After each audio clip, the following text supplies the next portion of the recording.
Introduction asterisk.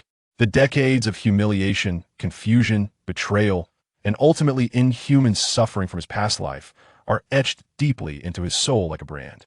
That foolish boy, desperate for recognition, yet continuously masking his insecurities with arrogance. The chameleon torn between Stark and Greyjoy, that wretch who ultimately lost everything. Chapter 1. No, this time it is different. The words escaped Theon's lips, his voice still laced with the innocence of childhood. Yet his gaze bore the weight of hard-earned resolve and determination. He was no longer the fool who could not see his own worth. He was Theon Greyjoy, the legitimate heir of the Iron Islands, returning with a full understanding of the future and something else. Rebirth, Theon Greyjoy. The cold iron chain around his neck constricted his breath, and briny seawater filled his mouth and nose as he sank into the endless darkness. Then he beheld the cruel smile of Ramsay Bolton, accompanied by the haunting thought, "Theon, what is your name? Theon, what is your identity?" Ah! A shrill cry shattered the morning tranquility of Winterfell's guest room. 10-year-old Theon Greyjoy jolted upright in bed, his linen nightshirt drenched in cold sweat, his heart racing wildly in his frail chest. He glanced around, disoriented. The stone walls, the heavy oak furniture, the ashes of a nearly extinguished hearth, and outside, the crisp air of the north infused with the scent of pine and snow. There was no damp interrogation chamber, no peeling skin, no, that name. He raised his hands, small, unblemished hands, with every finger intact, smooth skin marred only by the faint calluses from sword practice. This was not a dream. He had returned, back to the third year following the failed rebellion, when his two brothers had perished, and he had been brought to Winterfell as a hostage and foster son by Lord Eddard Stark. 3 full years remained until King Robert's fateful journey to the north, which would change everything. The decades of humiliation, confusion, betrayal, and ultimately inhuman suffering from his past life were etched deeply into his soul like a brand. That foolish boy, desperate for recognition, yet continuously masking his insecurities with arrogance. That chameleon torn between Stark and Greyjoy, that wretch who ultimately lost everything. No, this time it is different. Theon whispered to himself, his voice still tinged with youthful innocence. Yet his gaze bore the depth of hard-earned resolution and determination. He was no longer the fool who could not see his worth. He was Theon Greyjoy, the legitimate heir of the Iron Islands, returning with a full understanding of the future and something else. As he wrestled with his thoughts, recalling the faces of everyone in House Stark, a soft knock interrupted him. "Theon, are you all right?" I heard a noise. The clear, concerned voice of Arya Stark drifted from outside the door. At this time, Arya was still a wild 7-year-old girl, far from receiving her needle and her direwolf Nymeria. Taking a deep breath, Theon suppressed the tumult of emotions, striving to make his voice sound normal. "I'm fine, Arya. Just had a bad dream." He rose and opened the door to find the petite Arya gazing up at him with curiosity. At her approach, an unusual sensation coursed through Theon's body, as if an invisible shackle had been stirred, and a cold, clear message imprinted itself directly into his mind. Approaching important character, Arya Stark. Unlocking skill, basic stealth, and tracking. In an instant, countless techniques and instincts regarding moving through shadows, discerning footprints, and minimizing one's presence flooded into him as if innate. Theon's pupils constricted as he struggled to suppress his astonishment. A golden opportunity? Unlocking skills by approaching important individuals? Was this a divine compensation, or yet another cruel jest? "Your complexion looks pale." Arya tilted her head. "Like you've seen a White Walker." Theon forced a somewhat stiff smile. "Just didn't sleep well." "Come on, it's time for morning practice." He naturally took Arya's hand, an action he would never have done in his past life, but now it served not only as a disguise, but also as a test. Contact seemed to clarify the acquisition of skills. On the training grounds, Robb Stark was already practicing swordplay under the tutelage of Ser Roderick Castle. 9-year-old Robb, with his chestnut hair and the stern demeanor characteristic of House Stark, moved with a burgeoning grace. Upon seeing Theon, Robb paused and offered a friendly smile. "Theon, come on, let's bar today." Theon approached. Approaching important character, Robb Stark. Unlocking skill, basic one-handed swordsmanship. A surge of understanding regarding how to effectively wield wrist strength, maintain balance, and deliver swift attacks with one hand flooded his mind. This skill was not top tier, but immensely practical, perfectly compensating for the lack of strength typical of his age. Theon picked up a wooden training sword, feeling the newly acquired instincts settle within him. He nodded at Robb. "Let's go, Robb." The sparring commenced. Theon deliberately suppressed the newly acquired instincts, employing only techniques appropriate for his age and training level. He could not afford to stand out too much, at least not yet. He needed to bide his time to gather strength. He gazed into Robb's earnest and honor-filled blue eyes, a tumult of emotions swirling within him. This brother, whom he had once envied and tried to emulate, would one day become the king in the north and meet a tragic end at the Red Wedding. A complex emotion blossomed in his heart, a mixture of guilt for his past betrayals, pity for Robb's tragic fate, but more so, a cold calculation. The Stark family were good people. Lord Eddard was just and honorable. Lady Catelyn, though distant, had never mistreated him. Robb regarded him as a brother, and Arya and Bran held him close. Even little Rickon would smile at him. They had provided him shelter and education, not a dungeon. Yet, good people often perish swiftly in the Game of Thrones. The warmth of Winterfell was ultimately not the bracing sea winds of the Iron Islands. He bore the name Greyjoy, and the blood coursing through his veins was steeped in ancient ways and plunder. He was grateful for the nurturing of House Stark, but that gratitude could not sway his ambitions, nor could it make him forget his true allegiance. He intended to utilize these 3 years, to wield this golden opportunity, to seize as much power as possible on this seemingly tranquil land of Winterfell, which would soon be home to countless pivotal figures of the future. As days passed, Theon carefully played the role of a gradually maturing, diligent, and perhaps overly accommodating foster son. He trained rigorously, attended lessons earnestly, and maintained a friendly, yet subtly distant demeanor with the Stark children. He no longer rushed to flaunt his abilities or seek validation as in his past life, but buried all his ambitions deep within. He began to consciously increase his interactions with significant figures. Accompanying Arya on adventures in the Godswood, he honed his stealth skills. He proactively sought counsel from Robb on more intricate tactical maneuvers, seamlessly integrating his proficiency in marksmanship and leadership into their sparring sessions. He would even quietly sit in the corner of the study, absorbing every fragment of knowledge imparted by Maester Luwin to Bran and Robb regarding history and politics, diligently analyzing it with the skills unlocked from Lady Catelyn. At night, he would sit alone in his chamber, tracing silent patterns on the cold stone wall with his fingers. It was a map of the Iron Islands, the outline of Pyke, everything he must reclaim in the future. His gaze shimmered in the darkness with a steely resolve. 3 years. He had 3 years left. The arrival of King Robert would signify the onset of tumultuous change, marking a pivotal moment in his destiny. This time, he would not be swept away by the currents of fate. Would he betray Robb? He did not know. Perhaps he would, perhaps he would not. Regardless, any such action must be for the Iron Islands, for the glory of Greyjoy, and for himself, not out of foolish envy or a desire for validation. He caressed the frigid stone wall, as if he could feel the distant seas call through it. "I am Theon Greyjoy," he proclaimed silently into the void, imbued with a cold ambition and the resolve of rebirth. "I am the heir of the Iron Islands. This time, my fate will be written by my own hand." Beneath the snow of Winterfell lay a heart of iron belonging to a sea monster, quietly nurturing the power capable of stirring the winds of the future. There was ample time before the direwolves emerged, before the king's retinue arrived, allowing him to prepare himself. Time slipped away like a fleeting shadow, and beneath the facade of tranquility in Winterfell, Theon Greyjoy lurked like the tentacles of a sea creature, silently drawing strength. Utilizing the stealth and tracking skills he had unlocked and continually refined from Arya, he ghosted through the towers and walls of Winterfell after nightfall. He became intimately familiar with the shift times of every sentinel, uncovering every hidden passage and unnoticed corner. This was not merely skill training. It was the crafting of a map of Winterfell for himself, a map that might one day serve as a refuge or for other purposes. His demeanor towards Robb increasingly radiated loyalty and reliability. During training, he adeptly played the role of a worthy adversary and occasionally offered astute suggestions. Benefiting from the foundational marksmanship and the subtle influence of leadership and charisma gleaned from Lord Eddard, his martial prowess and commanding presence steadily improved, even earning glances of approval from Ser Roderick. Robb's trust in him deepened, nearly regarding him as a true brother, which occasionally stirred a ripple of guilt within Theon, quickly overshadowed by a more potent ambition. Once, while accompanying Bran in climbing the ruined tower and secretly honing his climbing and bouncing skills, Bran excitedly pointed to the distance. "Theon, look, what is that far away?"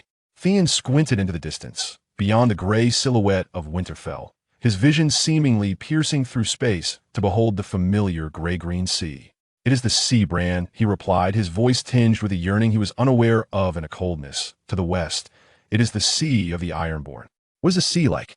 Bran curiously inquired. "It is both free and cruel," Theon murmured, as if answering Bran while reminding himself. "It gives and it takes.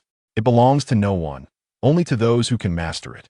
In that moment, he felt a primal instinct within him awakening, a longing for salt and stone clearer than ever before.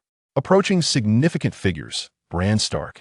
Skill basic climbing and balancing advanced to intermediate climbing and agility. A more refined sense of balance, lighter landing techniques, and a heightened awareness of the currents at heights surged through his body. A subtle smile tugged at the corners of Theon's lips. Excellent. These skills would prove invaluable in the chaos to come, serving as leverage for survival and achievement. He also began to consciously engage with more visitors to Winterfell. When a minor lord from the Riverlands came to visit, Theon, utilizing the noble etiquette and political acumen he had unlocked from Lady Catelyn, astutely discerned the man's dissatisfaction with House Lannister and cleverly engaged him in conversation, gleaning fragments of information regarding troop deployments in the Westerlands. Though seemingly inconsequential now, who could predict the future? He even took the initiative to approach Jory Castle, the disheartened training master at Winterfell. While Jory was not a pivotal figure in shaping history, as Eddard Stark's personal guard captain, he was undoubtedly an important person. Approaching significant figures, Jory Castle. Skill unlocked. Mastery of northern military swordsmanship. This was a combat style more focused on practicality, brutal and direct, in stark contrast to the flashy techniques of southern knights. Theon treasured this knowledge, quietly assimilating it during private practice, blending it with his marksmanship to forge a unique and effective combat style. The tranquil days passed as skills gradually accumulated, until one day, an unexpected figure arrived in Winterfell, the King's Hand, Peter Baelish's envoy. The purpose of the emissary's visit was to discuss certain tax matters between the Crown and the North, primarily attended to by Lord Eddard and Maester Luwin. Theon recognized this as a splendid opportunity. Although he could not approach the elusive Littlefinger directly in King's Landing, this envoy, as Baelish's trusted associate, would undoubtedly carry certain traits and information from his master. During a banquet, Theon comported himself with utmost courtesy, skillfully toasting the envoy and discussing various sites of the Aryan Vale, knowledge acquired through diligent study of Maester Luwin's tomes and skills unlocked from Lady Catelyn. His performance captured the envoy's attention. As the banquet concluded and the envoy departed, casually patting Theon's shoulder in a gesture of camaraderie, an overwhelming and intricate flow of information surged through Theon's mind, far more potent than any previous contact. Approaching significant figure associate, Peter Baelish, indirect contact, information flow diminished. Skill unlocked, basic financial acumen and intelligence assessment. In an instant, Theon gained a revolutionary understanding of the flow of money, the secrets of lending, and how to discern valuable information from seemingly trivial rumors. He felt as if he could see beyond the surface, perceiving the intricate web of interests concealed within transactions, alliances, and friendships. This was a treacherous yet formidable power, one of the weapons with which Littlefinger stirred the currents of the Seven Kingdoms. Theon's heart raced, though he maintained a composed smile as he watched the envoy leave. Returning to his chamber, he closed the door and leaned against the cold wooden barrier, finally allowing his inner excitement to surface. Financial acumen, intelligence assessment, these were no longer mere skills of combat or survival. They were true currencies in the game of power. The Iron Islands were barren, necessitating wealth to build a fleet. He stood alone, requiring intelligence to foresee the future. This skill had arrived at the perfect moment. Chapter 2. The Littlefinger Ascends. He began to reassess his plans. Relying solely on brute strength was insufficient. He needed money, a clandestine source of information that belonged to him. Perhaps he could exploit trade routes between the Iron Islands and the North, or even beyond. Utilizing his position as a foster son of Winterfell, he could reach out to more merchants and travelers. Ambition burned within him like a wildfire, consuming his very essence. He approached the window, gazing at the cold, distant stars dotting the night sky. The journey of King Robert to the north was still over 2 years away. Time was fleeting, yet he was no longer the naive boy held captive. He had amassed strength, equipped with the memories of his past life, a burgeoning golden touch, and most importantly, a clear and ruthless objective. The game has begun, he whispered to the frigid night sky, his eyes glinting with the unique fervor of the Ironborn, a yearning for plunder and conquest. This time, I shall not be a mere pawn. He could almost hear the call of the gray-green sea from the west, a summons that belonged solely to the Greyjoys. Yet before he could heed that call, he needed to weave a web of his own within the shadows of Winterfell. This web would capture opportunities for survival and, ultimately, power amidst the coming storm. Days slipped by in the carefully crafted duality of his existence. Like a master artisan, he polished the smooth veneer of the Stark ward while secretly honing the iron resolve and cunning of the Greyjoy heir. Upon unlocking the skill of basic financial acumen and intelligence valuation, his perspective of the world transformed dramatically. He began to observe the subtle fluctuations in the procurement prices of grain within Winterfell's ledgers, the commissions from trade with White Harbor's merchant vessels, and even the cost of every stone purchased for the repairs of the castle walls. He feigned interest in arithmetic and governance, seeking the counsel of Maester Luwin, all the while validating and deepening his newfound scent. He discovered that the North was not a monolith. Certain families, such as the Karstarks and Boltons, seemed to harbor ulterior motives beneath their feigned loyalty to Winterfell, as evidenced by the trade agreements and occasional delays in tax payments between their lands and Winterfell. He silently stored these insights in his mind, akin to a squirrel hoarding nuts for the winter. He even began to utilize his meager allowance as a noble son for inconspicuous investments. Through a loose-lipped merchant who frequently traveled to White Harbor, he procured seemingly trivial items, vibrant samples of dyes and exotic spices, at remarkably low prices from across the narrow sea. His intention was not to profit from reselling, but to test the reliability of a potential trade route that bypassed Winterfell's scrutiny. The outcome proved favorable. The merchant remained tight-lipped in pursuit of profit. As the skill of basic financial acumen and intelligence valuation was reinforced through practice, its effectiveness slightly improved. On a frigid afternoon, a sudden blizzard enveloped Winterfell, trapping everyone indoors. A roaring fire blazed in the great hall as the Stark children gathered. Robb and Jon Snow engaged in a game of chess. Arya, restless, mimicked the movements of a water dancer in a corner, while Bran pestered the old nurse for stories. Seated a little further away by the window, he appeared engrossed in a weighty tome on the history of Westeros. Yet his peripheral vision remained keenly attuned to everyone, particularly the taciturn, dark-haired boy, Jon Snow. In his previous life, he had harbored a deep disdain for this bastard, a contempt mixed with a twisted resonance born from their shared status as hostages, albeit for different reasons. But now, he recognized the noble blood coursing through this seemingly peripheral boy and the staggering fate that awaited him. Will my proximity unlock? The opportunity soon presented itself. Arya, wielding a wooden stick, accidentally knocked over a candlestick, nearly igniting a tapestry. Jon, closest to the incident, reacted swiftly, dashing forward to extinguish the flickering flame with his heavy cloak, the movement as clean and instinctive as a hunter's. Seizing the moment, he rose, feigning concern as he approached, drawing near to a relieved Jon. Proximity to an important figure, Jon Snow. Skill unlocked, basic resilience and survival instinct. A chill determination surged through him, akin to the icy winds of the north coursing through his spine. This was not a mere combat skill.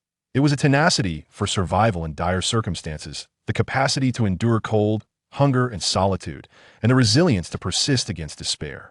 This was the essence upon which the Night's Watch relied for survival at the Wall, and would be Jon's core attribute in the struggles that lay ahead. A sense of gravity settled within him.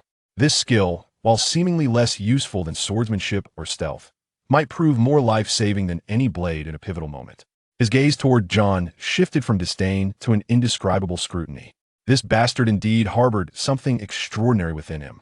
"Are you all right, Jon?" he inquired, his tone imbued with just the right amount of concern.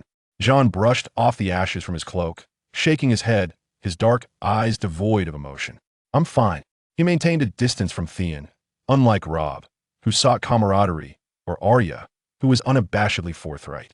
Unperturbed, Theon nodded and returned to his seat by the window.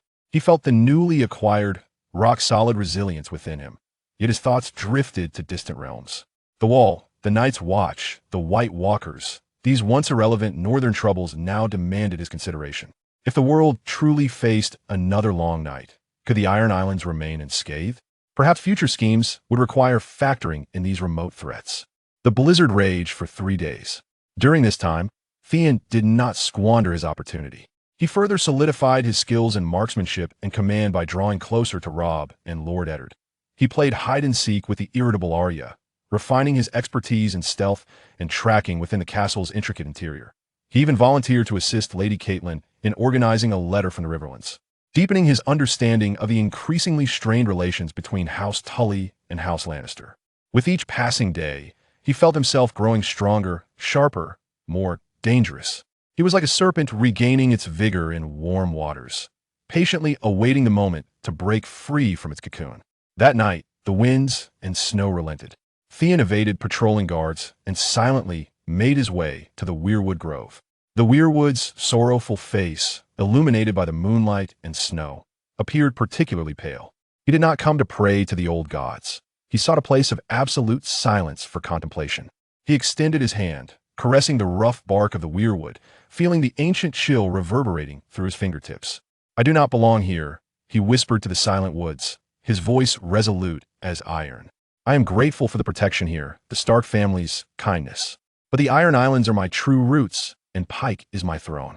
He recalled fleeting moments of warmth during his previous life, those painful flashes of being part of the Stark family that Ramsay had inflicted upon him. Yet now, he deliberately and coldly severed those warm memories, perceiving them as temptations to be wary of, poisons that could soften his resolve. Robb's trust, Arya's closeness, Bran's reliance, all illusions, he chanted to himself as if reciting an incantation. When the Greyjoy banner rises again, when the long ships of the Ironborn cut through the waves, all of this will vanish. I must remember who I am. He is Theon Greyjoy. His father, King Balon, was gathering strength in Pyke, awaiting the opportune moment for rebellion, a moment Theon knew would come shortly after Robert's death. This time, he would not return to the Iron Islands like a fool, attempting to lead captains who viewed him as a softling from the Greenlands. He would return with sufficient strength and wisdom, not as a mere messenger, but as a true heir and collaborator. Even a leader, he requires a compact and formidable force that answers solely to him. Perhaps he could recruit from the northern minor nobles, who are not entirely devoted to the Stark rule, or from the ranks of exiled mercenaries. He needs additional funds to arm this contingent, and the clandestine trade route to White Harbor must be expanded.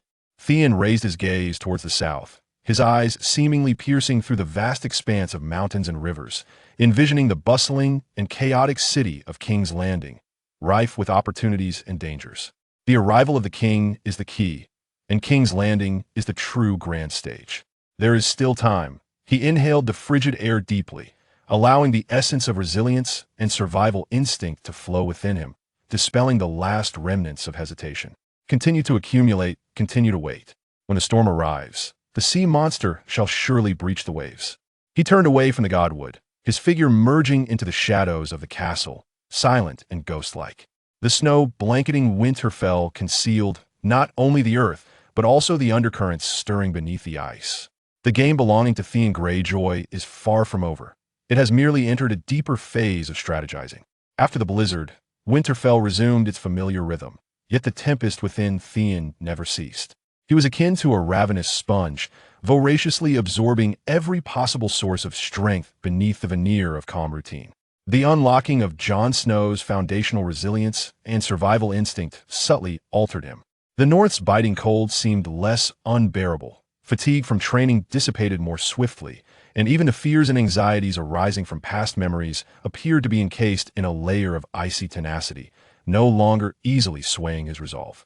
This newfound fortitude allowed him to execute his plans with greater composure and patience. His financial acumen began to extend into more clandestine realms. He noticed that the warehouses in Winterfell were cluttered with inferior iron, ore, and coarse salt from the Iron Islands, remnants of the compensation imposed upon Lord Balon Greyjoy after the last failed rebellion, long forgotten over the years. In the eyes of Maester Luwin, these items were tasteless and best discarded. However, to Theon, they represented seed capital. He sought out a shrewd merchant from White Harbor, a man named Vyr, who had previously run errands for him. Theon, leveraging his increasingly refined, noble etiquette and political instincts, crafted an air of haughty allure. Vyr, Theon called out to him in a secluded corner, his tone measured, "Those Iron Island scraps in the warehouse. Winterfell intends to disregard them. Yet I have heard that across the narrow sea, in the free cities, there are those who appreciate such. raw ores for crafting exotic ornaments. VYR's small eyes instantly sparkled with interest. My lord, are you implying? I can persuade Maester Luwin to sell them to you at a remarkably low price under the pretext of disposing of waste. Theon lowered his voice. You can transport them to White Harbor, or if you dare, to Bravos, the Prophet. We shall split 70-30. 70-30? VYR licked his lips, calculating the potential windfall, but his greed urged him to negotiate further. My lord, the risks are considerable, the shipping routes. Risks? Theon interjected, a cold smirk reminiscent of the Greyjoys playing upon his lips. VYR, profits devoid of risk exist only in fairy tales. Either accept my terms, or I shall seek another merchant willing to risk gold dragons. Do not forget, I can provide you this lucrative path, but I can just as easily make it vanish. His veiled threat stemmed from his understanding of Winterfell's rules and his status as a Stark ward. A shiver coursed through VYR. The seemingly genial youth bore the gaze of seasoned pirates who danced with death. He promptly nodded in acquiescence. 70-30. As you say, my lord. I, VYR, will remain tight-lipped. Through practical application, Theon's foundational financial acumen and intelligence valuation improved, enhancing his control over the burgeoning trade network. This clandestine transaction yielded his first true funds, unregulated by Winterfell. Though modest in quantity, its significance was profound. He carefully concealed these gold dragons, nurturing them as seeds for future endeavors. Simultaneously, he continued to consciously hone his skills. He discovered that skill enhancement did not merely rely on initial exposure. Sustained, immersive interactions, particularly within relevant contexts, also foster advancement. For instance, he took the initiative to consult Ser Roderick on more intricate shield-blocking techniques, which, when combined with his existing proficiency in northern martial swordplay, significantly bolstered his close combat abilities. During a session accompanying Bran in archery practice, he realized a remarkable enhancement in his grasp of wind direction and target acquisition. While this did not constitute a wholly new skill, it substantially compensated for his deficiencies in ranged combat. Theon recognized that this newfound aptitude was more versatile than he had anticipated. The fusion and evolution of skills might indeed represent its true potential. However, the tranquility of accumulation was destined to be shattered. One day, a weary traveler on horseback burst into Winterfell. He was a messenger from the Dreadfort. The messenger bore troubling news. Lord Roose Bolton's legitimate heir, Domeric Bolton, had fallen gravely ill after contracting a chill while pursuing a band of mountain tribesmen, his condition deteriorating rapidly. Upon receiving the news, a solemn atmosphere enveloped Winterfell. Lord Eddard furrowed his brow and immediately summoned Maester Luwin for counsel. Lady Catelyn's face reflected sorrow as she lamented the young life at stake. Robb and Jon sensed the weight of the moment. Theon stood in a corner of the hall, observing the proceedings with a detached eye. Externally, he displayed an appropriate veneer of regret, but internally, turmoil surged. Domeric Bolton, he recalled the name. In his past life, this frail, yet reportedly virtuous Bolton heir had succumbed to illness approximately a year before King Robert's journey to the north. His demise had paved the way for Ramsay Snow, the sadistic flayer, to inherit the Dreadfort. The timing aligned perfectly. A chill crept up Theon's spine. The wheels of history were inexorably turning along the path etched in his memory. Domeric's death would become a pivotal catalyst for a series of tragedies in the north. This signified that the time allotted to him was indeed limited. The arrival of King Robert, the threat of the others, the War of the Five Kings. All of these would unfold in quick succession over the coming years. He could no longer content himself with trivial accumulations. He required a more direct source of power, a swifter path to his ambitions. Days later, the news of Domeric Bolton's death was officially announced. Winterfell held a simple memorial service.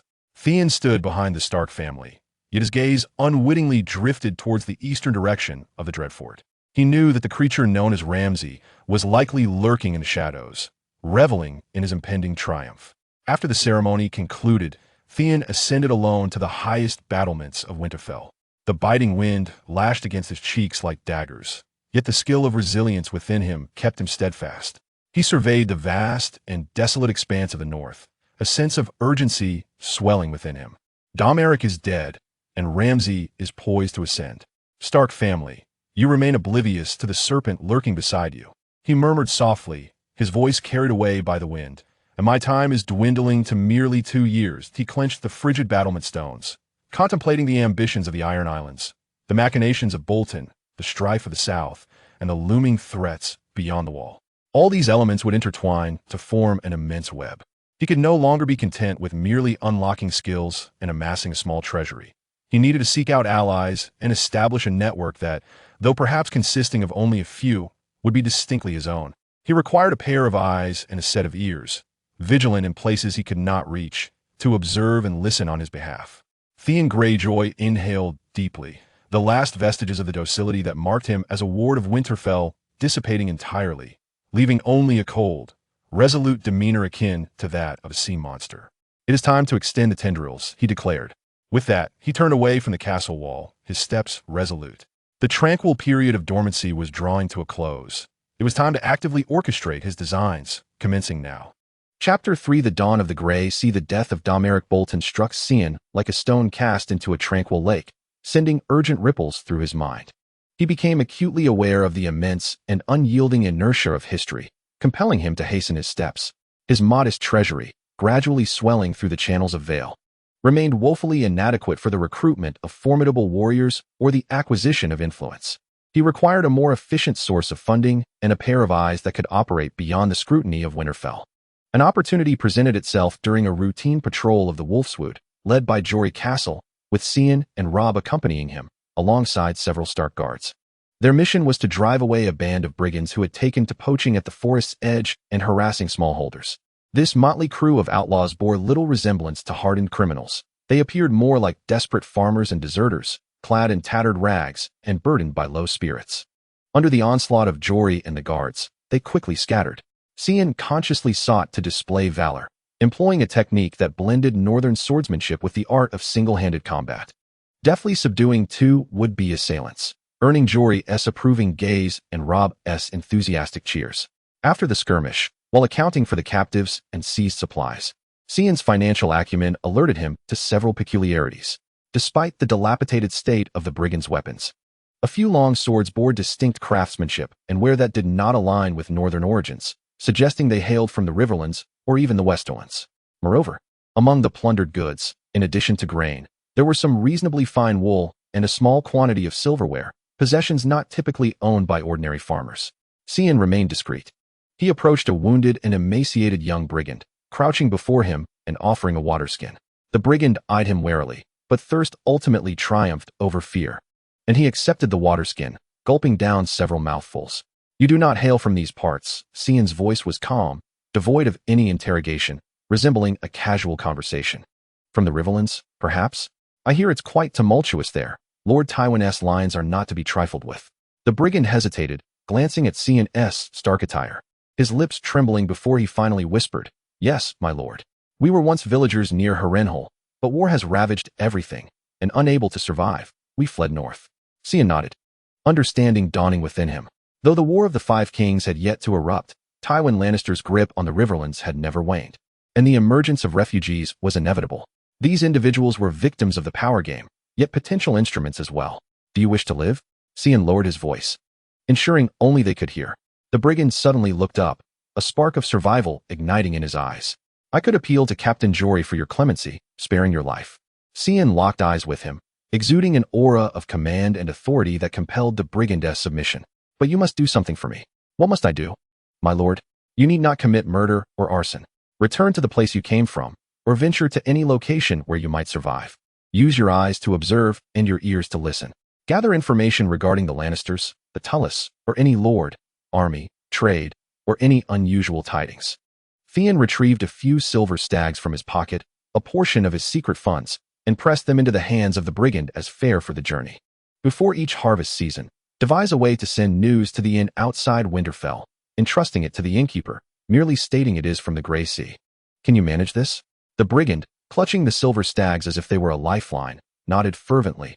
"I can do it. My lord, I shall certainly succeed. They call me Oatmeal." Theon stood and averted his gaze. He harbored little hope for the effectiveness of this brigand named Oatmeal. It was merely a low-cost endeavor, akin to sowing a seed and leaving its germination to fortune. Yet, he needed to commence the establishment of this primitive, non-dependent communication channel outside the Winterfell framework. Upon returning to Winterfell, Theon, under the pretext of observing the movements of refugees and understanding the border situation, proposed to Maester Luwin and Lord Eddard Stark the idea of conducting regular patrols around the edges of the Wolfwood, to comfort the troubled populace and document the number and origin of the displaced. This suggestion appeared reasonable, embodying the responsibility of a noble. And after inquiring about Theon's performance during patrols from Jory, Lord Eddard pondered briefly before acquiescing. This provided Theon with a legitimate excuse to leave Winterfell and engage with the outside world. He began to utilize these excursions not merely to soothe villagers, but to hone his stealth and tracking skills, familiarize himself with the terrain of the Wolfwood, and attempt to connect with more individuals like Oatmeal. Simultaneously, he actively honed his skills within Winterfell. He noted that the enhancement of his abilities seemed to encounter certain limitations. Mere repetition dulled the effects, necessitating stimulation within specific contexts. On one occasion, Winterfell welcomed several knights from the Vale, representing a minor lord to discuss matrimonial arrangements. During the feast, Theon keenly observed one young knight displaying unabashed, almost disrespectful interest in Arya Stark. At that moment, Arya sat impatiently beside her mother, resembling a young wolf confined within a cage. When the knight seized the opportunity during a toast to approach Arya, even attempting to touch her hair, Theon sprang into action. He glided forth like a specter, seamlessly inserting himself between the two, adorned with an impeccable smile of noble propriety, yet his gaze was as frigid as the northern winds. "My lord," Theon's voice was low, yet it resonated clearly in the knight's ear. "Lady Stark is still quite young and unaccustomed to the familiarity of strangers. I implore you to maintain your decorum." The amalgamation of his commanding presence and a hint of the predatory spirit from the Iron Islands instilled an immediate pressure upon the knight, who sheepishly withdrew his hand. In the context of conflict protection, employing a blend of stealth, noble etiquette, authority, and charisma, one can unlock derivative abilities, aura suppression and crisis resolution in social settings. This constitutes a more nuanced and sophisticated skill set, not directly involving combat, yet capable of achieving objectives without shedding blood. Theon felt increasingly adept at wielding this extraordinary talent. Subsequently, Arya discreetly approached him, her gray eyes glimmering with excitement. "Thank you, Theon. I absolutely loathe that guy." Theon regarded the girl before him, who would one day become a faceless man, and felt a pang of sentimentality as he tousled her hair, a gesture that now came to him more naturally. "It is one of my responsibilities to protect the Stark family." This statement, partly true and partly false, drew Arya closer to him. Days swiftly passed in this public fulfillment of duty while he secretly wove intricate networks. Theon perceived himself as a chess player engaged in two simultaneous games. One played openly, conforming to the rules of Winterfell, the other clandestinely, outlining the ambitions of House Greyjoy. His skills steadily improved, his clandestine funds gradually accumulated, and his rudimentary intelligence network occasionally yielded fragmented information. After undergoing his rigorous evaluations, valuable insights emerged, such as a minor lord in the Riverlands harboring grievances against the Lannisters or rumors regarding the yield of a gold mine in the west. He became increasingly composed and reserved, his gray eyes often reflecting a depth and calculation beyond his years. Robb relied on him more, and Duke Eddard occasionally regarded him with a scrutinizing gaze, tinged with an almost imperceptible recognition. Even Lady Catelyn's demeanor toward him appeared to soften. Yet, Theon was acutely aware that this tranquility was merely superficial. Standing atop the high walls of Winterfell, gazing southward, he understood that the gears of power were accelerating in that vast expanse of land. King Robert's impending visit to the north loomed like a countdown, reminding him that a storm was on the horizon. His fingertips traced the cold stone wall, leaving an intangible mark. "The net has been cast," he murmured to himself, his voice low and resolute. "Now, we simply await the winds to rise." Only a year and a half remained until King Robert's anticipated journey to the north. Theon felt akin to a taut bowstring, the tension mounting. The skills, funds, and scattered intelligence he had amassed resembled scattered pearls, in dire need of a robust thread to unite them. This thread presented itself in a shocking manner at an unexpected moment. It was a moonless, blustery night when Theon once again stealthily infiltrated the Godswood, undertaking his daily, almost rigorous, martial training beneath the weirwood tree, merging the techniques of single-handed firearm handling, northern swordsmanship, and stealthy footwork. Sweat drenched his linen shirt, and his muscles trembled from exertion, yet the tenacity within him urged him to transcend his limits. Just as he executed an exceptionally intricate turning thrust, concentrating all his strength into a single point, an unforeseen event transpired. A seemingly inconspicuous black stone, worn upon his chest, was a remnant from years past when he was first brought to Winterfell. casually picked up on a beach near sea's edge due to its resemblance to the rocks of Pyke. Suddenly, this ordinary stone became ablaze with warmth. A torrent of energy, far more potent, ancient, and frigid than anything he had previously unlocked, surged into his mind and body without warning. With a muffled groan, Shaun sank to one knee, feeling as though his consciousness was being torn apart, then forcibly thrust into an infinitely vast expanse. This was not mere sight, it was a pure form of perception. He beheld a gray, featureless space, approximately 10 feet square, enveloped in an absolute silence and imbued with an essence reminiscent of immutable rocks and the profound depths of the ocean. This essence resonated powerfully with the iron-born bloodline that coursed through his veins. Detected a strong survival instinct of the host resonating with the ancient bloodline of the Iron Islands. Conditions met. Activating the accompanying ancient spatial sea stone gap. Spatial characteristics. Stasis storage. Time flow nearly halted. Faint energy infusion. Gradual enhancement of items and skills related to oceanic rocks. Bloodline binding. Accessible only to Shaun Greyjoy. A colossal stream of information ebbed away like a receding tide, leaving Shaun kneeling in place, gasping for breath as sweat dripped from his chin onto the roots of the heart tree. He peered inward in disbelief at the gray space suspended deep within his consciousness. A space, an independent storage realm. Time stand still. This meant he could preserve food, medicines, even weapons and confidential messages without fear of decay or exposure. The faint energy infusion quickened his heartbeat. Did this imply that if he nurtured his throwing axe within, it would possess greater power when cast? Or, if he placed Iron Islands ores within for an extended period, would they gradually be refined? Elation surged through him like a tidal wave. This was no longer a mere auxiliary skill. It was a strategic asset, a tool capable of altering the trajectory of his fate. He stifled his excitement and immediately commenced experimentation. Focusing intently, he endeavored to send the training wooden sword in his hand into the space. Initially, he struggled, his concentration faltered. But soon, he discerned the key. He needed to concentrate his spirit intensely on the target and invoke the subtle resonance belonging to the Greyjoy bloodline within him. Retrieve. The training wooden sword vanished from his hand, quietly hovering in the center of the sea stone gap. Release. The wooden sword reappeared in his grasp. Shaun repeated this process, gradually increasing his success rate from small stones to larger water skins. Accessing the space seemed to consume a certain amount of mental energy, yet it remained within his capacity. Finally, he stored the black stone, now restored to its coolness and serving as a key, within the space, where it appeared to merge with the realm itself, its essence becoming even more profound. With the sea stone gap at his disposal, Shaun's plans underwent a comprehensive upgrade and acceleration. First and foremost, the concealment of funds and supplies. He promptly transferred all of the concealed gold dragons, silver stags, and some high-value, compact items procured through the Veil Channel, such as exquisite silk samples from the East and superior spices, into the space. This action effectively resolved the dilemma of concealing physical evidence, significantly enhancing security to unprecedented levels. Furthermore, he prepared an arsenal. Seizing the opportunity during his patrols, he concealed several reasonably crafted short swords, throwing axes, and a sturdy bow within a hidden cave deep in the wolfwood. Now, he could effortlessly draw these weapons from the space at will, akin to possessing a mobile armory unbeknownst to anyone. He even attempted to leave one throwing axe within the space for an extended period to gauge the effects of its subtle energy infusion. Most crucially, he fortified his intelligence network.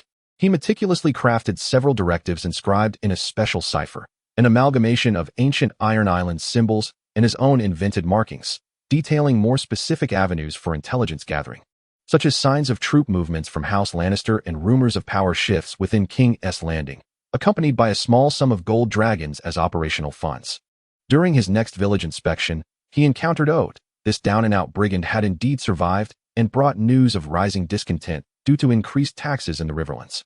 He instantaneously conjured a directive and gold dragons to present to him in a secluded spot. Ode was left utterly astonished. Viewing Theon with a reverence akin to that of a deity, his loyalty visibly intensifying, Theon understood that this was merely the beginning. The emergence of the Veil provided him with greater maneuverability. He began to contemplate whether he could exploit the space's stasis properties to store life-saving items for critical moments, such as an antidote for a potent poison. Alternatively, he pondered whether he could utilize its energy infusion to nurture special materials, crafting a weapon that truly belonged to him, endowed with extraordinary characteristics. One evening, he returned to the Heartwood, not for practice, but to test the interaction between the space and the environment. He attempted to draw a single leaf from the heart tree into the space. He succeeded. Yet, at the instant the leaf entered the space, Theon sensed an exceedingly faint yet distinctly different energy fluctuation, one that clashed with the ancient, deep-sea essence of the space, infused with the vitality and memory of the forest. The moment the two forces intertwined, the space seemed to tremble slightly, and the heart tree leaf visibly withered into a brittle powder. Theon contemplated this revelation. It appeared that the veil was not omnipotent. It might reject or even destroy items imbued with strongly opposing energies. This served as a reminder for him to exercise greater caution when utilizing the space. Standing beneath the heart tree, his consciousness delved into that nebulous space. Observing the gold dragons, weapons, and directives stored within, a profound sense of control surged within him. Previously, he had felt like a drowning man desperately grasping at a few blades of grass amidst a torrent. Now, he sensed he had finally acquired a small boat, though still modest. It was enough to row actively, striving to navigate the current known as fate. He lifted his gaze towards the south, his eyes seemingly piercing through the dense mist to behold the Iron Throne, to envision the battlefield that would soon be drenched in blood and fire. He softly whispered the name of the Seastone Gap, a cold and sharp smile curling at the corners of his mouth. This would be my greatest trump card. As Theon Greyjoy, in this game of power, no longer was he merely a pawn, passively accepting the whims of fate. Armed with skills, resources, and a nascent intelligence network, he had woven a fledgling web of his own, now further enriched by this extraordinary companion space. He awaited the rising eastern winds, signaling the time for the sea monster to set sail. Chapter 4. A year's time with the unexpected advantage of the Seastone Gap. Theon's actions grew bolder and more efficient. Like a cautious spider, he pivoted from Winterfell, quietly casting invisible threads into distant realms. Maximizing resource utilization, he became dissatisfied with merely hoarding gold dragons and weaponry. By leveraging his duties of patrolling and soothing the populace, he began to consciously gather seemingly mundane materials that could yield extraordinary results at critical moments. Some herbs, foraged from the forests and possessing hemostatic or paralyzing properties, were discreetly transplanted in small quantities into the space under the guidance of Maester Luwin, under the pretext of studying northern herbalism. In the still environment of the space, they could maintain their potency indefinitely. He also managed to procure high-quality flint and tinder, even acquiring a small sample of wildfire oil, a hazardous substance he purchased at a premium from a daring sailor through the connections of Varys.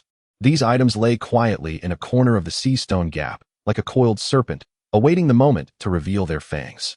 Through practice, the static storage characteristics of the Seastone Gap were thoroughly validated and applied.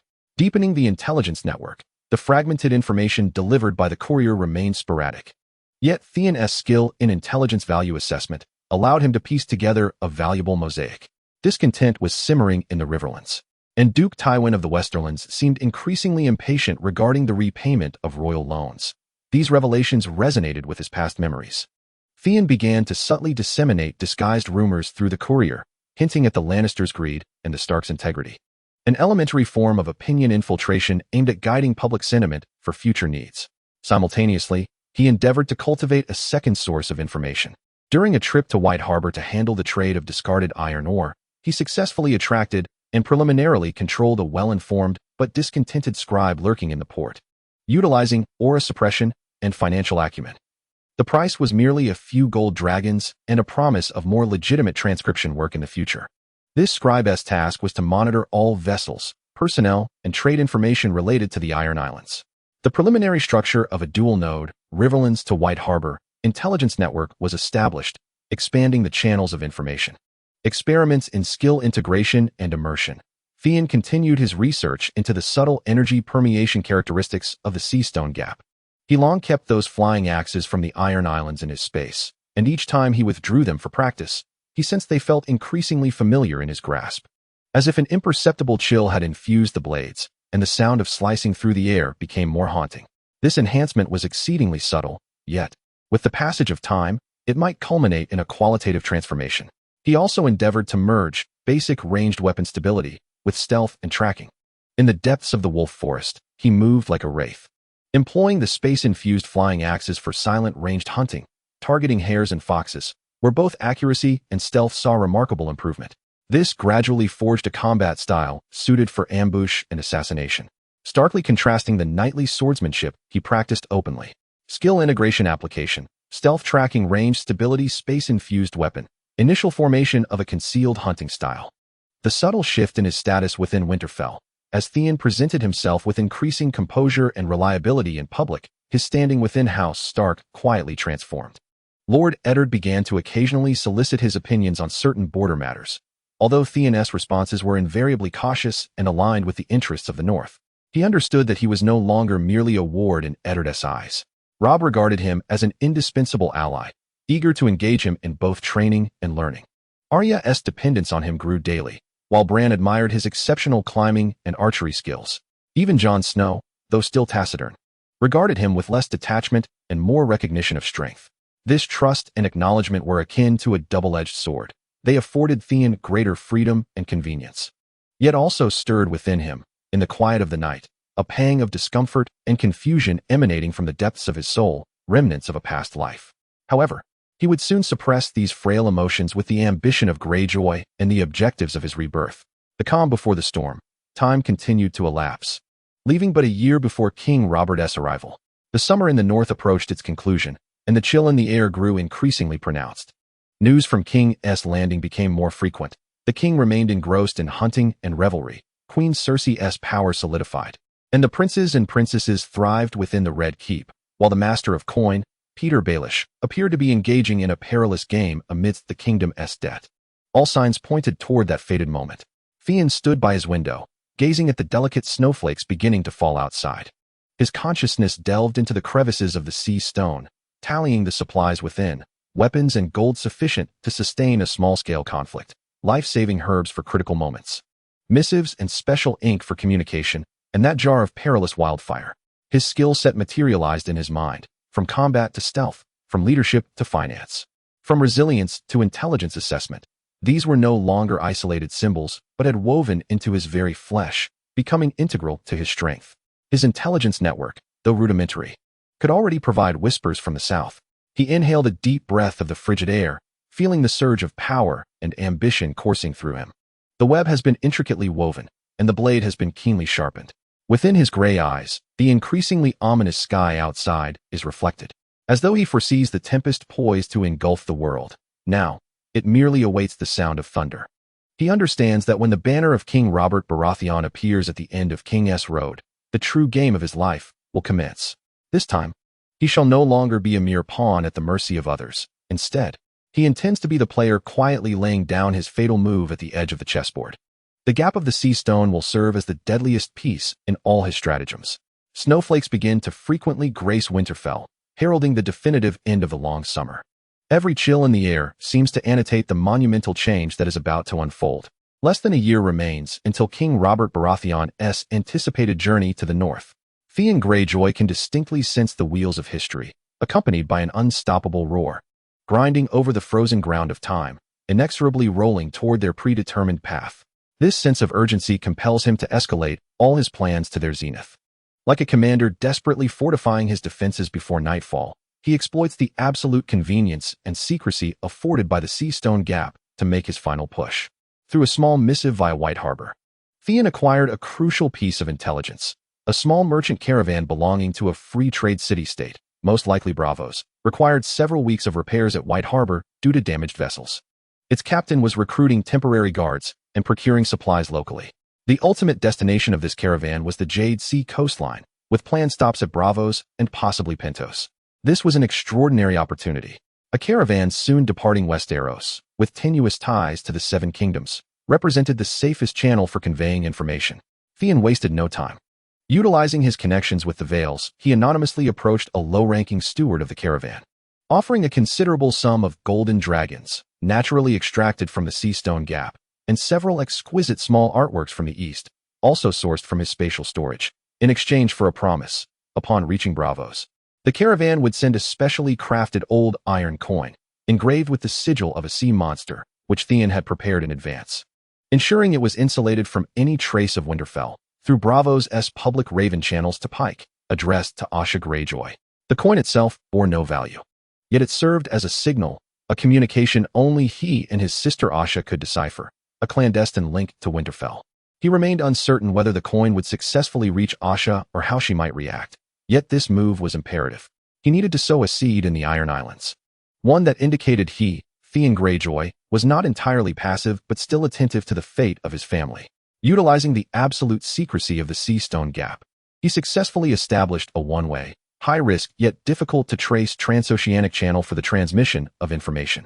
The immersion of weaponry and its practical application. The several Iron Islands axes that had long remained in the Sea Stone Gap showed increasingly pronounced transformations.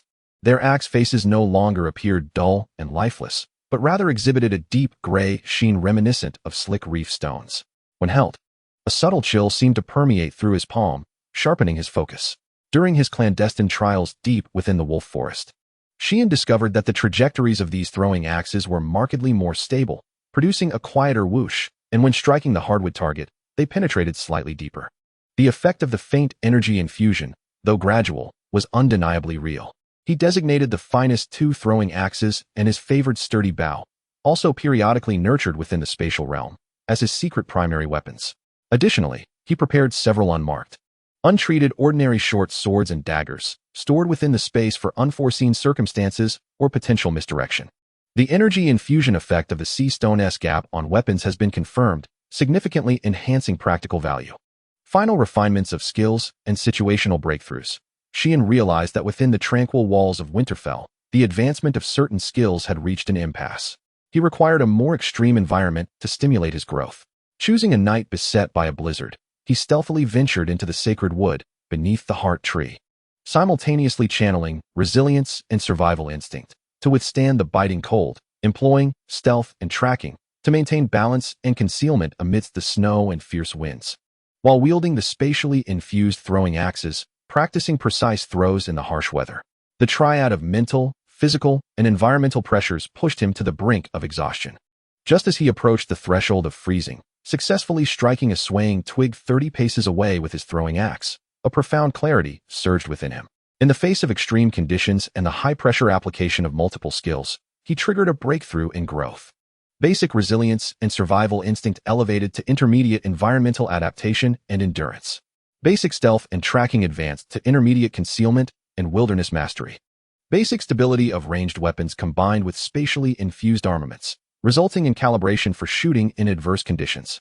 This enhancement marked a qualitative leap. He felt an increased adaptability to cold and terrain. With a swifter recovery of stamina, his stealth became more attuned to the environment, allowing him to utilize the sounds of the wind and snowfall to obscure his tracks. His mastery over the throwing axes and bow, particularly in unstable conditions, reached an unprecedented height. Final assessment. Winter had officially descended upon Winterfell, snow blanketing the courtyard, breath crystallizing in the air.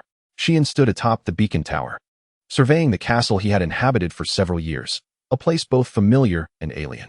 His consciousness delved into the Sea Stone's gap, conducting a final inventory. Wealth, a sum sufficient to equip a small squad of elite soldiers or procure vital intelligence in gold coins and silverware. Armament, the power-enhanced throwing axes and sturdy bow, nurtured within the spatial realm, ordinary yet dependable backup weapons, and a canister of perilous wildfire oil. Supplies, well-preserved emergency herbal remedies, ignitable materials, tools for discreet communication, and a stock of easily storable provisions and clean water. Intelligence, a primordial intelligence line leading to the lands of Hudgian, a channel of information directing towards White Harbor, and a signal from an iron coin that has embarked on an unknown journey to the Iron Islands. His skill set has begun to take shape, encompassing various dimensions such as combat, survival, stealth, dominion, intelligence, and finance, and these elements have started to intertwine, giving rise to a more formidable practical capability. He is aware that he is prepared, at least sufficiently equipped to survive the storm and seize opportunities as they arise. When he witnessed Duke Ed receive an official missive from King's Landing announcing King Robert I's impending journey north to Winterfell, a profound stillness enveloped his heart. Akin to a frozen expanse, the harbingers of the storm had already manifested. He was no longer the anxious 10-year-old hostage yearning for recognition.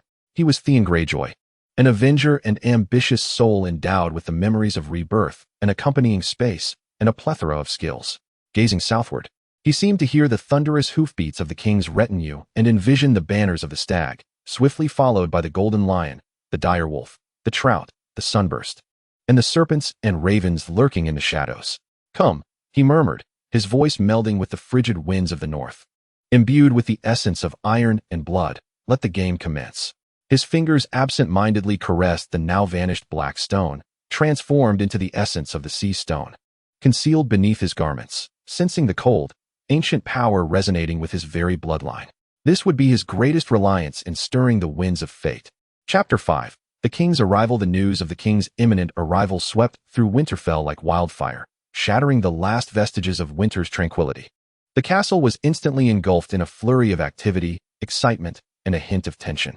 Stonemasons hammered away at the final few loose battlements, servants frantically scoured every corner, and the kitchens were ablaze with smoke, preparing a feast ample enough to satisfy an army.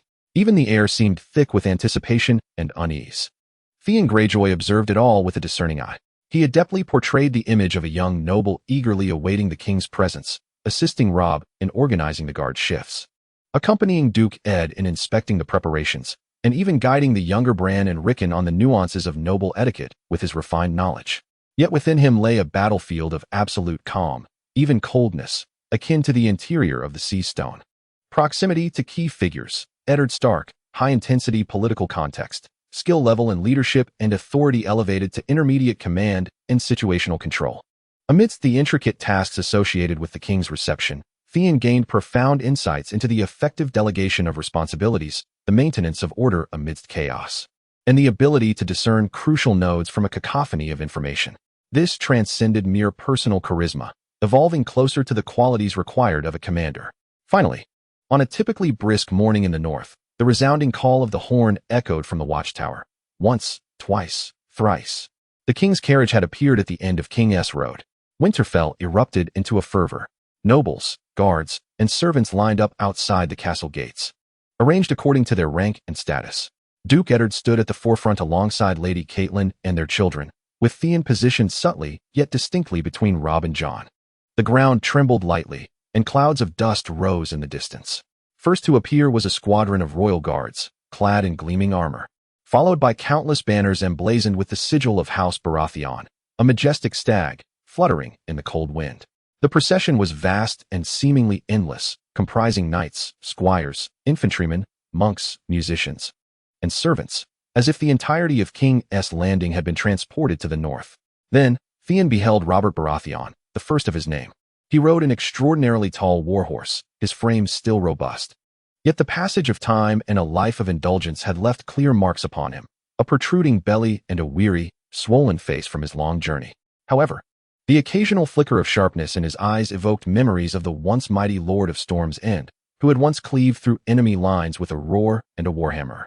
A surge of raw, direct, and destructive power flooded Theon's mind, fragments of Robert's peak prowess on the battlefield, where he had torn asunder the enemy ranks. Yet now, this skill appeared fragmented and sluggish, much like its current bearer, merely a shell, internally decayed. Theon smirked inwardly, for this aligned perfectly with his assessment of Robert's present condition. His gaze then drifted beyond Robert to the Queen, Cersei Lannister, who followed closely behind. She rode a graceful white steed, her golden hair flowing like liquid gold, and her striking green eyes were beautiful yet frigid. Her exquisite visage bore no trace of travel's fatigue, only an air of aloof superiority and a profoundly concealed disdain, especially as her gaze swept over the humble walls of Winterfell. A cold intuition, mingling extreme vanity, intense insecurity, and a naked desire for power, slithered into Theon's perception like a golden-threaded serpent. This skill allowed him to pierce through the superficiality of appearances, revealing the malice and machinations beneath, sharpening his foreknowledge of danger. Indeed, proximity to this lioness boded ill. Yet this instinct for intrigue would prove an indispensable tool for survival in King's Landing. Subsequently, his gaze traversed other key figures within the procession. Jaime Lannister, the Kingslayer. Resplendent in shining gold armor, his charming yet languid smile captivating. As he drew near, Theon unlocked the skill of basic knightly swordsmanship, swift style, a stark contrast to northern swordplay, emphasizing speed and grace. Peter Baelish, known as Littlefinger, donned inconspicuous dark attire, his face adorned with a humble smile. Yet the financial acumen and intelligence assessment skill Theon had previously unlocked blared alarm bells, warning him of the countless invisible threads of interest and deadly traps that entwined this man. Varys, The corpulent bald eunuch, clad in a soft robe and speaking with a gentle tone, evoked in Theon an unusual sensation of information suppression, as if an invisible net had isolated his probing inquiries. This alone was an exceedingly perilous signal. Ultimately, his gaze fell upon the royal offspring, Prince Joffrey, Princess Myrcella, and Prince Tommen. The beauty of Joffrey's countenance, marred by an air of arrogance and cruelty, churned Theon's stomach as memories of this individual's nefarious deeds surged forth from his past life. Approaching Joffrey, he inadvertently unlocked the skill of basic insight into cruelty and recognition of tyrannical tendencies, which enabled him to perceive the sadistic desires concealed beneath an elegant facade more swiftly. During the grand welcoming ceremony, amidst lengthy introductions and hypocritical pleasantries, Theon adeptly played his part, bowing respectfully to the king and queen while exchanging vacuous niceties with the royal family. Yet, his mind operated at a rapid pace, akin to a sophisticated intelligence processing center, meticulously recording and analyzing the expressions, words, and postures of everyone present, corroborating them with his past recollections and the newly acquired skills. That evening, a lavish banquet was held in the great hall of Winterfell. Roasted meats, pies, and flowing wines were plentiful, while the bards strummed and sang with fervor, creating a lively and boisterous atmosphere. King Robert laughed heartily, reminiscing about the wars of yesteryear with Lord Eddard. Queen Cersei maintained her graceful smile, yet her eyes were frigid. Jaime engaged in toasts with other knights, and Peter Baelish and Varys moved like shadows through the throng. Theon, seated at House Stark's table, dined quietly, his gaze unwavering from the epicenter of power. He observed Robert and Eddard conversing in hushed tones atop the dais, their expressions growing grave. He noted the fleeting calculation in Cersei's gaze as she watched Sansa Stark, who was enraptured by the fairy tale of princes and princesses. He witnessed Joffrey subtly humiliating a servant with seemingly polite words. He understood that beneath the raucous festivities, the gears determining the fate of Westeros had begun to engage with a slow, ominous turn. Lord Eddard was poised to be drawn into the maelstrom of the South, while the North would inevitably be ensnared in a conflagration of blood and war. Midway through the banquet, Theon excused himself for fresh air, stealthily departing to the frigid courtyard. The cold wind invigorated him. His consciousness sank into the depths of the sea-stone crevice, feeling the provisions and weapons stored therein, capable of altering the dynamics of smaller conflicts. All actors had taken the stage. He gazed at the warm glow emanating from the hall's windows, listening to the indistinct clamor within, his expression devoid of emotion. The time had come for him to decide when and how to ascend his own stage. He lightly caressed his fingertips, where the lingering cold touch of the axe, soaked in the essence of the space, still resided. The prologue had begun, and the main act was soon to unfold. He, Theon Greyjoy, would no longer resign himself to being merely a spectator or a sacrifice. The revelry continued into the depths of night, until King Robert was ultimately overwhelmed by alcohol and old camaraderie, assisted away by his servants. Winterfell slowly succumbs to slumber in a state of utter exhaustion, with only the cold wind lamenting between the walls, like whispers of ominous foreboding. Theon lies upon the frigid bed, devoid of any inclination towards sleep. The images of the day replay in his mind, the grandeur and decline of Robb, the beauty and chill of Cersei, the elegance and arrogance of Jaime, the smile of Peter Baelish, the murmurs of Varys and Sansa Stark, the 11-year-old girl with chestnut hair, dreaming of knights and ballads. At the feast, she dons the finest velvet gown, her eyes sparkling, completely enraptured in the fairy tale of princes and princesses. Blissfully unaware of the cruelty concealed beneath Joffrey's handsome mask, observing Sansa in such innocence, Theon feels his soul rend asunder. Memories from a previous life slither through his mind like venomous serpents, gnawing at his sanity. He recalls the terror-stricken Sansa he had captured after Winterfell's fall, helpless and afraid. He remembers how, to please Ramsay, he coldly, and with a twisted sense of superiority, delivered her as if she were a gift to that perverse den of horrors. He is acutely aware of the profound torment and humiliation that awaits Sansa behind the high walls of the Dreadfort, capable of shattering her very soul. The recollections of skinning, disgrace, and utter despair he himself had endured converge with the fate that may befall Sansa, nearly suffocating him. A visceral, almost physiological revulsion wells within him.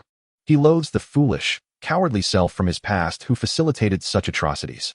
That guilt burns through his innards like molten lead. Yet simultaneously, a deeper, cold calculation belonging to the heir of the Iron Islands begins to churn. To save Sansa? From what position? At what cost? To directly warn Lord Eddard? Not only would Eddard likely dismiss the claims of a hostage regarding the future prince, but it would also expose his own peculiarities, placing him in an unpredictable, perilous situation.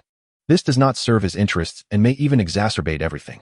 Should he then allow history to repeat itself, watching helplessly as Sansa leaps into the abyss? No. The guilt rooted in the memories of his former self, along with an instinctive, albeit unacknowledged desire to protect this last vestige of purity in Winterfell, prevents him from making such a choice. He must act, not for the honor of House Stark, nor for the sake of so-called justice, but to quell the tempest within his heart, woven from guilt and ambition. He requires a solution that alters Sansa's inevitable tragedy without jeopardizing his own plans and safety. A cunning and intricate scheme begins to take shape after he repeatedly employs his instincts for subterfuge and intelligence assessment. The objective: to render Sansa temporarily ill, incapacitating her from accompanying the king when he departs the north. The key: timing. Her ailment must strike on the eve or the day of the king's departure, leaving Lord Eddard no time to await her recovery, nor the ability to forcibly take a sick child. Robert's impatience will not tolerate prolonged delays. Symptoms: they must be sufficiently severe, appearing life-threatening, requiring at least several weeks, if not a month or two, for recovery, yet must not truly be fatal. What he requires is delay, not murder. Means: it must be absolutely clandestine, untraceable to him. Theon began to delve into his memories for feasible options.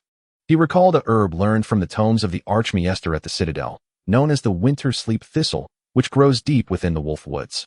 The juice extracted from its crushed rhizome, when ingested in small quantities, would induce a persistent high fever, severe debilitation, and a violent cough akin to pneumonia.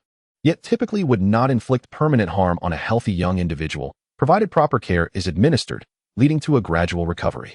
This was precisely the effect he sought. In the ensuing days, the king's retinue would rest in Winterfell. Theon, under the pretext of conducting a final inspection of the outpost at the edge of the Wolf Woods to ensure the border remained tranquil post-departure, a reason deemed wholly reasonable, which Lord Eddard promptly sanctioned, ventured into the woods with several guards.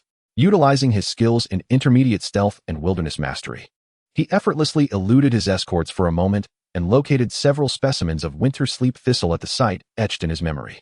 He meticulously gathered enough rhizomes and swiftly stored them in the space of the sea stone. The absolute stillness of the space guaranteed that the medicinal properties would not dissipate, effectively eliminating any risk of scent leakage. Now, only the final step remained: how to administer it to Sansa. The opportunity materialized on the eve of the king's departure. A grand farewell feast was to be held once more. According to the plan, the vast entourage would set forth south at dawn the following day. Theon was aware that Sansa adored a sweet milk infused with honey and crushed nuts. This beverage was typically prepared by the kitchen. Yet amidst the commotion of that bustling night, he found his chance. He had prepared a small vial of the crushed winter sleep thistle juice, hidden within the sea stone space. As the feast commenced, chaos reigned in the kitchen. Theon, employing his stealth techniques, silently slipped in like a wraith. He located the area where drinks for the Stark children were being prepared and accurately identified Sansa's special cup of sweet milk. The moment was fleeting. He concentrated, and the cool vial of thistle juice materialized at his fingertips. Almost simultaneously, a few drops of the colorless liquid were deftly flicked into the cup, seamlessly blending into the rich milk without leaving a trace. The empty vial was swiftly retracted into the space.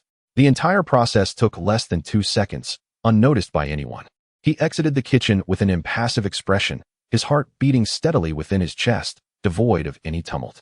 He reassured himself that this was not harm, it was salvation. Allowing her to fall ill in Winterfell was far preferable to being imprisoned in King's Landing, subjected to beatings, stripped of all dignity and hope. Letting her miss that southern nightmare might allow her to retain some beautiful illusions about the world. That evening, the feast continued with raucous revelry. Theon observed Sansa sipping delicately from her cup of sweet milk, her face adorned with dreams of the southern courtly life. He averted his gaze, choosing not to look at her. Hours later, as the night deepened, a commotion erupted from the residence of the Lord of Winterfell. Sansa Stark was suddenly afflicted by a severe illness, characterized by a high fever that would not abate, violent coughing, and rapid breathing. Maester Luwin was hastily summoned. After his examination, his countenance grew grave as he suspected she had contracted a serious, contagious malady endemic to the north, necessitating absolute rest and forbidding any travel, lest her life be endangered. The following morning, the party prepared for departure. Duke Eddard gazed at his daughter, whose small face burned with fever and who occasionally coughed even in her unconscious state. his brow furrowed in concern and helplessness. Upon learning of the situation, King Robert merely waved his hand dismissively. If the child is ill, let her stay and recuperate. Eddard, we must be on our way. There are countless matters of state awaiting me in King's Landing. Ultimately, under the tearful gaze of Lady Catelyn and Maester Luwin's assurances, the frail Sansa was left behind in Winterfell. The southward-bound caravan departed, carrying with it Duke Eddard, shattered dreams of Sansa's southern aspirations, and the undisclosed secrets of Theon Greyjoy. Leaving in its wake a trail of dust, Theon stood upon the castle walls, watching the vanishing plume of smoke. He had succeeded. He had altered the trajectory of Sansa Stark's fate. There was no joy, only a chilling calmness. He had intervened in the annals of history, now burdened with a new, clandestine guilt. Yet, he felt no remorse. In this intricate game of power, he had placed a piece of his own, detached from notions of right or wrong, solely concerning strategy and personal redemption. Survive, Sansa, he whispered to the empty walls. His voice so faint it seemed it might be carried away by the wind. In Winterfell, survive. Meanwhile, his own game was only just beginning. The storm from the south had already begun to brew, and he needed to contemplate how to secure the greatest advantage for House Greyjoy, as well as for himself. Amidst the tumult. Chapter 6. The Iron Islands.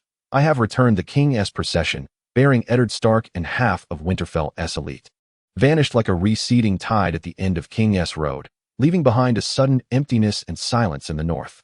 Snow and ice still blanketed the land, yet the air was charged with a transformed scent of power. Robb Stark, though merely 14 years of age, had nominally become the acting Lord of Winterfell, ruling under the guidance of Lady Catelyn and Maester Luwin. For Theon Greyjoy, an unprecedented opportunity had arisen. The vacuum of power and its infiltration. Although Robb was brave and maturing quickly, he lacked experience, with his primary concern being the stabilization of the realm and addressing potential winter threats, as well as his father's anxieties regarding the south. This afforded Theon considerable latitude for maneuvering. He willingly assumed more responsibilities that traditionally belonged to Duke Eddard, patrolling more remote territories, mediating disputes among minor lords, and even assisting Maester Luwin with certain financial documents. In these matters, he adeptly exercised his skills in intermediate command and situational control, as well as his financial acumen. He handled issues with fairness, at least on the surface, and efficiency, garnering the goodwill of many lower-tier lords and soldiers. Simultaneously, he leveraged his position to gain deeper insights into the strengths and weaknesses of the bonds between the various northern families in Winterfell, as well as their supplies and military capabilities. This intelligence was meticulously recorded in code and securely stored in the crevice of the sea stone. He consciously began to exert influence around Robb. During military training and tactical simulations, he no longer concealed his capabilities entirely. Instead, he strategically presented insights derived from his past experiences regarding potential uprisings by the Westland's army or the city of Casterly Rock, recalling Bolton's treachery, which made Robb increasingly reliant on him. Through active participation in governance, blending mid-level command with situational control and the nuances of noble etiquette and political acumen, he cultivated local governance and the ability to win hearts. The expansion of the Grey Sea network. Disturbing reports emerged from the Riverlands about the frequent mobilization of Tywin Lannister's troops, seemingly gathering near Casterly Rock. Meanwhile, the Tully family faced escalating tensions and verbal skirmishes with the Lannisters due to border frictions. Theon recognized this as Tywin testing the waters and applying pressure following Lord Eddard's departure. He artfully presented this information to Robb and Catelyn in a manner that showcased his analytical prowess, enhancing his value and planting seeds of foresight in Robb's mind for potential changes to come. Concurrently, he commenced bolder transactions through the channels of White Harbor. Using the alias of Grey Sea, he smuggled a few small yet valuable northern specialties, such as rare direwolf pelts and ancient forest amber, through the fissures of the sea. Engaging in trade with merchants from Braavos, not solely exchanging for golden dragons, but also acquiring anonymous drafts from Braavos' Iron Bank and easily transportable precious gems. This further laundered and diversified his funds, making them difficult to trace. Sansa's illness and unexpected gains, under the meticulous care of Maester Luwin. Sansa's severe illness began to gradually improve. The fever subsided, yet her body remained frail, necessitating prolonged rest. This ailment seemed to not only afflict her physically, but also sharpen her resolve. The once naive girl, who was only familiar with songs and dreams of knighthood, appeared somewhat subdued, her gaze occasionally reflecting a tranquility and bewilderment that belied her age. On one occasion, Theon visited her out of courtesy and observation. "Sansa, Leaning against her pillow, softly remarked, "Theon, thank you for bringing me that sweet milk the other night, although it did not enable me to reach King's Landing." She offered a weak smile. Theon felt a jolt of alarm. She remembered. Instantly, he summoned his instinct for intrigue, yet his face displayed an appropriately feigned confusion. "Sweet milk? Sansa, you must be mistaken. I left the feast early and did not bring you anything." His tone was natural, tinged with a hint of feigned resignation. Sansa blinked, uncertainly rubbing her forehead. "Is that so? Perhaps my fever muddled my memory. I apologize, Theon." Theon smiled gently, offering her some comforting words before taking his leave. The moment he closed the door, his expression turned icy. That was close. He almost left a fatal flaw. This reminded him that even the smallest actions could leave traces, necessitating greater caution. However, this visit was not without its rewards. As he drew near to Sansa, who was still ailing and mentally fragile, a new understanding unfolded. Close proximity to a significant figure, Sansa Stark, state, weakened mental growth, unlocked skill, basic insight into human hearts, vulnerability and desire.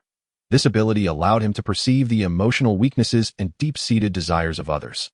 Although it stemmed from Sansa's current condition, its application undoubtedly extended far beyond.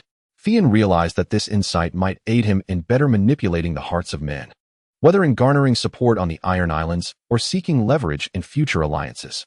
The new experiments in the Seastone Gap, Theon did not cease his exploration of the accompanying space. He attempted to place ordinary iron blocks within the realm, nurturing them over time to observe whether their texture would become more resilient. He even whimsically inserted a small cup of water, curious to see if it would freeze or undergo any transformation in a state of stillness. The result was unchanged. It remained liquid. Most of these experiments yielded feeble or no results. Yet he persisted with enthusiasm, firmly believing that this space held further potential to uncover. As winter yielded to spring and the ice began to thaw, news from the south arrived like a bitter chill, growing more frigid with each report. First came the news of Lord Eddard Stark's disagreement with the king in King's Landing, leading to his resignation as Hand of the King, though it was later retracted. Then, he was attacked and injured while investigating the circumstances surrounding the death of former Hand Jon Arryn. The ominous clouds looming over the north grew ever heavier. Theon understood that a decisive moment was approaching. He discreetly inspected all provisions within the Seastone Gap, ensuring that weapons were sharp, gold plentiful, and messages could be swiftly destroyed or delivered. Like a sea creature sensing an impending storm, he rooted his tentacles deep into the soil and shadows of the north, gathering strength and awaiting the thunderous news that would change everything. The capture of Eddard Stark. When the raven finally soared over Winterfell with a blood-stained letter, shrieking its message, Theon stood amidst the crowd, watching as Robb's face paled upon tearing open the missive, witnessing Lady Catelyn's eyes filled with despair and fury, and observing the entire Winterfell erupt like a lit powder keg. He knew that the script had turned to its most critical page. The War of the Five Kings was about to unveil its bloody curtain, and he, Theon Greyjoy, would no longer be a passive participant in this drama. He would grasp the stakes firmly, stepping into the vortex of power, driven by the instincts of survival, ambition, and the desire to rewrite the fate of his own house. The Greyjoys. His fingertips discreetly brushed against the icy, bone-chilling blade of a flying axe, steeped in the essence of the space. The north was on the brink of chaos. He silently mused, his eyes burning with a calm fire, believing that chaos was not an abyss but a staircase. The news brought by the raven spread like wildfire, swiftly consuming the remnants of peace within Winterfell. Lord Eddard Stark had betrayed and conspired against the Queen Cersei and was imprisoned. The announcement struck like a heavy hammer upon every heart. In the hall, Robb Stark slammed the letter onto the table, his youthful face contorted with rage and disbelief, his blue eyes ablaze with an unprecedented fire. Lies. This was the shameful deceit of the Lannisters. His voice trembled with excitement, yet it resonated with an undeniable resolve. He was no longer the boy who required his father's guidance. In a fleeting moment, hatred and responsibility birthed the nascent form of the king in the north. Lady Catelyn's complexion was as pale as parchment, her hands clutching her garment at the chest, yet she valiantly held herself upright, her gaze sharp as ice, sweeping over the faces of every noble present. They had imprisoned Eddard. They must pay the price. Her voice was not loud, but it carried the fierce determination of a she-wolf protecting her young. The hall erupted like a disturbed beehive, the furious roars and calls for battle nearly threatening to tear the roof asunder. Great Jon Umber brandished his fists, declaring his intent to lead an army straight into King's Landing. Lord Rickard Karstark wore a grim expression, demanding an immediate assembly of the bannermen. In the midst of the tumult, Theon Greyjoy stood among the crowd, perfectly embodying a Stark brother equally incensed. He clenched his fists, his face reflecting just the right amount of anger and concern. Even the corners of his eyes slightly reddened from his effort to restrain himself. However, deep within him lay a frozen calm, accompanied by a hint of relief that the moment he had awaited had finally arrived. The wheels of history had inevitably rolled over this juncture. In his previous life, it was at this very moment that he followed Robb southward, experiencing a brief period of glory before succumbing to betrayal and destruction. But this time, everything would be different. He keenly observed each individual present. He noted Lord Roose Bolton, the cold and terrifying lord of the Dread Fort, who, despite uttering words fitting for the occasion, possessed eyes devoid of warmth, only deep calculation. Theon's insight into the hearts of men, vulnerabilities and desires, allowed him to vaguely sense the greed for greater power hidden beneath Bolton's mask of subservience. This was a signal that demanded extreme vigilance. Proximity to key figure, Roose Bolton, skill, enhanced insight into hearts, vulnerabilities and desires, enabled the perception of deeply concealed ambitions for power and cold calculations. Amidst the chaos and fervor, Theon understood that the moment he had long awaited had arrived. He could not merely follow Robb. He must take the initiative to secure a more advantageous position for himself and for House Greyjoy. When the discussions reached a temporary halt, Robb, suppressing his fury alongside Lady Catelyn, Maester Luwin, and several core lords, retreated to a private chamber for deliberation. Seizing an opportunity, Theon discreetly intercepted Robb. Robb. His voice was deep and grave, imbued with an undeniable sincerity. Lord Eddard has shown me kindness. Winterfell is my home. I share your outrage over the Lannisters' atrocities. Robb clapped a heavy hand on his shoulder, his weary yet resolute gaze emerging from beneath his auburn hair. I know, Theon. You are my brother. We need every loyal man. It was precisely for this reason that Theon pressed on. He met Robb's gaze, utilizing his abilities of leadership and authority and charismatic presence to imbue his words with greater weight. War requires allies, gold, and intelligence. The North is strong. But in the face of the entire Westerlands and the Crownlands, we need additional leverage. Robb furrowed his brow. What are you suggesting, Theon? Let me return to the Iron Islands. Theon unveiled his long-conceived plan, urging me to persuade my father, King Balon Greyjoy, that if his navy were to align with us, it could completely blockade the western coast, severing the Lannisters' supply and reinforcements from Lannisport, and even pose a direct threat to the port itself. This would prove far more effective than dispatching legions of infantry southward. Robb was taken aback, clearly unprepared for Theon's suggestion. A flicker of hesitation crossed his eyes. To send Theon back? The very hostage he regarded as a brother, back to his ambitious father's side? Theon perceived his uncertainty and immediately raised the stakes. Robb. I swear by the blood coursing through my veins from both the Greyjoy and Stark houses, he deliberately emphasized, that my mission is solely for the sake of an alliance. I know my father well. He yearns to restore the ancient glories, but he covets tangible benefits even more. We can present him with an offer he cannot refuse. After defeating the Lannisters, he would be acknowledged as the ruler of Lannisport and parts of the western coast, or granted trading privileges. This is far more feasible than his chances of successfully rebelling on his own. He paused, his voice tinged with a poignant blend of sorrow and resolve. And, Robb, I am your envoy, not a hostage fleeing back home. My loyalty resides here in Winterfell, with you. Should my father refuse or harbor treachery, I shall return bearing vital intelligence from the Iron Islands, which is equally crucial for us. His words were a tapestry of half-truths, laden with temptation and peril. While Theon indeed intended to leverage this opportunity to return to the Iron Islands, his motives extended beyond mere allegiance to the Starks. He sought to reconnect with his family, cultivate influence within the Iron Islands, and with foresight, steer the Greyjoy power towards his own advantage. Perhaps, if fate allowed, he could even garner the support of his astute sister, Asha. Robb fell into contemplation. Theon's proposal was undoubtedly strategic. Securing the Iron Islands navy could significantly tip the scales of victory. Yet, could he place complete trust in Theon? At that moment, Lady Catelyn approached, having overheard part of the conversation. She regarded Theon with a complex and scrutinizing gaze. Finally, she whispered to Robb, Robb, we need every possible ally. Theon may be our only bridge to the Iron Islands.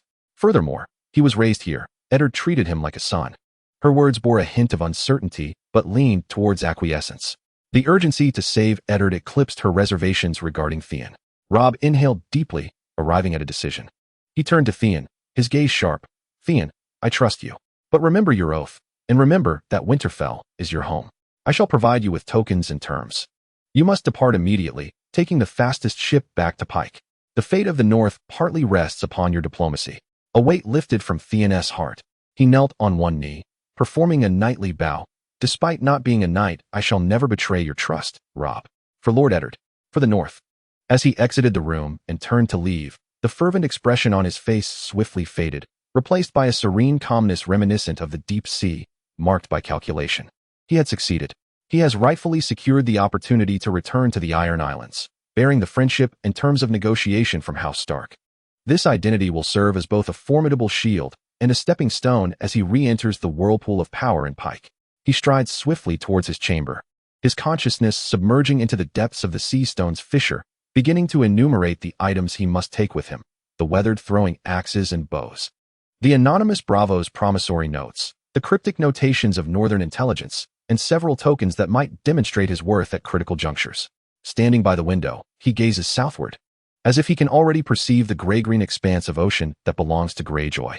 The Iron Islands, he murmurs softly, his fingertips unconsciously gliding over the frigid window frame. I have returned. This time, he shall no longer be the hostage yearning for acknowledgement, but a prince wielding power and leverage.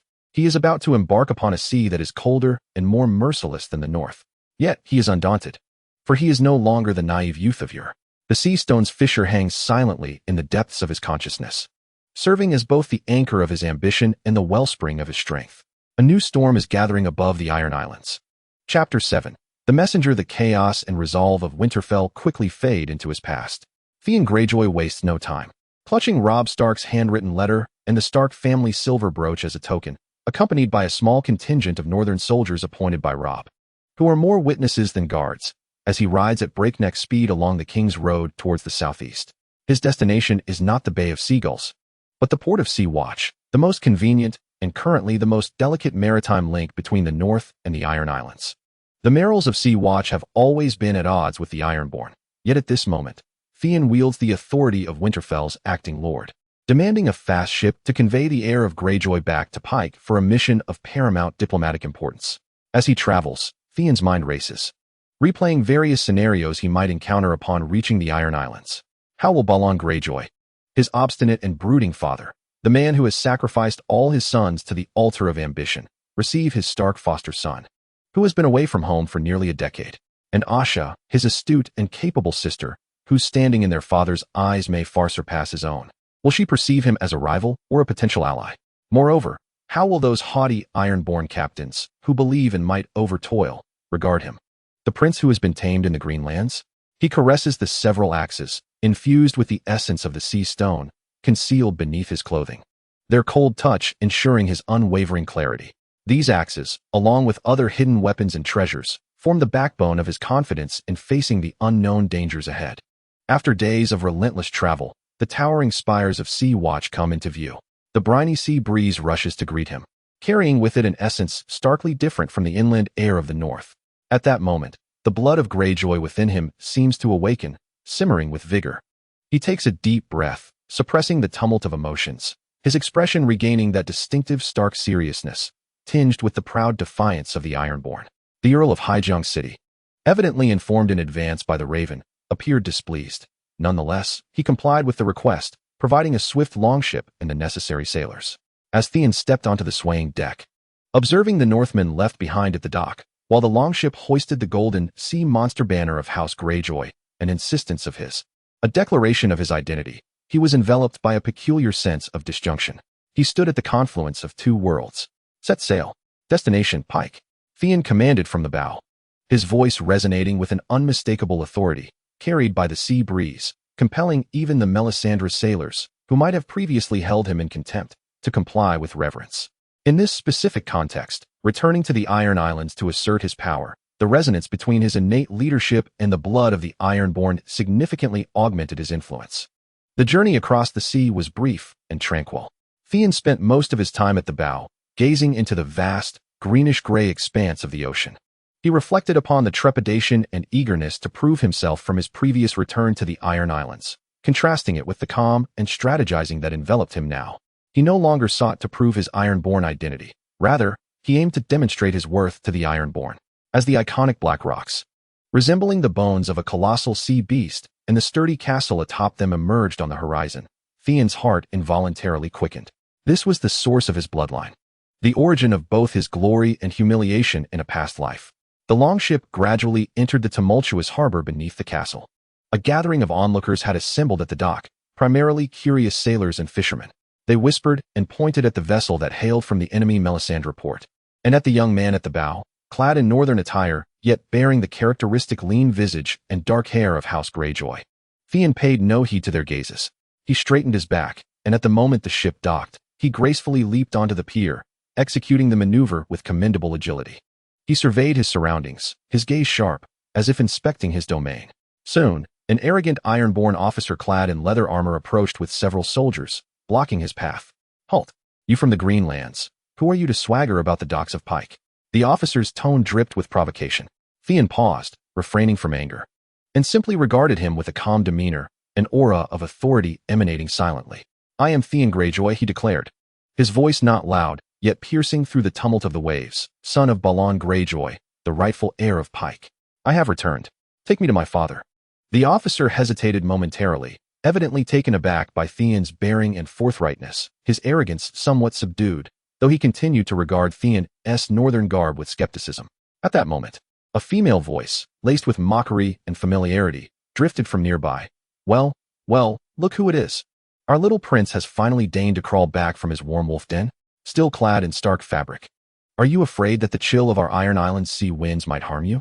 As Theon turned, he beheld his sister, Asha Greyjoy. She stood taller than he remembered, her skin a healthy wheat hue kissed by the sea breeze, her short black hair stylishly untamed. A battle axe hung from her waist, and a mocking smile adorned her face. Yet, within her eyes, which mirrored his own, a glimmer of shrewdness and scrutiny sparkled. At that moment, knowledge flooded his mind: how to discern the winds and currents, how to command a ship towards enemy vessels, and how to engage in close-quarters combat. Simultaneously, Theon instinctively grasped Asha's current disposition. Rather than being incensed by her mockery, he returned her jest with a similarly defiant smile. Responding fluently in the dialect of the Iron Islands, "Sister Asha, it has been many years. Your tongue remains as venomous as a sea serpent. This attire is merely for ease of movement. As for the cold," he paused, his gaze sweeping over the onlookers at the dock. "True Ironborn, do they fear the winds of their homeland? I have returned, bearing the chance to truly empower our Greyjoy clan. Rather than squandering our efforts on barren isles or embarking on doomed rebellions as before." His words resonated with conviction, not only addressing Asha but also captivating the attention of all present Ironborn. He explicitly articulated the plight of the Iron Islands and the failure of Balon's last rebellion, a declaration that required immense courage and immediately commanded the focus of the crowd. Asha's mockery waned, replaced by a profound scrutiny. She appraised Theon from head to toe, seemingly seeking the changes wrought by a decade apart. "Quite the bravado, my dear brother. It seems your time in the wolf's den has not been in vain. You've mastered the art of grandiloquence. Come," she turned, waving her hand. "Father awaits in the great hall. Let us see if the opportunity you bring can indeed soften his heart, which is harder than the stones of Pyke." Theon understood that he had successfully navigated the first trial. He followed in Asha's footsteps toward the familiar, yet foreign castle.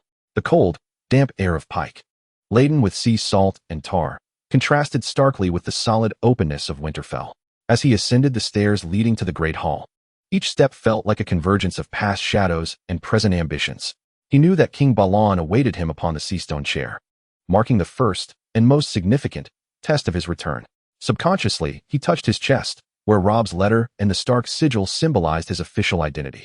Yet, hidden within the recesses of his consciousness, in the crevices of the sea stone, lay his true strength and trump card. Chapter 8. The Hunt. At this moment, the power play of the Iron Islands officially unfurled before him. The Hall of Pyke is cold and desolate, the mournful sea breeze seeping through the cracks in the stone, intertwining with the faint crackling of the fireplace. The air is saturated with the scents of sea salt, damp stone, and aged fish oil. At the end of the hall, upon a rough black stone throne, sits Balon Greyjoy, the king. He appears even more gaunt than remembered by Theon, resembling a statue eroded by the sea winds for a millennium.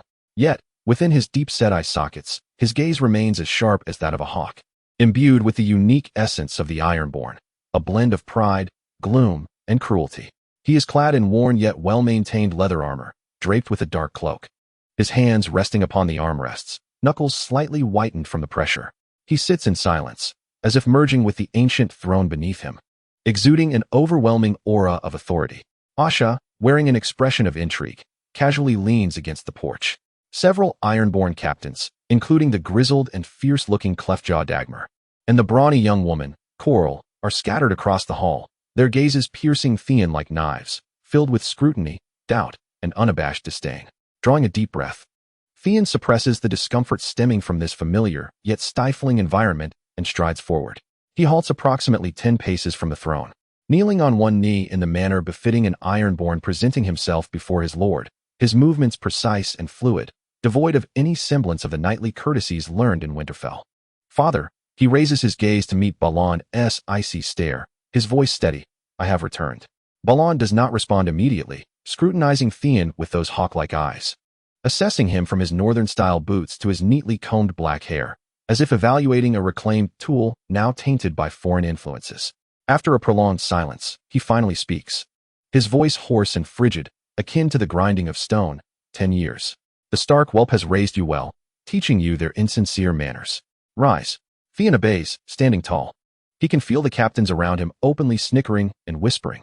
I have heard, Balon continues, his tone devoid of any warmth of a father's reunion, that you return bearing the Stark whelp's mission.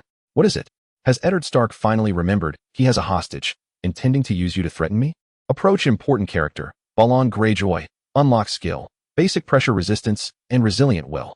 Insight passive activated, perceives Balon's profound resentment towards failure, his obsessive adherence to ancient ways, and his deep disappointment and distrust towards Theon, the domesticated son. A weighty pressure, as heavy as the deep sea, washes over him.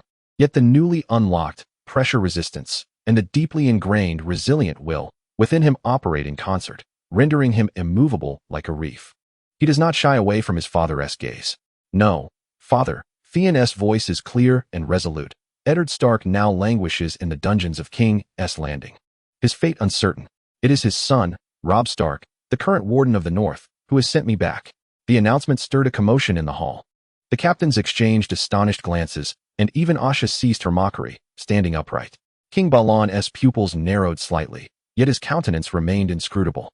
Oh, Balon's voice carried a note of intrigue. So, the old wolf has been imprisoned? Hence, the young wolf sent you back to beseech the mercy and aid of the Iron Islands? Not to beseech, father, but to propose an alliance, Theon corrected, stepping forward to produce Robb's letter and the Stark silver brooch, holding them in his hand as a testament to his words. Eddard Stark is held captive by the Lannisters, and the North has already risen. War is imminent across the Seven Kingdoms. This is our opportunity, father. The long-awaited chance for the Greyjoys. Opportunity? Balon scoffed, laced with derision. An opportunity to fight for the Stark house? To shed our blood for their freedom? He looked at Theon incredulously. Have you drunk too much milk in Winterfell to soften your wits? Laughter erupted among the surrounding captains. Undeterred by their mockery, Theon's voice rose with undeniable fervor and authority. No, this is for the freedom and glory of the Iron Islands. Robb Stark has promised that if we send our forces to blockade the western coast, severing the Lannisters' lifeline, he will recognize your dominion over the port of Lannisport and its bounteous lands after the war's victory. Imagine, father, no longer a barren rock, but one of the richest ports in Westeros. That would truly embody the ancient spirit of seizing what is needed. This is far wiser than challenging the Iron Throne alone once more. He cast the bait, a coveted prize that King Balon had long coveted but never attained. The hall fell silent. The captain's gazes shifted from scorn to astonishment and greed. Lannisport, a symbol of immeasurable gold and trade.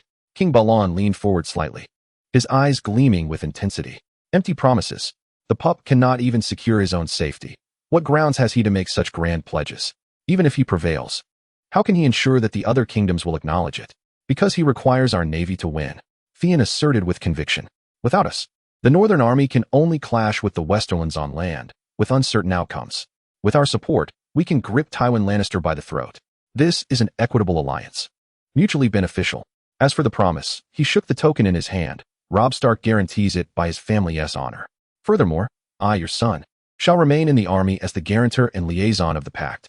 Should the Starks breach their word, I shall be the first to pay the price. This role was meticulously crafted, not merely as an envoy, but as a hostage, albeit willingly, and a future mediator of interests. This position was crucial, allowing him to deeply engage in the war and seize power and prestige from it. Balon fell into silence, leaning back in his chair, his fingers lightly tapping against the armrest of the sea-stone seat, producing a dull sound. The hall was enveloped in the crackling of the hearth and the mournful wail of the sea wind. All eyes were fixed upon him, awaiting his decision. The tumultuous struggle within his father was palpable to Theon. A myriad of emotions, hatred for Stark, a yearning for power, an assessment of risks, and a profound distrust towards Theon himself, intertwined upon that weathered visage. Suddenly, Asha broke the silence. "Father, though my brother may appear as a mere lord of a verdant realm, his words carry merit. Rather than confronting the Iron Throne head-on, we should seize the opportunity presented by the clash between the wolf and the lion to claim the choicest morsel. The risks are undeniable, yet the potential rewards warrant a gamble." Her gaze swept over Theon, imbued with a hint of reevaluation. Other captains, such as Dagmar, voiced their agreement, swayed by the tantalizing allure of Lannisport. At last, King Balon lifted his head, his hawkish eyes fixed intently on Theon, as if attempting to pierce through to his very soul. "Very well," he began slowly, his voice echoing like a distant tide. "Theon, you have brought forth an intriguing proposition. We may engage in discussions with the wolf cubs." A surge of certainty coursed through Theon. The pivotal step had been achieved. Yet, Balon's words were not yet concluded. "However, Greyjoy does not place faith in mere words. If you desire the fleet of the Iron Islands, it can be arranged. But Robb Stark must first substantiate his sincerity and strength. Until he secures a credible victory, my longships shall remain anchored, observing from the sea." This was a shrewd negotiation, a strategy to mitigate risk. "As for you," Balon's gaze, as cold as iron, bore down on Theon. "Since you claim to be the heir of the Iron Islands and the guarantor of this alliance, let me, and all the Ironborn, witness what you have truly learned in the Wolf's Den over the past decade, beyond mere rhetoric." Dagmar. The fierce Dagmar stepped forward at once. "Take him aboard," Balon commanded, "to partake in the next raid. Let me see, my son, whether the blood coursing through your veins is that of Greyjoy's sea salt or Stark's mud." The so-called raid was a traditional Ironborn act of plunder. It was both a test and a display of authority. Should Theon falter or show cowardice, any credibility he had just established would evaporate, leaving him with no foothold in the Iron Islands. Meeting his father's gaze, Theon exhibited no sign of retreat. He even allowed a slight smirk to grace his lips, a smile reminiscent of the sea monster, tinged with the promise of plunder. "As you wish, father," he declared boldly. "I shall demonstrate that the blood of Greyjoy has never run cold." He understood that the battle of words had concluded. Now was the time to prove himself through action and blood. His first raid would serve as his true re-entry into the Iron Islands, a splendid opportunity to accumulate initial prestige. His hand instinctively brushed against his waist, seemingly empty, yet within the crevices of the sea stone. His throwing axe awaited with eager anticipation. Chapter 9. The son of the sea stone. The briny sea breeze carried an unprecedented air of ferocity. Theon stood at the bow of the ship, the anger of the sea monster, a long, deep-draft vessel adorned with a grotesque, roaring golden sea creature at its prow. His guardian, Dagmoth the cracked jaw, loomed like a silent yet perilous reef beside the helm, his weathered eyes surveying scene with unabashed scrutiny. Their objective was not a merchant vessel but a small coastal village named Pebble Town, situated at the edge of the river bay, loyal to House Redwyn. Intelligence indicated that its defenses were lax, yet it harbored a meager supply of provisions and wine intended for the court's army. While not abundantly rich, it was perfectly suited for a display of might and a hunt for supplies. Scene donned a slightly worn Ironborn leather armor procured from the armory of Pyke City. Draped beneath a deep gray cloak, he adorned no conspicuous jewelry, save for a few throwing axes, chilled by the touch of sea stone, cleverly tucked into his belt and concealed by his cloak. His stout bow and quiver lay within easy reach. "Nervous, lad?" Dagmoth's hoarse voice shattered the silence, laced with a hint of mockery. "I hear you've been playing with wooden swords in Winterfell. Have you ever seen True Blood?" Scene did not turn, his gaze fixed on the gradually clarifying coastline. He felt the eyes of the other Ironborn crew members upon him, mingling curiosity, disdain, and an anticipation for amusement. "Captain Dagmoth." Scene's voice remained calm, resonating clearly in the sea breeze. "Lord Stark taught me to wield a true sword. And he also taught us that a wolf pack never howls before its prey." Dagmoth grunted, falling silent, yet Scene sensed the sharpness of the scrutinizing gaze intensify. The longship glided ghost-like towards the shore, the dawn light barely breaking, marking the moment when the Night's Watch felt their greatest fatigue, and the villagers remained in slumber. With a low command from Dagmoth, the oars were retracted, and the longship surged forward onto the beach with the last vestiges of momentum. For the old way. For the drowned god. Dagmoth raised his battle axe, letting out a roar. Take by force what is not earned by toil. The crew erupted with fervent battle cries, akin to bloodthirsty sharks, as they leaped from the vessel, splashing into the frigid waters, racing towards the sleeping village. Scene inhaled deeply, the primal battle cry igniting the blood within his veins. Unlike the others, he did not charge blindly. He activated his skill, intermediate stealth and wilderness master. His form melding with the deepest shadows before dawn, swiftly navigating the outskirts of the village, aiming for the solitary, yawning watchtower at the entrance. The guard atop the tower had just been roused by the ruckus below, flustered as he attempted to sound the alarm. The moment he raised the horn, a nebulous gray shadow swept past from the tower's shadows, followed by a chilling shaft of darkness that sliced through the air. Thwack! The space-infused throwing axe, endowed with extraordinary precision and a frigid force, embedded itself into the guard's throat. His gasp was stifled, the horn slipping from his grasp, caught silently by Scene, who had leapt forth without a whisper. Successfully executed a silent infiltration and elimination by integrating stealth, climbing, and ranged weaponry in a real combat scenario. The adverse environmental shooting calibration proved significantly effective. Shurin did not linger. He retrieved his throwing axe, seemingly drawing it from his waist with the cloak's cover, though in truth it was summoned from the void. Like a nimble weasel, he descended the watchtower and merged into the now chaotic village. The robbery escalated swiftly and brutally. The Iron Men smashed open doors, seizing anything of value, while resisting men were mercilessly cut down, and the shrieks of women mingled with the cries of children. Navigating through the turmoil, Shurin did not partake in the plunder. Instead, he resembled a composed hunter, meticulously seeking those attempting to organize resistance or posing a significant threat. A knight clad in chainmail, evidently a local chieftain, wielded a longsword and had just felled an Iron Man who had advanced too far. Shurin's gaze turned icy as the knowledge of basic knightly swordsmanship, swift flow, flashed through his mind, allowing him to instantaneously discern the opponent's point of force and vulnerabilities. He did not engage head-on, but instead sidestepped gracefully. At the moment the knight's sword swung wide, an ordinary short sword, drawn from the void, struck like a viper, precisely penetrating the joint of the chainmail and embedding itself beneath the ribs. The knight, eyes wide with disbelief, slowly collapsed. Shurin withdrew the short sword without a glance and once more melded into the shadows, seeking his next target. His movements were efficient and ruthless, devoid of any superfluous emotion. As if he were not taking lives, but executing a meticulous cleansing operation. The mastery of northern military swordsmanship and knightly swordsmanship, swift flow, began to coalesce in practical combat, forming a more concise and lethal personal style. His resilient will effectively shielded him from the emotional turmoil accompanying his initial act of killing. Dagmo had been observing Shurin from the corner of his eye. When he witnessed Shurin silently dispatch the sentry and swiftly eliminate the troublesome knight, astonishment unmasked itself on his fierce visage for the first time. This lad is no mere facade. His peculiar stealth and precise hunting starkly contrasted with the traditional ferocity of the Iron Men, yet proved remarkably effective. The battle, or rather, the massacre, concluded swiftly. No significant resistance remained in the village. The Iron Men began loading the plundered grain, barrels of wine, and a modest amount of gold and silver onto their longships. Shurin approached the village well, cleansing the blood from his short sword. A few Iron Men crew members, burdened with loot, passed by him, their gazes entirely transformed. The previous disdain was replaced by a blend of awe and confusion.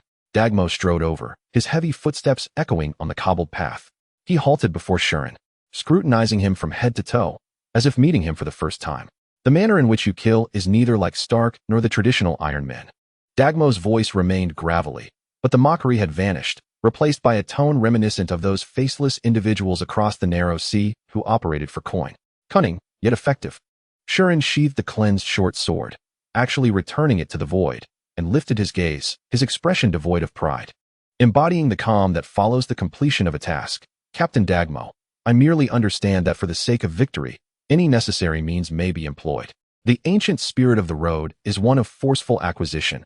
How one acquires it is not confined to a singular method, is it not?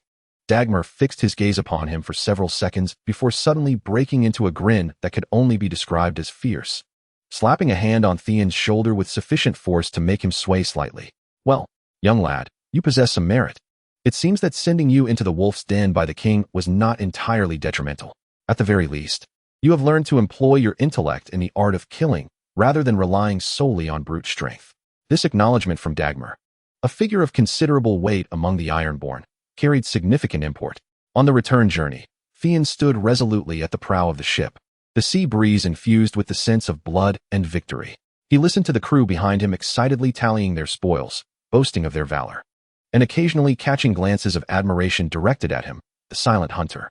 He understood that this minor act of plunder was merely the first step. Through his actions, he had proven to Dagmar and the crew that he was no coward, even exhibiting a peculiar and formidable talent that evoked trepidation. Yet, this was far from sufficient. He aspired for grander achievements, a true power that rightfully belonged to him. Gazing towards the direction of Pyke, he contemplated how to leverage the impending Great War, how to cultivate loyal allies within the Iron Islands, and how to extend the network of the Grey Sea to this place. Chapter 10. The Stone of the Sea. The first hunt had concluded. Theon Greyjoy, the returning heir of the Iron Islands, had carved out a place for himself through blood and ruthlessness, laying the first blood-stained cornerstone for his subsequent grander ambitions. His tenure in the Iron Islands had officially commenced in such a savage yet effective manner. The fury of the sea, laden with the spoils of their plunder and a subtly different atmosphere, returned to Pyke. As Theon re-entered the great hall behind Dagmar, he could distinctly sense a shift in the gazes of the Ironborn captains. Derision and skepticism remained, yet they were now mingled with scrutiny, curiosity, and even a barely perceptible hint of apprehension. With his gravelly voice, Dagmar unabashedly recounted Theon's performance in Pebble Town, how he had silently dispatched sentinels and accurately hunted down resistors, likening his methods to the lethal mists of the night. Though some of the old-school captains scoffed at this, deeming it insufficiently honorable, the term effective held considerable weight in the pragmatic minds of the Ironborn. King Balon sat regally upon the stone chair, and upon concluding Dagmar's report, his hawk-like eyes lingered on Theon for an elongated moment. He offered neither praise nor criticism, merely stating in a subdued tone, "It appears you have not entirely forgotten whose blood flows through your veins." This was the utmost acknowledgement Balon could bestow, establishing a preliminary dangerous and efficient personal impression within a specific group, the Ironborn captains. The intimidation effect is amplified within the Iron Islands environment.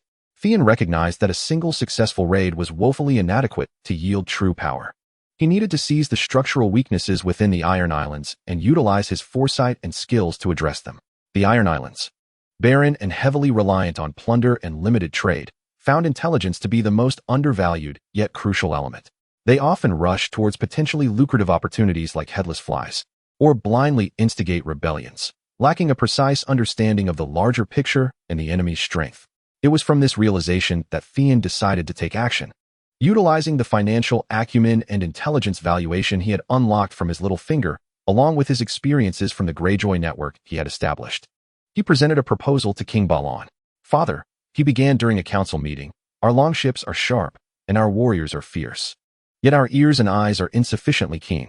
We are unaware of the precise deployment of the Lannister fleet, oblivious to which castles in the Riverlands are inadequately defended, and even ignorant of the stances held by other kingdoms regarding the impending war. A blind assault would only lead us to repeat our past mistakes." He paused, feeling the skeptical gazes of the captains, yet continued, "I propose the establishment of a dedicated intelligence network. We do not require many individuals, but they must be trustworthy.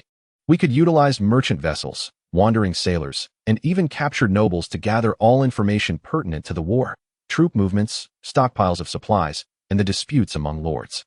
This would aid us in identifying the most bountiful prey at minimal cost, and provide us with early warnings before the storm arrives." This suggestion seemed at odds with the traditions of the Ironborn, and even appeared somewhat cowardly. Immediately, a captain retorted, "Intelligence? That is the realm of women and eunuchs. True Ironborn rely on the axes in their hands and the blessings of the drowned god." However, Asha appeared contemplative, having led fleets for many years. She understood the importance of accurate information. "Father," she interjected, "though Theon's words may be unpalatable, they hold merit. Our previous failure," referring to Balon's first rebellion, "was partly due to our underestimation of the Stark and Baratheon alliance's response. Had we known in advance where the Lion's fleet lay, we could have struck with precision, like hunting seals." King Balon remained silent. He was more acutely aware of the pain from their previous defeat than anyone else. He glanced at Theon and then at Asha, ultimately arriving at a compromise. "We may give it a try." "Theon," This matter is yours. However, I will not provide you with many men or a substantial amount of gold. Let me see what you can accomplish with those tricks you learned in your wolf den." This suited Theon perfectly. He did not require a large number of individuals. Rather, he sought absolute control and secrecy. He first sought out a few characters who mingled in the underbelly of Pyke. Familiar with all manner of society, yet having fallen from grace. An old sailor stripped of his captaincy due to alcoholism, well-versed in the conditions of various ports. A cunning accountant who had been ostracized after working for merchants, skilled in organization and analysis. And a nimble youth adept at petty thievery, to serve as a courier for secret messages and conduct discreet investigations. With a small portion of gold dragons and silver stags extracted from the cracks of the sea stone, the source of which remained untraceable, he easily purchased their loyalty. Using sea stone as his code name, inspired by his own associated space, he established a rudimentary contact point in an abandoned rocky cave in Pyke. He employed a rudimentary instinct for conspiracy to devise a straightforward method of communication in a coded language and through the channels of White Harbor. Endeavored to indirectly connect this nascent intelligence line from the Iron Islands to the grain markets of the Riverlands, thereby forging a primitive yet effective information network that spanned the western coast. He successfully harnessed his skills and resources to establish, within the Iron Islands, a clandestine intelligence organization known as the Sea Stone, controlled by none other than himself. Meanwhile, Theon did not neglect the enhancement of his personal prowess and the cultivation of interpersonal relationships. He frequently trained alongside Asha, and in their sparring sessions, he amalgamated the ferocity of northern swordsmanship, the swiftness of knightly techniques, and the brutal axe skills of the Ironborn, resulting in an increasingly enigmatic and unpredictable style. Asha, who initially found their encounters manageable, eventually had to muster all her focus to contend with him, her opinion of Theon evolving from mildly interesting to decidedly dangerous. He deliberately sought camaraderie with influential captains such as Dagmar, occasionally bestowing upon them rare fine wines or trinkets acquired from the Grey Sea network, and humbly, or at least pretended to be, solicited their naval combat experience. His skill in understanding human nature enabled him to accurately discern the preferences and vulnerabilities of these rugged men, catering to their tastes and gradually winning over a portion of their goodwill. Time passed amid tense preparations and covert arrangements. News continued to flow in from the south. Robb Stark had decisively defeated Jaime Lannister in the Whispering Woods, capturing the Kingslayer. The northern army's advance now pointed ominously towards the neck. This news reached Pyke, causing a tremendous stir. Robb had proven his mettle. King Theon Greyjoy no longer lingered in indecision. He summoned all the captains and proclaimed the Iron Islands' formal alliance with the north, ordering the fleet to set sail immediately to execute Theon's original strategy of blockading the western coast and assaulting Lannister ports and supply lines. On the eve of the Grand Fleet's departure, Theon ventured alone to the abandoned rock cavern. The tide crashed against the cave walls, producing hollow echoes. His consciousness sank into the crevice of the sea stone, which housed all his possessions, soaked weapons, anonymous wealth, medicinal herbs, tools for secret correspondence, and that perilous vial of wildfire. He caressed the increasingly cold, throwing axes, feeling the power they contained. The stage was set, and the actors were in place. He whispered into the dark cavern, his voice imbued with the chill of a sea monster, declaring that it was time for him to ascend this vast stage and let all of Westeros witness that Theon Greyjoy was no longer a vassal to anyone, but the master of his own fate, the son of the Sea Stone poised to instill terror in his enemies. The following day, the formidable Iron Fleet raised the golden Kraken banner, sweeping across the sea like a swarm of locusts, departing from Pyke and heading towards the war-torn western coast. Theon stood at the bow of one of the warships, his gaze resolutely fixed upon the unknown battlefield to the south, brimming with opportunity. His journey had officially commenced. Chapter 11. The assault. The fleet of the Iron Islands resembled a throng of sea monsters breaking free from their chains, sprawling across the surface of the ocean. Hundreds of longships, their prows adorned with fearsome golden sea monsters, surged forth with their gray sails billowing in the fierce northern winds, heading towards the western shores of Westeros. This formidable force embodied the ancient pathways of plunder and destruction. Theon stood at the bow of the flagship, the fury of the sea monster. No longer the inexperienced newcomer who had sought to prove himself during the last raid. Clad in fitted iron-born leather armor, with a long sword at his side, a sturdy bow slung across his back, and several throwing axes, deepened in hue by the waters of the sea stone, secured conveniently at hand. He surveyed the boundless ocean with a calm and piercing gaze, as if searching for prey. Dagmar had bestowed upon him the title of raiding captain, overseeing 3 longships, including the Fury of the Sea Monster. This was a position of real authority, a further test of his capabilities set forth by King Balon and Asha. Their initial target was not the heavily fortified Lannisport, but rather the relatively lax Ferry Island, situated further north. This was the domain of House Redwine, renowned for its wines, and also a supplier to the Lannisters. During the voyage, Theon remained industrious. Utilizing his knowledge of basic seamanship, he meticulously observed the wind direction, water currents, and cloud formations, occasionally suggesting adjustments to their course. Initially, Dagmar and the seasoned sailors dismissed his input, but as events unfolded, it became evident that Theon's judgments, fusing his understanding of the coastal currents with insights gleaned from the old sailors' experiences, enabled them to reach their destination more swiftly and efficiently, thus elevating his standing among the crew. As they neared the waters of Ferry Island, Theon activated his network of Seastone intelligence. Through prearranged channels of communication, he received the first valuable report from a beleaguered scribe. A small fleet of transport vessels, laden with newly brewed wine and provisions from the Isle of Green, was expected to traverse the southern waters of Ferry Island en route to Casterly Rock in 2 days. An opportunity. Theon immediately shared this intelligence with Dagmar, whose fierce eyes sparkled with excitement. The prey was delivered unto them. Inform the other ships. Alter our course. We shall wait to the south. On the evening of the 2nd day, the convoy of 5 sluggish cogs indeed appeared in the designated waters, resembling clumsy fat geese before the swift longships of the Ironborn. Raise the sea monster flag. Close in, Dagmar bellowed. The outcome of the battle was never in doubt. The Ironborn longships, akin to ravenous wolves, swiftly approached and grappled with the transport vessels.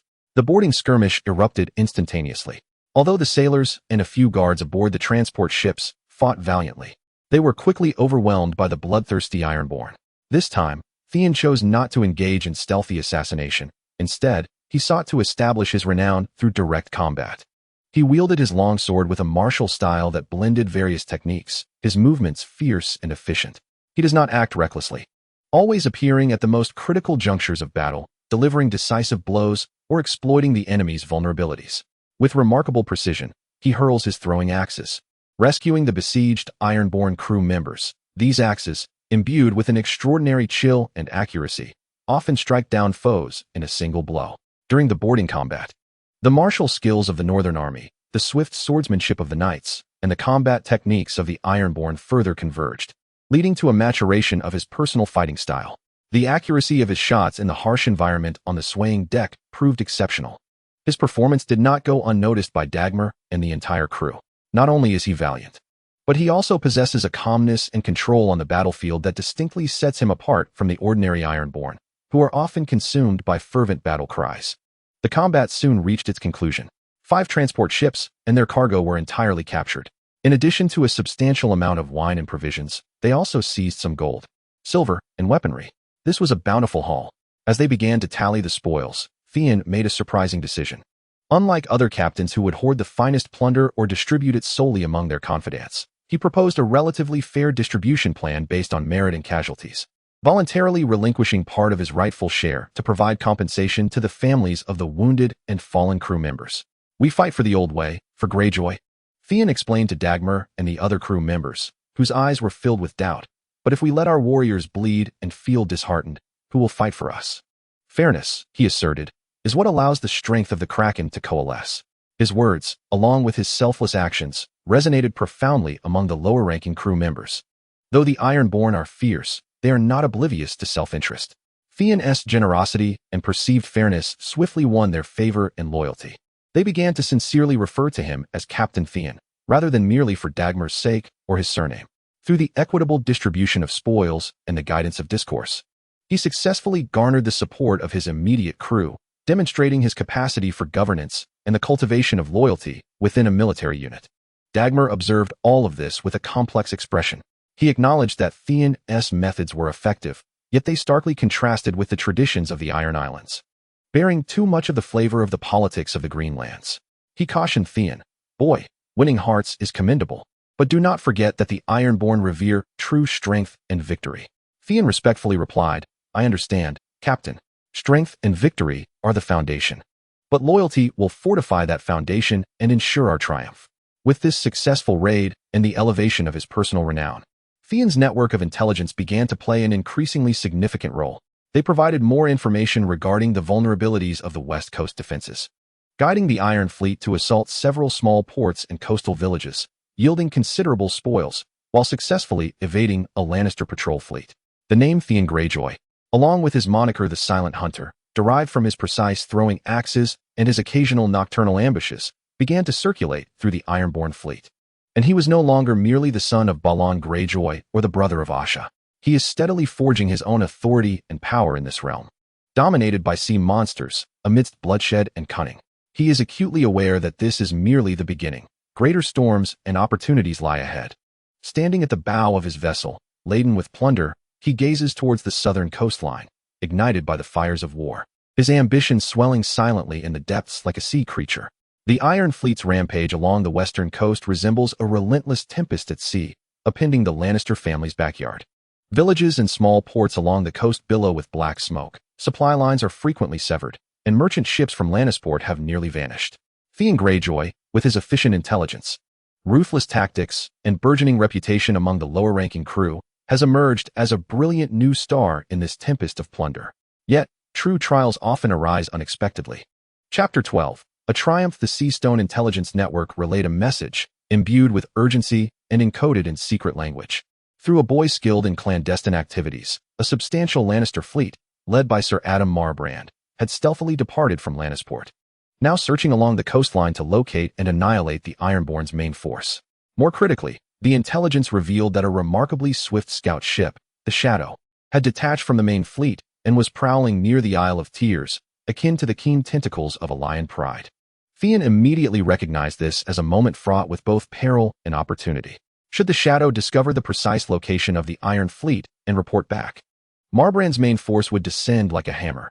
Even if the Iron Fleet emerged victorious, the toll would be severe, potentially forcing a retreat to the Iron Islands, thereby undermining their previous gains. Conversely, if they could silently eliminate this watchful eye, the Iron Fleet could remain concealed, seizing the initiative and perhaps even exploiting the intelligence gap to set a trap for Marbrand's main force. He promptly sought out Dagmar and Asha, fortuitously in the same vicinity, to share the intelligence. We must eliminate the Shadow, Theon declared with resolute conviction. They could not allow it to relay their position. Dagmar furrowed his brow. Easier said than done. The vastness of the sea makes it challenging to locate.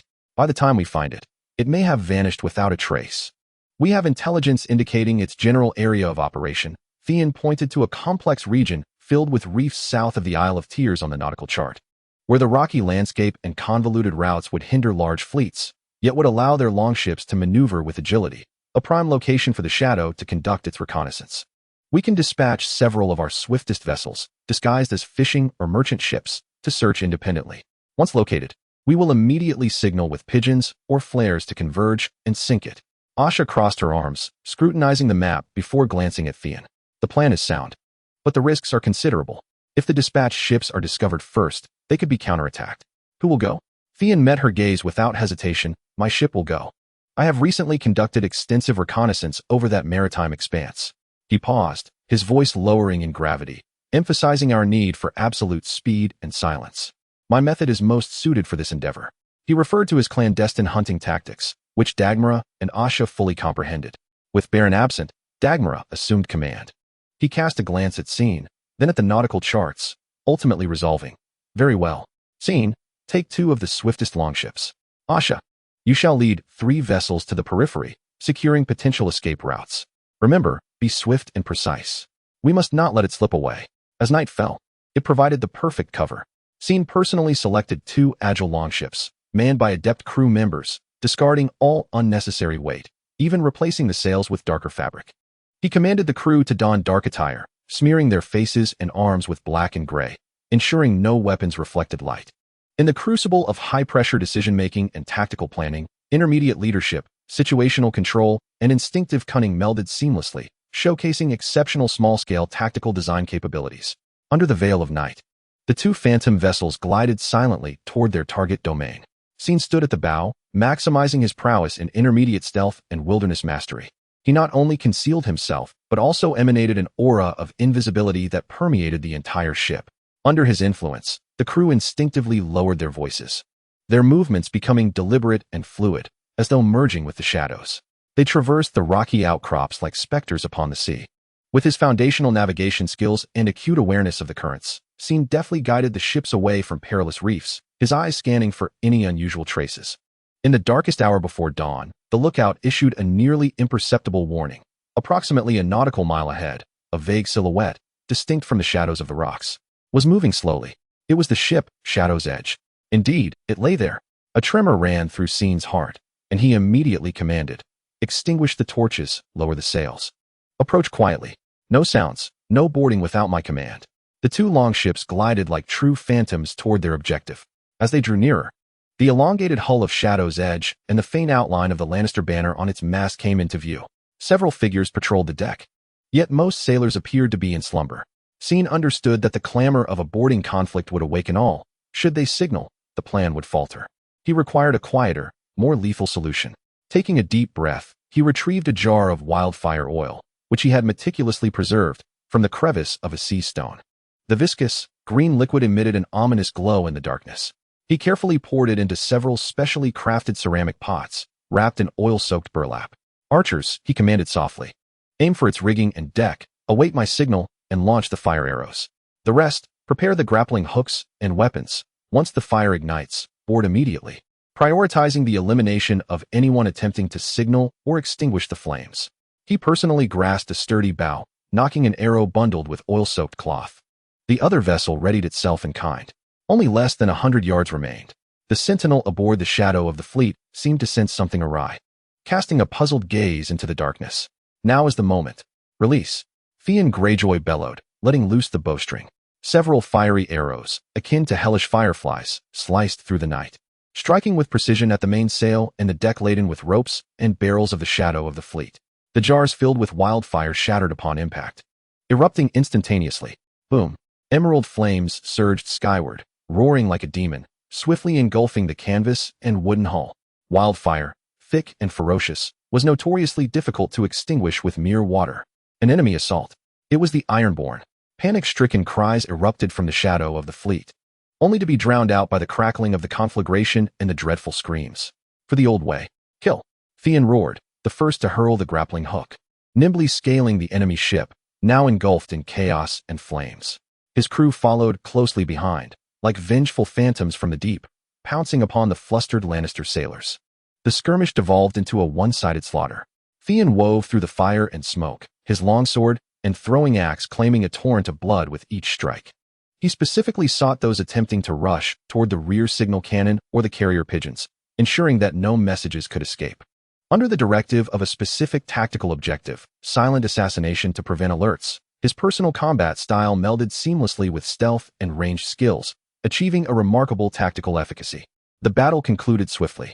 The Shadow of the fleet was utterly consumed by wildfire, gradually sinking into the frigid sea, along with all its crew and untransmitted intelligence. Theon's losses were negligible. As the first rays of dawn illuminated the surface of the sea, only a scattering of debris and oil stains remained as testimony to the brief, brutal encounter that had transpired. Asha's support fleet approached, and as she gazed upon the burning wreckage on the water, her eyes fell upon Theon at the bow. His visage smeared with soot and blood, yet his gaze as cold as iron. For the first time, she felt a chilling, ruthless determination and power emanating from her brother. "You used wildfire?" Asha's voice trembled imperceptibly. Theon wiped his face and replied calmly, "The most efficient tool. We have plucked out the lion's eyes. Now it is our turn to entertain the blind Sir Malbran." The news returned to the Iron Fleet's main body, causing a sensation. Theon Greyjoy had not only successfully hunted down the enemy's reconnaissance vessel, but had done so with nearly zero casualties, employing such extreme yet effective measures. Fear and admiration surged like a mingled tide among the Ironborn. After this skirmish, the name Theon Greyjoy no longer merely signified stealth and justice. It acquired an additional layer of deadly cunning. He had proven himself not only a valiant warrior, but also a formidable adversary unafraid to employ any means to achieve his ends. He took a significant stride upward on the power ladder of the Iron Islands, earning himself a ticket to the grander stage ahead, to plot against the main fleet of the Lannisters. His ambition, with each successive victory, unfurls like a monstrous sea creature, extending ever more powerful tentacles. Chapter 13. The First Glimmer of Brilliance. The silence of the Shadowfax was akin to blinding the eyes of a lion. Sir Adam Marbrand's Lannister fleet had lost its keenest reconnaissance capabilities, left to blindly explore the vast and perilous coastline, where anxiety and unease permeated the ranks. In stark contrast, the atmosphere on the Iron Fleet was markedly different. Theon Greyjoy returned to the main forces, celebrated as a hero for his successful hunt and the acquisition of a few valuable documents from the captain's quarters of the Shadowfax, which had yet to be destroyed. His exploits, employing wildfire for silent kills, were embellished in retellings, earning him the new moniker of the Greenfire Hunter, a blend of fear and reverence. King Balon communicated his brief commendation through a raven. However, more significantly, he authorized Dagmar and Asha to seek opportunities to inflict severe damage or even annihilate Marbrand's fleet. Given the current circumstances, a high-level military meeting convened aboard Dagmar's flagship. Rough sea charts were spread across a barrel, surrounded by impassioned leaders of the Ironborn. Marbrand is now blind, one captain exclaimed, pounding the chart excitedly. We should charge directly and sink them with our longships. Indeed, let them taste the might of the Ironborn axe. Most captains leaned towards a direct confrontation, relying on the valor of the Ironborn and the agility of their longships to secure victory. Theon remained silent, listening intently until the clamor subsided. Then he spoke, his voice steady yet clear, penetrating the ears of all present. In a head-on clash, we may emerge victorious, but at a great cost of blood. Marbrand's fleet is not comprised of transport ships. They possess warships and crossbows. Even if we triumph, it could lead to a Pyrrhic victory that might hinder our ability to maintain the blockade of the western coast. What then do you propose, Greenfire Hunter? A captain asked provocatively. Shall we burn them all with your Greenfire? That would be an entire fleet. Theon did not take offense. Instead, he pointed to an inconspicuous location on the map, situated between the Isle of Tears and the mainland, known as Weeping Bay. The waters there are narrow, flanked by towering cliffs, with treacherous undercurrents making it difficult for large fleets to maneuver. We shall not engage them on the open sea. Theon's finger traced the bay's entrance. We will lure them in. The meeting room fell silent as all eyes turned toward him. According to the captured logs from the Shadowfax and the latest intelligence from the Sea Stones, Marbrand was eager to find us and believed we might be hiding among the islands north of the Isle of Tears. Theon continued his analysis, employing his skills in intelligence assessment and mid-level command and situational control. We can dispatch a few ships as bait, deliberately revealing our presence at the northern exit of the bay, feigning a panicked retreat into the bay. Marbrand, driven by his desire for victory, would likely order a pursuit. Once the majority of their fleet had entered the bay, Theon's finger landed heavily on the narrowest part of the bay. We shall ambush them with catapults and archers hidden among the cliffs on either side, along with longships concealed in the narrow channels, and launch a simultaneous attack. The narrow waterway would cause their warships to crowd together, rendering them sitting ducks, while our smaller vessels could nimbly navigate through. This is a quintessential strategy akin to trapping a turtle in a jar, rife with peril, if the bait is uncovered, if Marbrand does not pursue, if the ambush is discovered prematurely. However, should we succeed, the rewards would be immense. Dagmar pondered deeply, while Asha gazed intently at Theon, clearly enamored by this audacious and cunning plan. Who shall be the bait? Dagmar posed the crucial question. It was an exceedingly hazardous task, fraught with the likelihood of no return. Theon raised his head, his gaze sweeping across the captain's present, ultimately resting on Dagmar's face. My fleet shall take on this role. We are swift and well acquainted with these waters. He paused, a glint of cold amusement flickering across his face, and I dare say, Marbrand's most fervent desire at this moment is to capture me, the Greenfire Hunter. I shall serve as the bait, maximizing the chances of his bite. An air of silence enveloped the chamber, as all understood the peril inherent in this undertaking. This was no longer mere plunder. It was a treacherous gambit against a formidable fleet. Ultimately, Dagmar made the call. Let us proceed. Theon, you shall take your 3 ships as bait. Asha, you will command the 10 swiftest longships to lie in ambush at the flanking waterway. Upon the signal, strike forth and sever their retreat. I shall lead the main force to seal the entrance of the fjord. Once they are inside, we shall block their escape. The rest. Prepare the ranged weaponry on the cliffs as planned. With the plan set, the Iron Fleet, a colossal war machine, commenced its efficient operation. 2 days later, at Weeping Fjord, a thin mist enveloped the sea, adding an air of uncertainty to the impending ambush. Theon stood at the bow of the ship, the fury of the sea monster. Observing the 2 accompanying vessels he commanded, akin to 3 audacious seabirds daringly skimming the edges of the vast shadow cast by the Lannister fleet. They deliberately allowed the enemy's lookout to spot them, feigning panic as they turned tail and fled into Weeping Fjord. As anticipated by Theon, Sir Adam Marbrand, eager to avenge his honor and obliterate the Ironborn stronghold, upon seeing the familiar banner of the Greenfire Hunter, which Theon had intentionally displayed. Wasted no time and commanded his fleet to pursue. Capture them. Do not let that firestarter escape. The massive Lannister fleet surged forward like an enraged pride of lions, plunging into the narrow confines of Weeping Fjord. Theon's fleet desperately fled ahead, calculating distances and luring the enemy deeper into the trap. He could hear the sounds of the Lannister warships crashing through the waves, drawing ever closer, the projectiles from their ballistae occasionally striking the sides of his ship, sending up towering columns of water. The tension soared to its zenith, just as the majority of the Lannister vessels became ensnared in the fjord's narrowest point. Their formation descending into chaos, Theon abruptly swung his arm, signal. A shrill rocket shot into the sky, exploding with a thunderous roar. In that instant, countless ironborn figures emerged upon the cliffs flanking the fjord.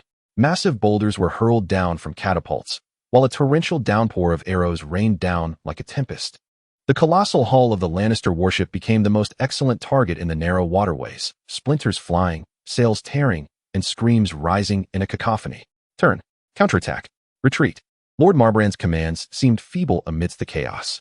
Meanwhile, 10 longships, led by Asha, surged forth like blades from the concealed flanking waterways, aiming to cleave the Lannister fleet in two. Dagmar's main force, resembling a massive gate, firmly sealed the fjord's exit. The baiting mission of Theon had been accomplished. Yet, he did not retreat. Instead, he commanded the vessels to swiftly approach the cliff's edge, utilizing the rocks as cover. Archers, fire at will. Target the enemy commander and helmsman. Theon knocked an arrow from his sturdy bow, its tip imbued with a chilling essence.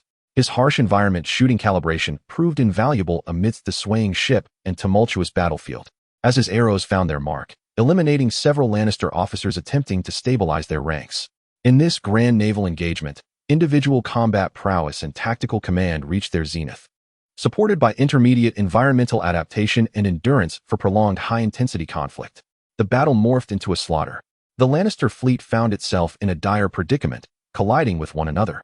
And under fierce assaults from above and the flanks, vessel after vessel ignited in flames or capsized. Sir Adam Marbrand's flagship was struck by several boulders, slowly sinking.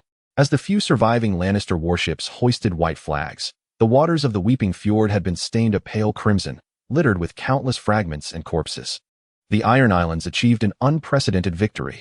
They nearly annihilated the main fleet dispatched by House Lannister. The triumphant cheers resonated throughout the fjord. All ironborn, whether slingers on the cliffs, bloodied warriors in the boarding fray, or crew members responsible for baiting and flanking, cast fervent gazes towards the young man standing at the prow, drenched in blood, yet calm in demeanor. It was he who proposed this audacious plan. It was he who personally undertook the most perilous baiting role. It was he who accurately timed the signaling. It was he who demonstrated exceptional bravery and command in battle. Dagmar clapped Theon heavily on the shoulder, laughing heartily. Well done, lad. You truly have it in you. This victory is primarily yours. Asha also steered her longship closer, regarding Theon with a complex gaze, which ultimately transformed into a smile laced with recognition and a hint of rivalry. Splendidly done, brother. It seems Father's decision to send you away was indeed the will of the gods. Theon felt the fervent atmosphere surrounding him, the blood within him, once boiling from battle, gradually cooling. He had succeeded. He had not only won this pivotal naval battle, but had also garnered the genuine respect and awe of all within the Iron Fleet. From the commander to the ordinary sailor, the titles of the Fire Hunter, Sea Stone, Captain Just, and Cunning Theon converged upon him in that moment, solidifying his undisputed status as the heir to the Iron Islands, along with a prestige and strength far surpassing that of an ordinary prince. He gazed toward the south, as if he could behold the Iron Throne in King's Landing, envisioning a more expansive future. This was merely the beginning, he silently mused, as ambition surged within him like a powerful current beneath the deep sea. The fleet of the Iron Islands would serve as the initial stepping stone for me, Theon Greyjoy, to ascend to the pinnacle of power. With this victory, the son of the Sea Stone officially entered the power arena of Westeros. The news of the triumph at the Weeping Bay spread swiftly like a winged sea monster across the Iron Islands, carried by merchant ships and ravens to every corner of Westeros. The name Theon Greyjoy resonated with unprecedented force, shaking the eardrums of all who heard it. Titles such as the Greenfire Hunter, the Sea Stone, the Bait of Weeping Bay, and the Blade of the Iron Islands fashioned him into a legendary figure, embodying valor, cunning, ruthlessness, and strategic insight. In Pyke, as he returned with the victorious fleet, He was met with thunderous cheers, even from those old-fashioned captains who had once scorned him, now forced to lower their proud heads and regard him with awe. Chapter 14. Chaos will rise. King Balon sat upon the sea stone chair, receiving the victorious commanders. His gaunt face bore little expression, yet the sharpness in his hawk-like eyes shone brighter than ever. He publicly commended Dagmar and Asha before fixing his gaze upon Theon. "Well done, Theon." Balon's voice was hoarse, yet these few simple words, within the context of the Iron Islands, constituted a profound commendation. "You have proven your worth, demonstrating that the blood of Greyjoy has not flowed in vain within you. From this day forth, you are no longer merely a raiding captain." He paused, surveying all the captains and leaders in the hall before declaring, "I appoint you as the commander of the Iron Fleet's vanguard, overseeing 20 longships, with independent rights to raid and engage in combat. Your task is to continue to drive a dagger into the heart of the Lannisters. Commander of the vanguard. Independent command." This signified that Theon truly possessed his own formidable military strength, no longer merely reliant on Dagmar or Asha. This was Balon's ultimate recognition of his abilities and a formal induction into the core of power within the Iron Islands. Through exceptional military achievements, Theon attained the position of commander of the Iron Fleet's vanguard, securing independent military command and experiencing a qualitative leap in personal influence. Theon knelt on one knee, solemnly accepting, "I shall not fail my father's trust." For the old way. For Greyjoy. However, in this moment of glory, Theon felt an unusual clarity within. He understood that his father's appointment was both a reward and a new trial. 20 ships sounded substantial, yet in the face of the looming storm, they remained insufficient. Moreover, he needed to maintain the loyalty and combat effectiveness of this force, which required continued victories and benefits. More importantly, he received information from various directions, capable of influencing the future landscape. The intelligence network of the Sea Stone delivered two momentous tidings almost simultaneously. Through the grain of the riverlands and the channels of White Harbor, the first announcement proclaimed that Robb Stark was advancing triumphantly in the riverlands, acclaimed by his commanders as the king in the north. The lands surrounding the Trident River and the bustling city of Riverrun treated him with the reverence due to a sovereign. The second revelation, shortly after Robb's coronation, informed of King Joffrey's brazen execution of Lord Eddard Stark upon the steps of the Great September of Baelor in King's Landing. These two pieces of news struck Theon like the clash of ice and fire. Robb's ascension to kingship signified the complete independence of the North and the Riverlands, heralding an unrelenting conflict with the Iron Throne. The death of Lord Eddard brought forth memories of the taciturn yet just guardian of the North, evoking visions of Winterfell's Great Hall and the Heart Tree, as well as faces of Robb, Arya, Bran, and Sansa, who had narrowly escaped a fate worse than death, yet was destined to bear the sorrow of losing her father. A tumult of emotions surged within him, nostalgia for the past, a lament for the Stark fate, but predominantly a cold, calculated assessment of the reality. Eddard's demise irrevocably severed any prospects of reconciliation between the North and the Lannisters. War would only escalate in its brutality. For the Iron Islands, this chaos could be beneficial, a staircase to power. Yet, Robb's crowning was a subtle yet perilous signal for the Iron Islands. That night, Asha sought out Theon, who stood alone atop the walls of Pyke, gazing southward. The sea breeze tousled her short hair, and her countenance bore less of her usual jest, infused instead with a newfound gravity. "I hear the wolf pups have proclaimed themselves kings." Asha cut to the chase. "What is your take, our esteemed commander?" Theon did not respond immediately. He understood that Asha's visit was far from casual discourse. He retorted, "What does father mean by this?" Asha scoffed. "Father? He surely relishes the spectacle. The more fiercely the wolf and the lion contend, the greater our spoils. He is likely calculating whether we might seize the North once they are mutually weakened." This was precisely what Theon had anticipated and what filled him with trepidation. Balon's ambitions had never been confined to the western coast. He yearned to restore the glory of ancient times, to conquer all of Westeros. In Balon's eyes, Robb's kingship might represent an opportunity to exploit and ultimately betray. "Do you believe we could conquer the North, Asha?" Theon turned to meet his sister's gaze. Asha held his stare, candidly responding, "Difficult. The Northerners are as stubborn as their land. Moreover, we have just allied with the Starks. To turn against them now would be morally indefensible. What would the other kingdoms think of us?" She paused, her words laden with significance. "More importantly, our main forces are currently entangled with the Lannisters on the western coast. To open two fronts simultaneously? That would be folly." Theon nodded. Asha's analysis resonated with his own thoughts. He utilized his insight to discern that, while Asha craved power and glory, She was far more pragmatic than Balon, fully aware of the limitations faced by the Iron Islands. Therefore, what we must focus on now is not the hasty contemplation of how to betray Robb, but rather how to effectively leverage our current advantages. Theon spoke slowly, his voice deep and clear. The West Coast has already felt our sting. Yet the foundation of the Lannisters remains intact.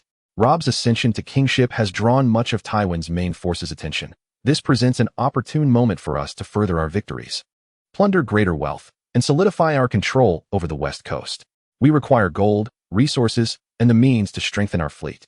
He turned to Asha, revealing his true intentions. Asha, I seek your support, not to aid me in betraying Robb, but to endorse my endeavor of utilizing the independence of the Vanguard fleet to seize the most tangible benefits for our Greyjoy family. Together, we can sweep across the West Coast, ravaging all prosperous yet poorly defended regions, amassing sufficient capital. When the wolf and the lion have truly exhausted each other, we shall be in a position to decide whether to remain allies or to emerge as new players. He did not articulate further. Yet Asha comprehended his meaning entirely. To accumulate strength, observe the changing winds, and hold out for the right price. Asha scrutinized Theon for an extended moment, as if to reassess the brother who had returned after a decade away. His ambition, his calmness, and his calculations exceeded her expectations. Nevertheless, it was undeniable that his direction appeared most advantageous for the Iron Islands at present. You are far more cunning than father ever imagined, Theon. Asha finally revealed a wild smile. Very well, I shall temporarily stand by your side. Let us see how much gleaming gold and heavy glory this sharp blade can procure for us. With Asha's tacit approval and support, Theon felt a profound sense of assurance. He successfully stabilized any potential reckless inclinations within, granting himself precious time and space. He stood at the crossroads of power. One path leading to the nurturing bond of Winterfell and the brotherhood with Robb, albeit now complicated, and the other to the bloodline of the Iron Islands and the ambition for dominance. The death of Eddard and Robb's kingship were like two immense fissures, tearing apart the bonds of the past. He caressed the cold, damp battlements, his gaze once more cast towards the vast and chaotic continent to the south. Robb, you have embarked upon the path of kingship, and I have found my own.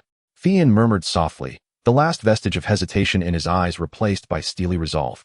From henceforth, each shall pursue their own aspirations, each shall accept their destiny. He turned and descended the city walls, walking towards his 20 longships awaiting orders. He would continue to unleash a torrent of bloodshed upon the West Coast as the commander of the Iron Fleet's vanguard, not for Stark, nor merely for Balon, but to amass the power that would enable Theon Greyjoy to truly master his own fate in the future. Chapter 15. Robb's kingship. Theon Greyjoy did not linger too long in the intoxicating cheers of Pyke. He was acutely aware that glory is but a fleeting foam upon the sea. Only tangible power and wealth serve as eternal foundations. Having secured the position of Vanguard commander and Asha's tacit support, he immediately devoted his energy to consolidation and expansion. He first reorganized his fleet of 20 longships, replacing several captains who were either mediocre in skill or insufficiently loyal to him. He promoted the junior crew members who had excelled in the Battle of Weeping Bay and previous raids, and who had sworn their allegiance to him. He drew upon some funds from the Seastone Gap to reward and enhance the crew's equipment, thereby further solidifying their loyalty. Although modest in size, this Seastone fleet exhibited remarkable cohesion and execution, effectively transforming into his personal armament. Simultaneously, his intelligence network flourished under the nourishment of financial resources. In addition to continuing to monitor the movements of the Lannisters on the western coast, he instructed them to extend their reach into the southern riverlands, and even to begin gathering information from Storm's End and the Dornish coast. He required a broader perspective to prepare for potential future changes. His raiding operations became increasingly precise and efficient, no longer confined to coastal villages. He began targeting inland riverside towns that, while defensively vulnerable, were rich in trade goods. Utilizing the maneuverability of his longships, he would ascend rivers against the current, launching swift and unforeseen attacks, seizing plunder before the local guards could react, and disappearing into the sea. On one occasion, acting on intelligence, he attacked a warehouse along the Honeywine coast that supplied silk and spices to House Tyrell. The operation went exceptionally well, yielding a bountiful haul. However, while inventorying the spoils, he discovered a collection of exquisitely crafted glassware of immense value, clearly originating from the free cities across the narrow sea. A bold idea began to take shape in his mind. Unlike his usual practice of confiscating the entire batch of glass for himself and Pyke, he chose to secretly store the majority of it in the Seastone Gap, declaring only a small portion as plunder. He then reached out through the channels of White Harbor to contact a reputable Braavosi merchant with whom he had indirect dealings. Days later, on a prearranged desolate island, his flagship met in secret with the Braavosi merchant vessel, the Nightingale. As he boarded the Nightingale, he encountered the captain, a lean man with sharp eyes named Tormo. Lord Greyjoy, Tormo greeted in fluent common tongue, his gaze sweeping over the few formidable guards behind Theon. The samples you provided are impressive. What do you wish to exchange for this cargo? Golden dragons? Or a draft from the Iron Bank of Braavos? Theon shook his head, employing his financial acumen and commanding presence to take the lead in negotiations. Captain Tormo, while golden dragons are indeed desirable, I seek something of more enduring value. He presented his terms. In exchange for this precious glassware and potentially similar exceptional spoils in the future, he requested a certain degree of service from the Nightingale and its affiliated trading company, including but not limited to providing information transfer and sanctuary for his maritime intelligence network in Braavos and other free cities, utilizing the mercantile channels to procure essential but elusive supplies for the Iron Islands, such as high-quality steel, specific medicinal herbs, and even clandestine knowledge regarding shipbuilding techniques, and, when necessary, offering secure maritime transportation for himself and his designated associates. This represents a splendid opportunity to extend his reach into the continent of Essos. The neutrality and extensive network of the Braavos Merchant Guild are precisely what Theon currently lacks. Captain Tormund was evidently unprepared for the magnitude of Theon's ambition. After a moment of contemplation, he remarked, "Commander Greyjoy, your requests are rather unusual. This transcends the realm of ordinary trade. This is an investment, Captain Tormund." Theon leaned forward slightly, his voice low and enticing, an investment in the future. Consider this, a partner with formidable military strength along the western coast of Westeros, capable of consistently supplying scarce resources, could yield immense potential benefits for your guild.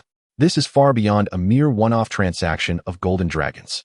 He paused, intensifying the stakes. Moreover, I have heard that the Braavos Iron Bank is seemingly dissatisfied with certain debtors in Westeros. He alluded to the substantial debts owed by the Iron Throne and the Lannister family.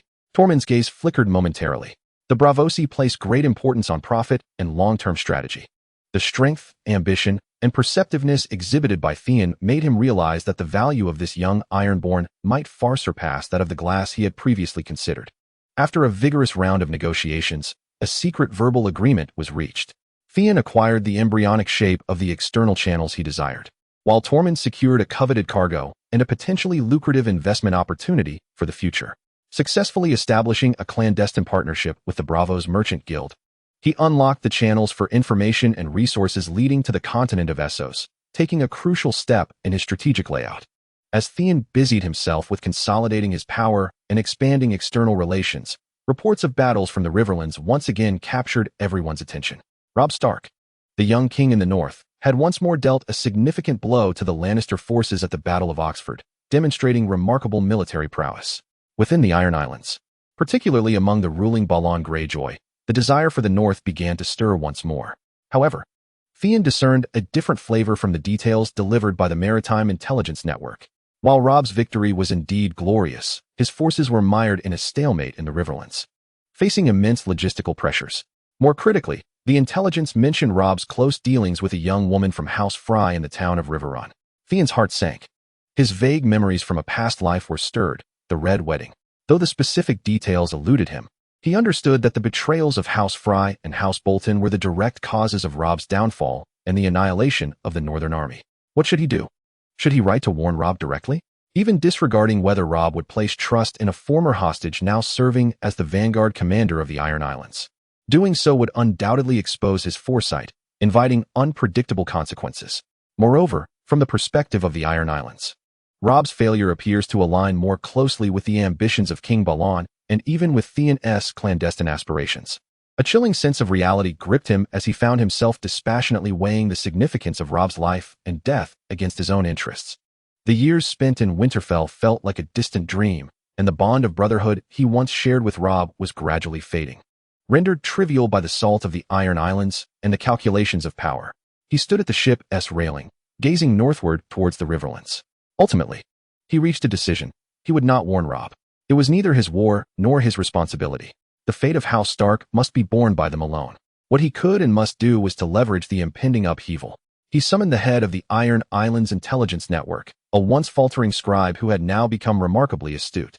He ordered an intensified surveillance of the movements of House Frye and the twins and House Bolton at the Dreadfort, his voice steady and unwavering, particularly regarding any covert connections they might have with the Lannisters. Any anomalies must be reported to him immediately, with the highest priority. He needed to ascertain the precise time, location, and manner of the betrayal, not to thwart it, but to exploit it. Perhaps, as the great tree of Robb fell, this lurking sea creature could seize unexpected fruits, such as those coastal castles of the north thrown into chaos by their lord's demise. Perhaps further weakening the Lannisters would solidify the Iron Islands' position along the western coast. His gaze deepened, becoming cold and resolute. In the game of power, there are no eternal allies, only enduring interests. He, Theon Greyjoy, was prepared to advance amidst the corpses of allies. His journey lay among the stars and seas, in the shadows beneath the Iron Throne, and would not be halted by a flicker of past warmth. Chapter 16. The Red Wedding approaches. The conflict in the Riverlands resembled a colossal beast mired in a quagmire, each struggle splattering more blood. Robb Stark, the young king in the north, despite his victory at the Battle of the Whispering Woods, found his situation increasingly precarious. Reports from the intelligence network grew ever clearer, pointing towards a disquieting reality. Lord Walder Frye was exceedingly displeased with Robb's breach of promise to marry one of his daughters, while Roose Bolton's forces cunningly conserved their strength in every engagement. Theon Greyjoy stood upon the deck of his flagship, the Sea Beast, the name he had bestowed upon his new vessel, unconsciously toying with a smooth black stone, an anchor in his consciousness representing the gap of the Iron Islands. The frigid sea wind could not dispel the heaviness in his heart. He knew that the inevitable slaughter known as the Red Wedding was on a countdown. The murky memories of a past life intertwined with the concrete intelligence of this one, like a cold boulder pressing against his chest. What was he to do? Save Robb? That thought lingered like a ghost. He recalled every sparring match with Robb in Winterfell's training yard, remembered the trust in the eyes of that red-haired boy who regarded him as a brother. A faint ripple of emotion endeavored to breach the fortress of his heart, as unyielding as iron. Yet, in an instant, a more formidable force quelled it: the interests of the Iron Islands, the ambitions of King Balon, the consolidation of his own power, and the clandestine pact with the Braavosi trading guild. All these frigid realities outweighed the fated bonds of friendship. "He is not my king," Theon whispered to himself, his voice dissipating in the sea breeze. "My fate lies upon the waves, in Pyke, rather than buried in the mud of the Riverlands alongside the House Stark." However, complete indifference was not a prudent course of action. Robb's abrupt downfall would precipitate a vast power vacuum and chaos. He must ensure that the Iron Islands, particularly himself, could derive maximum advantage from this turmoil, rather than be ensnared in the whirlpool of collapse or be hijacked by King Balon's more reckless schemes. As he pondered, a raven from Pyke delivered a direct command from King Balon. The order was succinct and assertive. Theon's vanguard fleet must assemble immediately to merge with a portion of Asha's fleet, executing a bold plan to seize and occupy the Bay of Carhold while the North's main forces were ensnared in the Riverlands, leaving their rear vulnerable. Theon stared at the missive, his pupils constricting. Balon could no longer contain himself. He intended to exploit Robb's predicament, to strike from behind and directly invade the North. This appeared strategically astute, yet was, in truth, madness. The Bay of Carhold was easily defensible and difficult to conquer, even if captured in the short term. It would undoubtedly provoke a desperate resistance from the remnants of the North, severely tarnishing the Iron Islands' reputation in the eyes of all factions, which was already scant. The main force of the Iron Fleet would be bogged down in the marshes of Carhold, beset by relentless harassment, while the gains along the western coast could be forfeited, and the fragile connection with Braavos potentially severed. This was not the future he desired. He immediately recognized that he could not fulfill this command, at least, not entirely. He summoned his most trusted captains and the core members of the Ironborn organization. In the sealed confines of the ship's cabin, he presented Balon's order. "The king commands us to attack the Bay of Carhold." Theon's voice was calm, yet it instilled a palpable tension among those present. The captains exchanged glances, some brimming with excitement, others shadowed by concern. "Commander, when do we set sail?" One eager captain rubbed his hands together. Theon raised a hand to silence him. "The Bay of Carhold is a fortress. A frontal assault would incur heavy losses. Moreover, if we become entrenched there, what of the western coast? The Lannisters will descend upon us like sharks sensing blood. And do we defy the king's command?" Another captain's voice trembled. "No. We shall execute the order." Theon's lips curled into a cold smile. "But we shall do so on our own terms. He unfurled the sea chart, pointing to a stretch of coast south of the Bay of Carhold, at the edge of the neck. We will not assault the fortress directly. Instead, we will land here, feigning an attack on the perimeter of the bay, creating the illusion of a formidable force, thereby diverting the attention of the North's garrison. Meanwhile, our main force. His finger traced further north along the coastline, landing on the positions of the Stony Shore and Deepwood Motte. Sweep through these defensively weak coastal territories of the North. Plunder resources, incinerate villages, and capture nobles. We shall instill pain upon the Northerners, making them acutely aware of the omnipresent threat of sea monsters, compelling them to divert their forces from the Riverlands to assist, thereby indirectly aiding the king in achieving his strategic objectives rather than succumbing to the marshes of the Bay of Carlin. This is a duplicitous and cunning plan. On the surface, it responds to Baroness' call for attack, yet it subtly shifts the primary offensive direction towards the more easily attainable and strategically beneficial northern coast. It not only promises to amass wealth and prestige, but also shields our main forces from harm while, to some extent, restraining the North, thus providing an explanation to the Baron. In the face of immense pressure, making crucial strategic decisions, utilizing instinctive cunning and situational control, devising an action plan with a more balanced risk and reward, showcasing independent strategic thinking. The captains were astonished by this audacious and sly scheme. However, upon reflection, it indeed appeared far more sagacious than a direct assault on the Bay of Carlin. Yet, Commander, there remain reservations from the King's side.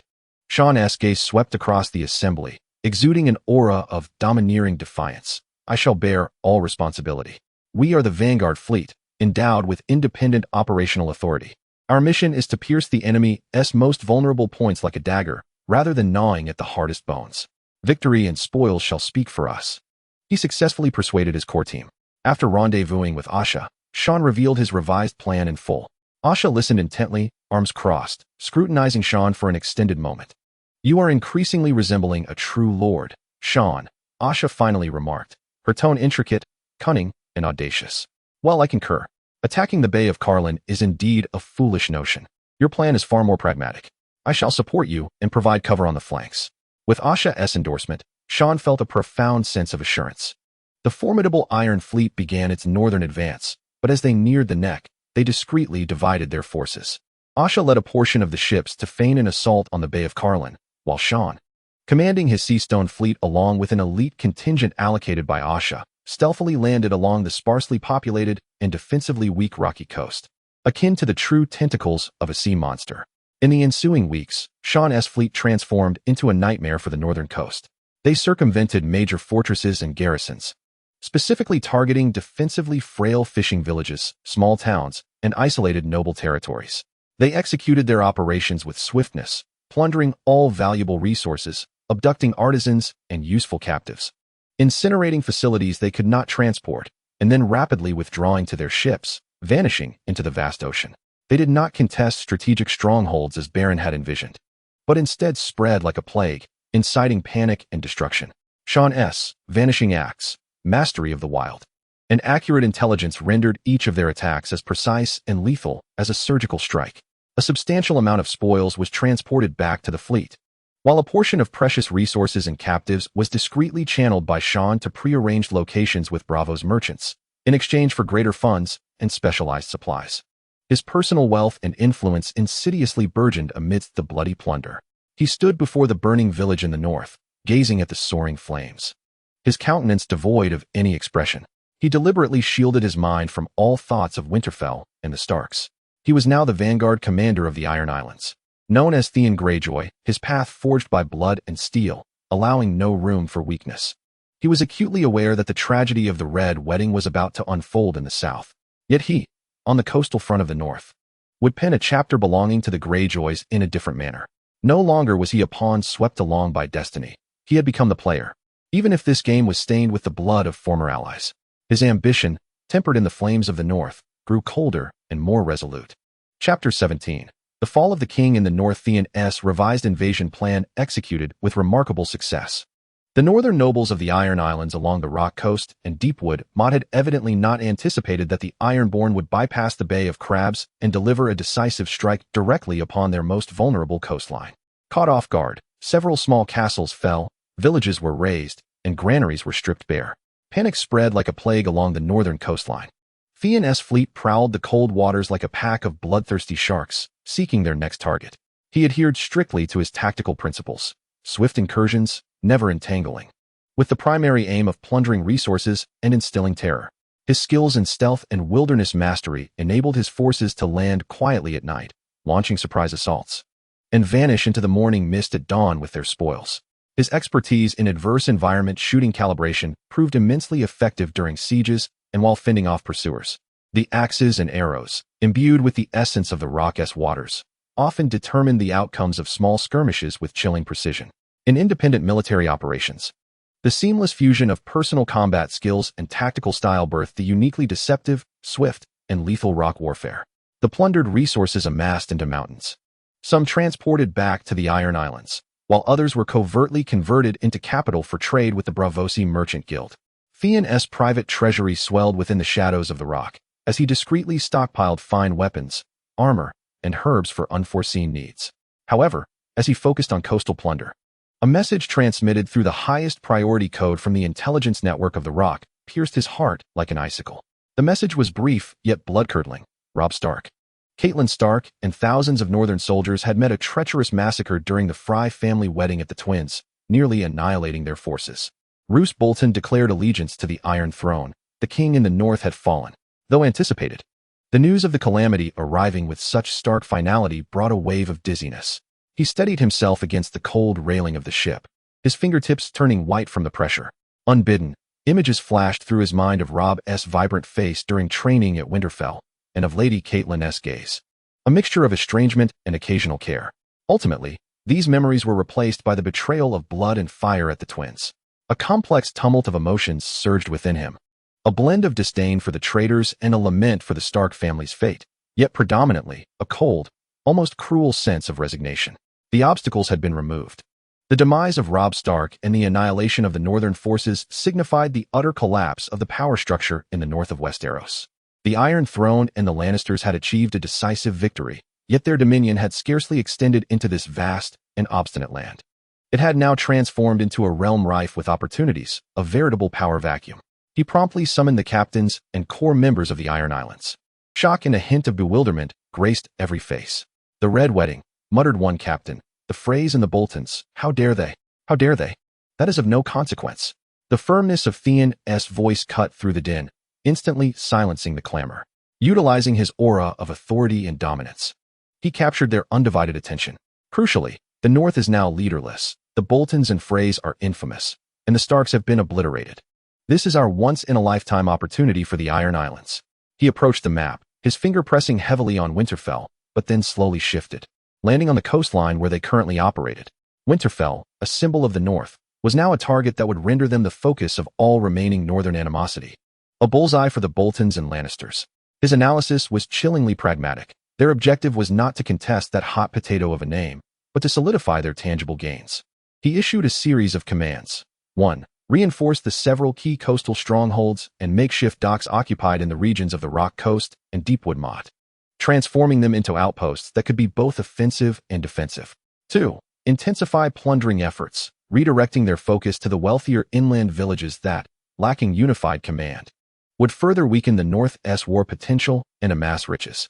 3. The Iron Islands intelligence network was to pivot immediately, gathering comprehensive information on the surviving nobility of the North, their military strength, attitudes, and internal conflicts, while closely monitoring the subsequent movements of the Boltons and Lannisters. 4. Swiftly dispatch fast ships back to the Iron Islands to report the news of the Red Wedding to King Balon, deftly suggesting, as Theon would phrase it in his report, that the king refrain from launching a large-scale assault on the Bay of Crabs or Winterfell and instead support Theon's actions in the coastal regions, converting these occupied areas into territories and resources of the Iron Islands. His orders were clear and resolute, instantly providing direction for his subordinates, who were momentarily disoriented by the Red Wedding. They ceased to dwell on distant tragedies and instead focused on the immediate prospects of plunder and conquest. Days later, King Balon's response arrived.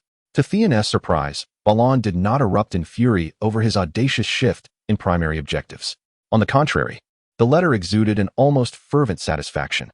"Theon, my son," Balon's letter proclaimed, "the Red Wedding is a gift bestowed upon the Greyjoys by the gods. The death of Robb Stark has proven the weakness and folly of House Stark. You are indeed correct. First, consolidate the coast and seize wealth. Winterfell shall ultimately be ours. But for now, let that old fox, Bolton, bear the brunt of the Northmen's wrath on our behalf. Continue your endeavors. I require more gold, more ships. The era of the ancient roads is on the verge of revival. Theon gazed at the letter, a cold smirk of derision gracing his lips. It was evident that Balon had succumbed to the overwhelming allure of temptation, fixating solely on the superficial opportunity while overlooking the lurking traps and long-term challenges. However, this suited him perfectly. Balon's endorsement and support legitimized his actions along the North's coast, granting him greater freedom of maneuver. He stepped out of the cabin, surveying the northern land now steeped in mourning and chaos. Winterfell seemed to beckon him from the distant mist, a place imbued with childhood memories and one of the ultimate ambitions he harbored. Robb, you have lost, Theon silently mused, the final ripples created by the Red Wedding subsiding completely. Yet your demise has paved the way for me. I shall not be constrained by honor or emotion as you were. I will seize the North and all that I desire in my own manner. Chapter 18. The plan. He clenched his fists, feeling the surging power within him and the latent potential concealed within the fissures of the sea stone. The power struggle in the North had entered a new phase, and he, Theon Greyjoy, had secured a favorable position in this bloody game. His gaze extended beyond the burning coastline, reaching toward a more distant future. The aftermath of the Red Wedding hung heavily over the North, coalescing into ominous clouds, while Theon Greyjoy discerned the fertile ground for burgeoning strength amidst this chaos. No longer content with mere plunder and instilling terror, he began systematically harnessing foresight, strategic advantages, and the military might of the Iron Islands to construct his own foundation. Theon selected a naturally defensible bay located at the edge of Deepwood Moat, naming it Seastone Keep, establishing it as his central stronghold along the North's coast. He compelled captured northern farmers and craftsmen, promising them food and sparing their lives, to construct rudimentary wooden stone dams and watchtowers at the bay's entrance, while also carving storage caves into the cliffs. The true secret lay deep within the caverns. Theon utilized the absolute secrecy and stillness of the Seastone fissures to establish a miniature yet efficient logistical hub. Food reserves, the plundered provisions, aside from supplying the fleet and delivering a portion to Balon, were primarily stored in secret, ensuring that his core forces could endure for months during any siege or supply disruption. Weapons workshop. He gathered several captured blacksmiths and their families, granting them relatively favorable conditions, allowing them to erect workshops beside the caves. Utilizing the high-quality steel stored in the space, some sourced from Bravos, and the plundered metals, they focused on repairing and crafting the weaponry and armor needed for his Seastone fleet, particularly specialized throwing axes and arrowheads. The weapons forged from materials briefly immersed in the space seemed remarkably more resilient and sharp. In the alchemical laboratory, he commanded his subordinates, well-versed in herbal knowledge, some of which they had gleaned from the learned Maester Luwin, to utilize the spatially stored, efficacious herbs to concoct healing salves, coagulants, and even to attempt the extraction of agents with paralytic or toxic properties for the purpose of poisoning weapons or executing specialized operations. The stagnant storage and subtle energy infusion properties of the Seastone Abyss were systematically developed and applied to logistics, military production, and medicine, significantly enhancing independent sustained combat capabilities and the quality of equipment. Theon was acutely aware that complete reliance on the manpower from the Iron Islands was insufficiently dependable. He began to deliberately recruit those Northmen who had demonstrated valor during raids or who harbored animosity towards the Boltons and Lannisters, primarily civilians and lower-tier soldiers, to form a mixed Seastone Guard. He granted them superior treatment and equipment compared to ordinary Iron Men and personally instructed them in combat techniques, particularly stealth and precise shooting. He assembled a select group of his most loyal and promising fighters, approximately 50 individuals, into a unit he named the Reef Walkers. Their standard armament included short-handled axes, daggers, and sturdy bows, each of which Theon blessed in the name of the Greyjoy magic by immersing them in the Seastone Abyss for several days prior to distribution. While these weapons had yet to reach the caliber of legendary arms, they were indeed more adept and durable than standard weaponry, imbued with a subtle chill and precision during cleaving and shooting. Through the successful formation and preliminary armament of a loyal and mixed elite unit known as the Reef Walkers, he utilized the spatial characteristics to augment their combat prowess and loyalty.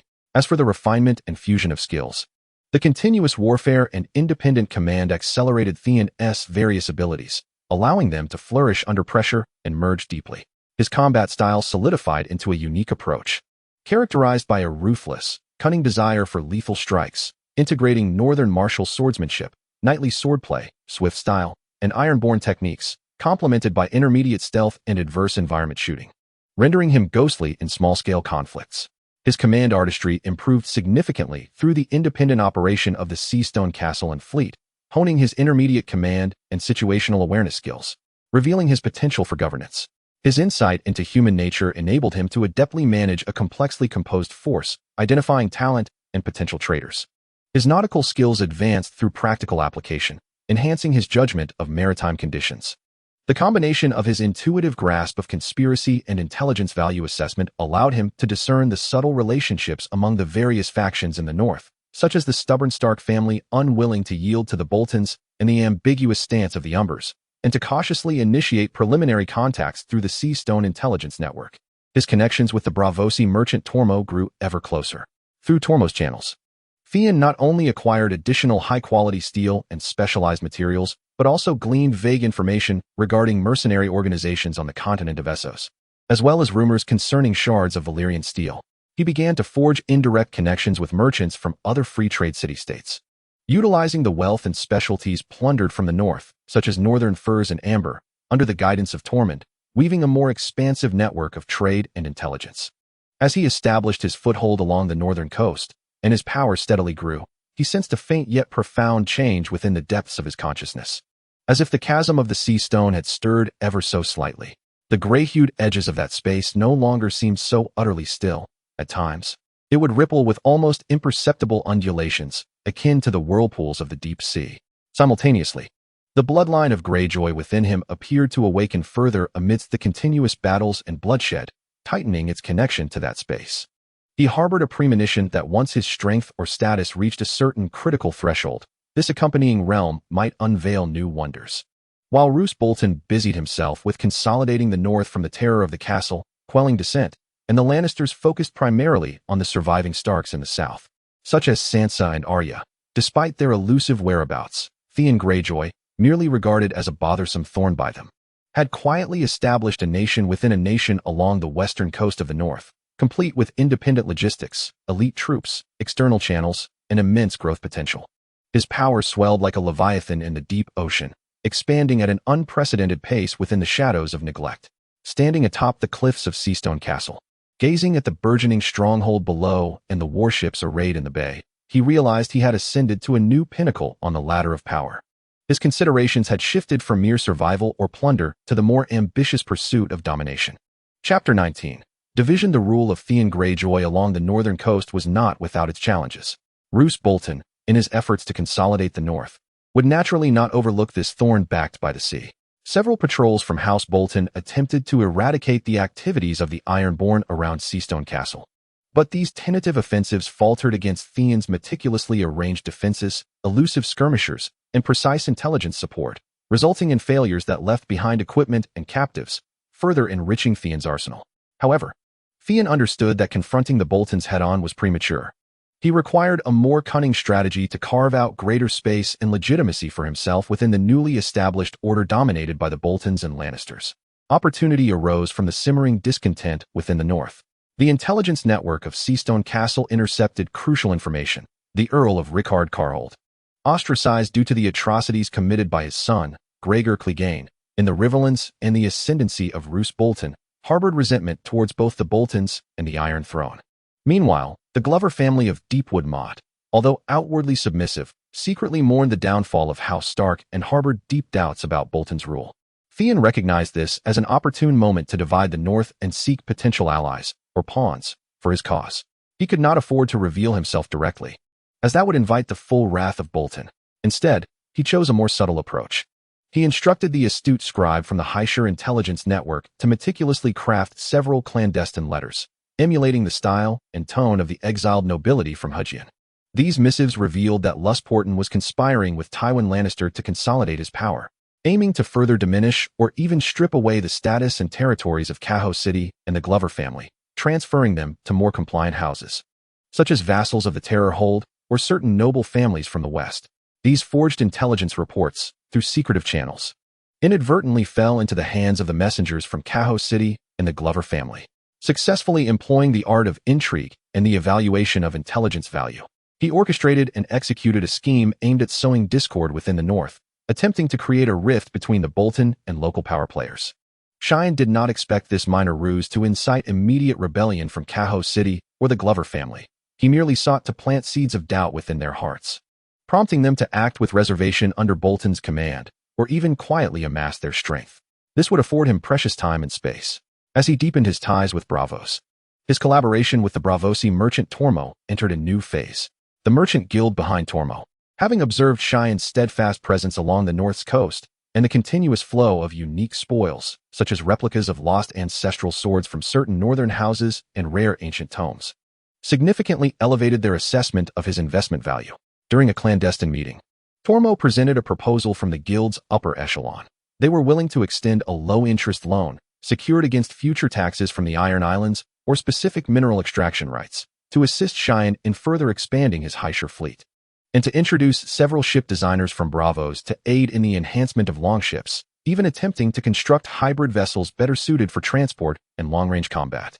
In return, Cheyenne would need to assure the guild priority in future trade from the Iron Islands and, when appropriate, leverage his influence to facilitate the Iron Islands' repayment of a portion of their debts to the Iron Bank, which clearly targeted King Balon.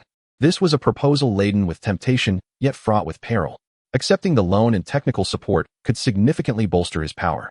Yet it would also entangle him deeper within the financial web of Bravos, restricting his autonomy. Conversely, declining could mean forfeiting a rapid advancement opportunity. After weighing the pros and cons, Cheyenne ultimately resolved to accept within limits. He agreed to the loan for ship enhancements and equipment upgrades, but declined to collateralize against the overall taxes or minerals of the Iron Islands, instead proposing to use the trade tariffs from Heisher Castle, which he personally controlled, and certain coastal areas of the North he might seize in the future as guarantees. This not only demonstrated his sincerity, but also established his boundary, preserving a measure of independence. Achieving a deeper collaboration with Bravosi forces, gaining external funding and technological input, accelerating the process of military modernization, yet simultaneously planting the seeds of potential external dependency risks. As his influence expanded and he navigated the complexities of various factions, Cheyenne felt the blood of Greyjoy burning ever more fiercely within him. Once, while meditating in the depths of the Seastone Fortress, clutching the black stone that served as a spatial anchor, he found his consciousness sinking into the crevices of the sea stone. To his astonishment, he perceived that the dim, hazy space seemed to expand slightly, and in the central region, a faintly outlined, exceedingly indistinct image of a sea monster, sketched by light, began to materialize. Meanwhile, some veterans from the Iron Islands, particularly those staunch traditionalists loyal to the formidable Dagmar Cleftjaw, after observing Theon's combat style and governance, which melded the valor of the Ironborn with the cunning and efficiency of outsiders, began to exhibit a subtle shift in their attitudes. They no longer regarded him merely as Balon's son. Whispers began to circulate that Theon possessed a demeanor distinct from that of King Balon, one that resonated more closely with the legendary Sea King of Ur, the ancient sovereign who unified the Iron Islands, capable of mastering the ocean's fury while employing the stratagems of the deep sea. This recognition, albeit vague and nonconformist, emerged from within the Ironborn, rooted in ancient legend, representing an unexpected and culturally intrinsic form of soft power.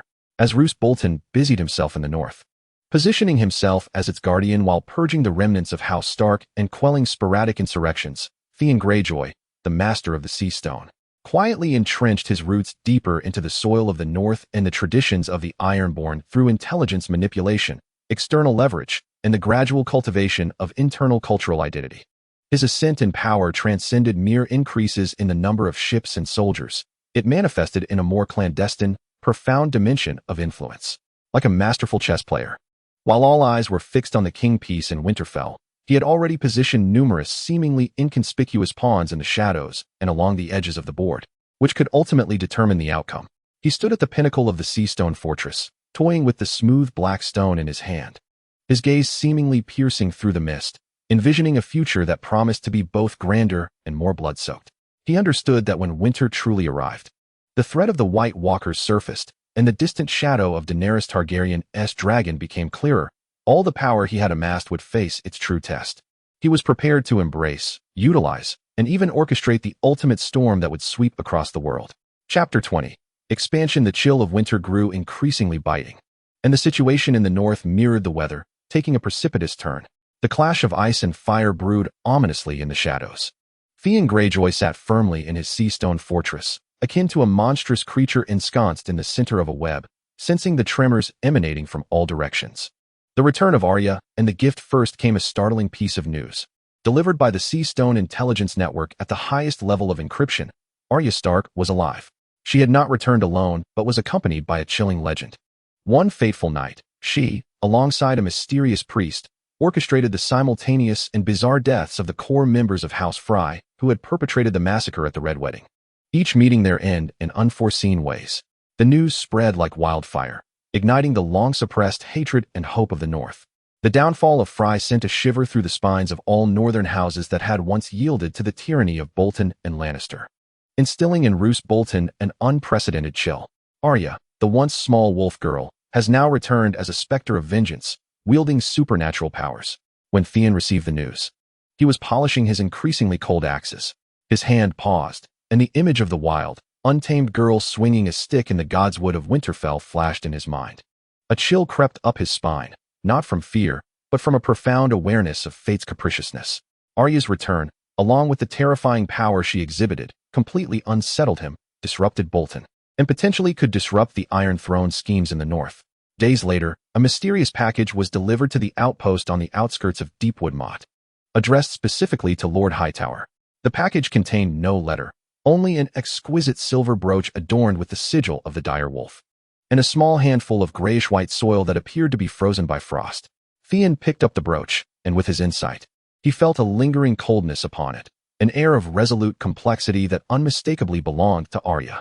As for the handful of soil, he scrutinized it closely, his heart racing as he recognized that its essence bore an uncanny resemblance to the frigid, deathly power of the others he had vaguely perceived beyond the wall. This was a signal, a warning, and also a gift. Arya was conveying to him, "I have returned, I possess power, and I am aware of your presence here." Simultaneously, the soil hinted at a threat more formidable than Bolton or Lannister, gathering strength in the north. Theon carefully tucked the brooch and soil into a hidden crevice of Deepwood Motte. Arya's gift compelled him to reassess the situation in the north. The Stark bloodline had not been severed. The flames of vengeance had ignited, and this fire seemed intertwined with the ancient legends beyond the wall.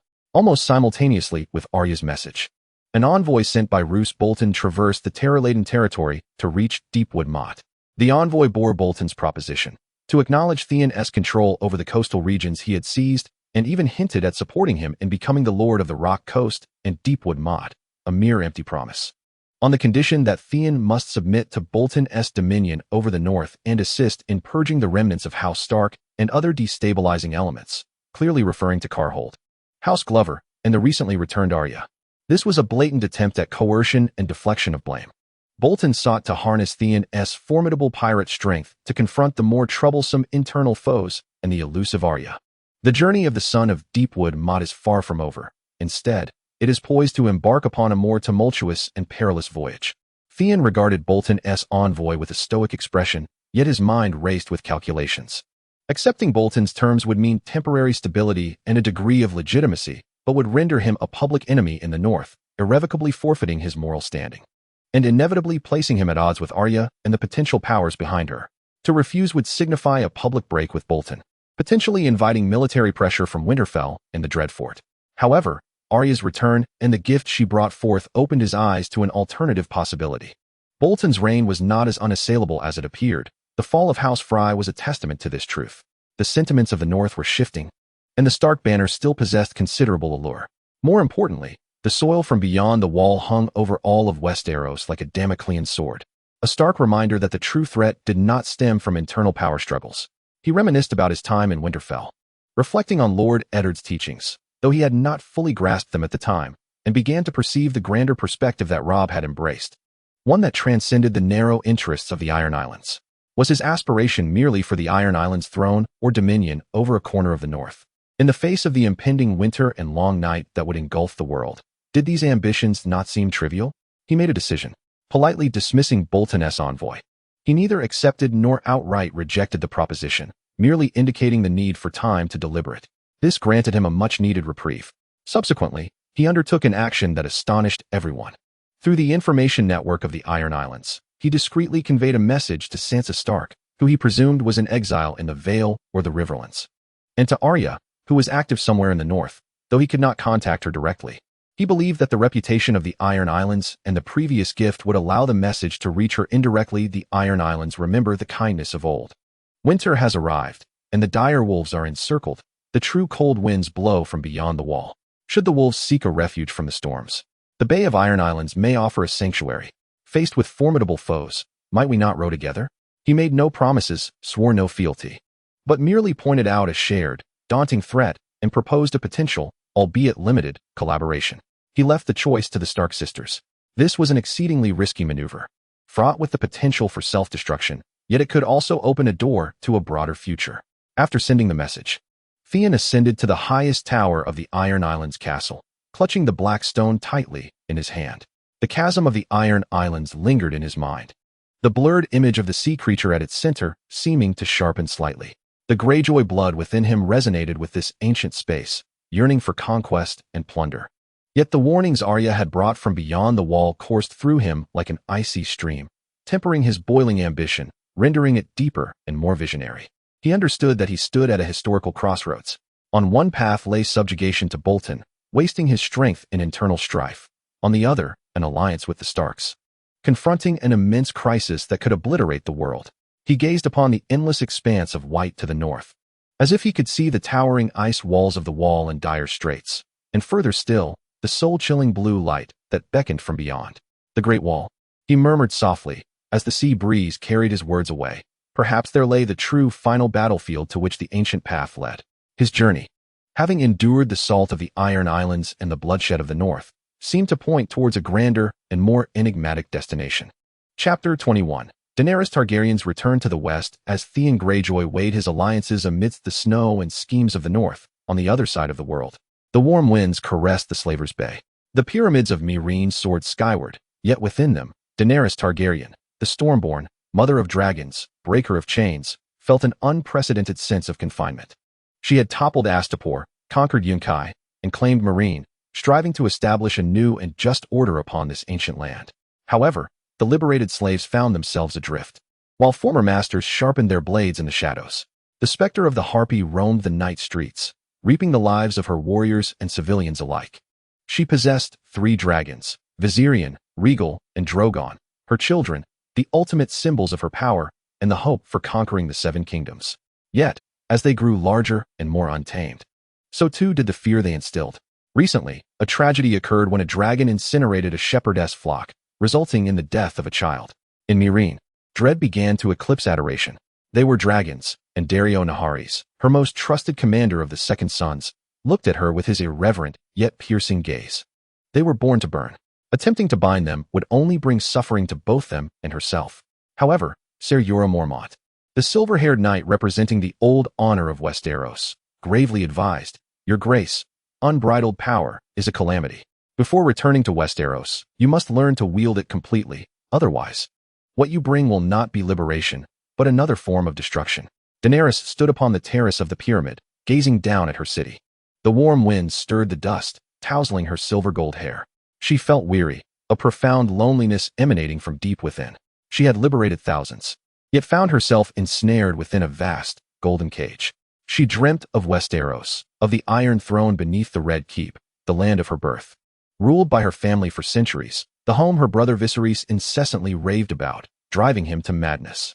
Yet, the path home seemed strewn with thorns. The noblemen of Meereen, such as Hisdar zo Lorak, feigned submission while secretly plotting.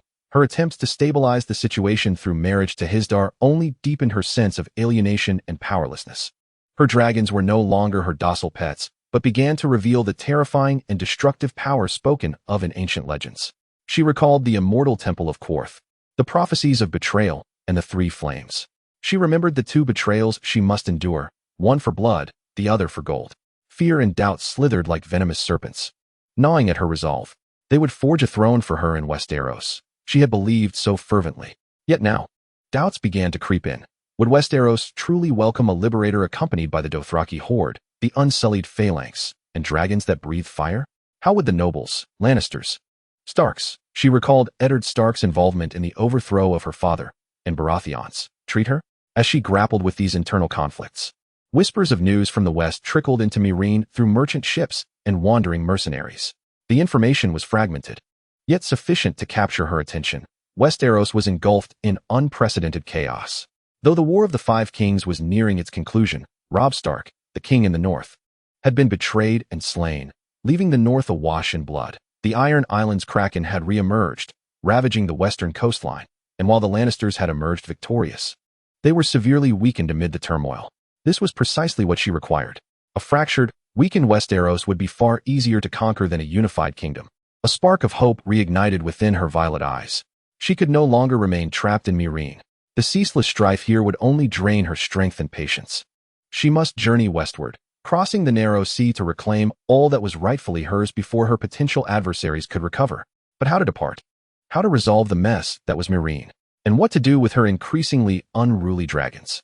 She summoned Ser Jorah Mormont, the exiled knight who had followed her with complex emotions. Jorah, her voice tinged with resolve, tell me more about the current state of Westeros, especially concerning those traitors, and those who might welcome the return of the true dragon. She required intelligence, allies, and a clear path to Westeros. The stalemate in the Bay of Slaves must be shattered, regardless of the cost.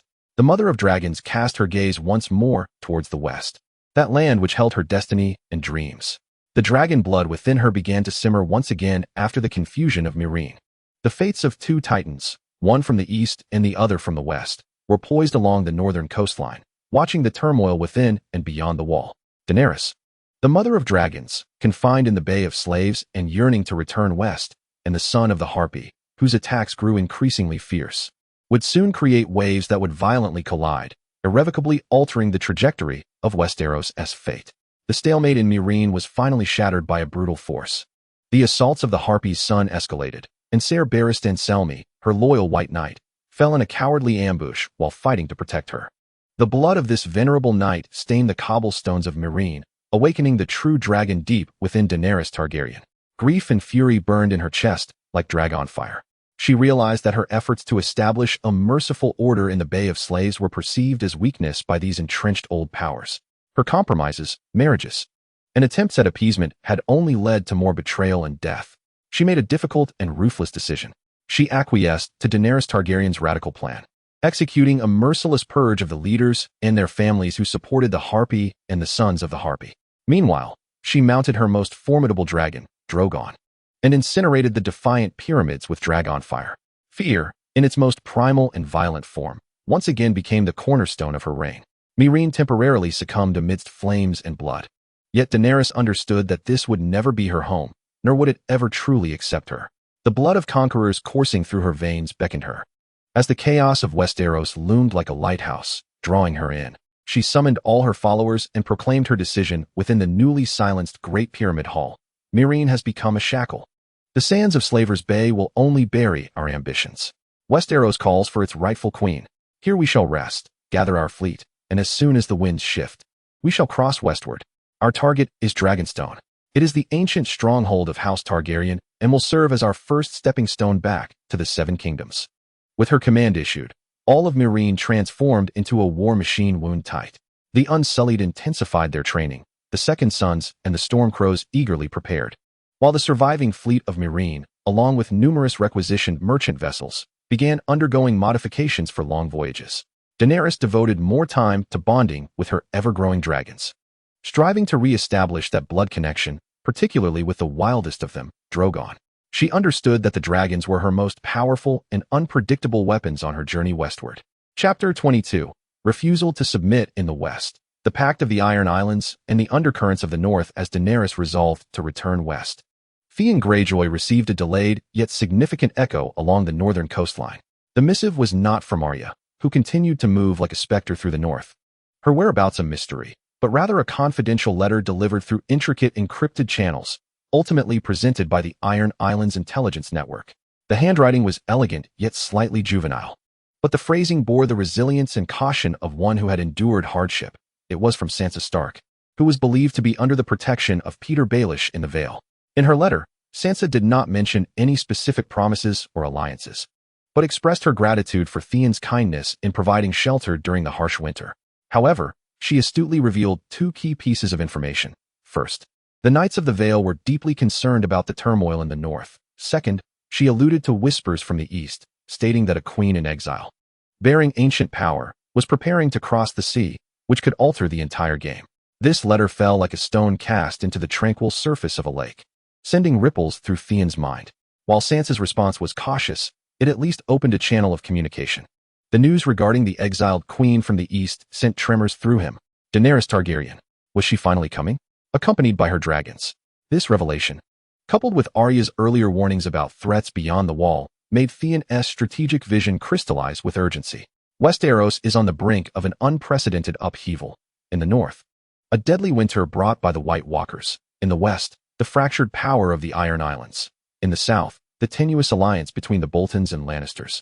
And in the east, the Dragon Queen prepares to return with the flames of destruction.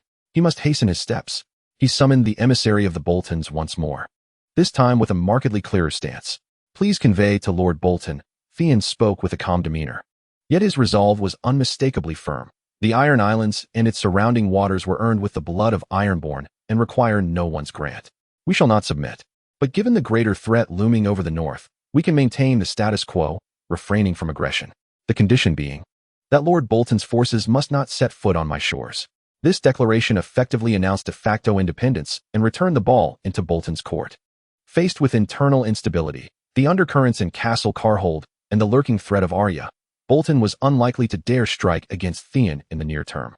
Meanwhile, Theon intensified the fortification of Castle Greyjoy, utilizing loans and technology from Bravos to commence the construction of larger vessels more suited for long voyages and transport. He instructed the intelligence network of the Iron Islands to redirect part of its focus towards the eastern coast, keeping a vigilant watch for any news regarding fleets across the Narrow Sea and the Dragons. He also undertook an exceedingly clandestine endeavor, personally selecting a handful of the most loyal and adept sailors, equipped with the finest ships and ample supplies, entrusting them with a top-secret mission to sail eastward, as close as possible to the western coast of Essos, to gather precise information about Queen Targaryen and her armies, as well as the dragons. The fates of the east and west are rapidly intertwining. Daenerys, emboldened by the flames in Meereen, solidified her resolve to return west, while Theon, amidst the snow and shadows of the north, prepared for the impending arrival or confrontation with the true dragon and the long winter it heralded. A great storm, destined to engulf the entire world, had begun to reveal its fearsome silhouette on the distant horizon. Daenerys Targaryen's fleet, a colossal dragon composed of wooden ships, commenced its gradual departure from Slaver's Bay. Meereen faded into a golden dust on the skyline behind them, while ahead lay the vast and unpredictable expanse of the Narrow Sea. The voyage was fraught with challenges, storms, illness, and unrest among some freed slaves, who were reluctant to leave familiar lands or feared the unknown journey, constantly tested this large and diverse assembly. Daenerys spent much of her time in the cabin of her flagship, poring over maps and histories of Westeros, or ascending to the deck to gaze at the unreachable horizon of the west. Her 3 dragons soared above the fleet, their shadows cast upon the shimmering surface of the sea, instilling awe and trepidation. Drogon, in particular, was restless, often flying far from the fleet, and Daenerys could sense its burning, untamed wildness through some innate blood connection. Ser Jorah Mormont endeavored to gather the latest intelligence from Westeros, but the delay in transoceanic information was significant, and its authenticity often questionable. Upon learning that the Iron Throne is currently under the rule of the young Tommen Baratheon, yet the true power lies with his mother, Queen Cersei, and his grandfather, Lord Tywin. Though Tywin is deceased, the news has yet to reach the east. They also heard of the ongoing chaos in the north, the standoff between the Boltons and the Ironborn, and the rumors surrounding the Stark sisters' mysterious disappearance. Chaos is our ladder, Your Grace, Jorah reminded her, but we must be judicious in selecting our point of entry and our first ally. Daenerys' gaze fell upon Dragonstone on the map. It was her birthplace, imbued with potent magical defenses and symbolic significance. Let us return home, Jorah. There, we shall raise the Targaryen banner, proclaiming to Westeros that the true dragons have returned. Yet, a flicker of doubt persisted within her.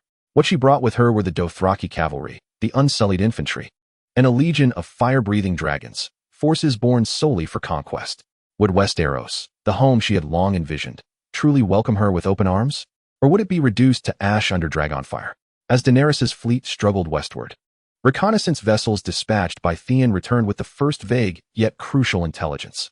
Confirmation that an unimaginably vast fleet was assembling in Slaver's Bay, bearing the Targaryen sigil of the three-headed dragon. Accompanying the fleet were terrifying rumors of flying fire-breathing beasts.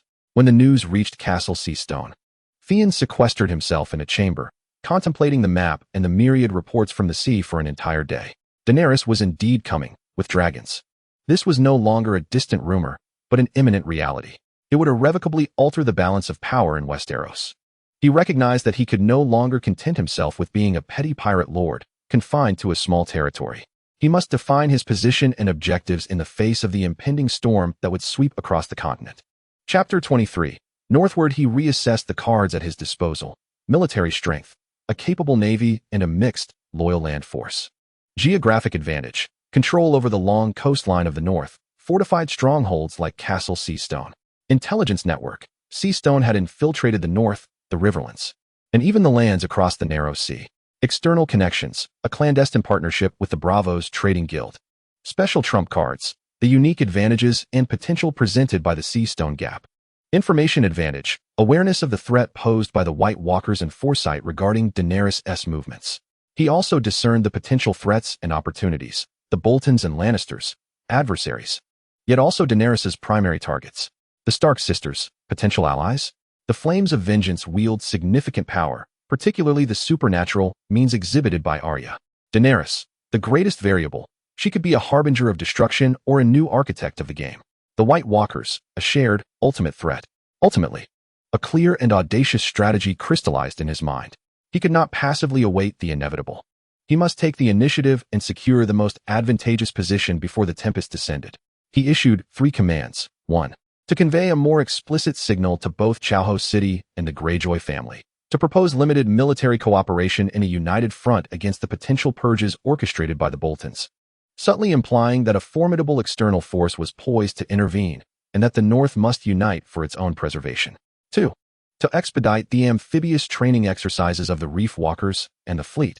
The objective was not merely coastal raiding, but to develop the capability to swiftly seize and hold critical estuaries and bridges. 3. To personally draft an exceedingly cautious letter. This missive was not directed to Daenerys, for he lacked the standing and channels to do so, but rather through clandestine means via the Bravos Trading Guild, to find a way to pass it to individuals he believed could sway Daenerys' decisions, such as potential exiles from Westeros under her command, or that renowned imp, Tyrion Lannister, if he were still alive and had aligned himself with the Targaryens. In the letter, he referred to himself as the protector of the North's coast, modestly detailing the dire circumstances currently afflicting the North, subtly implicating the Boltons and Lannisters, emphasizing the genuine threats from beyond the wall, and expressing hope for the restoration of legitimate order in the Seven Kingdoms. This was a bold gamble, an attempt to place his name before the future queen. Having completed these tasks, Theon emerged from the chamber and ascended the watchtower once more. The winter sky was overcast, and the biting wind howled. Clutching the black stone in his hand, he felt the faint pulse of the indistinct sea creature pattern within the obsidian. To the east, dragon fire would soon ignite.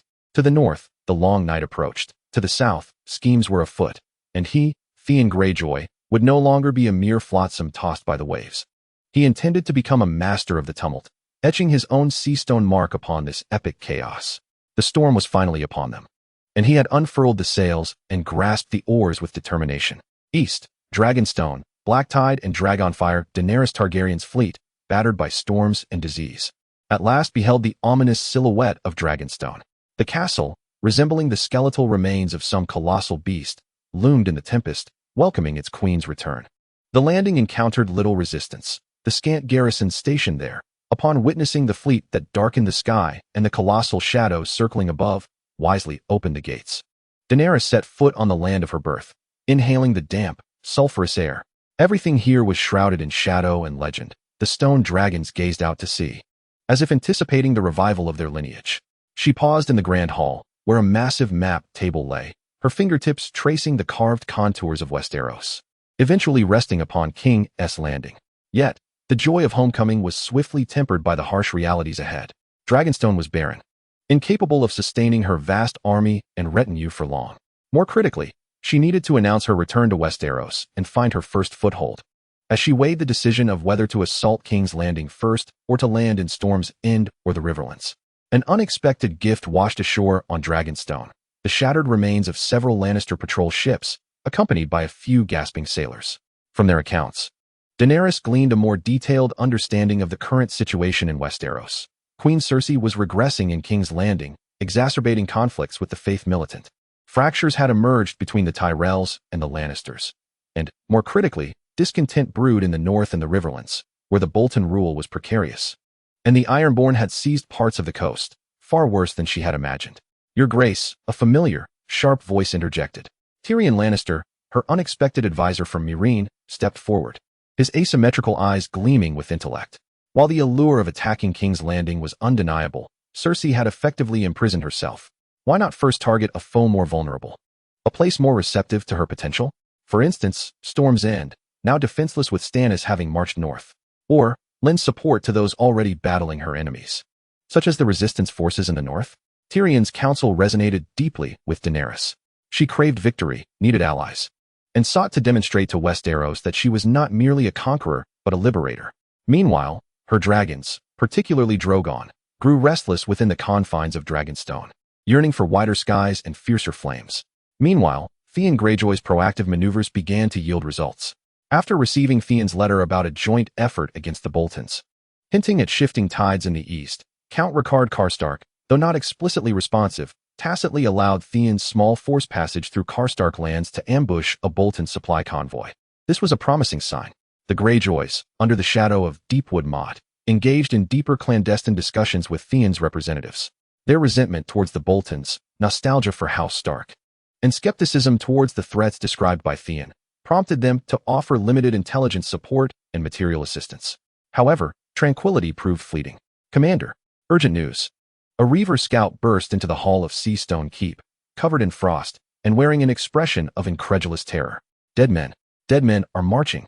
From the direction of Castle Black, a dark mass approaches. They fear no swords. The White Walkers. They have finally crossed the wall." Almost simultaneously, another urgent message arrived from White Harbor. The Targaryen banner had been raised over Dragonstone. Queen Daenerys and her fleet had confirmed their arrival. A lethal threat loomed from both the north and south, almost concurrently.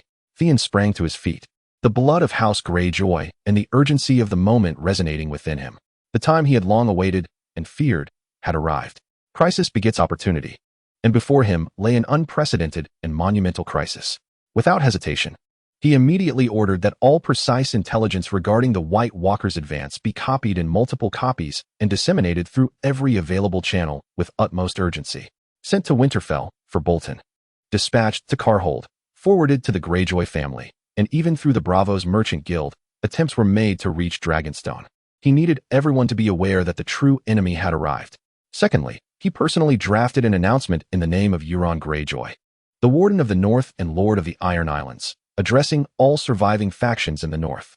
The proclamation made no mention of personal grievances or power struggles. Instead, it employed the most severe and urgent language to delineate the threat posed by the White Walkers, urging all Northerners, regardless of their familial ties or past animosities, to immediately cease their internal conflicts, rally their forces, and unite against the impending cataclysm from beyond the wall.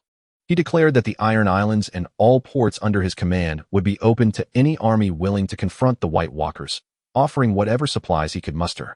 Thirdly, he dispatched the swiftest longship under his command, the Sea Raven, captained by the bravest and most astute of sailors, along with several stone walkers, bearing his personal letter and a detailed report concerning the White Walkers, sailing at full speed towards Dragonstone.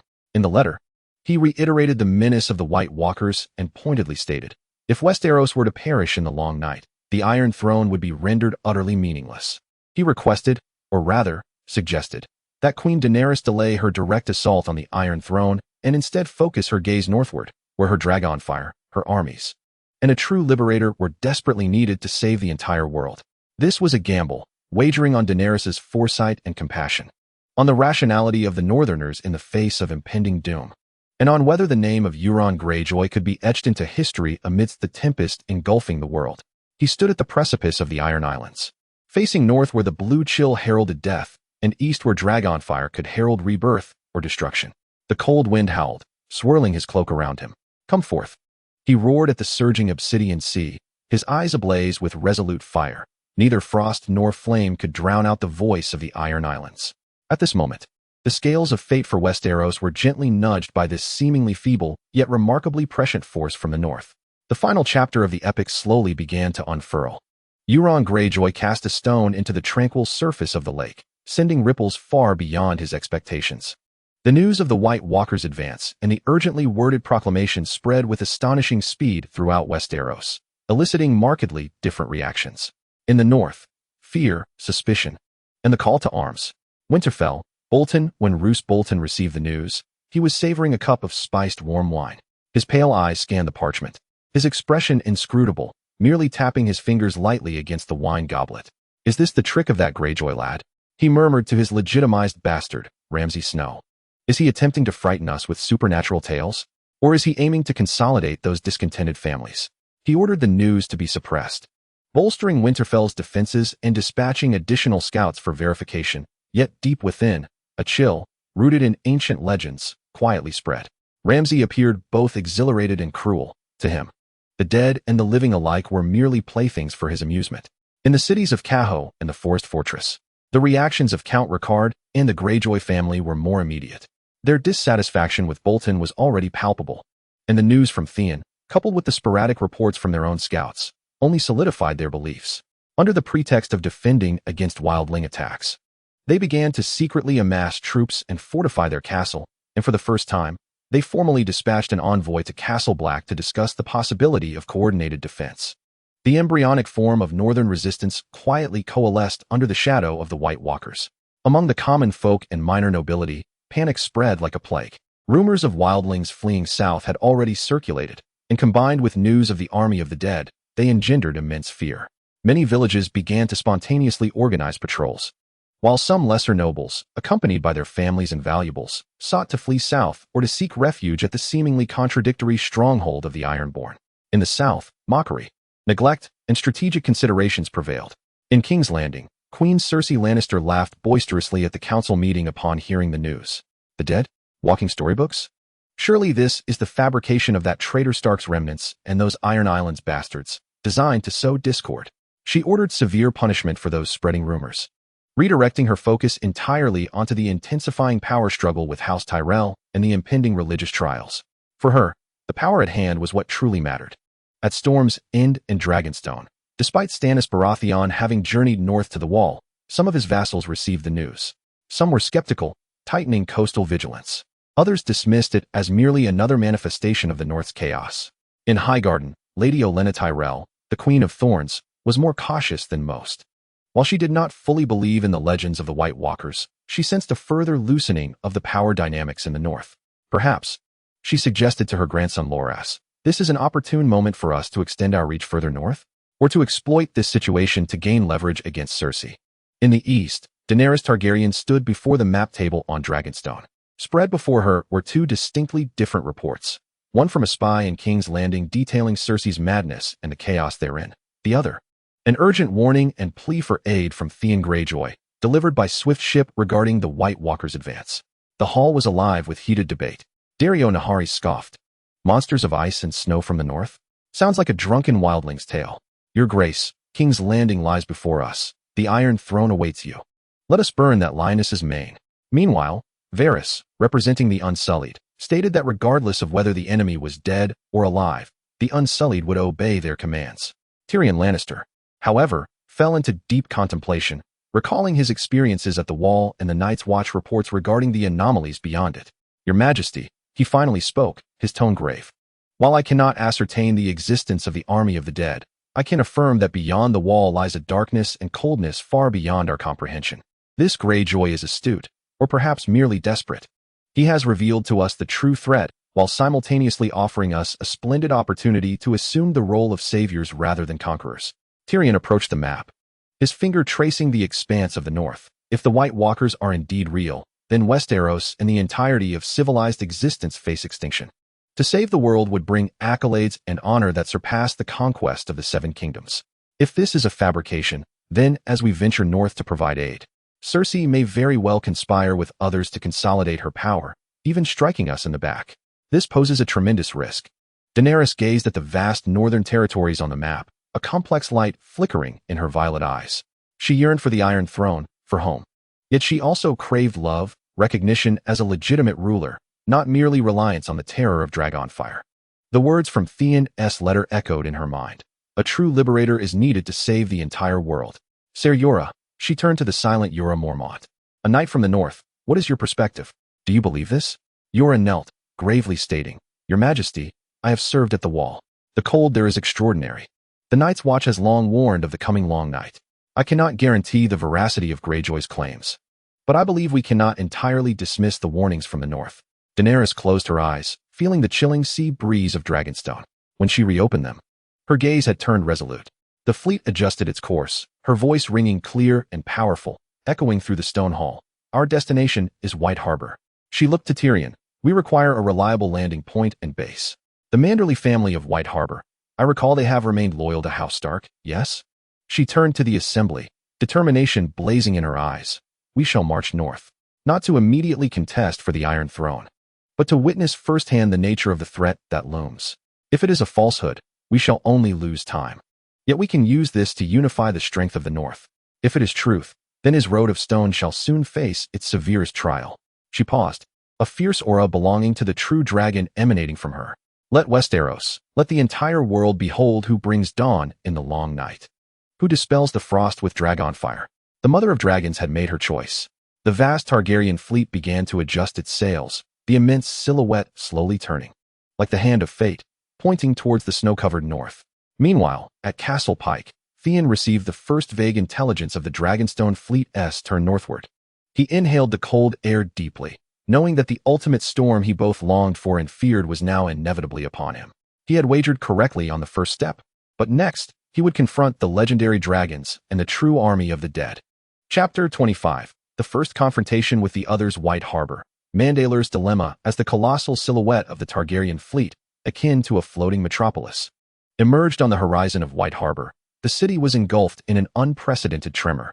Lord Waymon Mandalar, a rotund figure renowned for his shrewd practicality, stood within the council chamber above his sealed door, faced with the most arduous decision of his life.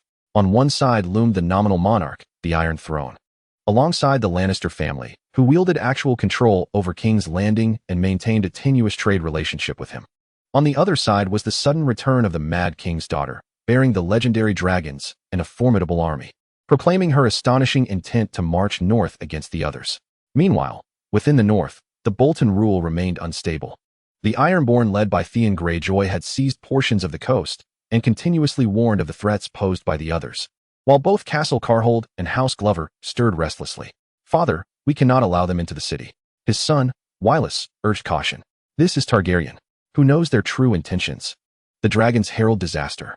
However, a critical missive from Theon Greyjoy played a pivotal role in shaping Waymon's resolve. The letter not only reiterated the menace posed by the others, but also explicitly stated, My lord, you were once loyal to House Stark, which has protected the North for a millennium against the long winter. With the long night approaching, the true dragon bears fire northward, perhaps the North's sole hope.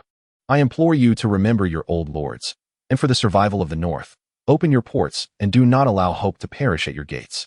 The words of Theon resonated deeply within Waymon, striking a chord of northern identity and nostalgia for the Stark lineage.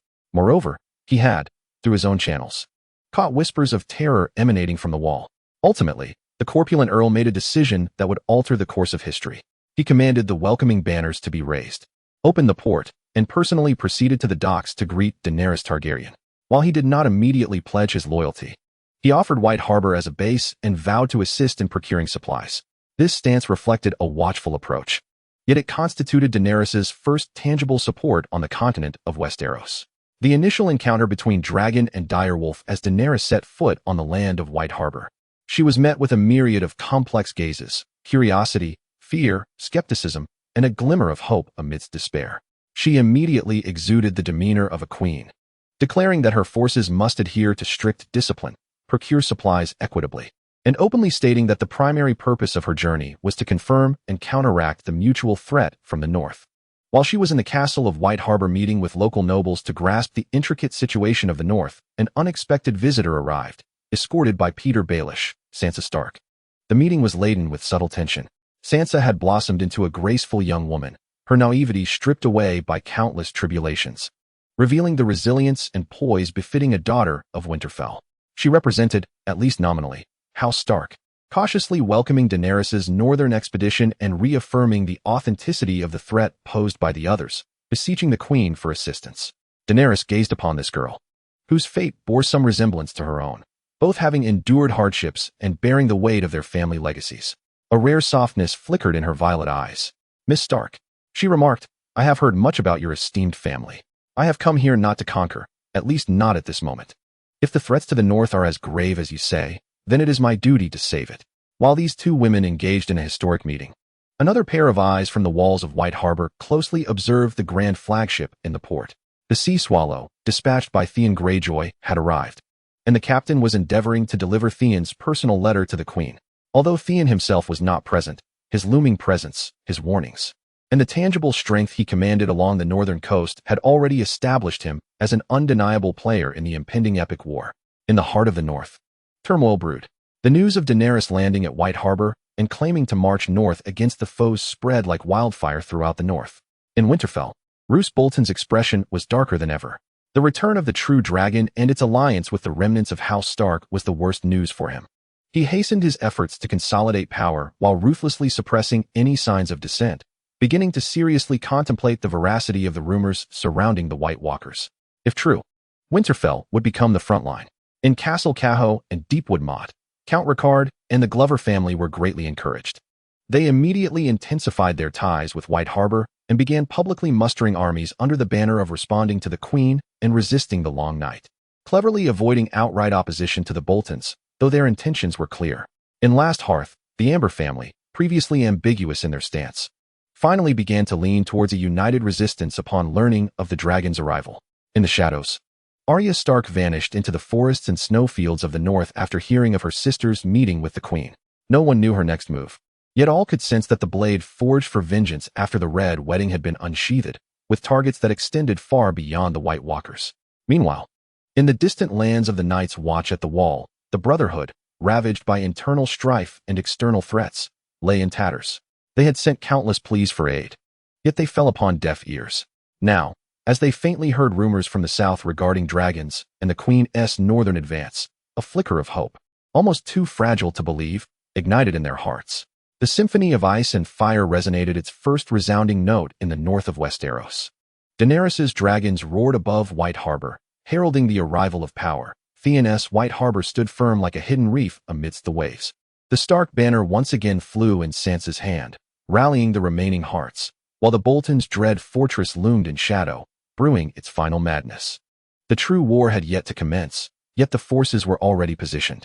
Survival and destruction, loyalty and betrayal, glory and existence would all face their ultimate trial upon this snow-laden land. Theon Greyjoy, reborn and wielding a golden touch, had finally cast his meticulously woven net into the heart of this maelstrom that would determine the fate of the world. His ambition, his calculations, and the inner turmoil within him shall find their ultimate resolution amidst the impending bloodshed and flames. White Harbor, a fragile alliance. Daenerys Targaryen's brief sojourn in White Harbor was fraught with challenges. The exotic presence of her Dothraki cavalry and unsullied battalions stirred disquiet among the local populace, while the three dragons, particularly the largest and most untamed, Drogon, incited both awe and terror with each of their aerial maneuvers. Tyrion Lannister endeavored to navigate these complexities, employing his intellect and understanding of the Westerosi nobility to aid Daenerys in comprehending the intricate relationships and ancient grievances among the northern houses. Sansa Stark emerged as a pivotal bridge. Her existence and testimony led many hesitant northern lords to lean towards believing in the Queen's goodwill, or at least to project such an appearance. However, the fissures within the alliance were apparent from the outset. A faction of nobles, led by Wyman Manderly, urged Daenerys to immediately declare war on House Bolton, liberate Winterfell, and restore Stark rule, implicitly challenging Sansa's position. Yet, Daenerys and Tyrion maintained that their foremost objective was to identify and confront the White Walkers. "We cannot embroil ourselves in another civil war while a true and deadly threat looms behind us," Tyrion repeatedly emphasized. Chapter 26. The gathering of forces. Just as tensions reached a stalemate, a messenger from Theon Greyjoy, the captain of the ship Silence, braved numerous perils to deliver a confidential missive to Daenerys. In the letter, Theon, without superfluous words, provided the latest and most detailed reconnaissance from his Ironborn forces regarding the White Walkers. They had breached certain abandoned fortresses along the wall, with their vanguard slowly and relentlessly advancing southward along the King's Road, leaving desolation in their wake and raising the dead. He strongly urged the coalition to march north immediately and establish a defensive line from the Bay of Crabs to Last Hearth, utilizing the terrain to impede the enemy, and once again implored for the support of Dragonfire.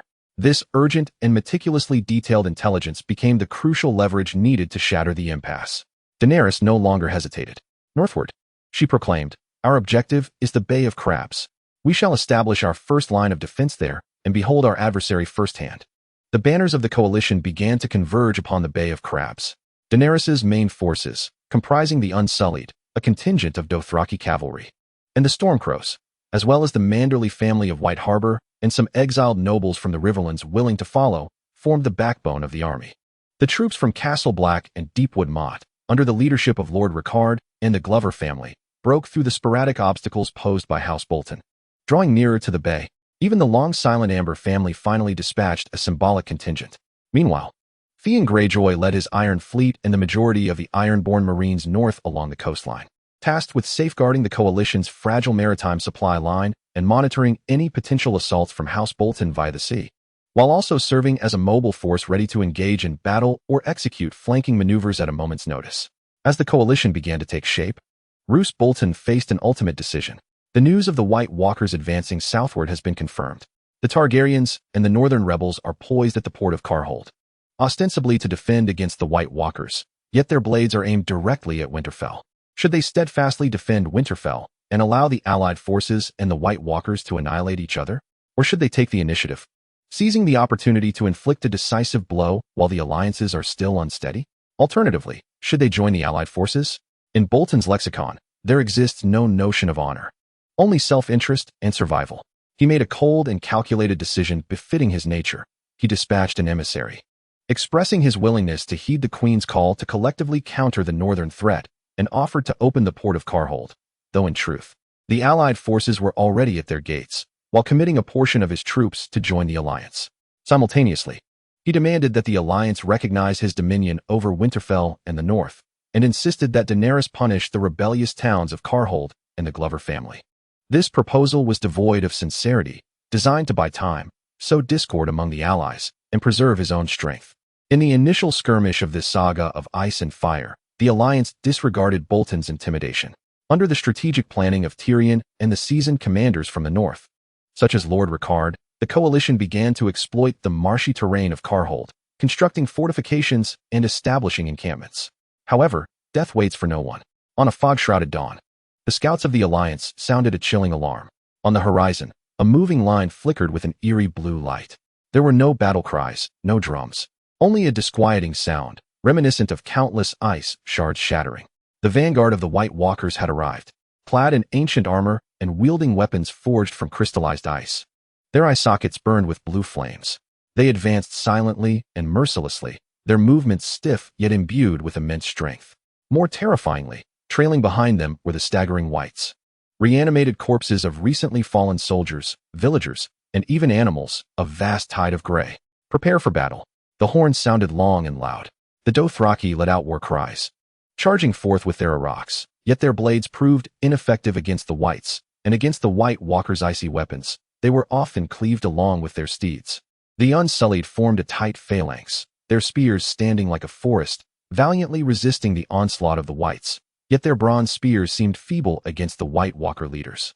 Just as the defense teetered on the brink of collapse, the skies erupted with the roar of dragons. Daenerys rode atop Drogon, flanked by Regal and Viserion. She surveyed the nightmarish scene below, her violet eyes ablaze with fury and determination. Dracarys, Dragonfire, three immense pillars of flame descended from the heavens like divine retribution, instantly engulfing swathes of whites. The fire had a remarkably debilitating effect on these undead creatures, reducing them to smoldering ashes. Drogon's flames were particularly ferocious, vaporizing a White Walker along with the whites surrounding it in an instant. The Dragonfire brought hope, yet it also introduced new complications. The flames spread through the marshlands, creating thick smoke that impeded the vision of the allied forces to some extent. Moreover, the White Walkers seemed to harbor a certain wariness towards the dragonfire. They commanded the Whites to disperse and employed a peculiar ice magic, attempting to solidify and counteract the ferocity of the dragon's flames. The battle descended into a brutal stalemate. The human coalition, relying on fortifications, courage, and the dragonfire, barely held their ground, suffering grievous losses. In stark contrast, the army of the White Walkers appeared to be endless. At the coastline, Theon's fleet provided ranged support with crossbows and rockets, yet their impact was limited. Standing at the bow of the ship, he surveyed the harrowing battlefield where ice and fire intertwined, observing the ethereal White Walker commanders, emanating a lethal chill amidst the tide of corpses. He understood that this was merely the beginning.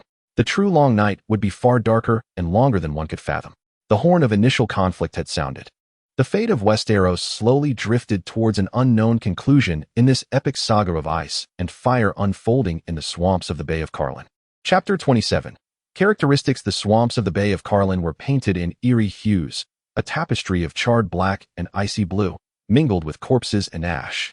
The roars of dragonfire clashed with the silence of the undead, forming a hellish duet. Although the coalition barely withstood the first wave of the White Walkers' assault with the aid of fortifications and dragons, the cost was steep. The Dothraki cavalry suffered significant losses while the unsullied phalanx faced repeated assaults, creating gaps in their ranks. Worse still, the cold and fatigue began to gnaw at the will of the living soldiers. Daenerys soared above the battlefield on Drogon, her dragonfire her mightiest weapon. Yet Drogon's fury proved difficult to control, nearly affecting their own positions on multiple occasions. She sensed Drogon's agitation, filled with instinctive loathing and a subtle trepidation towards the frigid, deathly foes below. Regal and Viserion also appeared restless, their flames less stable than usual. Your Majesty, the pressure on the left flank is overwhelming. The men of Glover can barely hold on. A horse messenger shouted. Tyrion, stationed at the command platform, surveyed the tense battlefield. His expression grave. We must break this deadlock. We need to eliminate those White Walkers commanding the Whites. They are the key. However, the White Walker commanders were exceedingly powerful. Wielding ice crystal longswords that could effortlessly sever steel, their chilling aura potent enough to freeze nearby soldiers. Ordinary blades could barely inflict any harm. In this moment of dire urgency, an unexpected force emerged from the depths of the swamp, like phantoms cutting through the chaos. It was Theon Greyjoy and his reavers. They did not launch a frontal assault, but instead utilized their familiarity with the terrain and their stealth skills to silently traverse the seemingly impassable marshlands. Maneuvering to the rear flank of the White Walker army, Theon led the charge, wielding a longsword crafted from high-quality steel, long saturated in the waters of the sea stone. Its blade subtly glimmering with the hues of the deep sea. His throwing axes, nourished by the elemental forces of space, were encased in a layer of frost that would never melt, exuding a bone-chilling cold. Under extreme pressure and in specific environments, against ice magic beings. The faint energy infusion from the sea stone resonated uniquely with the weapons, temporarily bestowing upon them enhanced properties of magic destruction and deep freeze. Sane's objective was clear, a commanding White leading a ghoul assault on the left flank. The White sensed the impending threat, turning to face Sane, its icy blue eyes locking onto him, as it raised its crystalline sword, causing the surrounding air to plummet in temperature. In a desperate bid for survival, Sane bellowed, activating his resilient will and environmental adaptation to withstand the bone-chilling cold.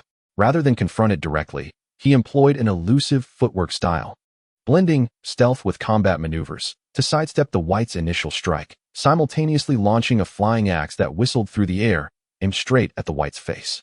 The White raised its sword to block, yet the axe emanated an unusual coldness, distinct from dragon fire and originating from the depths of the sea, causing its movements to falter slightly. It was this fleeting moment of vulnerability. Sane surged forward, his ethereal sword striking like a venomous serpent, precisely exploiting the opening left by the White's defense.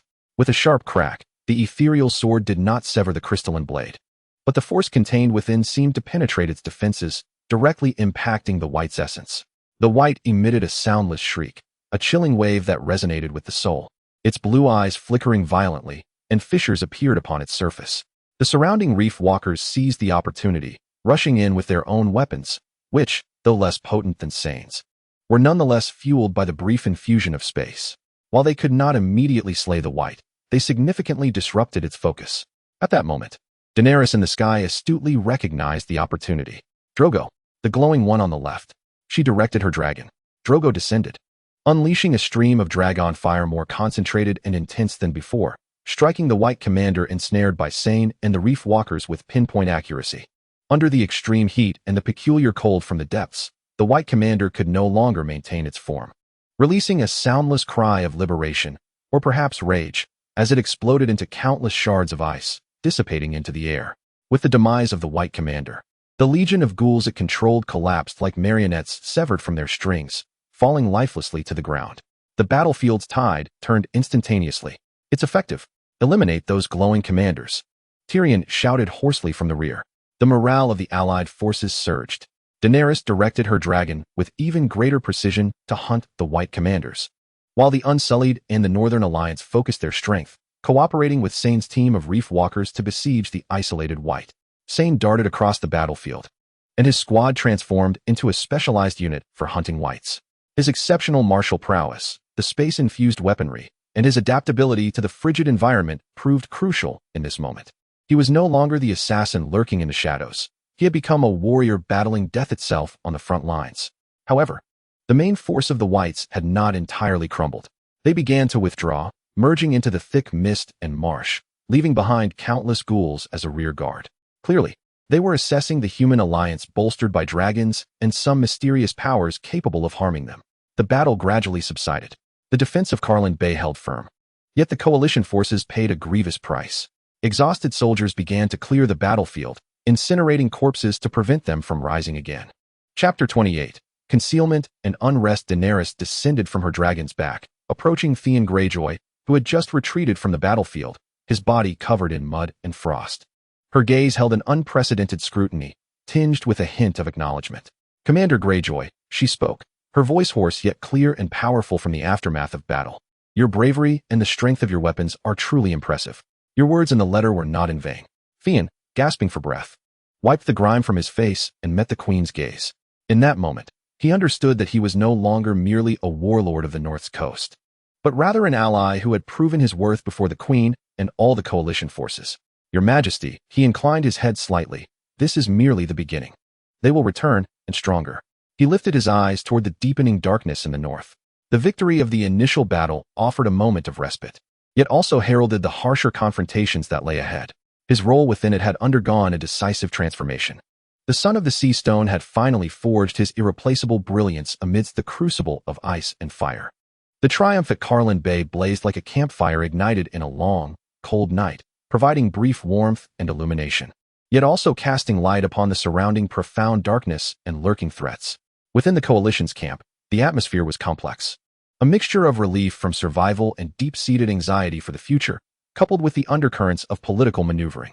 Daenerys Targaryen received Theon Greyjoy in her war tent. This time, Tyrion Lannister, Jorah Mormont, and Sansa Stark, who had just been permitted to participate in core discussions, were all present. The burning braziers dispelled the chill of the north, yet could not dissipate the gravity etched upon their faces. Commander Greyjoy, Daenerys began, her violet eyes resting on Theon with an inquisitive gaze. Your forces played a pivotal role in the battle, particularly you and your unique weaponry. I am curious, how did you manage to inflict harm upon those White Walkers? As far as I know, ordinary steel is as brittle as rotting wood before them. All eyes were fixed upon Theon. This was a question he could not evade. A moment to demonstrate his value while treading cautiously. He had long prepared his response.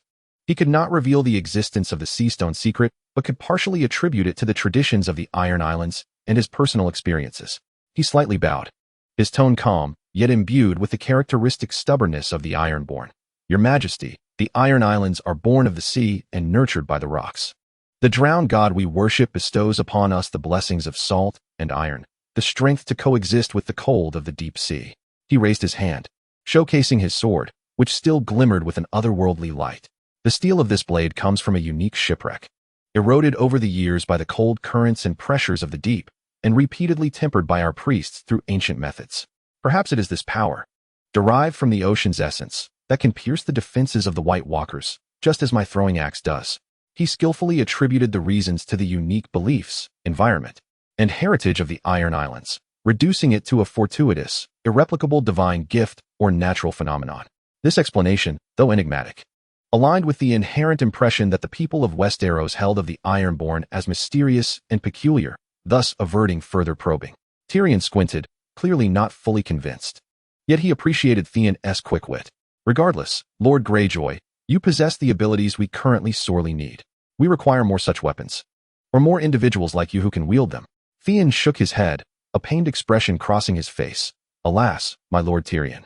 Such materials are rare and the methods of forging them nearly forgotten. My fellow Reavers and I have merely stumbled upon and adapted to this power. We cannot replicate it on a grand scale. He astutely highlighted the scarcity of resources to enhance his unique value. Daenerys nodded, seemingly accepting this explanation. Nevertheless, you and your warriors remain a precious asset to the Alliance. Henceforth, you and your Reavers will be integrated into the Coalition's strike force, tasked with hunting the White Walker commanders. This serves both as a means of re-employment and a method to harness their power. Having successfully established his distinct value and irreplaceability before the Queen and her inner circle, while artfully concealing the core secret of the Dark Sister, Theon stepped out of the war tent and felt the weight of complex gazes upon him from all sides. The northern nobles regarded him with less disdain typically reserved for the Ironborn, replaced by a mixture of awe and suspicion towards the Slayer of the Dead. His source of power was too enigmatic, standing in stark contrast to the traditional berserker image of the Ironborn. Count Ricard Karstark approached him privately. His tone grave. You've hidden yourself well, lad. May that power truly be used only against the dead. His words carried both a warning and a hint of camaraderie.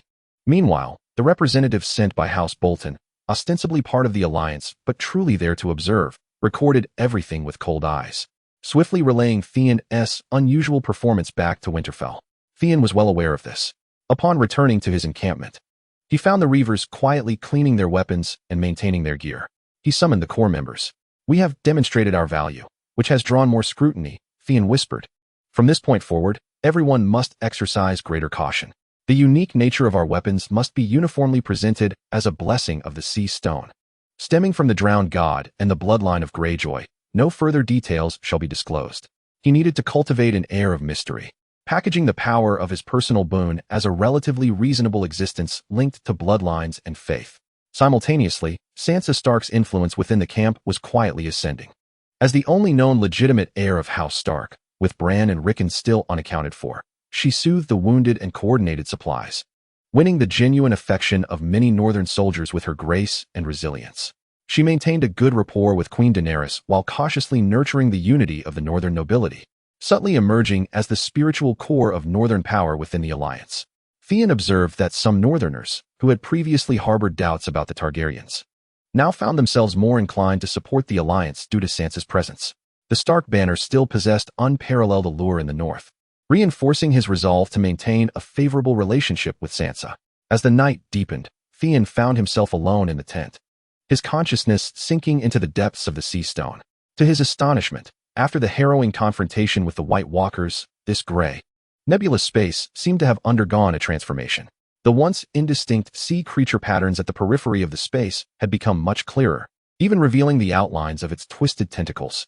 Moreover, the ancient, deep-sea aura that permeated the air appeared to be growing more vibrant, resonating more strongly with the Greyjoy blood coursing through his veins. He could even sense a faint enhancement in the subtle energy that enveloped the space. Had his slaying of a White Walker caused some energy to be absorbed by this realm? Or had the intensity of battle awakened latent potential within him and the space itself? Regardless, this was an encouraging sign. His power was still on the rise. He clenched the black stone tightly, feeling the increasingly distinct pulse emanating from it. The victory at the Bay of Callan was merely a beginning. The internal currents within the Alliance were tumultuous, and the northern threat loomed large. Yet, he understood that he had firmly secured a pivotal position in this game that determined the fate of the world. His next move would see him no longer as a mere pawn, but as a contender alongside the Queen, Sansa, the Boltons, and all other factions, even confronting death itself, which hailed from the land of eternal winter. The path of the son of the Sea Stone was destined to be fraught with thorns and glory, and he feared nothing. Chapter 29. A comprehensive elevation. In the days following the Battle of Callan Bay, the Alliance busied itself with fortifying defenses and tending to the wounded. The atmosphere heavy with tension and urgency. Queen Daenerys decided to allow her dragons to rest in a relatively safe area near the camp, primarily to reassure the frightened soldiers and to help the great beasts acclimatize to the harsh northern environment. The 3 dragons were placed beneath a sheltered stone cliff at the camp's edge, guarded by the Unsullied, preventing ordinary folk from approaching. Theon Greyjoy understood that these colossal creatures were pivotal in the fight against the White Walkers and could potentially dictate the future balance of power. A powerful impulse surged within him, compelling him to not only observe but to experience them up close, even daring to make contact. This urge stemmed not only from ambition, but also from the innate craving of his Greyjoy lineage for ancient, formidable power, coupled with the indescribable allure that emanated from the sea stone. He devised a suitable pretext, under the guise of inspecting the defenses around the cliff and assessing the dragon's deterrent range against the White Walkers. He brought a small contingent of reef walkers near the cliff. The Unsullied, recognizing this commander for his commendable performance in battle, allowed him to patrol the designated area after confirming his benign intentions. The closer he approached, the more he felt the suffocating pressure emanating from the dragons. The air shimmered with heat, infused with the scent of sulfur and ash. Regal and Viserion lay quietly curled up, their scales glinting with hues of bronze and gold under the dim light of the sky. The colossal Drogon appeared restless, its dark scales resembling a frozen night. A deep rumble emanated from its throat, and its molten gold eyes occasionally swept over the nearby humans, exuding a primal, untamed ferocity. Jon instructed the rock walkers to maintain a safe distance, while he alone, fortified by an indomitable will, resisted the overwhelming fear that radiated from the apex predator as he slowly advanced. He made no attempt to touch or provoke, merely standing in a relatively close position, closing his eyes and focusing all his energy to perceive. As he concentrated, attempting to capture the searing, primal energy emanating from the dragon, an unexpected transformation occurred. The abyss within his consciousness trembled with unprecedented intensity. The grayish space was no longer static. The previously clear image of the sea monster at its center seemed to come alive, radiating a deep blue light. An ancient, chilling force, originating from the very dawn of creation, resonated violently with the boiling Greyjoy blood coursing through his veins. Simultaneously, it appeared he had inadvertently disturbed Drogon's sensitive and tempestuous nerves. The black dragon abruptly lifted its head, its molten gold pupils locking onto Jon. The audacious insect daring to approach. It opened its massive jaws, not to unleash dragon fire, but to emit a deafening roar, filled with warning and a will for destruction. Regal, came the distant, urgent admonition from Daenerys, who sensed Drogon's agitation and was hastening to his side. Yet, at the moment the roar, imbued with draconic authority and fire magic, struck Jon, the abyss within him seemed to be completely activated. The deep blue silhouette of the sea monster flickered momentarily behind him, linked through his bloodline and spirit. A power far more profound than mere weak energy surged forth, like a torrent breaking through a dam, violently colliding with Drogon's draconic might, invisible to the naked eye. Encountering extreme external energy stimulus, ancient dragon pressure, the abyss generates a stress-induced deep resonance. The hostess Greyjoy bloodline undergoes a metamorphosis. Jon felt as though his soul was being torn apart and then reassembled. The extreme heat, dragon pressure, intertwined and clashed with the extreme cold, abyssal power, within him, ultimately achieving a precarious and hazardous balance. He let out a muffled groan. Kneeling on one knee, blood trickling from the corner of his mouth, feeling every bone and muscle in his body groan under the unbearable strain. However, following the pain came a rebirth akin to a metamorphosis. When he opened his eyes once more, the world appeared transformed. His senses sharpened to an extraordinary degree. He could hear the distant sound of snowflakes landing, discern the trajectory of dust in the wind, and even faintly sense the energy flow of surrounding life, including the 3 dragons.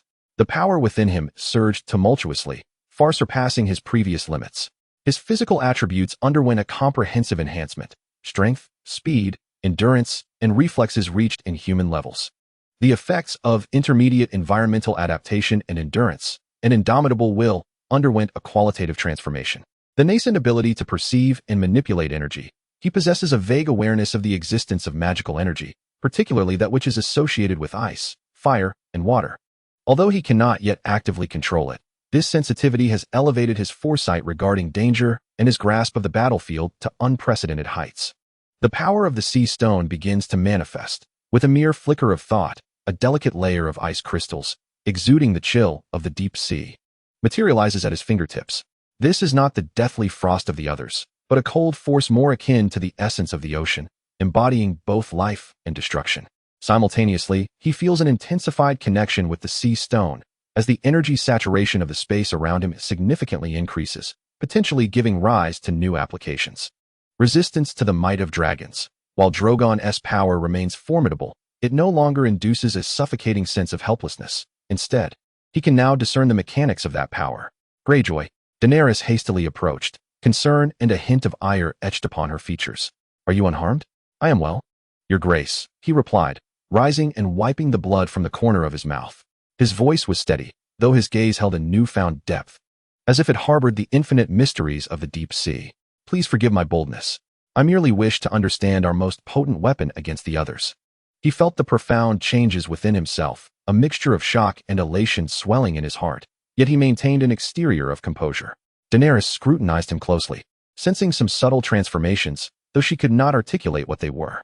She perceived Drogon's evolving attitude towards this Ironborn, shifting from pure rage to a blend of vigilance, suspicion, and perhaps even a faint instinctual recognition of a power akin to his own. Tyrion also arrived, panting and casting inquisitive glances between Kian and Drogon, his eyes brimming with curiosity. Kian understood that the rewards of his recent venture far exceeded his expectations. Not only had he significantly enhanced his own capabilities and brushed against the threshold of supernatural forces, but he had also left a more enigmatic and formidable impression upon the Queen and her inner circle. He inclined his head in a respectful gesture towards Daenerys and Tyrion, then turned to depart.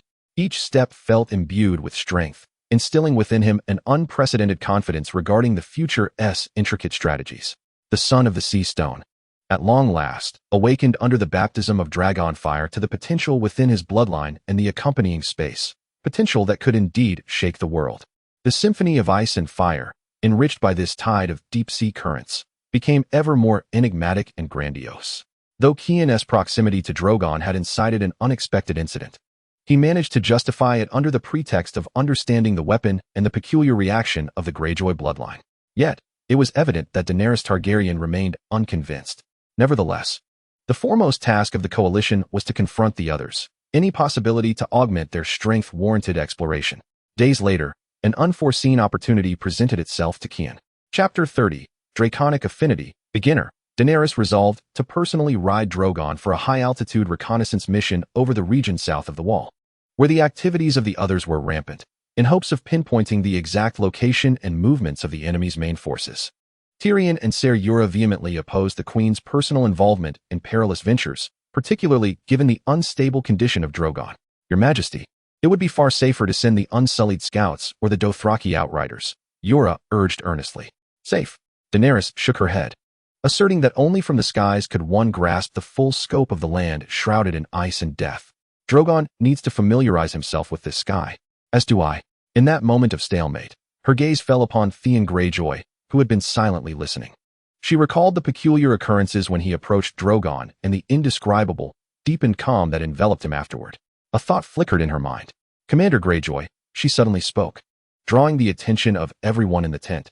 You seem to possess a unique sensitivity towards my child. Theon felt a stir within, recognizing the significance of the moment. He answered cautiously, Your Majesty, dragons are ancient and magnificent beings. My bloodline hails from the Iron Islands, devoted to the drowned god. Perhaps there exists a resonance between the ocean's depth and the dragon's fervor that we have yet to comprehend on an ancient level. I can sense their power fluctuations, as well as Lord Drogon's previous discontent. He deftly attributed the earlier discord to resonance and sensitivity. Daenerys's violet eyes bore into him, as if seeking to penetrate his very soul. Resonance? If such a connection exists, could it enable you to better understand them, or even soothe them? This question struck at the heart of the matter. Theon recognized that a mere denial would squander this precious opportunity, yet boasting might lead to dire consequences. He needed to demonstrate his worth while maintaining honesty. I cannot be certain, Your Majesty. He chose a prudent response. My sensitivity is vague, more akin to intuition. However, I am willing to try if it would assist you in the coalition. His caution and pragmatism lent credibility to his words. Daenerys made her decision. You will accompany me on this reconnaissance. The command elicited astonishment throughout the tent. Your Majesty, this is far too dangerous. Ura was the first to object. Your Grace, our understanding of Lord Greyjoy's abilities is still limited. Tyrion furrowed his brow in concern. Precisely why it must be tested, Daenerys replied resolutely. If he truly can resonate with the dragon, it may stabilize Drogon. If he cannot, he will pose no threat at my side. Her words carried the confidence and authority of a queen. Theon suppressed his excitement and a hint of anxiety, kneeling on one knee. "As you command, your majesty. I shall give my utmost effort." On the day of the reconnaissance, the biting wind howled. As Theon approached Drogon once more, he could distinctly feel the stirring of the deep within him, a delicate balance forming between the coldness of the ocean and the dragon's fiery essence surrounding him. He refrained from attempting to dominate or control. Instead, he emptied his mind, allowing the ancient, profound, and tranquil aura emanating from the deep to gradually expand, like invisible tendrils, gently touching Drogon's tumultuous consciousness. Initially, Drogon appeared increasingly agitated, thrashing his massive head and emitting a threatening low growl from his throat. Daenerys tightened her grip on the dragon's saddle, anxiety coursing through her. Yet gradually, perhaps influenced by the ancient and powerful essence of the ocean, so distinct from fire yet equally primordial, Drogon's restlessness began to subside. His molten gold eyes cast a fleeting glance at Theon, the sheer ferocity giving way to a flicker of curiosity. He calmed slightly. Daenerys was astonished to perceive the change beneath her, her gaze towards Theon filled with disbelief. Proximity to key figure. Daenerys Targaryen, deep collaboration in dragon riding context. Unlock special state skill. Dragon affinity, beginner. In that moment, a warm and vast stream of consciousness flowed into Theon's mind, accompanied by Daenerys's profound emotional connection and mastery over dragons. This was not a means of direct control. Rather, it was a subtle knowledge of how to comprehend a dragoness emotions, establish a mental bond with them, and render oneself non-threatening, even acceptable in their eyes. He instantly grasped how to attune his own essence to resonate with the dragon's frequency, how to convey goodwill through his will rather than hostility. Theon closed his eyes, fully absorbing this invaluable gift. His aura became more restrained and harmonious, the chill of the deep sea no longer clashing with dragon fire, but rather serving as a cold foundation that accentuated the flames. Drogon settled completely, even emitting a low, almost contented rumble. Daenerys watched this scene unfold, her eyes sparkling with excitement and a newfound understanding. "By the gods," she whispered, "you truly can accomplish this reconnaissance mission successfully." With Drogon's stability and Theon's enhanced energy perception, they successfully mapped out the general area where the White Walkers were gathering, deftly avoiding several perilous ice magic traps. When the dragon returned with the Queen and Theon safely to the camp, the entire coalition bore witness to this spectacle, the Ironborn commander riding alongside the Targaryen queen upon a great dragon. This news spread like wildfire. Theon Greyjoy's status underwent a seismic transformation. He was no longer merely a capable ally with unique weaponry. He had become the sole individual verified to influence, and even to some extent, soothe the Queen's most formidable reliance, the dragon. Descending from the dragon's back, Theon felt the newly acquired affinity for dragons within him, along with a newfound strength that had become more harmonious and formidable. He understood that he had truly stepped into the upper echelons of power in this world, becoming an indispensable and unique presence beside Daenerys Targaryen. The son of the Sea Stone not only wielded the power of the depths, but had also gained the privilege to touch the sky and forge a bond with dragons. His ambition swelled infinitely beneath the intertwining skies of ice and fire in the north. Chapter 31. The Incursion and the Flames of the Sea. The joint reconnaissance mission of Daenerys and Theon yielded crucial intelligence, while simultaneously confirming a harrowing reality: the main force of the White Walkers, under the command of a leader radiating a terrifying aura far surpassing that of ordinary White Walker generals, later dubbed the Night King, was inexorably advancing southward, akin to a glacial tide. Their numbers were so vast that it seemed as though all the deceased from the realm of eternal winter had risen anew. A palpable sense of despair permeated the ranks of the allied forces. In the midst of this bleak atmosphere, a ragged and weary band, driven by an iron will, broke through the sporadic hindrances posed by the undead and reached the defenses of the Bay of Carhold.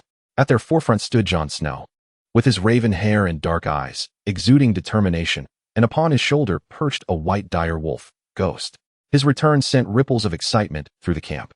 He not only brought with him surviving brothers of the Night's Watch and a contingent of wildling warriors, but also first-hand accounts regarding the White Walkers, the Night King, and the fall of the Wall, along with a critical revelation. The Night King possessed the ability to transform the dead into White Walkers, or Whites, and he was actively seeking beings brimming with potent life energy to forge more formidable minions or to fulfill some ancient magical rite.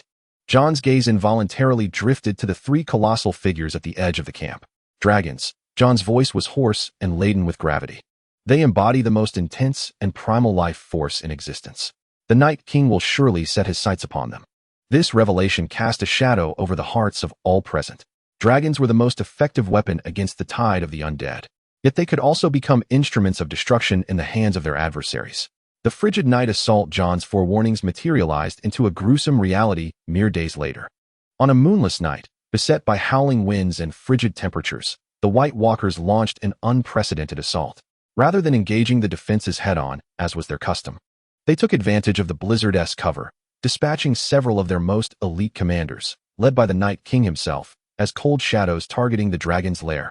The Night King's power was unfathomable. With a mere gesture, he could freeze the ground and conjure walls of ice, rendering ordinary weapons and arrows impotent against the frigid aura surrounding him. He confronted the formidable Drogon directly, while other White Walker commanders ensnared Regal and Viserion, plunging the camp into chaos. Alarms blared, the sounds of combat erupted, and the roars of dragons melded with the soul-chilling magical fluctuations emanating from the White Walkers. Daenerys attempted to mount Drogon, but the frigid air exuded by the Night King rendered her nearly unable to approach. Drogon struggled violently under the Night King's onslaught, unleashing torrents of fire, only to have them systematically countered by the Night King's ice magic, with an ice spear narrowly missing his wing. Regal and Viserion also found themselves embroiled in fierce battles, besieged by the relentless White Walker commanders wielding crystalline weapons and magic, striving to drive them away from the camp and into a trap. As one dragon, most likely the relatively younger Regal or Viserion, was on the brink of sustaining grave injuries or even capture under the relentless assault, Jon Snow brandished his Valyrian steel sword, Longclaw, and charged valiantly toward a White Walker commander. Yet he too was ensnared by the relentless Whites, overwhelmed and unable to assist. In this moment of peril, Theon Greyjoy took action. Instead of charging directly at any of the dragons, he maximized the potency of his ability, Draconic Affinity, Novice. He ceased his attempts to soothe them and instead projected his will, infused with the profound tranquility and ominous undertone of the sea stone's essence, like a shockwave, directly into the minds of the three dragons, particularly into the consciousness of Drogon, who was under heavy assault from the Night King. Utilizing Draconic Affinity to its utmost, combined with the primordial essence of the sea stone, he transmitted a dire warning and a call to unite. Danger! Gather! Ascend! This was not mere language, but the purest form of emotion and intent, conveying an intense fear of the Night King's lethal ice, a strong warning against the scattered threats, and an instinctual summons for unity against their foe. Simultaneously, Theon channeled the power awakening within him from proximity to the dragons, a power imbued with a hint of the ocean's primal chill, and infused it entirely into his throwing axe. The axe transformed from a mere tool into a living entity, its blade igniting with a brilliant blue luminescence, emitting a piercing shriek as it soared towards the back of an other commander who was besieging Viserion. This strike was not intended to kill, but to disrupt, to draw attention. The first to respond was Drogon, having already grown somewhat familiar with Theon's essence. It received the overwhelming warning and the supportive resonance of the sea stone with an instinctive acceptance. It unleashed its full might, shattering the Night King's momentary suppression with a thunderous roar. This roar acted as a signal. Regal and Viserion immediately broke free from their entanglements, instinctively heeding the warning from the depths of their souls and Drogon's call, fervently taking flight towards their companion. The three dragons quickly converged in the sky, their flames intertwining to form a massive barrier of fire, temporarily repelling the advancing Night King and his other commanders. Chapter 32. The Red Woman for the first time. The Night King's icy blue gaze exhibited a discernible fluctuation of emotion, rage at the interruption of his plans, mingled with a chilling disdain for Theon, the insignificant creature capable of thwarting his dragon hunt. He cast one last penetrating glance at Theon, as if his gaze could freeze one's very soul. Then he melted away into the swirling snow, retreating with the other commanders into the darkness. The ambush came to an end. The Allied forces had suffered considerable losses, with their lines torn in several places, but fortunately, the dragons were safe. Though all three had sustained minor injuries, none were captured or severely harmed. Daenerys rushed to Theon's side, her face devoid of color, a mixture of fear and exhilaration etched upon it. "Theon, how did you manage that?" she exclaimed, having witnessed firsthand how his warning and the peculiar axe had enabled the dragons to escape the trap. Jon Snow approached as well, his expression a complex tapestry of emotions. The proud yet confused foster brother he remembered had now grown into someone capable of influencing dragons and safeguarding them from the Night King's clutches. Theon, panting, felt the exhaustion from his extreme exertion nearly deplete his mental reserves. He gazed at Daenerys and Jon, his voice grave. "Your Majesty, Lord Snow. The Night King's target is the dragons. We must alter our strategy. We can no longer allow the dragons to slip from our sight and support. They are the linchpin of our victory and also our greatest vulnerability." Following this conflict, Theon Greyjoy attained the pinnacle of his standing within the coalition. He was not only a warrior of remarkable bravery, but also a man closely allied with the mighty dragons. A pivotal contributor who preserved the coalition's most formidable weapon at a crucial moment. His name became inextricably linked with that of the dragons. The Night King's frigid gaze made Theon acutely aware that he was firmly inscribed on the destruction list of that Death Lord from the land of eternal winter.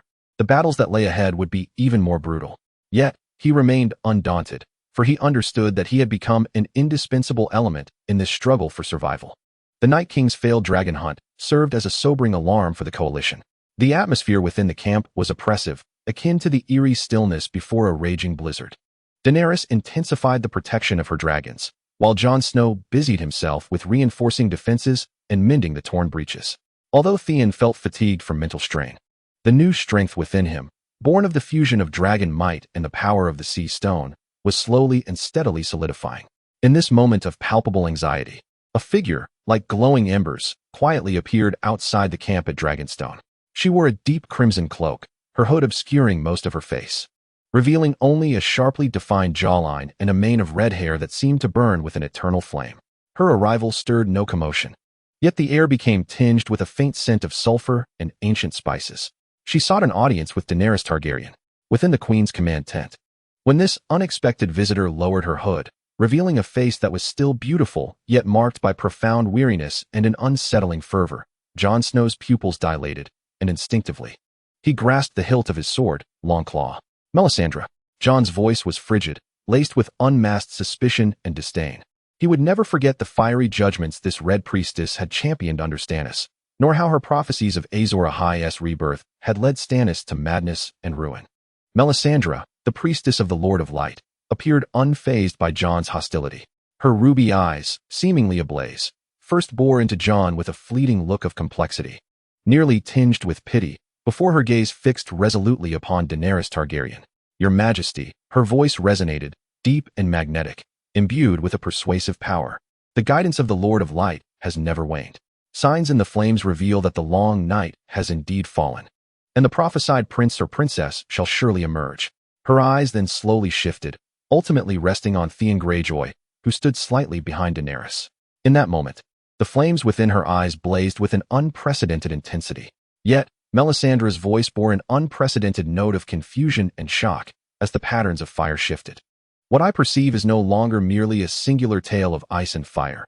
I behold the dark currents of the deep sea, interwoven with flames." She stepped forward, her gaze fixed intently upon Theon, as if she sought to penetrate the very essence of his soul. "Who are you? Your thread of destiny is entwined with salt and smoke, suffused with the essence of drowning and rebirth. It ought to have lain dormant in the frigid depths of the sea. Why, oh why, does it intertwine so closely with the fate of the true dragon? It has even disrupted the predetermined course." Her reference was unmistakably to Theon's previous act of preserving the dragon. A great shock coursed through Theon. This sorceress could glimpse the subtle alteration in the trajectory of fate brought forth by his resurrection and the rift of the sea stone. Proximity to the significant figure, Melisandre, high priestess of the Lord of Light, endowed with prophetic abilities, under the intense impact of prophetic magic. The rift of the sea stone exhibited violent fluctuations, partially detecting the interference effect on the trajectory of fate. Melisandre's breath quickened as she gazed at Theon, then at Daenerys and Jon, the flames in her eyes dancing wildly. The Lord of Light unveiled a new vision. To combat the frigid grip of death, a more intricate flame is required. Not merely dragon fire, nor solely Valyrian steel, but a fire that springs from life itself, having endured destruction and rebirth. Embodying the dual flame of ancient oaths, her gaze finally settled upon Theon, no longer scrutinizing but infused with a fervor akin to that of a martyr, resolute and unwavering. "You, son of the sea monster, blood of the drowned, within you slumbers a flame, one that has been suppressed by the deep sea, soaked in salt, yet never extinguished. It yearns to be ignited. It must resonate with dragon fire. Without waiting for a response from anyone, Melisandre suddenly extended her hands, her ruby necklace erupting in a blinding crimson light. She began to chant an ancient and obscure prayer in Valyrian, causing the temperature within the tent to surge dramatically. For the dawn, for the Lord of Light, Melisandre let out a piercing cry, her entire being transforming into a human torch, ablaze with fervent fire. Yet this flame bore no semblance of destruction. Rather, it imbued a sacred and tragic sense of sacrifice. She poured forth her lifelong faith, all her magical strength, and that portion of the primal fire granted to her by the Lord of Light, manifesting as a pure golden-red beam, forcefully channeling it into Theon Greyjoy. Encountering external extreme sacrificial magical energy infusion, divine power of the Lord of Light. The rift of the sea stone and the host Greyjoy bloodline undergo a compulsory profound fusion and transformation. Theon emitted a tormented howl, his body feeling as though it were being torn asunder from within, consumed by flames. The ultimate searing heat clashed violently with the coldness of the deep sea within him. The divine power of the Lord of Light bestowed through Melisandre's sacrifice ruthlessly assaulted every cell in his being, striving to convert him into a vessel of pure flame. Just as he felt he was on the brink of being reduced to ashes, the rift of the sea stone within his consciousness unleashed an unprecedented roar. The monstrous pattern at its core seemed to come alive, no longer a mere phantom, but coalescing into a substantial deep blue radiance, spinning wildly, devouring the influx of divine flames. It transformed from a cold expanse into a crucible of harmony and transformation. Activation of the oceanic stone gap's unique characteristics. Energy infusion evolves into energy harmonization and transformation. The chill of the deep sea intertwines with the fierce flames of the Light King in this extraordinary symbiotic space, merging and balancing in a manner that defies logic. A portion of the fiery divine power is absorbed and stored by the oceanic stone gap itself, while another is harmonized and transformed, fully integrating with the bloodline of Greyjoy within him and the affinity bestowed by the dragon. The process, fleeting yet protracted, culminates as the brilliance fades, leaving Melisandre reduced to a pile of ashes, save for the dim ruby that rolls upon the ground. Theon kneels on one knee, gasping heavily, steam rising from his body. Though he bears no visible injuries, his entire demeanor has undergone a profound transformation. His gaze deepens, with a flicker of a small golden flame dancing in the depths of his left eye, while his right eye remains steeped in the deep blue of the ocean. He raises his hand, palm upwards, as his thoughts stir. With a sudden burst, a stable flame, an extraordinary amalgamation of gold red and deep blue, dances quietly in his palm. This flame possesses the fervor of dragon fire, tempered with the weight and icy touch of the deep sea, capable of igniting souls while simultaneously freezing blood. Acquired special ability, Ocean Flame, a unique fire born from the sacrificial divine power of the Light King, dragon affinity, Greyjoy bloodline, and the essence of the oceanic stone gap. Exhibiting properties of physical combustion, energy purification, and soul freezing, particularly effective against wights and corpses, resonating with dragon fire for enhancement. He has obtained the power of flame, a singular, unique ocean flame that belongs to him, Theon Greyjoy. Silence envelopes the tent. Daenerys, Jon, and Tyrion are all left in shock by this sudden and unfathomable turn of events. Melisandre's sacrifice and the new power erupting from Theon have completely upended their understanding. Theon rises slowly, feeling the surging, intertwining strength of ice and fire within him. He gazes into the endless darkness of the north beyond the tent, aware that the final battle is imminent. Carrying this prophecy-defying ocean flame, he shall undoubtedly become the key to determining the outcome. The flames of the Red Priestess have extinguished, yet the dual flames of the oceanic stone's sun have ignited, destined to illuminate the long night ahead.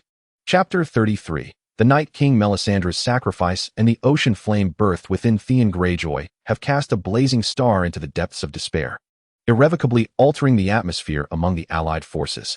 The intertwining gold-red and deep blue flames pulsate in Theon's palm, exuding a paradoxical aura that is both warm and cold, sacred and eerie, yet brings forth tangible hope.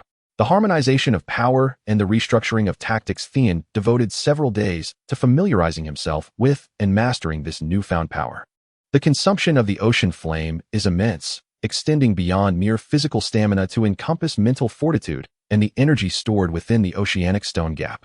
He discovers that this flame possesses an astonishing purifying effect on wights, igniting upon contact until reduced to ashes, whereas, against the others, it effectively penetrates their icy defenses, searing their very essence. Even more remarkably, as he summoned the sea flames, he experienced a profound resonance with Daenerys's mighty dragons, their fire appearing more concentrated and penetrating. The high command of the Alliance swiftly adapted their tactics. Theon and his Ironborn, some core members now able to faintly channel the residual power of the sea flames emanating from him, were designated as a spearhead to penetrate the enemy lines, tasked specifically with hunting down the White Walker commanders and purging the relentless tide of corpses. Meanwhile, the dragons, aided by Theon's affinity with the dragons and the resonance of the sea flames, executed more precise and efficient aerial strikes. Jon Snow's infantry was assigned to fortify the defenses, employing Valyrian steel swords and obsidian weapons to withstand conventional assaults. As the army approached the gates, the main force of the White Walkers, led by the Night King, surged like a tide of white death, finally crossing the waters of the last sea and looming over the heart of the north, Winterfell. At the critical moment, Roose Bolton made a choice that aligned with his own interests. He opened the gates, or rather, found them impossible to resist, allowing the remnants of the Alliance to retreat into the North's most formidable stronghold alongside his own forces. In this moment, personal grudges seemed trivial in the face of existential peril. Winterfell, the ancient castle that had witnessed countless rises and falls of House Stark, now faced the gravest trial since its inception. The walls were crowded with warriors from the north, the Riverlands, and even Dorne, where a small contingent of volunteers had rallied. Alongside Daenerys's Unsullied and Dothraki, dragons circled ominously above the castle, their shadows casting over every tense visage. Outside loomed an endless legion of the dead. The Night King, astride his undead steed, stood at the forefront, his icy blue gaze coldly surveying the walls of Winterfell, ultimately fixing upon the battlements where Daenerys, Jon, Tyrion, and Theon Greyjoy, surrounded by an aura of both ice and fire, stood resolutely. The long night battle, sea flames devouring the sky without negotiation or warning. The Night King raised his ice crystal sword, and the full assault commenced. The tide of corpses surged against the walls like a tsunami. White Walker commanders wielded ice magic to freeze the surfaces, creating climbing ramps of ice. Every means of defense, arrows, boulders, boiling oil, was employed with reckless abandon. The dragons roared, their flames repeatedly cleansing the undead below the walls, yet their numbers seemed inexhaustible. Theon fought fiercely at the heart of the conflict. No longer reliant on his throwing axes, he wielded a long sword ablaze with sea flames, crafted from steel steeped in the essence of the sea stone, perfectly capable of bearing such power, as he charged like a god of war at the front lines. Wherever he passed, the undead turned to ash, and the White Walker commanders were forced to retreat under the pressure of his peculiar flames, unable to unleash their full might. His Ironborn followed closely, forming an efficient killing squad. However, the Night King's objective remained clear: the dragons and the human wielding the extraordinary flames who had repeatedly thwarted his plans. As the battle reached a fever pitch, the Night King intervened personally. Ignoring the ordinary assaults, he harnessed the frigid winds and charged directly toward Regal, who was low in the sky unleashing dragon fire. A massive spear of concentrated ice magic formed in his hand, aimed at Regal's heart. Regal, Daenerys gasped in horror. At this critical moment, Scene summoned the ocean flames to their utmost potential, transforming himself into a torch of blue and gold as he leaped from the city walls. His intention was not to intercept the ice spear, an endeavor akin to a mantis trying to stop a chariot, but to channel all his strength through the bond of dragon affinity, converting it into a pure torrent of energy that surged into the nearest Drogon. Drogon, assist me. Drogon unleashed a thunderous roar that resonated across the battlefield. Feeling the infusion of Scene's sea flames, a blend of oceanic power and the breath of the light god, along with the resolute will of shared life and death. Opening his vast jaws, Drogon expelled not merely ordinary dragon fire, but a chaotic blaze that fused dark red flames with Scene's blue-gold sea fire, an unprecedented conflagration. This chaotic fire did not directly collide with the ice spear but coiled around it, like a malignant growth. The fierce clash of extreme cold and searing heat, death and rebirth, deep sea and raging flames created an intense turmoil that obliterated the ice spear. The Night King's seemingly certain strike was forcefully distorted, losing considerable power as it narrowly grazed Rhaegar's wing, leaving merely a deep ice mark upon its scales. An opportunity. Jon Snow seized the fleeting moment of vulnerability displayed by the Night King, letting out a furious roar as he charged from the side, his Valyrian steel sword, Longclaw, imbued with all his strength and conviction, aimed directly at the Night King's heart. Meanwhile, Scene, despite the exhaustion from exerting his power, concentrated the last vestige of his sea flames at his fingertips, forming a blue-gold fiery arrow that soared toward the Night King's face. From above, Daenerys, riding Drogon, unleashed a torrent of dragon fire augmented by Scene's resonating power. A triad assault. The Night King emitted his first emotionally charged, furious, and incredulous shriek since the battle commenced. He swung his sword to block Jon's strike, the collision of ice magic and Valyrian steel producing blinding sparks. He raised his hand in an attempt to freeze Scene's flame arrow, yet that unique fire stubbornly pierced through the ice, scorching his arm, and above him, Drogon's amplified dragon fire was upon him. In a cataclysmic explosion of energy, the Night King was engulfed by an inferno of unending flames and shards of ice. When the brilliance faded, only crystalline fragments of ice remained scattered on the ground, along with the fallen, dimmed ice crystal sword. The Night King had perished. The death of the leader sent the entire army of the undead into disarray, shattering their unified command. The remaining White Walker commanders could no longer sustain their vast magic, and the Whites fell in droves like puppets with severed strings, returning to lifeless corpses. Had victory been achieved? After a brief, haunting silence, a thunderous cheer erupted within Winterfell. A celebration of survival. Chapter 34. Dawn and rebirth. The long night had come to an end. The sun struggled to pierce through the lingering smoke and chill, casting its light upon the battered Winterfell. Daenerys dismounted from Drogon, embracing Jon Snow tightly, tears and smiles intertwining. Tyrion sat wearily on the ground, observing the scene with a complex expression of relief. Theon Greyjoy leaned against the crumbling battlement, his complexion pallid and his body trembling slightly from exhaustion. Yet his mismatched eyes, one golden, the other blue, shone with remarkable brightness. He observed the jubilant crowd, the embrace of Daenerys and Jon. Gazing upon the land he had once betrayed but now fought valiantly to save, he refrained from joining the center of celebration, choosing instead to stand quietly in place. Within him, the gap of the sea stone seemed to undergo a transformation, its structure more solid, the sea monster motif now almost sculptural, with a faint, self-sustaining glow at its center. He understood that his journey was far from over.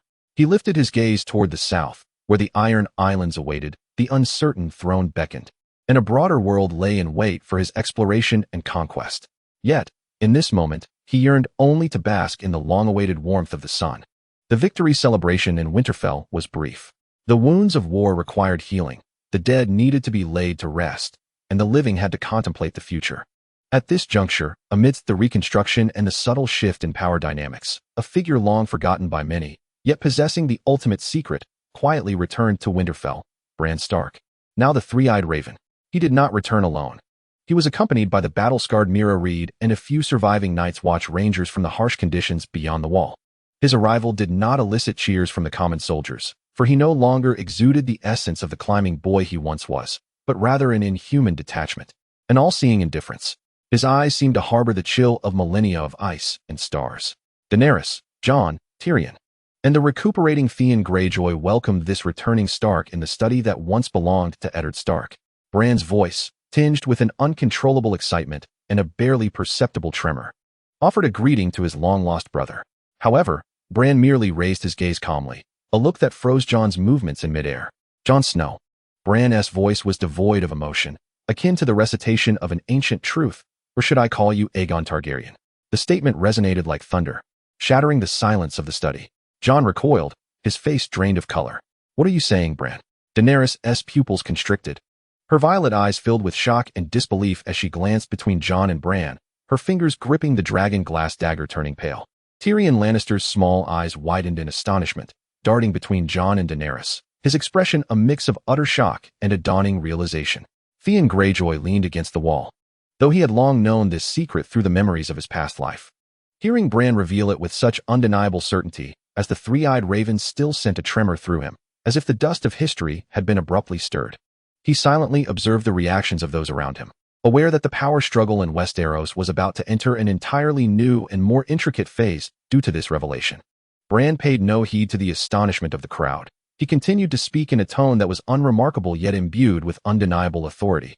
I have seen everything. At the Tower of Joy, Lyanna Stark was not abducted by Prince Rhaegar. They were truly in love. They were secretly wed in Dorne. Your name is Aegon Targaryen. the legitimate son of Rhaegar Targaryen and Lyanna Stark, the rightful heir to the Iron Throne. He turned to Daenerys. Your Grace, he is the son of your brother Rhaegar, your own nephew. A profound silence enveloped the room. Jon, Aegon, staggered against the table, his mind a blank canvas. He had always believed himself to be the illegitimate son of Eddard Stark, a shame that had shadowed his life. Now, someone was informing him that noble blood of the true dragon and the dire wolf coursed through his veins, branding him the legitimate king of the Seven Kingdoms. Daenerys gazed at Jon, her expression a tempest of emotions. He was her last living relative, the family she had longed for. Yet, he was also a direct rival for her throne, and by legal right, his claims superseded hers. She had endured countless trials to amass an army, dragons, and the right to return, and now. Tyrion inhaled deeply, shattering the silence. This is indeed a tale that even the gods could not script more brilliantly. He looked at Bran. Lord Bran, can you verify this? Bran's gaze seemed to penetrate through Tyrion, reaching far into the past. The Maester of Highgarden had recorded that marriage. Not all who were privy to the truth had perished. He paused. Jon Aegon can ride a dragon, cannot he? Only those of Targaryen blood can command dragons. This was irrefutable. Jon had briefly ridden Regal in battle against the White Walkers, an event witnessed by many soldiers of the allied forces. Daenerys's complexion turned ashen. She recalled Jon's ability to ride a dragon, his previous closeness and loyalty to her, at least until now, and her own obsession with the Iron Throne. Family versus the throne, kinship versus power. At this moment, a sharp conflict emerged. Theon quietly observed it all.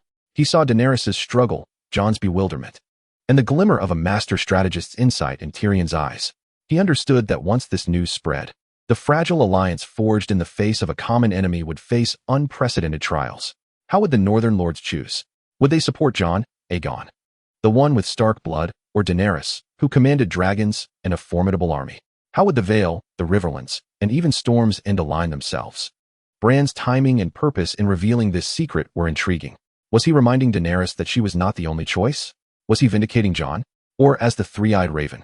Had he glimpsed a future that necessitated this chaos to unfold? A subtle smile played at the corners of Theon's mouth. Indeed, chaos proved to be a ladder. The revelation of Jon Snow's lineage undoubtedly introduces substantial uncertainties into the future. For him, a fractured Westeros, riddled with internal conflicts, is far more advantageous for the pursuit of his ambitions than a unified realm under the leadership of Daenerys or himself. The flames of his Targaryen heritage seemed to sense this pivotal moment of fate, flickering subtly in response. Although the long night has concluded, the dawn of Westeros is now shrouded in new, intricate clouds of complexity, all due to the unveiling of a single name. The Game of Thrones has welcomed new players and rules, poised to commence anew. Meanwhile, Theon Greyjoy, a bold figure endowed with the powers of the sea and the dual flames of ice and fire, stands ready to embrace the forthcoming storms. Chapter 35. The lineage of Jon Snow. The bombshell dropped by Bran Stark, the three-eyed raven, has triggered a persistent tremor throughout Winterfell and the upper echelons of the allied forces. Jon Snow, or rather Aegon Targaryen, has secluded himself within his chamber for an entire day, refusing to see anyone as he grapples with the truth that has upended his entire understanding of self. In parallel, Daenerys Targaryen endures a similarly protracted day filled with anxiety and conflict. The Queen's dilemma and the Prince's confusion the following evening. Beneath the heart tree in the Godswood of Winterfell, Daenerys seeks out Jon. This sacred site, once a place for the Stark family to pray and reflect, has now transformed into the arena where two Targaryen descendants deliberate the future of their family and kingdom. The air is thick with the scents of earth, decaying leaves, and ancient magic. Jon stands before the carved visage of sorrow on the heart tree, his posture erect, yet filled with uncertainty. Daenerys approaches slowly, her footsteps echoing in the profound silence of the grove. Jon, she softly breaks the stillness. He turns to face her, his expression a tumult of emotions. Bloodshot eyes betraying a sleepless night. Your Grace, he rasps. There is no Your Grace here, Daenerys replies, stepping closer, her violet eyes searching his for the familiar guardian of the north or the unfamiliar rival for the throne. Only Daenerys and her nephew. Jon shuts his eyes in anguish. The name Aegon is too foreign to me. My entire life has been a struggle for the name Snow. I know, Daenerys responds, her tone softening. My life has also been a wandering, fighting for the name Targaryen, striving to reclaim all that belongs to our family. She pauses, her voice imbued with a barely perceptible tremor. I dreamt of home, of the Iron Throne. Yet I never imagined that a family member before me would possess a more legitimate claim. This statement finally lays bare the core conflict. Jon's eyes snap open, locking onto hers. I have never desired the throne, Daenerys. Everything I have done was to protect the living, to combat death. Now that death has temporarily receded. He shakes his head. I simply wish to understand who I am and what I must do. The throne? That is not within my realm of consideration. But it is within the realm of others. Daenerys raised her voice slightly, tinged with excitement. Tyrion, Varys, the lords of the north, and the Tyrells of the Reach will all consider it. Your very existence has altered the rules of the game. They will forge new alliances and factions around you. Even if you do not intend it, you have become an obstacle on my path. This is the stark reality. Jon's presence, regardless of his own wishes, will inevitably lead to a division among supporters. Jon gazed at his aunt, who had endured countless trials, her will as unyielding as steel.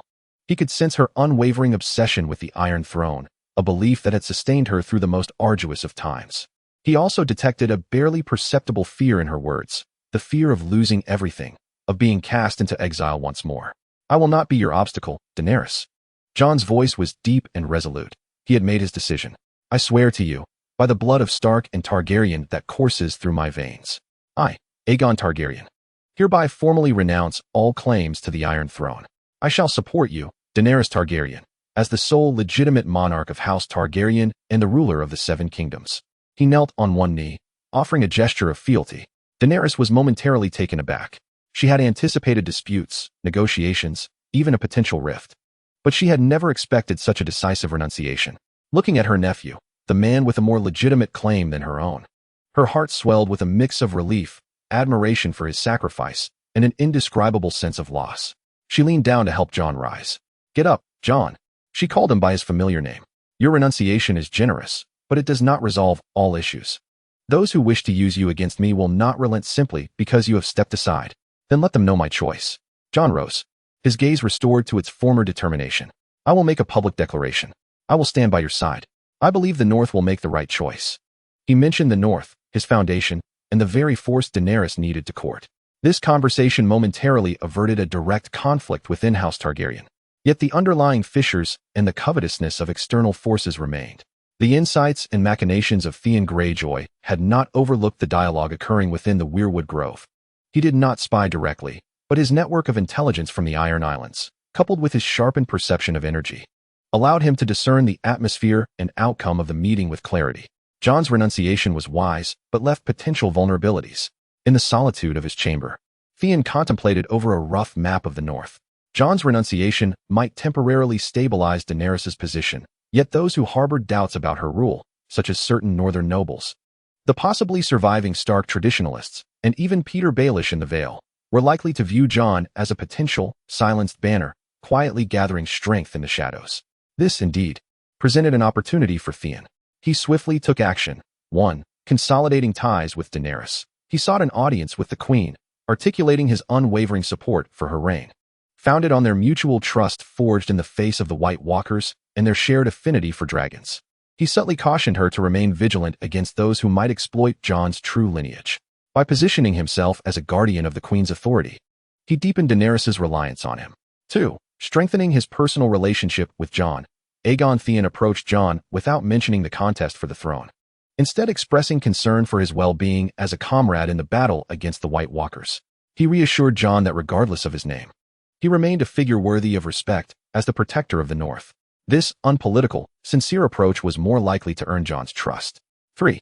Expanding the influence of the Iron Islands. He directed his intelligence network to closely monitor the reactions of the northern houses, the Vale, and the Riverlands to the news of Jon's heritage, particularly from factions dissatisfied with Daenerys or House Bolton, whose post-war stance was ambiguous.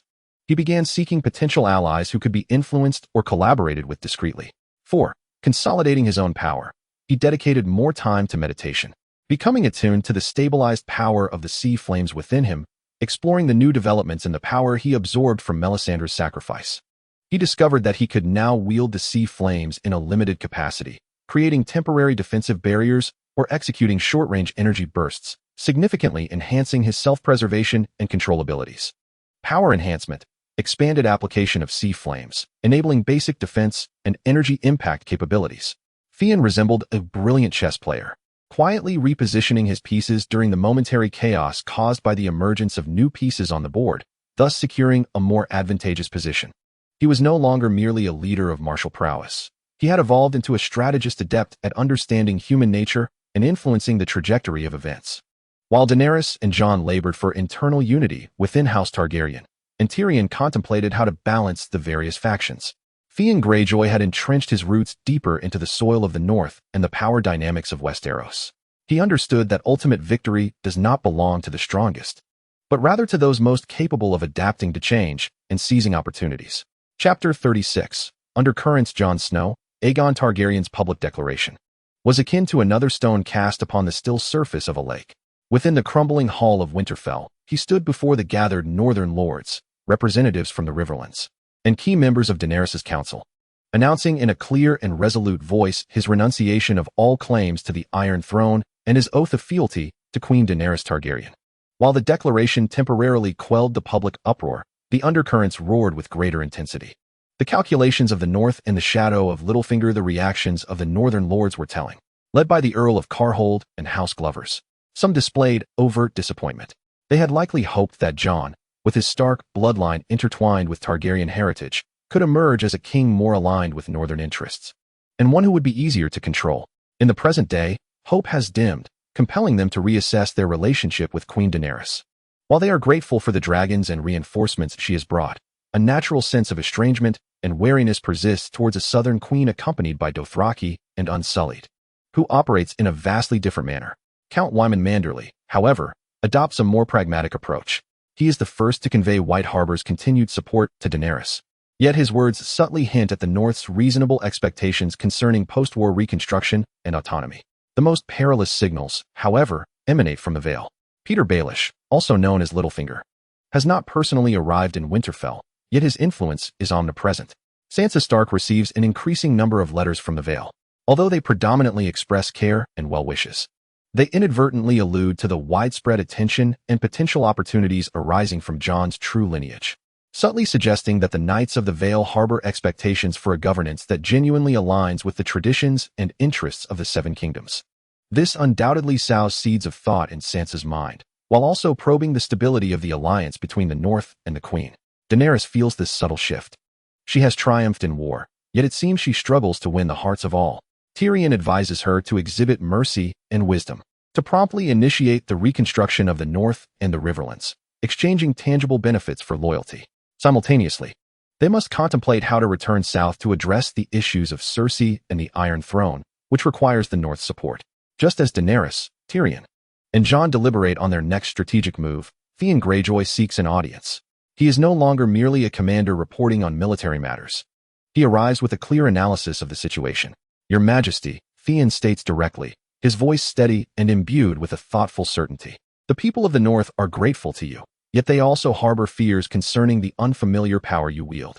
They require time to adapt and need to witness tangible benefits, not merely the emptiness that follows the conclusion of war." He approaches the map, pointing to the area south of the Neck.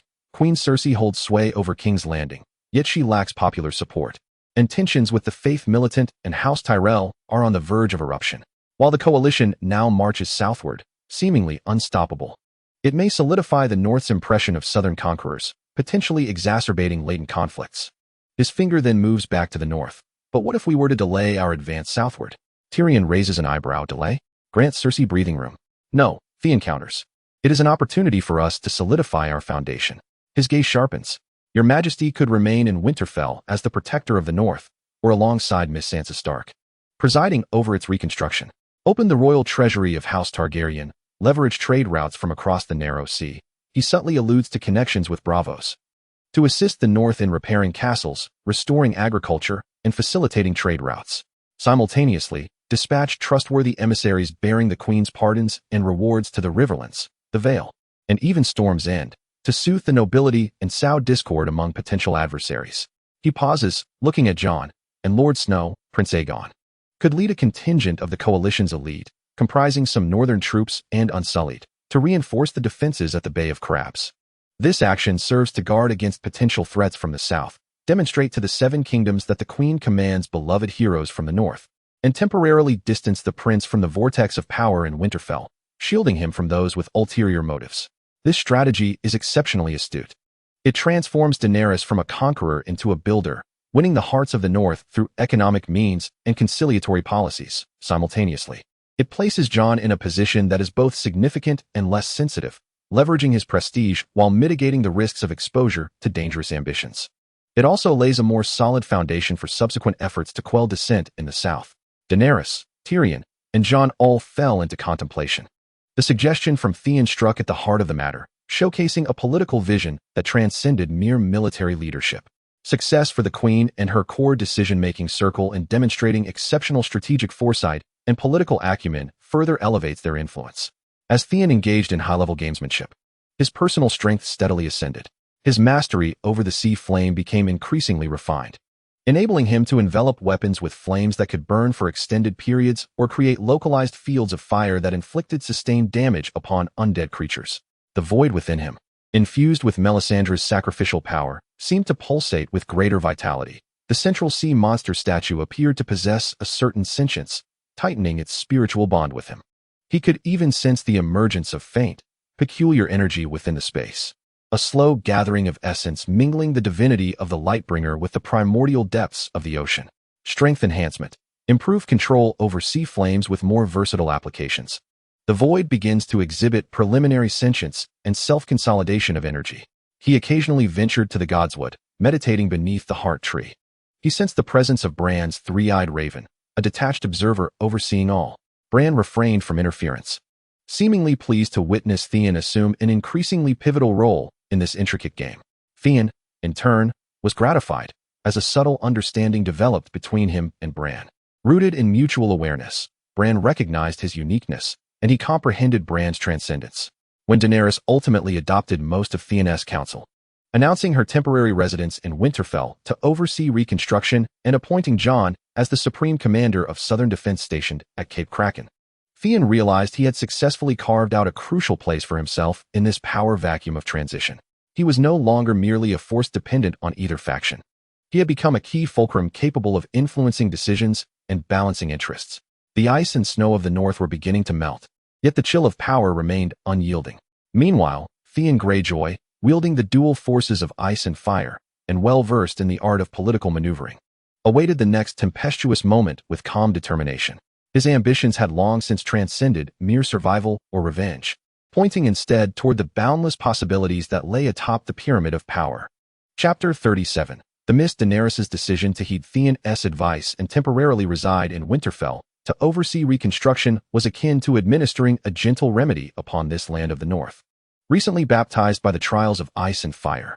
The opening of the royal treasury, partly stemming from the wealth brought by Daenerys and partly through the channels of Tyrion and Theon, with loans from Bravos, began to slowly mend the wounds of war. Roads were cleared, farmlands were reclaimed, and signs of reconstruction emerged in the devastated villages. The authority of Theon, from military to civil affairs, the role of Theon Greyjoy underwent a significant transformation. No longer merely the commander of the Iron Fleet and a special commander hunting White Walkers, Queen Daenerys conferred upon him a weightier title, Deputy Governor of Northern Reconstruction. This position tasked him with assisting the Queen, alongside the nominal protector of the North, Sansa Stark, in overseeing the reconstruction efforts, as well as managing trade relations with the Free Cities and the Iron Islands. This role endowed him with substantial power.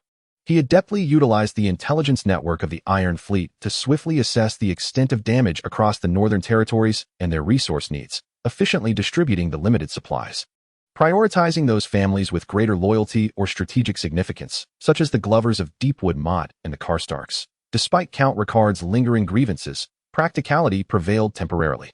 Simultaneously, he cracked down on local officials or nobles attempting to hoard resources and obstruct reconstruction, employing decisive measures to establish his authority. More importantly, he leveraged the channels established with the Bravosi Trading Company, through Torment, to introduce grain, timber, and craftsmen from the Vale, the Riverlands, and even Dorne, alleviating shortages and initiating the reconstruction of trade routes to White Harbor and other ports. He even signed exclusive trade agreements in the name of House Greyjoy with certain coastal families of the North, exchanging salt and iron ore, partly from his earlier secret stockpiles, for northern furs and timber, profiting from the price differences, thereby further enriching his treasury and extending his influence.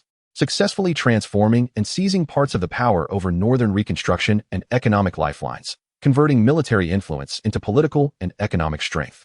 His financial acumen and skill in assessing intelligence value were maximally utilized in governance. The undercurrents of the Iron Islands and the Queen's concerns the rise of Theon naturally drew the attention of the Iron Islands. King Balon was exceedingly displeased with his son's flourishing status in the north, even acquiring a title that sounded like the soft designation of a greenhorn deputy governor. He sent several letters, sternly demanding that Theon promptly return to the Iron Islands with the fleet to prepare for a genuine campaign of pillage against the beleaguered Riverlands or the West. Asha Greyjoy's stance was more nuanced. She discreetly sent a message, reminding Theon that Balon's patience was limited, while also subtly suggesting that if he could secure more stable and advantageous trade privileges or footholds for the Iron Islands in the north, it might persuade their father to reconsider his strategy. This presented Theon with an opportunity to garner support within the family. Meanwhile, Daenerys was not entirely at ease with Theon's burgeoning power. Tyrion frequently reminded her, "Your Grace, Greyjoy is a sharp sword. If wielded well, it can cut through thorns. But be cautious not to let the blade wound your hand." His understanding of the North and his connections have transcended the ordinary realm of allies. Daenerys observed Theon, appreciating his capabilities and relying on his counsel, particularly his deftness in coordinating relations with Jon, Aegon, and stabilizing the situation in the North. However, Theon's increasingly profound and inscrutable demeanor, coupled with his tenuous ties to the Iron Islands and Bravos, kept her on guard. She needed him, yet must also keep him in check. A new threat, the mists of Greywater Watch. Just as the reconstruction of the North appeared to be on the right track, an urgent military report from the Neck shattered the temporary tranquility. Jon Snow sent a dispatch from the Bay of Crabs. A messenger from House Reed, the rulers of the Neck, reported unusual activities deep within the Neck, not involving whites, but rather a peculiar, moving gray mist. Wherever the mist passed, the swamp creatures became frenzied and aggressively hostile, with reports of patrolling soldiers going missing, their bodies later discovered as if drained of life force. House Reed suspected this could be remnants of the White Walker's magic or some ancient evil awakened by the long night.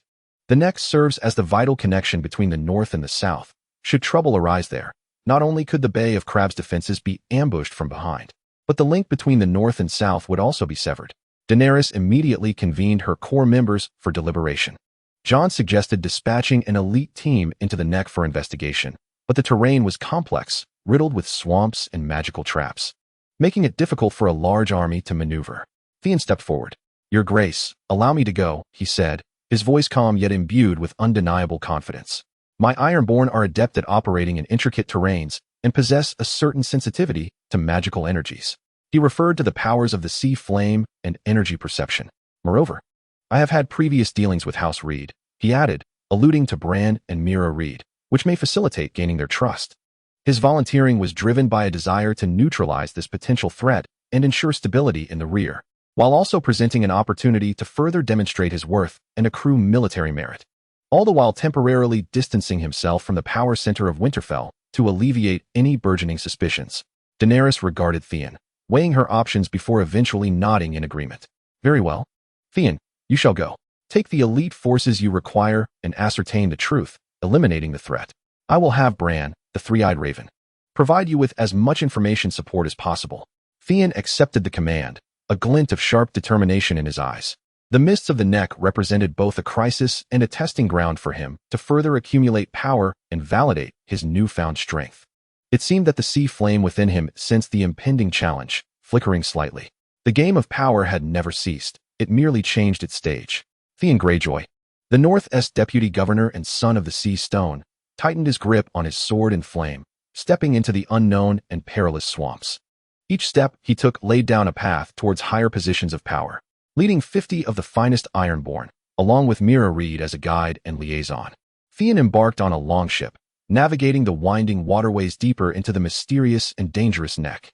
The air was suffused with the scent of decaying vegetation and damp earth, while a gray mist flowed like a living entity through the woods and across the water's surface, rendering visibility nearly non-existent, as if even sound had been devoured. Melerit, the resilient girl of the marshlands, gravely cautioned, "Lord Greyjoy, the balance here has been disrupted. The swamp no longer shelters us. Instead, it is imbued with malice. That gray mist does not appear to be of natural origin. Something lurks within it." Scene nodded, having already heightened his energy perception to its utmost limit. He sensed a chilling, viscous residue of magical energy permeating the marsh, distinct from the pure frost of the others, imbued with decay and the capacity to siphon vitality. It resembled an ancient darkness, either not fully dispelled or intensified by the long night. Entering an environment polluted by residual high magical energy enhances energy perception, allowing for the vague tracking of energy sources. They abandoned their vessel and struggled ashore, navigating through knee-deep mire and gnarled trees. The Rockwalkers demonstrated the fruits of their rigorous training, moving with agility, providing cover for one another, and silently dispatching the oversized leeches and swamp lizards that had become aggressively hostile due to the gray mist. As they delved deeper, the mist thickened, actively coiling around the living, instilling a sense of mental oppression and a gradual draining of vitality. Several Rockwalkers began to experience dizziness and auditory hallucinations. "We cannot proceed any further." Melarid intercepted scene, her complexion pale, for ahead lay the area where the Lyde family's patrol had vanished into the densest gray mist. Chapter 38. Annihilation Scene closed his eyes, focusing intently. At the heart of the impenetrable gray mist, he detected a more concentrated, voracious core of energy. It seemed to be absorbing the vitality of its surroundings, including the marsh itself and any living beings that intruded. This was not the work of the others. Scene opened his eyes, his mismatched gaze, one gold, one blue, glimmering in the mist. It was some arcane entity that drained life. Possibly a curse left by the ancient children of the forest or ancestors, reactivated by the deathly energies of the long night. He realized that conventional weapons would likely prove ineffective against such a foe. He would need to wield the sea flames. "Everyone, retreat and form a defensive circle." Scene commanded. "Do not approach without my order." Alone, he strode toward the deepest part of the mist. It seemed to possess consciousness, swirling around him in an attempt to ensnare and erode him. Yet a faint golden blue halo emerged around Scene, the power of the sea flames instinctively safeguarding its master. Repelling the mist that sought to drain his life force, even emitting a subtle hissing sound as it scorched the air. The closer he drew to the center, the greater the pressure became. Finally, in a relatively dry clearing, having absorbed all moisture and vitality, he beheld his target, a mass of gray, viscous substance, writhing and pulsating. At its core, a black heart that throbbed like a decaying organ. Countless gray tendrils extended from the mass, embedding themselves into the surrounding soil and air, greedily siphoning all energy. The core emanated a sense of decay and avarice that made Scene feel nauseated. "Found you," Sheehan whispered softly, raising his right hand with his palm facing upwards. A burst of golden red and deep blue flames, reminiscent of the ocean, ignited fiercely in his palm, dispersing the surrounding gray mist and illuminating the desolate expanse. The gray entity seemed to sense the menace of its nemesis, contracting violently before launching several gray energy tendrils, piercing towards Sheehan like javelins. Undeterred, Sheehan concentrated the oceanic flames onto the blade of his sword in his left hand, swinging it to block. The clash of oceanic flames and gray tendrils produced no thunderous noise, only the harsh sound of energy annihilating. The gray tendrils melted away as if encountering the sun's scorching rays, yet the decaying energy attempted to corrupt the flames. Sheehan felt a chill trying to invade his will through the energy link. With a huff, he unleashed the support of his resilient will and the profound energy provided by the oceanic rift, causing the flames in his palm to blaze with several times their original intensity. The golden red portion signified the purifying power of the King of Light, while the deep blue represented the coldness and devouring nature of the ocean's essence. No longer hesitating, he channeled all his strength into this strike, transforming into a blue-golden streak of light, charging towards the core of the gray entity. For the sake of the living, the sword, ablaze with oceanic flames, pierced through the gray entity's defenses with ease, striking precisely at the pulsating black core. A scream erupted from the core, not carried through the air, but directly affecting the soul, imbued with endless pain and greed. Under the scorching flames, the black core rapidly dimmed, cracked, and ultimately exploded with a resounding pop. With the destruction of the core, the gray entity collapsed like a structure deprived of support, disintegrating into ordinary, lifeless ashes that dispersed into the air. The surrounding thick gray mist began to fade at a visible pace, allowing sunlight to struggle through, illuminating the freshly purified land. The unsettling sense of extraction and mental oppression vanished alongside it. Sheehan leaned on his sword, breathing slightly heavier. That last strike had drained considerable energy. Yet the results were remarkable. He could sense that the oceanic rift had absorbed a trace of the peculiar energy following the purification, and the sea monster statue within the space seemed to solidify further. successfully purified the ancient magical pollution entity. The purifying characteristics of the oceanic flames have been validated. The oceanic rift has absorbed special energy, enhancing stability. Mira and the reef walkers cautiously approached, gazing at the restored clarity of the marsh with expressions filled with reverence. Did you destroy it? Mira asked incredulously. Sheehan nodded and sheathed his sword. It's a temporary resolution. However, it serves as a reminder that the impacts of the long night extend far beyond the White Walkers. Within the land of Westeros, many unknown dangers still lie dormant. When he returned to Winterfell with the news of victory and the now inert fragment of the Black Core, his reputation soared to new heights. Not only had he addressed an imminent threat, but he had also showcased his unique ability to confront supernatural perils. Daenerys gazed upon the core fragment, radiating remnants of malevolent energy, her dependence on and apprehension towards Theon deepening simultaneously. Upon receiving news in the Bay of Crabs, Jon sent forth a letter of congratulation, expressing profound admiration for his remarkable ally. Theon Greyjoy once more demonstrated through his actions that he is not only an exceptional commander and astute politician, but also an indispensable force in confronting the profound threats of this world. His authority and prestige, solidified after the mists of the North dissipated, paved the way for his forthcoming schemes. Chapter 39. The southward journey. The resolution of the Greywater Watch incident unfolded like a meticulously orchestrated debut, entwining Theon Greyjoy's name with notions of mystery, strength, and indispensability across the North and beyond. He returned to Winterfell, bearing the accolades of purifying the marsh and the Black Core fragment that symbolized his power. Receiving a hero's welcome, yet this was not the culmination of his aspirations. The fortification of authority and the blueprint of ambition. Queen Daenerys' rewards for Theon were both generous and laden with significance. Beyond public accolades and material gifts, she formally acknowledged his de facto control over Seaguard and its adjacent coastal regions, tacitly approving his trade relations with the free cities. This effectively recognized his semi-independent territory along the North's western coast. Concurrently, she granted him a greater voice in the Reconstruction Council, where many decisions regarding resource allocation and trade routes required his consent. Theon adeptly wielded this newfound power. He continued to advance the Reconstruction with remarkable efficiency, garnering the support of pragmatic nobles. Simultaneously, he began to consciously reciprocate to the Iron Islands. Through the trade channels under his control, high-quality northern timber, furs, and grain began flowing to Pyke, alleviating some of the scarcity faced by the Iron Islands. This was not an act of selfless charity, but rather a shrewd investment in cultivating an image of an heir who, despite residing in the North, remained devoted to his homeland, quietly accumulating respect among the Ironborn to counter King Balon's accusations of weakness. Asha Greyjoy sent another missive, her tone more serious than before. She revealed that some Ironborn captains, particularly those who had fought under Theon or benefited from his trade initiatives, began to openly question Balon's adherence to ancient ways and relentless raiding strategies, suggesting that Theon's path might usher in a more enduring prosperity for the Iron Islands. Theon understood that the seeds had been sown, awaiting the opportune moment to flourish. The expansion of Seaguard and the reach of intelligence, his network of intelligence, originating from Seaguard, expanded rapidly in tandem with his growing authority. No longer confined to the north and the western coast, its tendrils began reaching southward, through the Manderley family of White Harbor. Remnants of allies in the Riverlands, such as those developed through the grain trade, and even leveraging the network of the Braavosi Trade Guild. He commenced gathering intelligence from King's Landing, Highgarden, Dorne, and even Storm's End. He paid particular attention to two fronts. 1.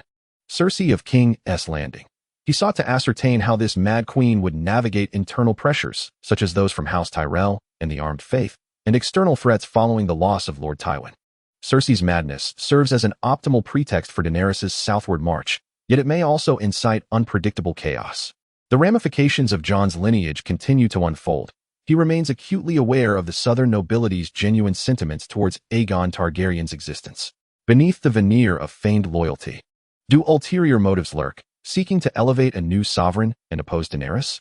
Particularly crucial are the movements of Peter Baelish in the Vale and the Queen of Thorns in the Reach. The intelligence network of the Iron Islands has been upgraded, extending its reach across the primary regions of Westeros, significantly enhancing its capabilities for information acquisition and analysis. The consolidation of power and newfound insights are evident. On a personal level, Theon continues to cultivate his abilities. His mastery over the flames of the sea has reached an extraordinary level. Not only can he wield them for offense and defense, but he can also exercise extreme restraint, forming an invisible energy shield that amplifies his defensive capabilities and adaptability to his surroundings. He senses that his powers are approaching a threshold, not that they cannot grow, but rather that a certain opportunity or a deeper understanding of the essence of power is required for a breakthrough. He often engages in silent communion with Bran, the three-eyed raven. Bran occasionally offers fragmented insights concerning ancient magic, the children of the forest, and even vague hints regarding the possible origins of the Weirwood network, seemingly guiding him to explore the deeper mysteries of power. Beneath the surface currents of the southward movement, Theon's positioning becomes paramount. The reconstruction of Winterfell is beginning to show promise, and the topic of Daenerys' return to the Iron Throne is once again on the agenda. Tyrion has commenced drafting a detailed plan for the southern expedition, yet internal opinions remain discordant. Some northern lords wish for the queen to remain, at least to ensure complete stability in the north. Jon, Aegon, however, leans towards an immediate southward journey to preempt Cersei from gaining further preparation time, while also seeking to distance himself from the treacherous politics of the north. Amidst this undercurrent, Theon's stance becomes particularly critical. He advocates for the southward advance, but proposes a pivotal suggestion. Your Majesty's journey south requires a solid rear guard and trustworthy allies. The North must retain sufficient strength to safeguard against unforeseen events, implying the Boltons or other latent threats, as well as the potential resurrection of scattered malevolence. I recommend that Lady Sansa Stark remain in Winterfell, nominally overseeing northern affairs, for she bears the Stark name and possesses ample wisdom. Lord Jon, Aegon, should accompany the forces southward. His identity and stature will aid us in garnering support from the Riverlands and even the Vale. He paused before articulating his own intentions. As for myself, Your Majesty, I humbly request to remain in the north for the time being. On one hand, I will assist Lady Sansa in stabilizing the situation and ensuring the logistics remain unimpeded. On the other hand, the Iron Island stance is ambiguous, and I must mediate to ensure they do not strike from behind as Your Majesty advances southward, and even strive for their fleet support. This proposal is exceptionally astute. He positioned himself at the pivotal juncture of power. In the north, he stood as the Queen's representative, aiding Sansa in further solidifying ties with House Stark and deftly managing the overarching situation. In the Iron Islands, he emerged as a potential mediator and advocate for interests. For Daenerys, he served as both a safeguard from the rear and a crucial bridge to the Iron Islands. Daenerys cast a penetrating glance at Theon, recognizing that this might be the most advantageous arrangement at present. By remaining in the north, Theon could utilize his capabilities while mitigating the potential power imbalance that might arise from accompanying the forces southward. Very well, the Queen finally acquiesced. Theon Greyjoy, I appoint you as the deputy commander in charge of the north, to assist Sansa Stark and to oversee all diplomatic and liaison matters with the Iron Islands. Theon bowed in acceptance, a barely perceptible smile gracing his lips. He would not directly take the stage in the southern power struggle for now. Instead, he would weave a more extensive web in the north, controlling resources, influencing the situation, and waiting for the opportune moment. While Daenerys and Cersei clashed in the south, he would gather strength in the north, observing the unfolding events. The game of power is not solely about the battles fought in the limelight, but also about the strategic maneuvers conducted behind the scenes. Theon Greyjoy, the son of the Sea Stone, had mastered this art. Daenerys Targaryen led a coalition primarily composed of unsullied Dothraki and some northern and Riverlands forces, departing from Winterfell in grand procession on her southern campaign. Jon Snow, Aegon Targaryen, acted as the vanguard, accompanied by Tyrion Lannister as the chief strategist.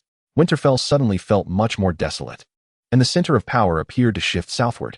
However, the true power struggle often transpires beyond the spotlight.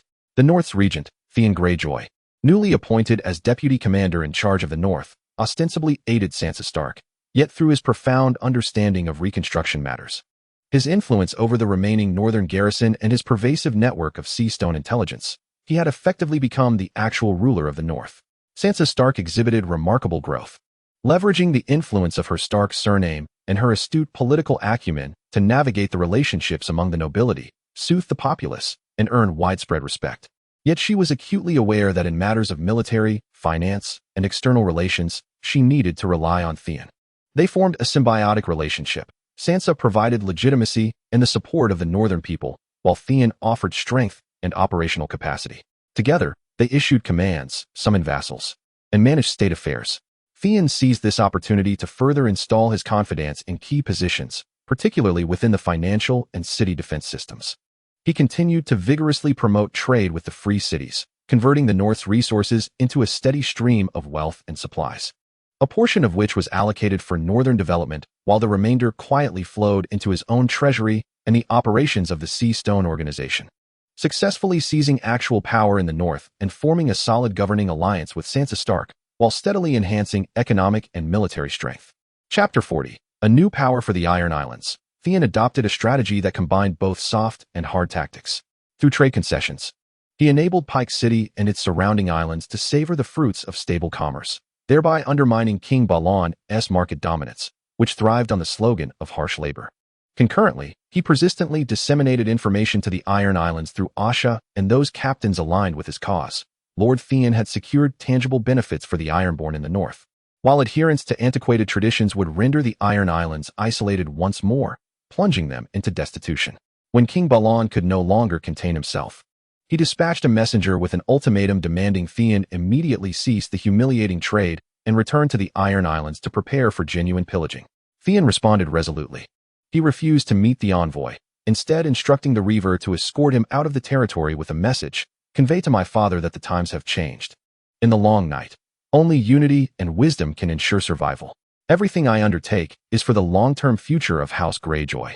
Should he insist on waging a war destined for failure that would ultimately devastate the Iron Islands, I shall be compelled to make the necessary choices for the survival of the Ironborn. This pronouncement served both as a warning and a declaration.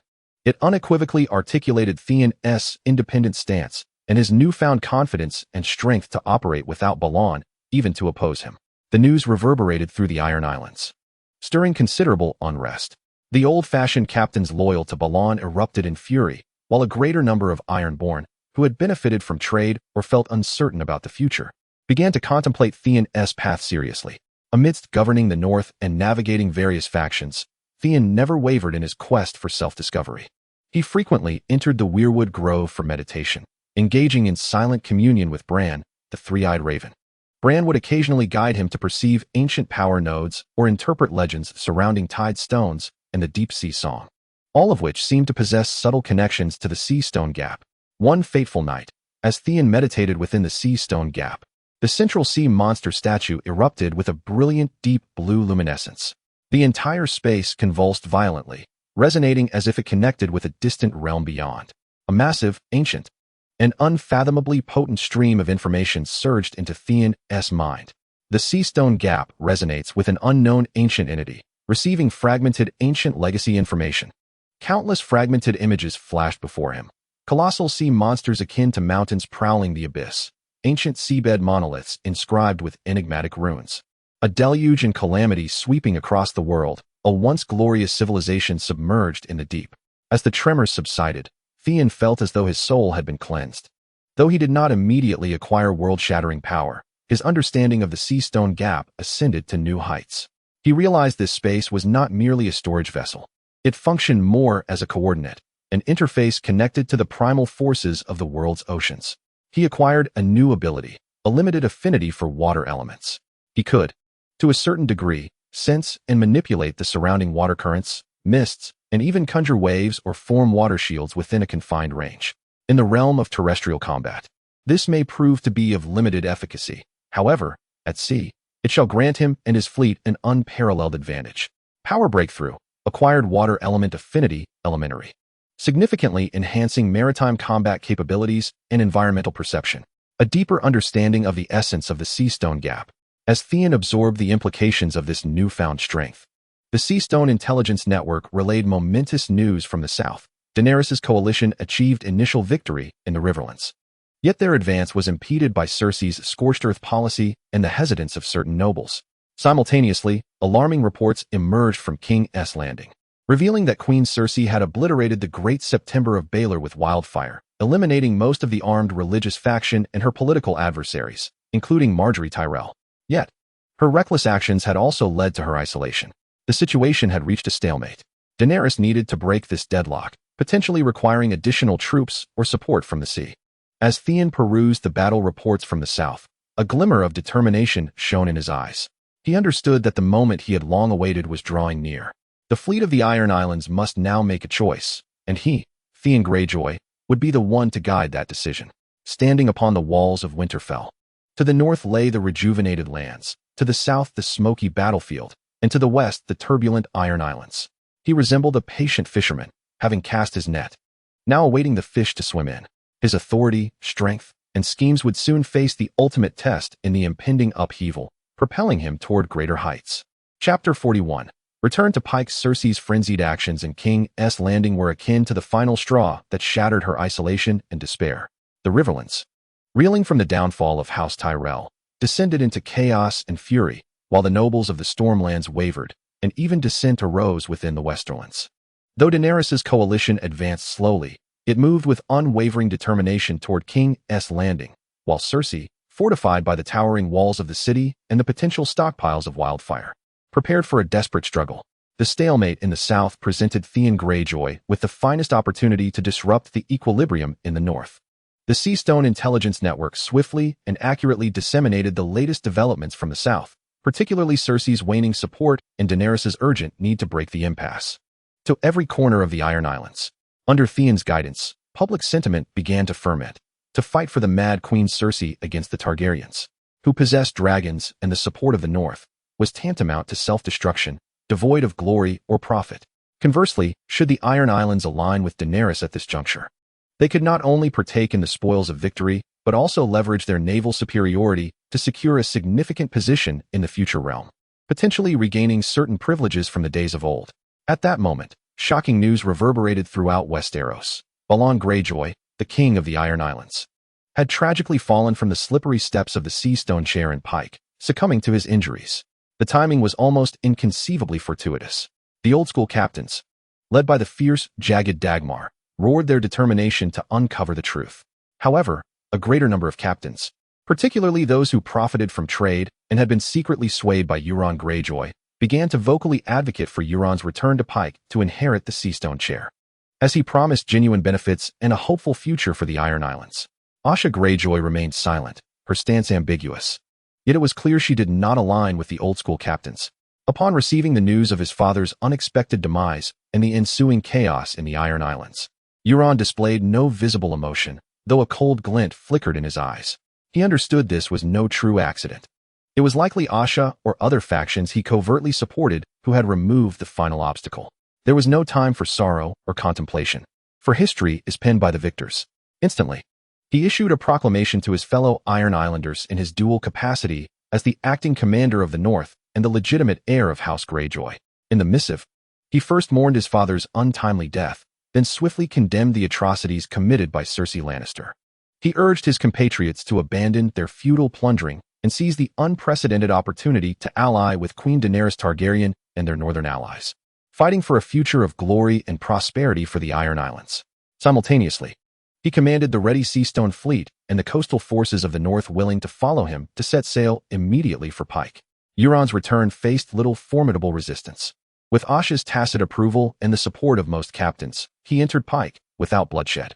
Those loyal to Balon, who dared to resist, were swiftly overpowered by Euron's fierce raiders and his formidable fleet. In the great hall of Pyke, upon the rough-hewn black stone Seastone chair, Euron Greyjoy was officially crowned as the king of the Iron Islands, the king of salt and rock, and the son of the Seastone, a title of his own making. He deliberately chose not to adopt Balon's grand title, perhaps to signify a distinction. During the coronation, he showcased his newly acquired affinity for water elements, causing the waves outside to respond subtly to his gestures, further enhancing his aura of mystery and authority.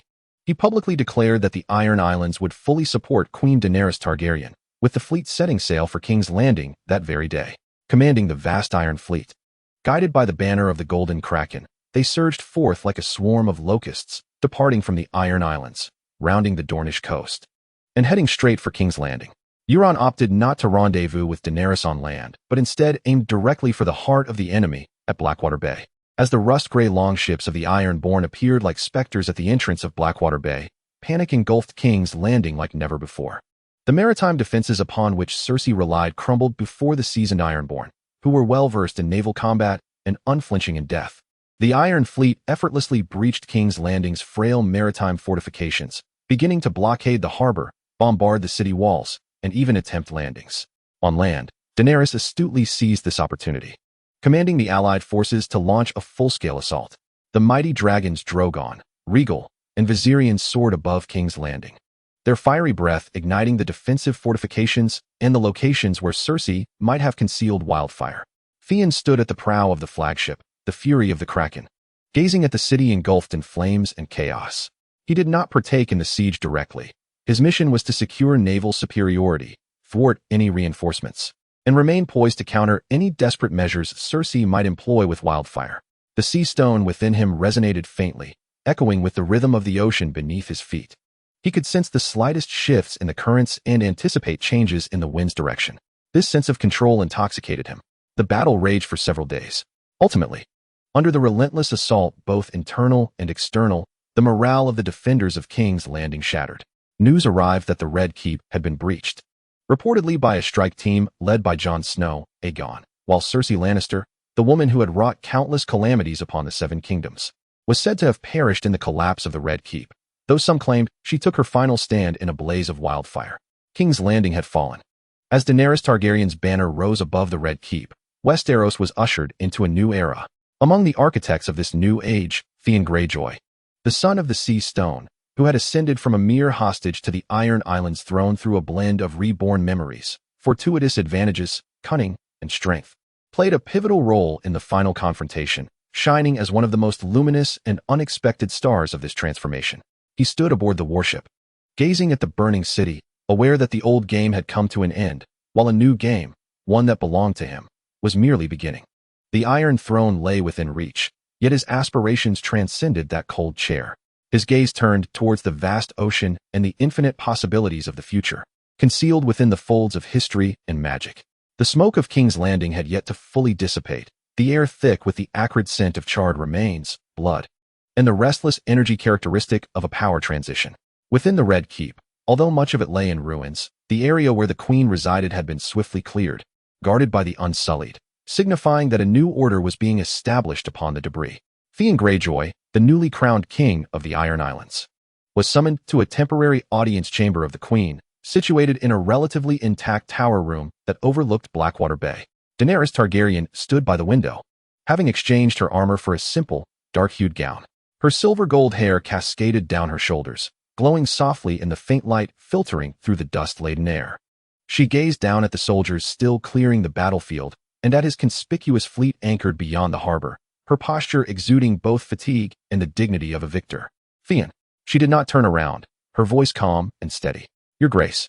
Theon inclined his head slightly, his gaze sweeping over her silhouette, sensing the vast, oceanic power of her dragon magic, which subtly attracted and repelled his own sea stone strength. The fleet of the Iron Islands had played an indispensable role in this battle. Daenerys turned to face him, her violet eyes piercing into his, as if seeking to penetrate the facade of his calm demeanor and unveil the ambition roiling deep within his heart. Without your blockade at Blackwater Bay, our assault on King's Landing would undoubtedly come at a far greater cost. This is the duty that the Iron Islands must fulfill, Your Majesty. The unwavering response from Theon serves our shared future. Daenerys stepped closer, so near that Theon could perceive the faint scent of smoke mingled with exotic spices emanating from her. A shared future, indeed, Theon remarked. Yet the future requires fortification. With the Seven Kingdoms in their nascent state and numerous challenges ahead, lurking enemies still persist. I require loyalty. But more than that, I need strength. Her gaze roamed over him, revealing unmasked admiration and scrutiny. You possess strength, Theon Greyjoy, not merely in your fleet, but within yourself, the ability to resonate with dragons, to wield strange flames, and even to quell the curse of the marshes. You are unlike anyone I have encountered before. Theon sensed the probing nature of her words, accompanied by a deeper allure.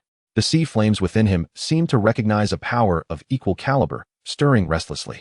He understood that this was more than a political discourse. Your Majesty, you flatter me, Theon replied, meeting her gaze without flinching. My strength is yours to command. To fortify your throne and safeguard this land. Yours to command, Daenerys echoed, the corners of her mouth lifting in an elusive smile. Is it merely the role of a vassal, Theon? Look at me and tell me what it is that you truly desire.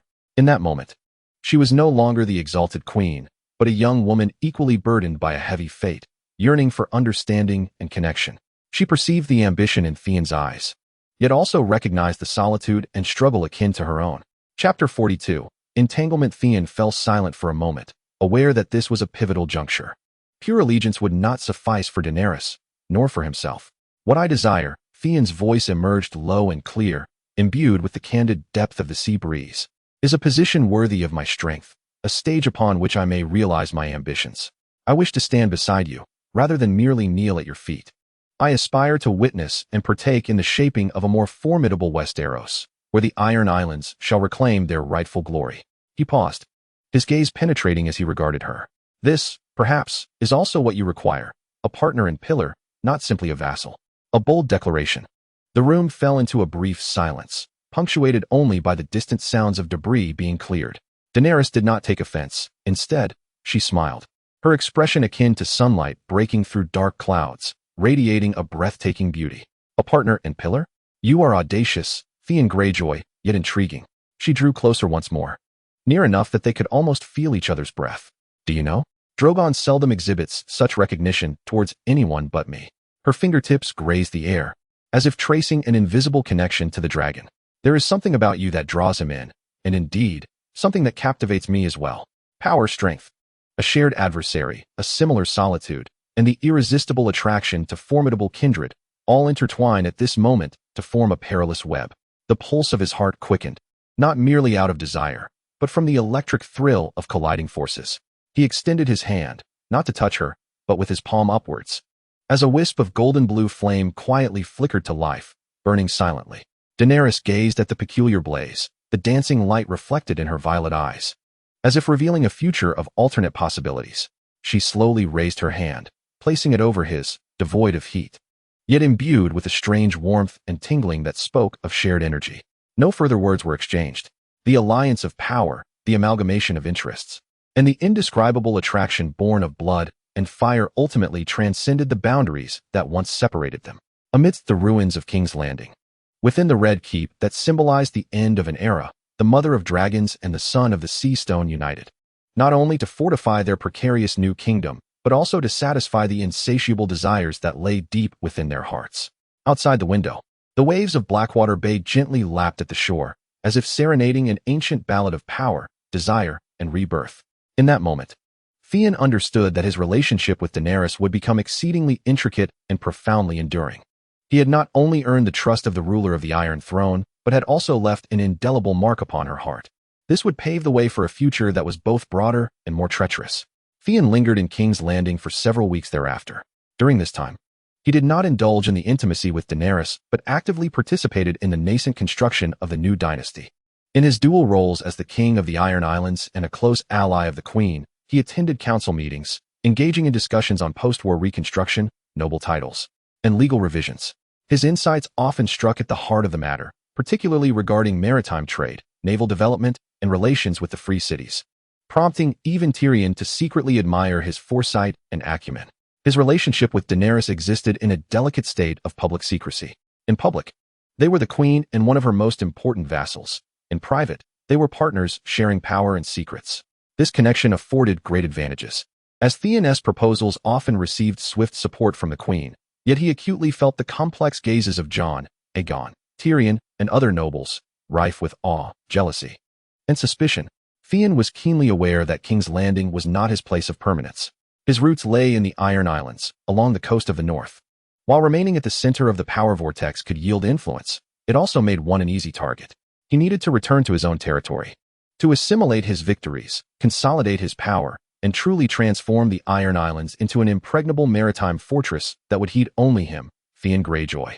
On a brisk morning, with the sea breeze invigorating, he approached Daenerys to bid his farewell. "Are you returning to Pyke?"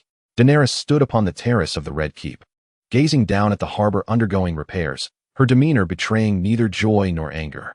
"Indeed, your majesty," replied Theon, who stood beside her, his gaze similarly cast toward the horizon. The Iron Islands required their king to take command. Following Balon's demise, although there was outward submission, internal consolidation remained imperative. Furthermore, our fleet demands refurbishment and expansion. The future of Westeros necessitates a formidable navy, a power that must be firmly held within our grasp. He deliberately employed the word our. Daenerys fell into silence for a moment, understanding Theon's need to depart. Yet, deep within her heart, She felt a twinge of reluctance toward the one man capable of engaging her on equal terms, both in strength and intellect, and in certain aspects, evoking a sense of dependence. His presence alleviated the solitude of her icy reign upon the Iron Throne. Chapter 43. The Vanished Merchant Ship, What do you require? She ultimately inquired, resuming the tone befitting a queen. Your Majesty's trust, and when necessary, the support of dragons, Theon replied candidly. I shall ensure the Iron Islands remain your most steadfast allies, but I also require sufficient autonomy to fulfill this duty in a manner most suitable for the Ironborn. It was a near-equal covenant, rather than a mere act of fealty. Daenerys turned to face him, her gaze penetrating, as if to etch his current pledge deep into her heart. I promise you, Theon, do not disappoint me. Her tone carried a hint of warning, yet it was imbued with a complex trust. Never shall I, Your Majesty, Theon declared, kneeling on one knee in a standard act of submission. However, as he lifted his gaze, the glimmer in his mismatched eyes unmistakably conveyed that he was no ordinary vassal. Return to Pyke as Theon's flagship. The fury of the Kraken led the formidable Iron Fleet back into the familiar yet foreboding harbor of Pyke. The atmosphere that greeted him was vastly different from before. The docks brimmed with Ironborn, who no longer regarded him with skepticism or disdain. Instead, they welcomed their new king with reverence, fervor, and even adulation, the son of the Sea Stone who had steered them toward victory, securing tangible benefits and glory for them. Long live King Theon, King of the Iron Islands. For Greyjoy, the cheers surged like a tsunami, engulfing the entire harbor. Asha Greyjoy stood at the forefront of the crowd. Observing her brother as he descended steadily from the longship, his demeanor transformed. A complex yet ultimately relieved smile graced her face. She stepped forward, offering a slight bow. Welcome home, my king. Theon helped her rise, whispering, Thank you, Asha. Without you, my success would not have been so assured. Asha smiled, neither confirming nor denying his statement. The Iron Islands require a new direction, and you have brought it. Now, let us see where you can steer it. Upon returning to Pyke, Theon promptly commenced a rigorous process of consolidation and fortification. With an iron fist, he eradicated the few remaining loyalists to Balon who openly expressed discontent, reallocating their ships and territories to captains loyal to him. He restructured the council, incorporating a greater number of young captains who supported his vision, as well as skilled individuals in trade and shipbuilding, thereby diminishing the influence of the old guard. Utilizing a portion of the spoils acquired from King's Landing and the profits from trade with Bravos, he undertook extensive investments in the modernization and expansion of the fleet. He introduced more advanced sail and rigging technologies, alongside crossbow designs, and even began experimenting with the construction of larger, sturdier warships that blended the styles of Westeros and Essos. His newly acquired affinity for water elements allowed him to better comprehend the ocean, facilitating the planning of safer and swifter routes for his fleet. He deliberately steered the culture of the Ironborn towards a new direction, shifting the focus from mere plunder to the celebrated legends of the Sons of the Sea Stone, blessed by the drowned god, embodying the power of the deep sea and guiding the Ironborn into a new era of strength and prosperity. He crafted his mastery of fire and water into a symbol of the drowned god's favor and an ancient maritime force, gradually shaping a nascent cult of personality imbued with mystique among the Ironborn. In the salt-laden, rocky heartland of Pyke, Theon felt an ever-deepening connection to the Sea Stone. He spent considerable time meditating beside the ancient Sea Stone chair, absorbing the will, or perhaps the resentments, of generations of Greyjoy kings, and attempting to commune with the deeper essence of the ocean. His command of fire grew sharper, and his ability to manipulate water elements expanded. Having successfully consolidated his rule over the Iron Islands, completed internal integration, initiated the modernization of the Navy, and laid the groundwork for a burgeoning personal cult, his power flourished within the environment of the Iron Islands. As Theon sat upon the Sea Stone chair in Pyke, listening to his subordinates report on the progress of fleet construction and trade revenues, he understood that he had established a solid and formidable base. No longer was he a mere pawn reliant on the Starks or Targaryens. He had emerged as a genuine player upon the chessboard of Westeros, possessing his own territory and army. His gaze turned once again to the map. To the south lay the Seven Kingdoms, which Daenerys was striving to stabilize. To the north, the close-knit north, and to the west, the endless ocean and the unknown continent of Essos. The era of the Sea Stone King had officially commenced. He awaited patiently, amassing strength, preparing to stir the tides of the world anew with a mightier presence on some future day. Time slipped quietly by amidst the salt winds and the crashing waves. Theon Greyjoy's rule over the Iron Islands grew increasingly secure. Pyke was no longer merely a fortress of gloomy rocks and memories of plunder. It began to reveal the bustling atmosphere of a port and center of power. The shipyards rang with the sounds of industry as new warships were launched. Warehouses brimmed with timber and furs from the north, alongside a variety of goods from across the narrow sea. Even the marketplace buzzed with greater activity, as the Ironborn discovered that wealth gained through trade was just as substantial, if not more so, than that acquired through bloodshed, and far more enduring and secure. Theon's governance grew ever more adept, skillfully wielding both fear and favor, suppressing any hint of rebellion with an iron fist while also winning hearts through tangible benefits. He promulgated a new maritime code, regulating acts of piracy, not entirely prohibiting them, but imposing restrictions and taxes, while simultaneously encouraging trade and exploration. To fortify his reign, he established a royal sea guard, composed of the reef walkers, serving as the core military force. He maintained a frequent correspondence with Daenerys, wherein their letters encompassed both official matters concerning the kingdom's situation, naval development, and trade coordination, as well as personal concerns imbued with a hint of sentiment. Daenerys would often mention the burdens of governance in King's Landing, the intrigues of the nobility, and her growing apprehensions regarding the dragons, who were increasingly restless within their confined lairs.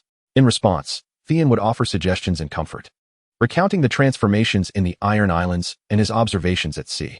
This connection, spanning the narrow sea, served as a resilient bond within their intricate relationship and a significant channel through which Theon influenced the southern political landscape. Simultaneously, he fostered a positive rapport with the North, diligently adhering to the trade agreements established with Sansa Stark, ensuring the safety of the northern coast. Occasionally, he would receive missives from Jon, Aegon, at the southern front or from Dragonstone, predominantly discussing military matters or the lingering threats posed by the White Walkers, maintaining a tone of camaraderie, yet the subtle divide wrought by lineage and power remained ever present. In terms of personal development, Theon's progress did not wane. In the ancestral stronghold of House Greyjoy, he felt an unprecedented depth of connection with the Sea Stone Gap. The central statue of the sea creature transformed from being merely a reservoir of energy to a slumbering consciousness, beginning to impart vague whispers steeped in the essence of the ancient ocean. These whispers were not articulated language, but rather a confluence of fragmented visions and potent emotions. Colossal sea beasts roaming the lightless abyss, flickering strange runes in sunken cities, towering waves that engulfed the world, and a profound yearning for lost glory and a desire for return. The vitality of the Sea Stone Gap further amplified, receiving clearer fragments of ancient maritime consciousness, possibly linked to the origins of House Greyjoy or a long-lost civilization.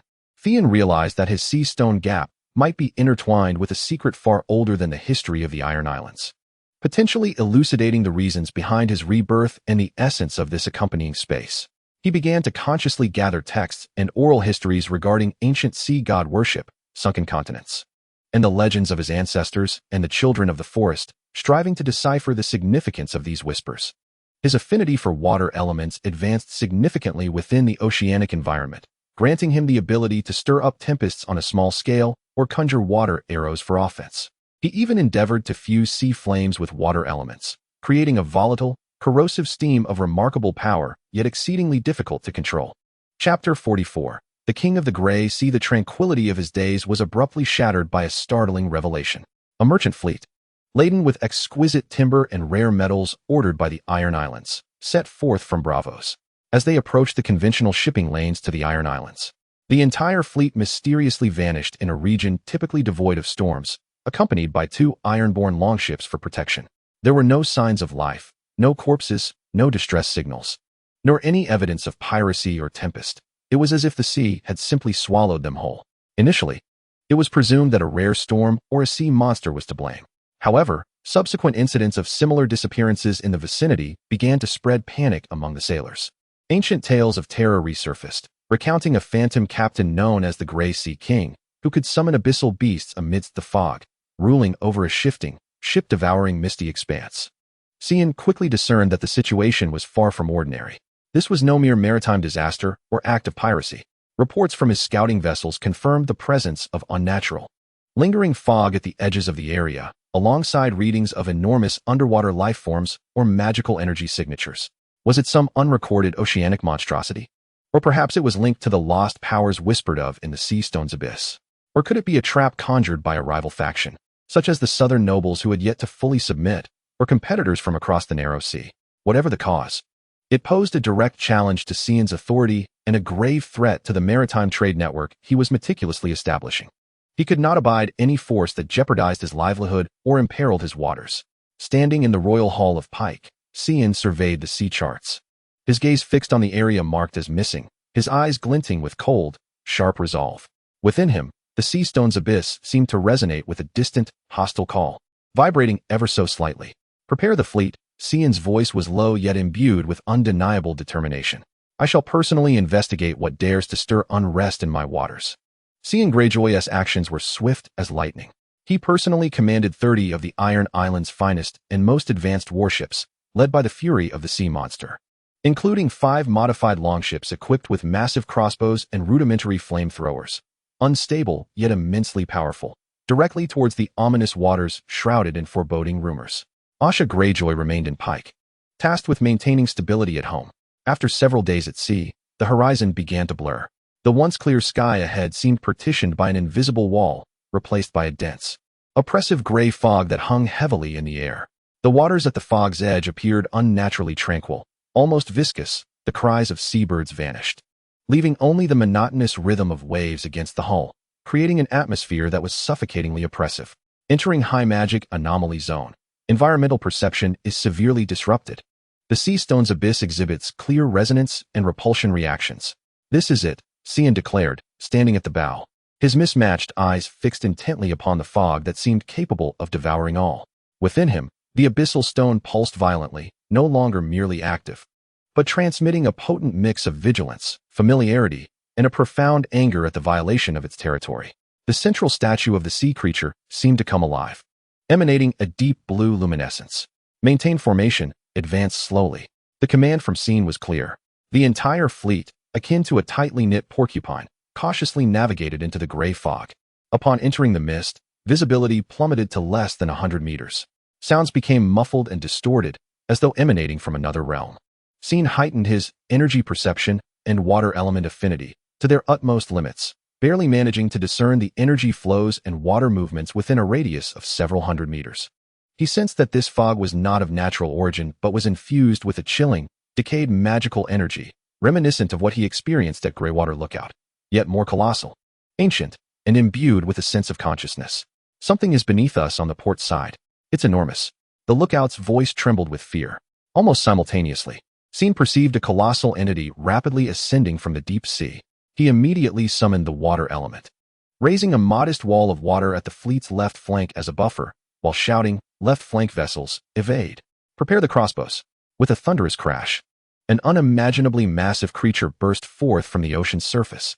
It resembled an octopus, but its head was encased in a shell resembling rock, with dozens of tentacles, as thick as the masts of warships and adorned with suction cups, striking down upon the ironclad fleet with tremendous force.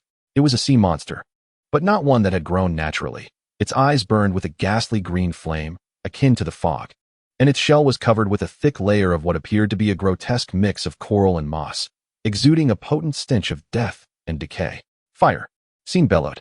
The crossbows roared, unleashing specially crafted bolts equipped with barbs and unstable sea flame enchantments. Only a few succeeded. However, most bolts merely struck its thick shell, leaving only faint white marks or being deflected by the slick attachments. Only a handful of bolts imbued with sea flame managed to inflict effective burns. Inciting the wrath of this behemoth, it emitted a deep, resonant roar that reverberated through the water, summoning more tentacles that lashed out at the fleet like whips of death. A longship, unable to evade in time, was struck in half, splintering into debris in an instant. "We cannot confront it head-on." Theon swiftly assessed the situation.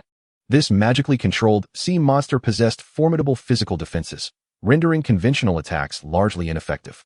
He took a deep breath, plunging his consciousness into the abyssal stone, summoning the primordial power from the depths of the ocean. He no longer merely mobilized his own strength. Instead, he sought to communicate and command the sea through the abyssal stone as a conduit, maximizing the abyssal stone's potential, attempting to establish a profound connection with the ocean's essence to combat external magical control, in the name of salt and stone, invoking the ancient will of the deep sea. "This place is not a realm for your desecration." Sean's voice resonated with an uncanny echo. piercing through the dense fog as a brilliant deep blue light erupted from his being, subtly intertwining with the shadowy visage of the sea monster statue amidst the rocky crevices. A miracle unfolded. The once placid and viscous seawater began to churn violently, not due to a storm, but as if the ocean itself was incensed. Enormous whirlpools formed around the creature, tugging at its tentacles, while high-pressure water jets shot forth from the depths like spears, striking its comparatively vulnerable abdomen and the bases of its appendages. The monster emitted a pained roar, its grotesque green flames flickering intensely, evidently. The magic controlling it was being fiercely challenged and repelled by the very power of the ocean itself. Jon did not hesitate. He seized this opportunity to unleash the pent-up sea flames within him with all his might. This time, he endeavored to compress it to the utmost, forming a concentrated energy beam of intertwined gold and blue, shooting forth like a rapier towards the creature's colossal main eye, ablaze with green fire. Perish! The energy beam struck true. The ultimate purifying flames mingled with the deep-sea power, resulting in a violent annihilation reaction with the decaying magic that controlled the beast. Boom! The creature's main eye erupted violently, extinguishing the green flames in an instant. It let out one final wail, a sound filled with either relief or despair, as its immense body thrashed violently before slowly sinking into the increasingly chaotic waters, ultimately swallowed whole by several newly formed whirlpools. With the demise of the sea monster, the surrounding gray mist seemed to lose its core support, dissipating at a visibly rapid pace.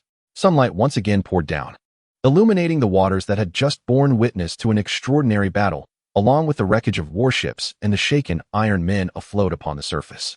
Jon gasped for breath, his face pale, for the exertion had been monumental. Yet, he sensed that the rocky crevice had become more complete following this profound resonance with the ocean's essence. The silhouette of the sea monster statue appeared to be imprinted deep within his soul. His mastery over the water element had ascended to a new echelon. Successfully expelled and purified the magically controlled sea monster. The fusion of the rocky crevice and its host deepened, significantly enhancing oceanic affinity and control. The battle had concluded. Yet Jon's brow remained furrowed. He gazed at the now tranquil sea, his heart heavy with doubt. The controlled sea monster and the eerie gray mist were no mere natural phenomena. There must be a puppeteer behind it all. A master of ancient marine magic capable of wielding such a colossal beast. The Grey Sea King may not be a mere legend. He commanded the fleet to rescue survivors and clear the battlefield while dispatching swift boats to delve deeper into the gray mist. He sensed that this incident was merely a prelude, an ancient foe, entwined with the origins of the Greyjoy bloodline and shrouded in the mists of history, was gradually surfacing. And his rocky crevice was the key to all these secrets. Chapter 45. Son of the Ocean. As the fog dissipated and the sea regained its serenity, no one aboard the Iron Fleet felt at ease. The battle with the magical sea creature was nothing short of horrifying, far exceeding the ordinary maritime conflicts. Scene commanded the fleet to rest at a safe distance while dispatching several nimble longboats, led by the most experienced reef walkers. Equipped with rudimentary magical detection devices, a fusion of Scene's energy perception skills and certain runes provided by Bravos, they cautiously ventured into the recently vacated area, once the core of the gray mist, to conduct reconnaissance. A few hours later, the reconnaissance team returned with astonishing findings from the seabed. They uncovered colossal, unnatural remnants of structures, resembling the foundations of a sunken edifice, adorned with engravings that were faded yet bore a resemblance to the style of certain symbols found on the ancient rocks of the Iron Islands. More importantly, they salvaged several pieces of black wood that flickered with a faint phosphorescence, retaining an extremely subtle aura of decayed magic akin to that which controlled the sea monster. Seemingly the remnants of a ship, this wood was of a type unknown to them, as noted by a scribe with a modicum of magical knowledge. And the magic it exuded was ancient, profoundly so, imbued with a sense of a long-lost stillness not belonging to this era. Scene picked up a fragment of the wood, feeling not a chill but rather a profound sense of void that penetrated to the marrow of his bones, a stasis of time. The void within him reacted strongly against the fragment, yet simultaneously conveyed a vague echo of memory, as if the wood had stirred a long-buried imprint.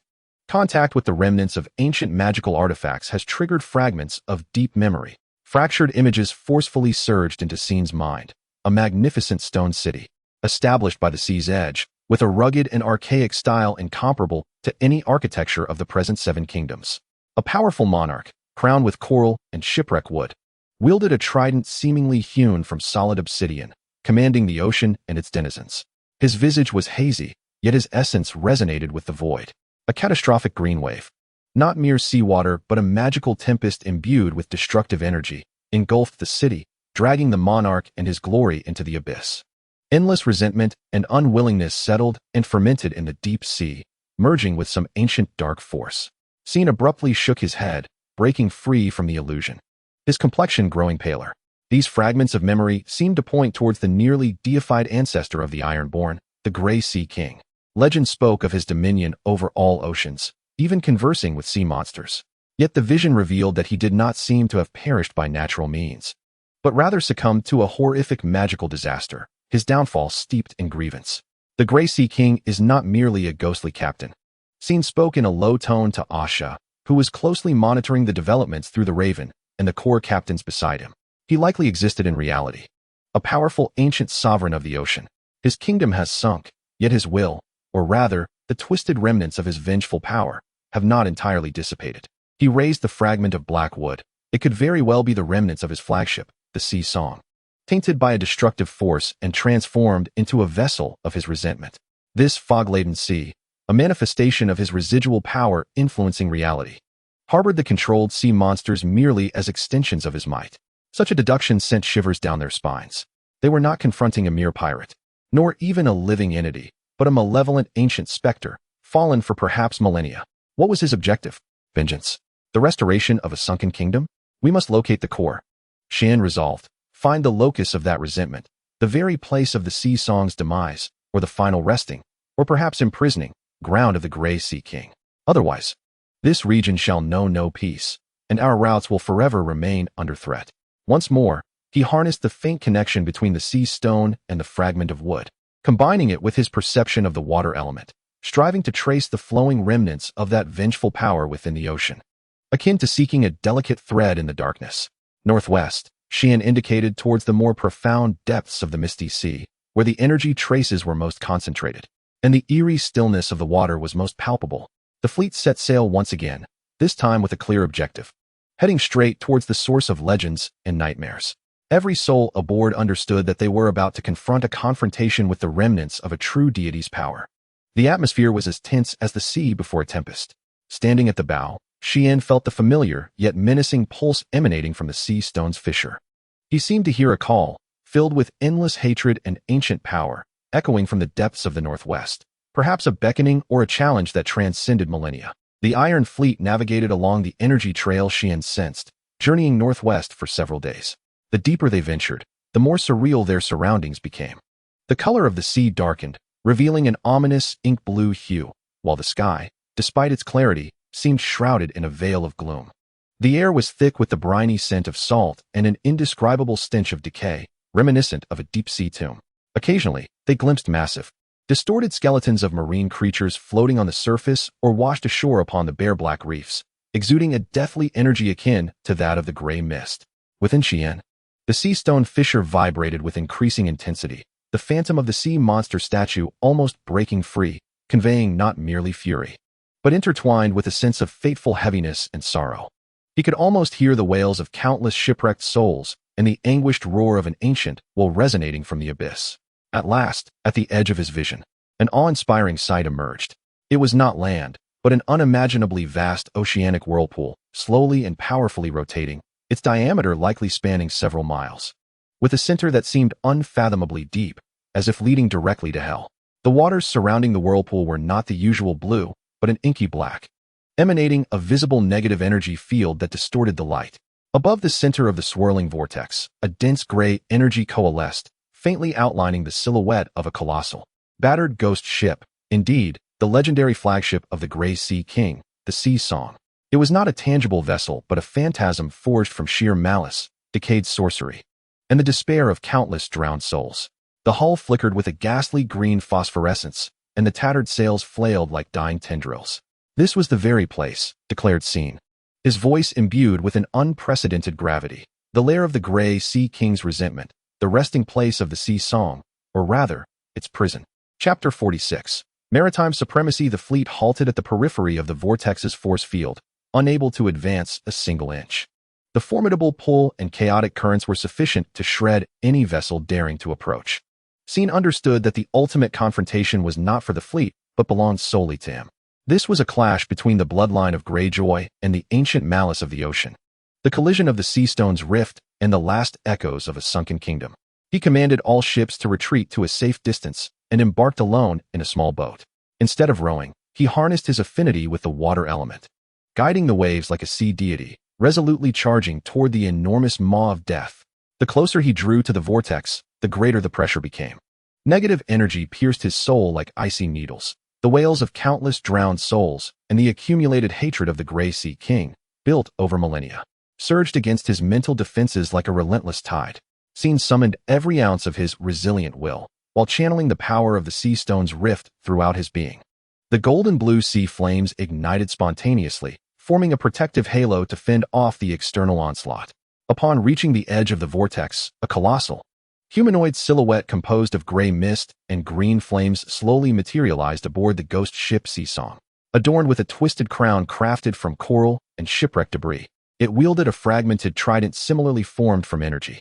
It bore no distinct features, only two burning green orbs filled with infinite resentment and emptiness, fixated intently upon Scene. Intruder of the Greyjoy bloodline. A fractured, hoarse voice, as if countless souls whispered in unison, resonated in Scene's mind. Return to me my throne, and unleash my wrath. With a flourish, it swung the incomplete trident. In an instant, the entire vortex appeared to awaken. Countless twisted water wraiths, formed of negative energy and seawater, crawled forth from the abyss, shrieking as they lunged at Scene. Simultaneously, the vortex itself conjured massive, black water tentacles that constricted like a gigantic python. Unfazed, Scene urged the sea flames to their utmost potential, transforming himself into a blue-gold sun. The flames surged forth, dissolving the water wraiths upon contact, returning them to the void of seawater. He wielded his burning longsword, severing the energy tendrils, each step firmly advancing toward the core of the ghost ship. Yet, this was merely an exercise in attrition. The Grey Sea King's malice seemed inexhaustible. Scene realized he must strike at the heart. He relinquished his entanglement with these derivatives, channeling all his strength into the deep-sea essence of the sea stone abyss, the purifying power of the sea flames, the mastery of the water element, and his own indomitable will. He leapt into the air, not towards the ghost ship, but charging towards the very heart of the vortex, towards the source of resentment and negative energy. Your era has come to an end. Scene's roar drowned out the wails of the souls. The ocean does not belong to death and hatred. As he plunged into the core of the vortex, the sea stone abyss erupted with unprecedented intensity. The sea monster statue at the center transformed from a mere phantom into a tangible entity, merging completely with Scene's soul. He was no longer an individual. He had become the embodiment of the ancient will of the ocean at that moment. He extended his hand, not in aggression, but in embrace and purification. A deep blue radiance emanated from him, rippling outward, and wherever it passed, the inky black waters began to revert to a brilliant azure. The negative energy dissolving as if encountering its nemesis. The immense vortex's rotation began to slow, its scale diminishing. The specter of the Grey Sea King emitted a reluctant, deafening roar, gathering its final strength into a ghastly green torrent of destruction, surging towards Scene. Rest in peace. Scene transformed all his accumulated power into a pure, blue-golden beam of light, confronting that torrent of annihilation head-on. There was no explosion, only the absorption and transformation of light. The ghastly green torrent melted away in the presence of the blue-golden beam, the will of resentment emitting a final sigh, filled with liberation or complete obliteration. The outline of the ghost ship, the Sea Song, began to fade into transparency, ultimately dissipating into glimmers of light upon the now tranquil sea surface. The colossal vortex had completely calmed. Sunlight poured down unobstructed, illuminating this realm that had returned to serenity and clarity. It was as if millennia of hatred and curses had been thoroughly cleansed in that instant. Scene hovered in midair, cradled by the water element, slowly descending to stand upon the placid surface of the sea. His face was as pale as parchment, his body trembling slightly from the exhaustion of power. Yet his mismatched eyes shone brighter and deeper than ever before. He sensed that the sea stone abyss had undergone a metamorphosis, the space becoming more expansive and stable.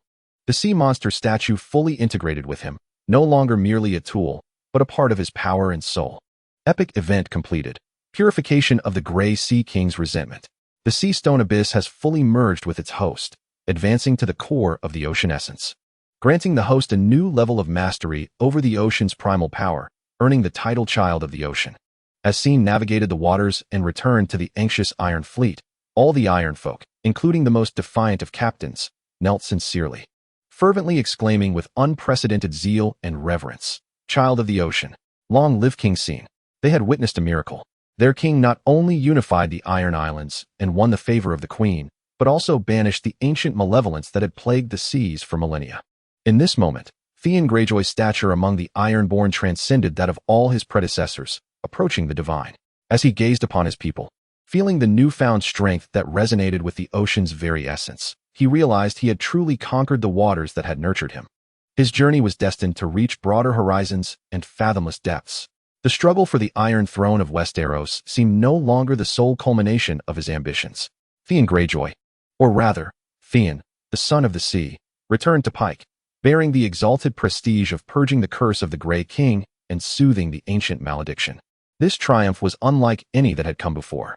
The gaze of the Ironborn towards him transformed from one of mere respect for a powerful leader to an almost religious fervor and adoration.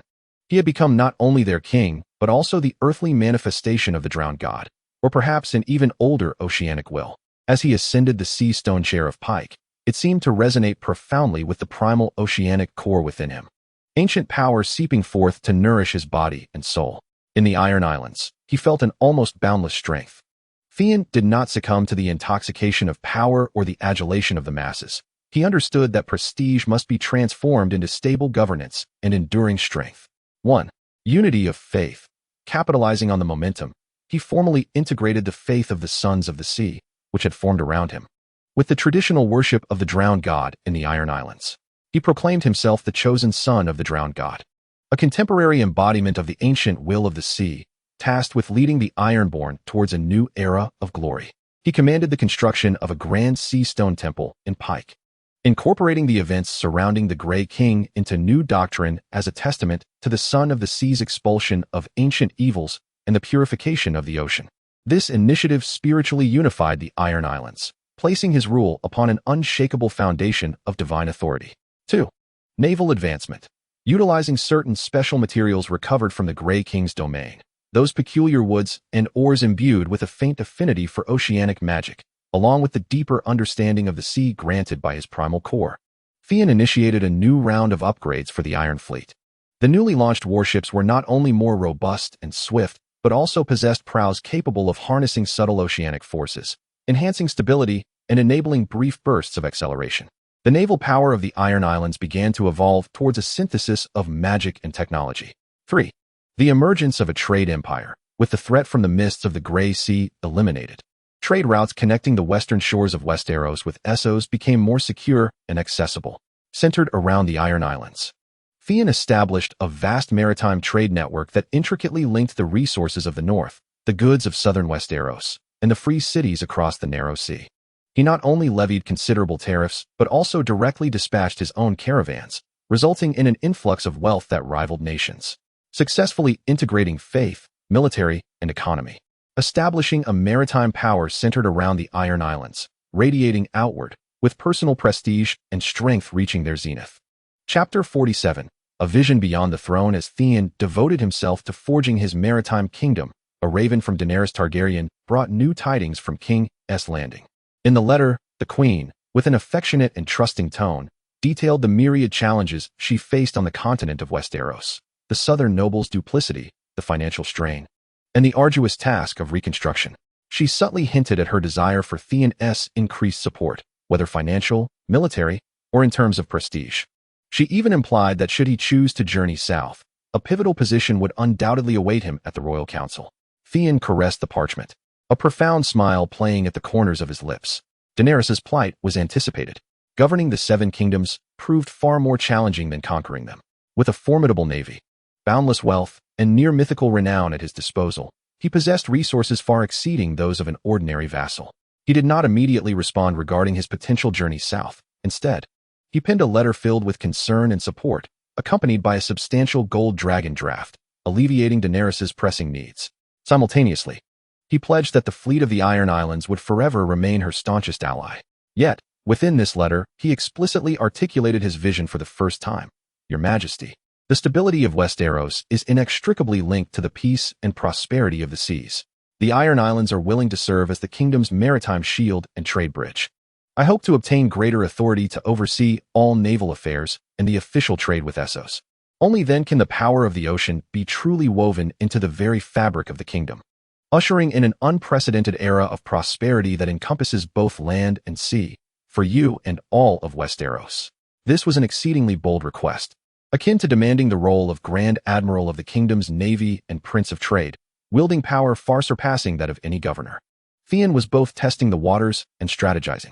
He understood that Daenerys needed him now, and he possessed ample leverage. The stars and the sea. After attending to state matters and correspondence, Theon often ascended alone to the highest cliffs of Pyke, gazing out at the endless ocean. The core of his being pulsed gently with the tides, harmonizing with the breath of the vast sea. His gaze had long surpassed the power struggles of Westeros, reaching toward distant horizons. Fragments of memories from the Grey King revealed to him the splendor and decline of ancient maritime civilizations. The whispers of the core guided him with vague information regarding sunken continents, lost oceanic races, and more powerful entities in the deep sea. He knew that this world was far broader and more mysterious than the Seven Kingdoms and the Free Cities.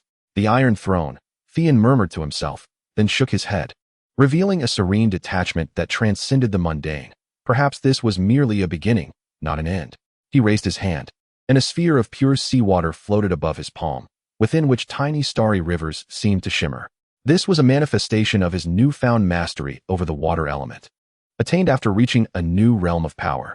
His legend began with the rebirth in Winterfell, rose amidst the ice and fire of the north, and was crowned with the salt and stone of the Iron Islands. Now, his fate is intricately woven with that of the entire ocean. The journey of the Son of the Sea Stone is a voyage across the stars and the sea. The response from Theon Greyjoy was dispatched to King's Landing via the swiftest of sailing vessels. The words within the letter consistently expressed loyalty and support for the Queen. Yet an implicit, almost egalitarian strength and confidence also leapt from the page. He acquiesced to Daenerys' request for financial assistance, the sum exceeding her expectations, and reiterated that the Iron Fleet stood ready at a moment's notice. However, regarding the invitation to join the Privy Council in the south, he politely but firmly conveyed his intent to postpone. He wrote, "Your Majesty, you are well aware that the Iron Islands are in their formative stages. A new faith must be solidified, and naval reforms are still burgeoning. All of this requires my stewardship. Furthermore, the dominion of the sea extends far beyond the confines of Blackwater Bay. The tranquility of Westeros' lengthy coastline and the lifeblood of trade from Essos are both dependent on the sea. I wish to manage these matters for your Majesty here, forging an imperishable maritime bastion and source of wealth.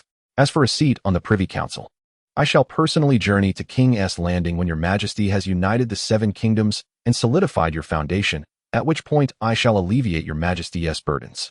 Then, the roles of naval commander and trade governor shall be duly legitimized, enhancing their efficacy." This letter not only provided Daenerys with the substantial support she urgently required, but also clearly articulated his future claims to power, while deftly maintaining control over the decision to journey south by citing the affairs of the Iron Islands. He positioned himself as a formidable and indispensable ally, rather than a vassal awaiting summons.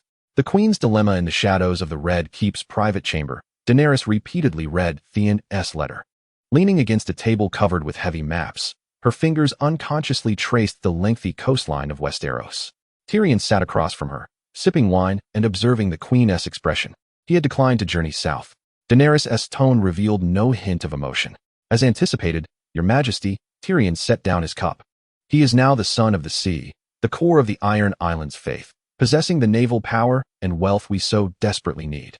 Why would he abandon his throne to come to King's Landing, even as a high-ranking subordinate? He was, in effect, biding his time and consolidating his base. He sought absolute control over the navy and trade. Daenerys lifted her gaze, a flicker of fatigue and resolve flashing in her violet eyes. This was tantamount to entrusting half of the kingdom into his hands. But we also require him, your Majesty, Tyrion calmly assessed. Without his fleet, we cannot truly control the Dornish coast, intimidate potential enemies across the narrow sea, nor ensure the safe passage of grain and supplies from Essos. His wealth can replenish our depleted treasury. He paused. Moreover, his power, that unique resonance with dragons, capable of purging ancient curses, is unparalleled. In facing future threats that may transcend ordinary understanding, we may find ourselves in need of him." Daenerys remained silent for a considerable time. She recalled the sensation of having Theon by her side, the resonance of strength and the clash of minds that made her feel she was not entirely alone. She also remembered the heavy loneliness that enveloped her in his absence as she navigated the endless affairs of state. It was time to bestow upon him a title. Ultimately, Daenerys made a resolute decision, her voice imbued with undeniable authority as she drafted the decree, officially appointing Theon Greyjoy as the Admiral of the Royal Navy and Governor of Trade for the Seven Kingdoms, granting him full responsibility for all naval matters, coastal defenses, and trade relations with the continent of Essos and all overseas territories. The seat of his governance would be located in Pyke, endowed with the power to act decisively. This was an unprecedented position, wielding immense power, nearly akin to an independent kingdom. Yet Daenerys understood that securing Theon's loyalty and support was a necessary price to pay. She had to concentrate on resolving the troubles on land first. "As you wish, Your Majesty." Tyrion bowed in acquiescence, a flicker of complexity evident in his gaze. He recognized that once this decree was issued, Theon Greyjoy would become the most powerful vassal in the annals of Westerosi history, without exception. Chapter 48. Unexpected intelligence on the eve of the decree's issuance. A highly confidential message, sourced from deep within the Red Keep by an embedded spy, was delivered to Theon through the clandestine channels of the Seastone Intelligence Network, crossing the narrow sea with utmost urgency. The content of the message was brief, yet capable of stirring tumult in any center of power. The Queen was suspected to be with child, though the timing was still uncertain and the royal maesters had not fully confirmed it. Observations indicated she had been behaving unusually and had been avoiding certain foods. The Queen herself seemed to be enveloped in confusion and contradiction, neither proclaiming her condition nor summoning trusted maesters for thorough examination. The lineage of the potential heir remained indeterminate. In the depths of the Seastone Hall in Pyke, Theon gazed at the few lines of text, lost in silence. The flickering candlelight reflected off his deep, mismatched eyes, obscuring his emotions. Daenerys was pregnant? The timing could indeed align with her stay in King's Landing. But was it certain? He had no interest in the Iron Throne. The power games of the land paled in comparison to the secrets and treasures hidden in the depths of the ocean. He sought the power to command the essence of the sea, to explore the remnants of lost civilizations, to truly become a son of the ocean. The throne of Westeros was merely a pawn on his chessboard, a means to secure the stability of his maritime ambitions. However, the prospect of a child bearing both Targaryen and Greyjoy blood was a monumental variable. If the child were his, it would possess the lineage of both the dragon and the kraken, serving as a bridge between land and sea, its identity and potential incalculable. This could bind him and Daenerys more closely together, yet it might also become the source of great future conflict. If the child were not his, it would imply the presence of another man in Daenerys' life, or that the situation was far more complicated. This would irrevocably alter his relationship with Daenerys and his assessment of the situation in King's Landing. Theon slowly rose, walking to the window to gaze out at the shimmering expanse of the endless sea under the moonlight. The ocean remains profoundly deep, harboring endless mysteries and treasures, which constitute his eternal pursuit. Yet at this moment, the intelligence from King's Landing has rippled through his heart like a stone cast into the tranquil sea, sending forth waves of contemplation. While he may not covet the Iron Throne, fate appears to be inexorably drawing him deeper into the vortex of power that is Westeros. He requires further information, a confirmation of sorts. Simultaneously, he must reassess his long-term strategy. The journey of the Son of the Sea seems fated to be inextricably linked to the turmoil of the land. A more intricate and subtle shadow war surrounding bloodlines, inheritance, and future dynamics may have only just begun. A cold, calculating smile slowly curved upon Theon's lips. Regardless of what lies ahead, he, Theon Greyjoy, shall undoubtedly seize control of his destiny and the supreme authority that belongs to the ocean. The moonlight, like liquid silver, cascaded over the cold granite of Pyke, illuminating Theon Greyjoy's pensive visage. The confidential report from King's Landing struck his heart like a massive stone sinking into the depths of the sea, stirring up far more tumultuous currents than it appeared on the surface. Dismissing those around him, he stood alone on the highest terrace of the Seastone Hall, allowing the briny sea breeze to envelop him. After an initial shock, Theon's thoughts swiftly regained their composure, analyzing this unforeseen variable with remarkable clarity. His consciousness, now fused with the essence of the sea, afforded him an almost transcendent perspective on the matter. 1. Possibility analysis. The child represents a potential that cannot be overlooked, especially regarding the timing. However, Daenerys is no ordinary woman.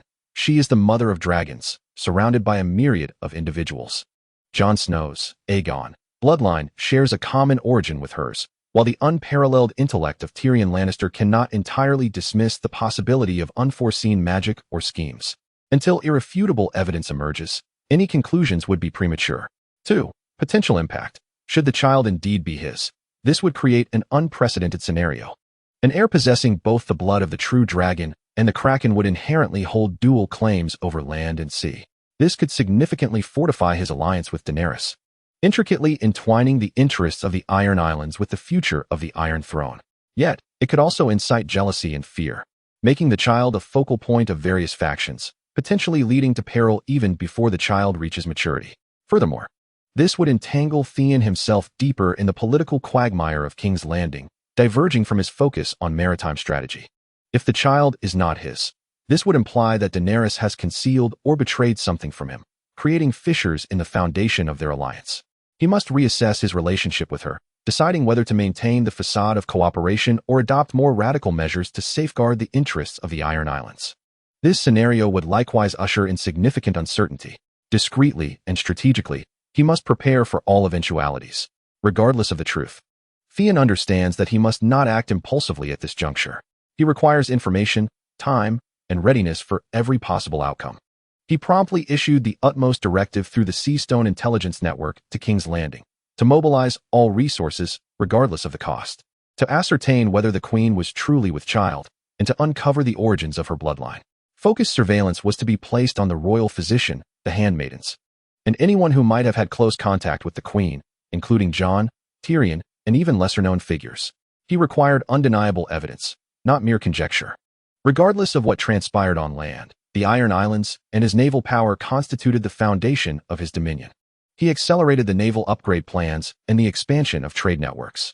Concurrently, he placed greater emphasis on deepening the faith of the Ironborn in the drowned god, ensuring that any storms brewing from the mainland could not undermine his rule. He began to scout and cultivate the next generation of naval commanders and administrative talents loyal to House Greyjoy and the faith of the drowned god, preparing for potential long-term strategies. His response to Daenerys' letter maintained a tone of support and collaboration, refraining from mentioning any speculation regarding offspring. He merely reiterated the significance of the Iron Islands to him and his commitment to her maritime endeavors. He needed to maintain a facade of tranquility while closely observing Daenerys' subsequent actions. Should she broach the subject, it would serve as a pivotal signal. If she continued to conceal it, that alone would speak volumes. He redirected some of his energy back into exploring the primordial sea core and his own power. Fragments of memory and whispers from the Grey King pointed towards more submerged secrets and ancient oceanic forces. Augmenting his own strength remained the most reliable means of navigating shifting circumstances. He began to experiment with harnessing greater oceanic energies, even pondering whether he could, as the legends suggest, truly command sea monsters or uncover the knowledge and power that might linger in the sunken cities. Despite the delicacy of the situation, deep within Theon's heart, the longing for the Iron Throne remained faint. That golden chair, forged from the very metal that binds, symbolized constraint and endless troubles. In contrast, the vast and boundless sea, with its lost civilizations concealed beneath the abyss and its mysteries intertwined with the essence of the world, held a far more lethal allure for him. Even if that were my bloodline, Theon gazed upon the dark horizon beneath the starry sky, murmuring softly, "The Iron Throne may not be his ultimate destination, nor mine." Chapter 49. The darkness has awakened. The abyss approaches. Time slipped away in quiet anticipation and preparation. News regarding the Queen's condition from King's Landing was tightly sealed. Although the Seastone Intelligence Network exerted every effort to infiltrate, Daenerys was evidently extremely cautious regarding the matter, making core information elusive. Only vague reports returning about her seclusion and the frequent visits of the royal physician to the Red Keep for unknown reasons. This uncertainty, in itself, became a form of information. Theon Greyjoy remained unperturbed by this ambiguity. He directed his focus more towards deepening his own strength and exploring the mysteries of the sea. Pyke, a fortress steeped in salt and ancient legends, under his stewardship, increasingly became a nexus connecting reality with the arcane. The evolution of the primordial sea core with his complete integration with the primordial sea core, Theon's mastery over the oceanic forces ascended to a new echelon. He no longer merely guided and borrowed. he began to attempt to embody and represent. He frequently ventured alone into the profoundest trenches surrounding Pyke, where he meditated in the absolute darkness and silence of the deep sea. In that abyss, he felt as though his consciousness intertwined with the faint thoughts of myriad marine beings, the eternal rhythm of the currents, and even the deep, resonant rumblings emanating from the Earth's crust. The core of the primordial sea transformed from a mere isolated space within him into a pivotal nexus for the exchange of energy and information between himself and the entire marine ecosystem. The integration of the primordial sea core with its host has reached a new zenith, allowing the host to perceive and subtly influence the regional marine ecology and energy flow to a limited extent. He could sense the migrations of fish schools from miles away, foresee the brewing of distant storms, and even faintly hear the slow, profound musings of ancient marine creatures endowed with a modicum of intelligence. This symbiotic state with the ocean enabled him to master the manipulation of water elements to an extraordinary degree. With a mere thought, he could conjure a shield of water, stir undercurrents, or create a favorable aquatic domain around him. Ancient echoes and new aspirations haunted Theon's mind, particularly the images of the cataclysmic green tide and the submerged cities that lingered in the fragments of the Grey King's memories. Through the connection established by the primordial sea core with the ancient consciousness of the ocean, he captured a few exceedingly faint energy resonance points scattered along the western coast of Westeros, near the Iron Islands, as well as in the northern regions of the Summer Sea. These resonance points bore an essence akin to that of the Grey King's fallen domain, yet they were more elusive and dispersed. He speculated that these might be remnants of that ancient maritime civilization, perhaps sanctuaries, observatories, or locations sealing away other mysteries. The Grey King's lingering malice might serve merely as a reflection of the tragedy of that lost civilization. A bold hypothesis took shape in his mind. The ancient civilization was not entirely eradicated. A portion of its legacy might still lie dormant in the depths of the sea, awaiting rediscovery. The primordial sea core could very well be one of the keys to unlocking these legacies, perhaps even a testament to the continuation of that civilization in some form. This notion quickened his pulse. In contrast to the disputes over the succession of the Iron Throne in Westeros, the pursuit of a lost civilization, potentially harboring greater powers and knowledge, held an irresistible allure for him. Strategic reassessment, from land power to sea power based on his newfound understanding of his own strengths and an insatiable thirst for ancient secrets. Theon made subtle adjustments to his future strategy. He became increasingly aware that his core interests lay within the ocean rather than on land. 1. His stance towards King's Landing. He resolved to remain oblivious to the Queen's pregnancy unless she chose to disclose it herself. He would fulfill his duties as an admiral and trade governor by safeguarding trade routes, providing funding, and maintaining alliances. Yet he would not actively engage in the political maelstrom of King's Landing. He envisioned himself as a formidable and transcendent external power, an ally upon whom Daenerys must rely, yet one she could never fully control. The development of the Iron Islands. He intensified his funding for oceanic exploration, encouraging captains to venture westward into the Sea of Dusk and southward into the Sea of Summer, seeking the unknown realms while remaining vigilant for any clues linked to ancient relics. Concurrently, he clandestinely assembled a team of elite members from the Rockwalkers and recruited scholars and mages to form a cohort of deep divers, tasked with systematically investigating the detected energy resonance points. The positioning of his own power.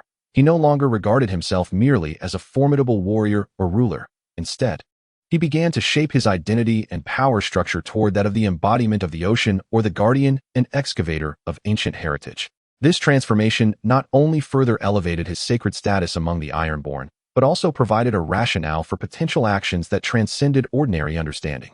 On this day, Jon stood at the bow of the vessel Fury of the Sea, embarking on a short voyage to inspect the newly constructed coastal lighthouse network. Suddenly, his core of primal oceanic energy resonated with a gentle tremor, a clear and intense call emanating from the depths of the Sea of Summer to the southwest. This sensation bore a resemblance to the resonance of the Grey King's relics, yet it was more distinct and urgent. His gaze sharpened as he looked toward the vast, seemingly tranquil expanse of blue sea. Something cannot wait, Jon murmured to himself, a smirk of mixed anticipation and cold resolve gracing his lips. The power struggles of Westeros and the uncertain lineage within the Queen's womb faded into mere background noise. The whispers of the deep sea and the calls of antiquity were the true symphony he yearned to hear. He resolved that while diligently managing essential political affairs and closely monitoring developments in King's Landing, He would begin to plan a genuine voyage to the deep-sea realm from whence the call arose, seeking ancient secrets that could alter the world's understanding. The journey of the Son of the Sea Stone was about to embark toward the truly unknown, a territory uncharted even on maps. That clear and urgent call from the depths of the Sea of Summer felt like a massive stone cast into the tranquil lake of Theon Greyjoy's heart.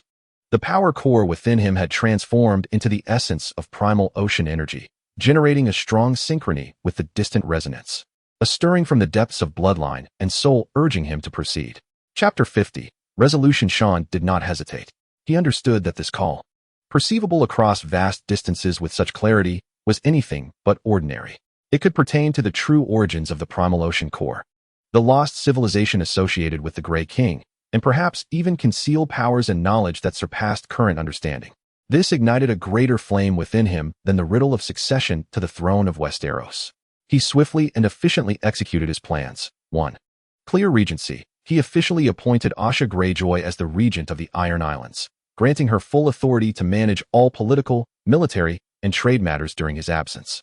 He bestowed upon Arya immense trust and power, confident in her abilities and their shared vision for the future of the Iron Islands to maintain stability.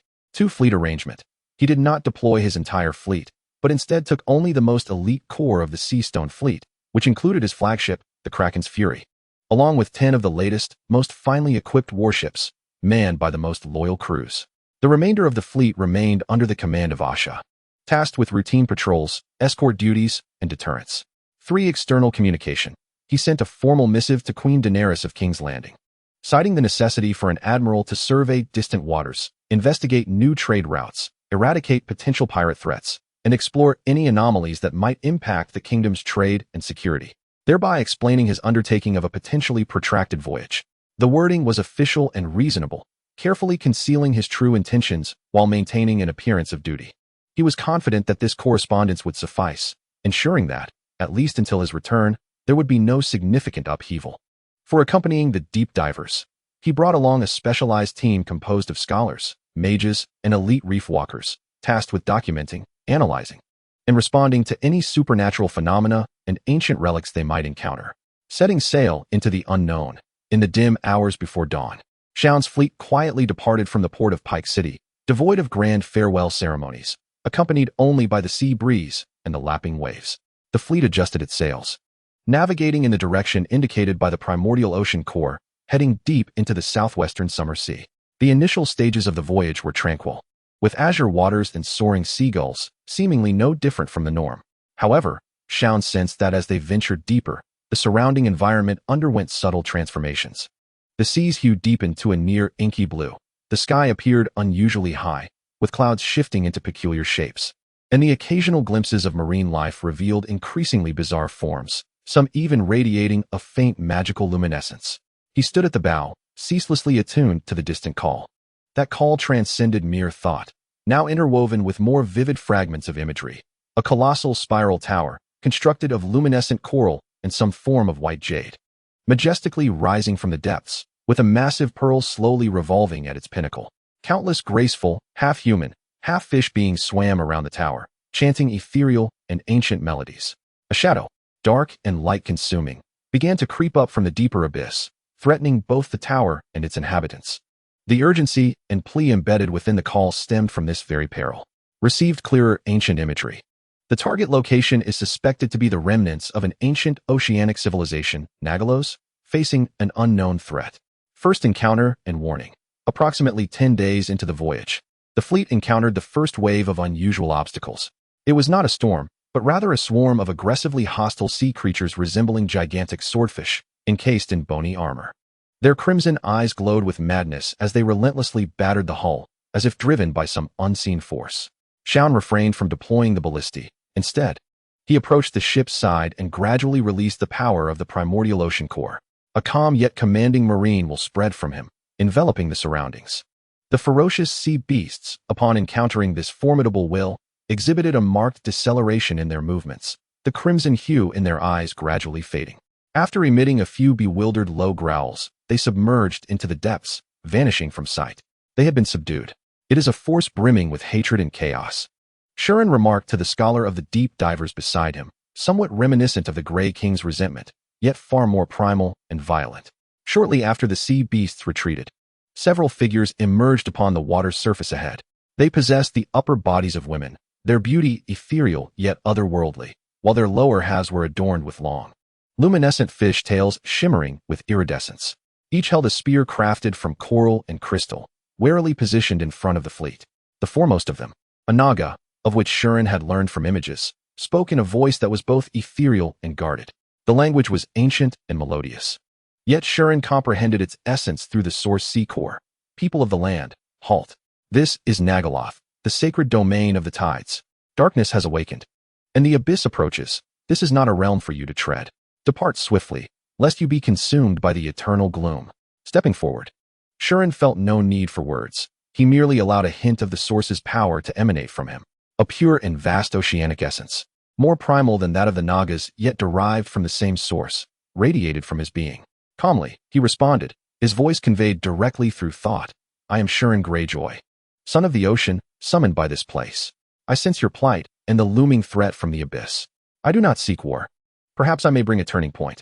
As the Nagas sensed the undeniable power resonating from Shurin, akin to that of their sacred domain, their wariness transformed into astonishment and a flicker of incredulous hope. They exchanged glances, and the leader inclined her head slightly. The legend of the son of the ocean is indeed true. Please follow us, but be forewarned. The path ahead is fraught with peril. Prepare yourself. The Nagas turned, guiding the fleet onward. Shurin understood that the true challenge was only just beginning. He was not merely uncovering ancient secrets. He was likely to be embroiled in a war concerning the survival of an ancient marine race, one that transcended the understanding of Westeros. His voyage had taken on a new significance. Under the guidance of the Naga leader, Shurin's fleet navigated through increasingly fantastical waters. The sea was astonishingly clear, revealing vibrant coral jungles and schools of luminous fish gliding through deep oceanic canyons. The air was thick with faint bioluminescent spores, creating an illusion of being submerged in a dreamlike sea of stars, even in daylight. Yet beneath this resplendence, Shurin could distinctly sense a lurking, disquieting undercurrent, an icy, life-draining energy seeping forth from deeper trenches. Finally, after traversing a natural barrier formed by immense, slowly swirling luminous jellyfish, the sight before them left all in awe. It was a submerged city beyond description, Nagaloth. It is not constructed upon the seabed, but rather comprises countless colossal spiral towers and domed edifices, exuding a gentle white luminescence. These architectural marvels artfully lean against a vast underwater mountain range, ascending in tiered layers, their peaks nearly grazing the ocean's surface.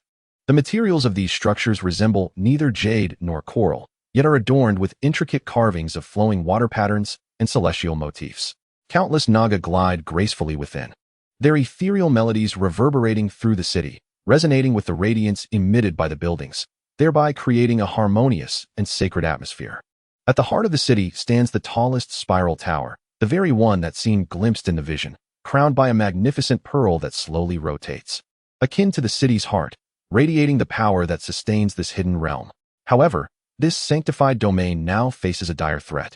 Beneath the city, in the boundless abyss of the ocean, a thick, inky darkness is surging upward. This darkness is not devoid of light. Rather, it seems to absorb all illumination and vitality, leaving in its wake withered corals, fleeing fish, or mere remnants of bones, even rendering the seawater cold and lifeless. Enormous tendrils, composed of shadow energy, extend from the darkness, attempting to ensnare and erode the lowest structures of Nagalos, where the light has noticeably dimmed. Chapter 51. The Whisper of the Abyss. Scene's fleet anchored in the designated safe zone acknowledged by the Naga. He led a team of deep divers, guided by the Naga elder, into the towering center of the city. Inside the tower was vast beyond measure, its walls resembling flowing crystal, reflecting the light and shadows from the outside world. The elder Naga, an aged male with profound eyes, wielded a scepter adorned with azure gemstones. Welcome, prophesied son of the ocean. The elder's voice resonated with the weight of time and a hint of urgency. I am Tidal Chanter's Laris. As you can see, Nagalos, the last sanctuary of the Tideborn, is facing the devouring of the Void Devourer.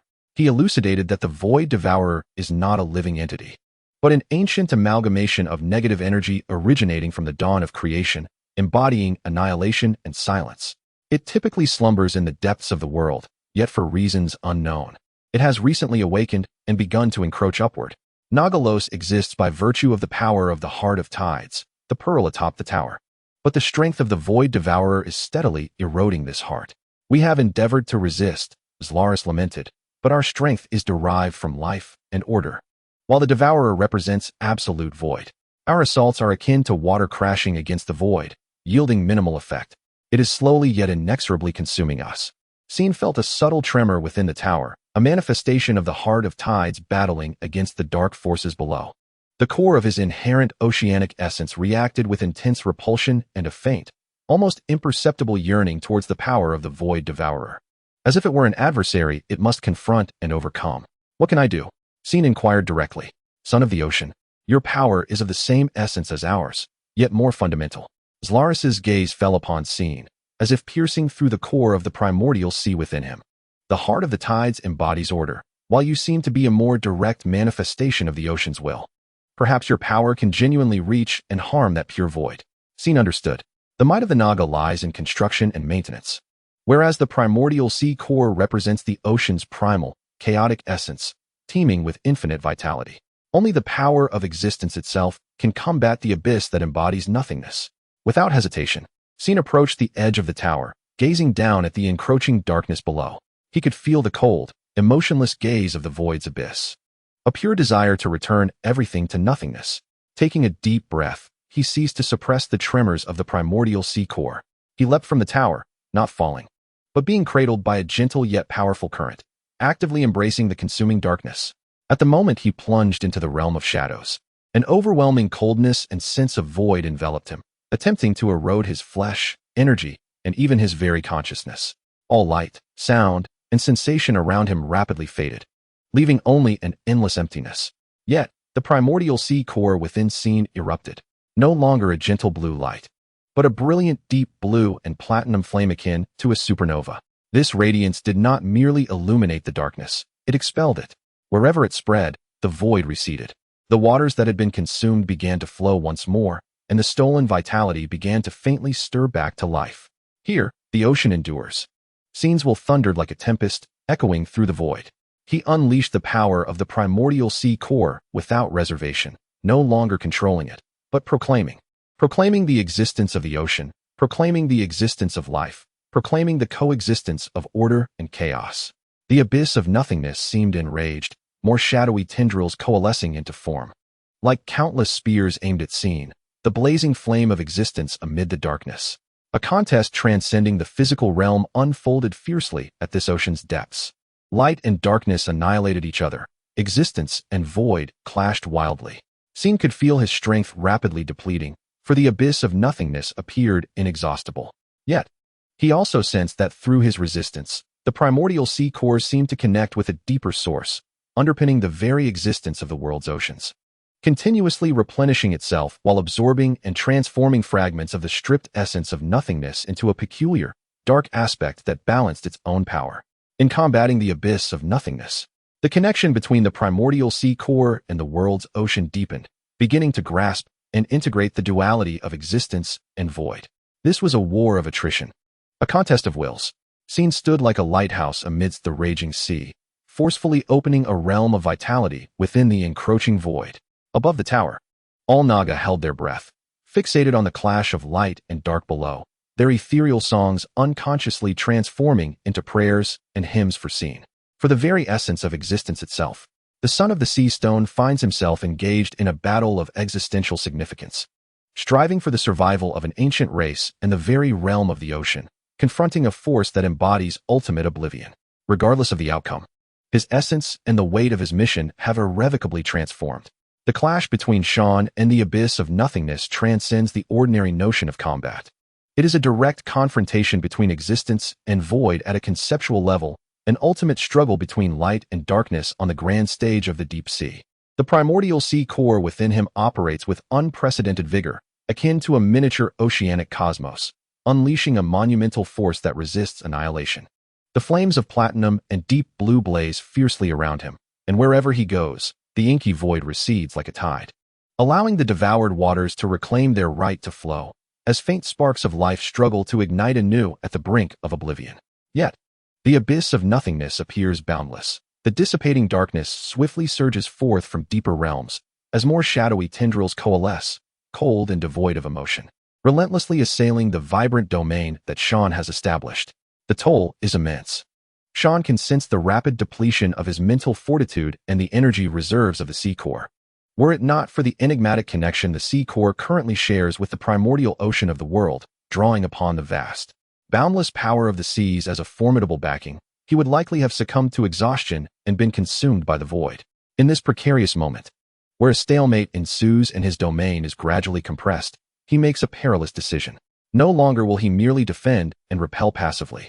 He endeavors to actively comprehend this force of nothingness. He delicately extends a thread of perception, akin to the finest tendril, cautiously probing into that pure darkness. In an instant, an overwhelming chill and emptiness nearly frees his consciousness, as countless fragments of negative information, representing endings, obliteration, and demise, pelt his soul like hail. Yet he perseveres, bolstered by an almost superhuman resilience stemming from his profound fusion with the sea core. He captures something deeper amidst the torrent of information. He perceives that the abyss of nothingness is not an active aggressor. It resembles a vast, uncontrollable wound, a rupture in the barrier of the world, a portal leading beyond true nothingness. It possesses no consciousness, only an instinctual nature to fill and assimilate all existence.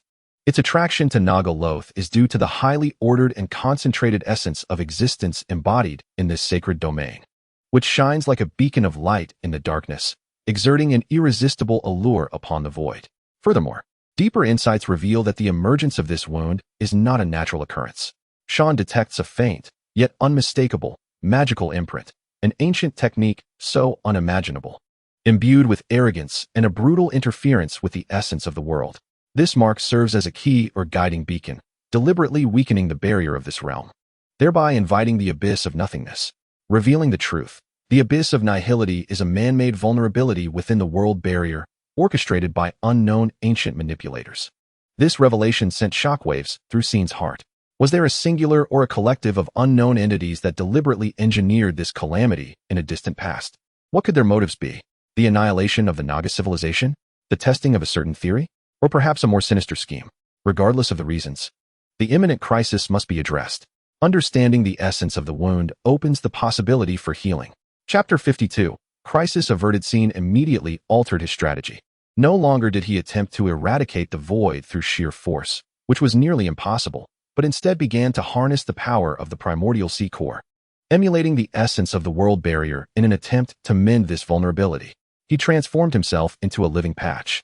A purer form of oceanic primordial energy was extracted from him, manifesting not as a violent blaze, but as countless delicate, intricate threads of energy, imbued with the rules of existence. Like the most skilled of weavers, he commenced the crafting of a vast energy network that would blanket the source of the abyss of nihility. This endeavor was fraught with difficulty and peril. He had to maintain a constant output of energy, while simultaneously repelling the encroachment of the void, all the while meticulously controlling the threads of energy to replicate the structure of the world barrier. His mind bore unprecedented strain, as if it were ablaze. Upon the tower of Nagaloth, the heart of tides seemed to sense Scene's intent and the call of the shared power.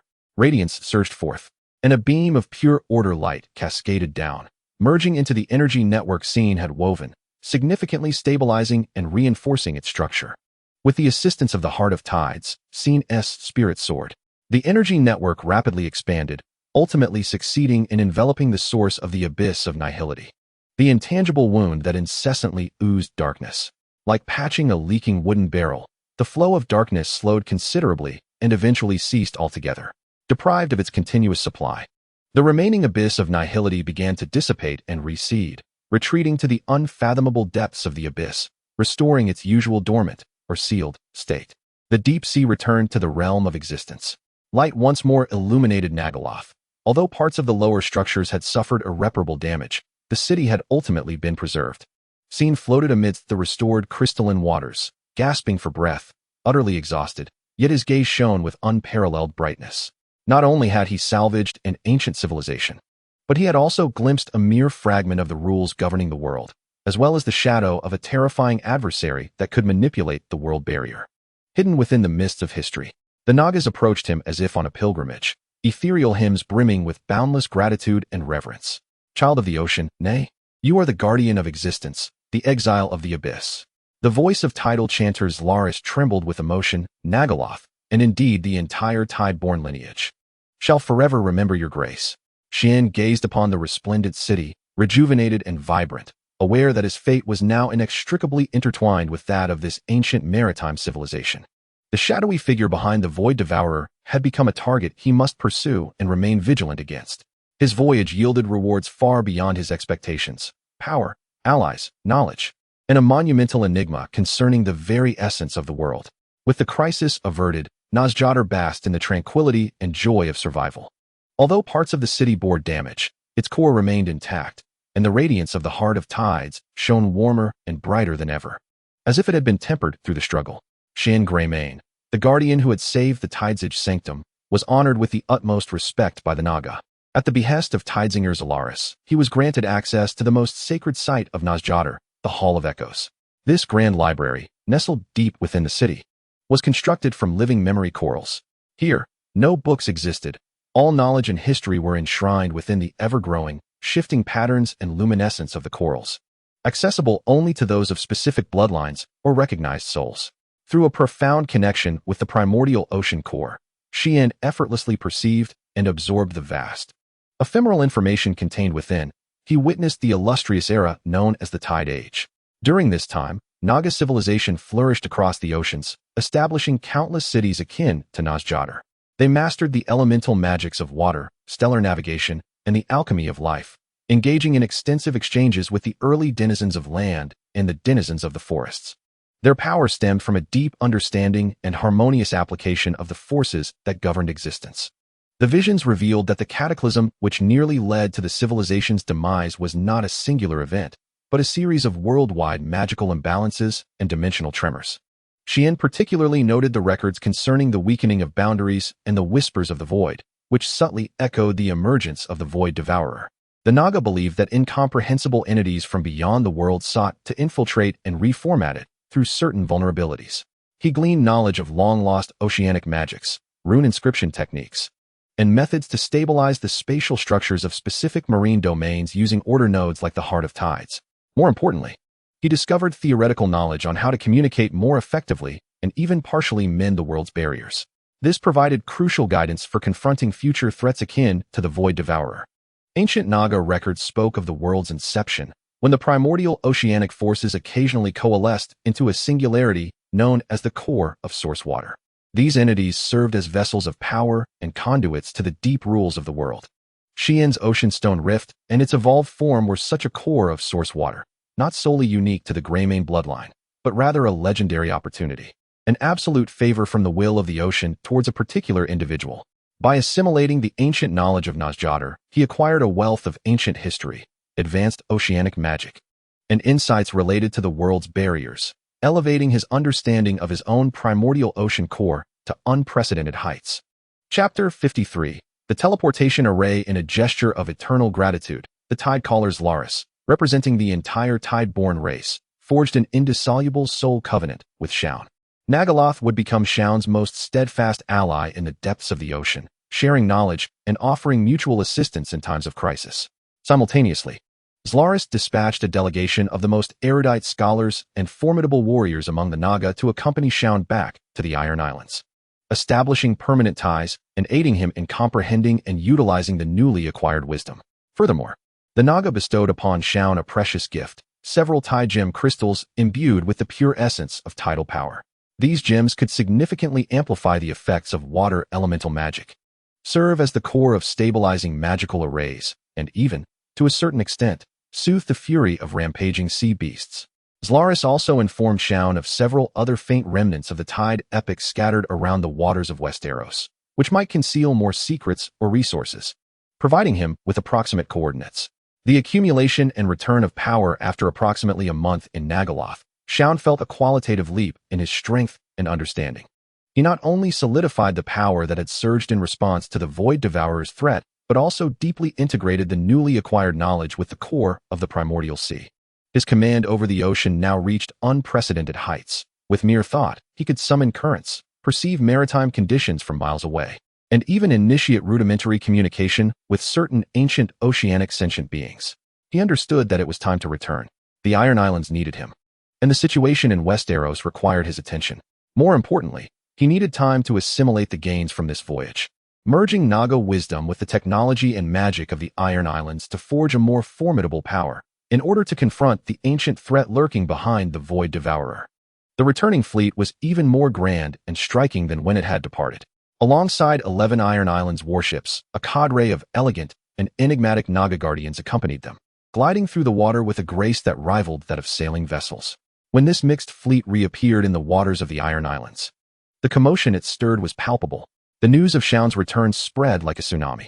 Not only had he returned unscathed, but he also brought with him the fabled allies of the deep sea, exuding a profound and powerful aura akin to the ocean itself, which further solidified the belief among the Ironborn in his sacred identity as the son of the sea. Asha Greyjoy welcomed him at the port, and as she beheld her brother's transformed demeanor and the Naga following him, her eyes brimmed with awe and satisfaction. She recognized that Shaun had embarked on a path far surpassing that of their father Balon, even transcending all monarchs of Westeros. Shaun returned to the stone hall of Pyke. Seated upon the rough-hewn black stone throne, he caressed the throne, feeling its resonance with the core of the primordial sea within him on a deeper level. His gaze swept across his commanders, the emissaries from the deep sea, and the loyal stonewalkers. The throne of land. He no longer cared. His eyes pierced through the stone walls of the hall, gazing into the distance. There exists a vast reservoir of knowledge in need of integration. An abundance of ancient relics from the tides of time awaiting exploration, hidden adversaries lurking in the shadows, and mysteries yet to be uncovered within the boundless ocean. The dominion of the King of Sea Stones is no longer confined to salt and rock.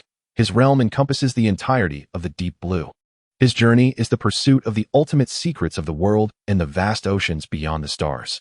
Returning to Pyke City, Theon Greyjoy did not indulge in victory and glory. He delegated most of the routine affairs to Asha and an increasingly adept management team, directing the majority of his energy towards the assimilation and practical application of knowledge regarding Nazgoth, particularly in the realm of large-scale magical array construction. Among the insights gleaned from the Echoing Hall, a colossal magical formation known as the Resonance Array of Abyssal Breath piqued his interest immensely. According to records, this array is not of an offensive or defensive nature. Instead, it significantly amplifies and purifies the user's oceanic primal power, enabling their consciousness to resonate with more distant and deeper sources of oceanic essence. It is even capable of temporarily and limitedly influencing regional world rules, such as calming immense storms, stabilizing distorted spatial nodes, or dispersing lowly derivatives akin to the Void Eater within a certain radius, much like Nazgoth's Heart of Tides. However, the conditions for constructing such a formidable array are exceedingly stringent.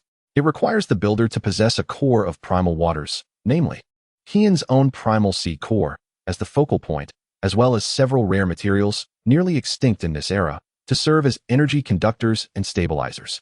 Theon immediately commanded the mobilization of all resources from the Iron Islands, their trade networks, and the Seastone Intelligence Network to seek these materials at any cost.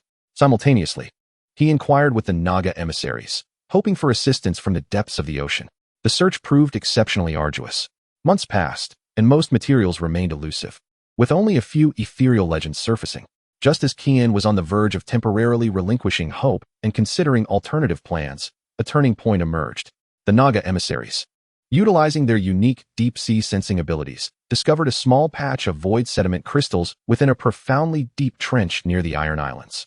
These peculiar crystals, formed under extreme pressure and over time through the interaction of oceanic energy and a trace of imperceptible void residue, are one of the critical materials to stabilize the array and prevent energy interference from void attributes, their rarity comparable to dragon crystals.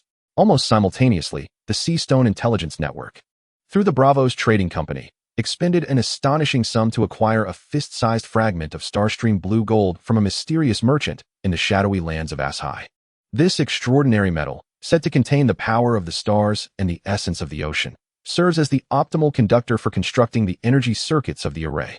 However, the most crucial material, the core of ancient water elementals, which must be obtained from a powerful water elemental that has survived for at least a millennium, remains elusive, proving to be a mere legend, let alone obtaining its core. The materials are still incomplete, but Theon is unwilling to wait any longer. The Naga envoy informed him that, utilizing the currently discovered void sediment crystals and star vein blue gold, along with the source sea core as the nucleus. Complemented by an abundance of high-quality magical crystals and mithril, they could attempt to construct a simplified, one-time abyssal resonance array. The efficacy would be considerably diminished, its duration exceedingly brief, and it would impose a significant burden on the source sea core. However, it would at least allow for the experience and validation of the array's potency, thus accumulating knowledge for the future. Chapter 54, Completion. Scene made his decision to proceed with the construction of a simplified version. The chosen location was the deepest part of the eroded sea cave in Pyke City, where the connection to the ocean was most intimate and the energy was abundant. The construction was carried out in secrecy, led personally by Scene, with the Naga envoy and the most loyal Reefwalker mages providing assistance. The resources expended were immense, nearly depleting the high-end magical material reserves accumulated by the Iron Isles in recent years. When the array was ultimately completed, the sight was breathtaking. In the center of the vast eroded sea cave, a complex magical array, approximately 10 meters in diameter, shimmered brilliantly. The main structure was outlined with flowing runes carved from molten star vein blue gold, while precious void sediment crystals and countless high-quality magical crystals adorned the key nodes. The entire array radiated a soft blue light, resonating with the tumultuous ocean energy within the cave. Scene sat at the heart of the array. Beneath him rested a rough and ancient sea stone chair, which had a natural connection to the source sea core. As he initiated the array, the power of the source sea core was gradually infused into the formation. A low, resonant hum, as if emanating from the very essence of the world, echoed through the cave. The entire eroded sea cave, no, the entirety of Pyke Island, quivered slightly. The brilliance of the array surged, and a column of blue light shot skyward, its ascent thwarted by the cave's ceiling, preventing any energy from leaking out. In that moment, Scene's consciousness expanded infinitely. He felt himself transcending individuality, transforming into a current, a trench, an endless storm. His perception raced along the ocean's veins, swiftly enveloping the entirety of the Iron Isles. Then the western coastline of Westeros, reaching north to the frozen land of eternal winter, and southward skimming the edges of the summer sea. He could even vaguely sense the coastline of Essos across the narrow sea.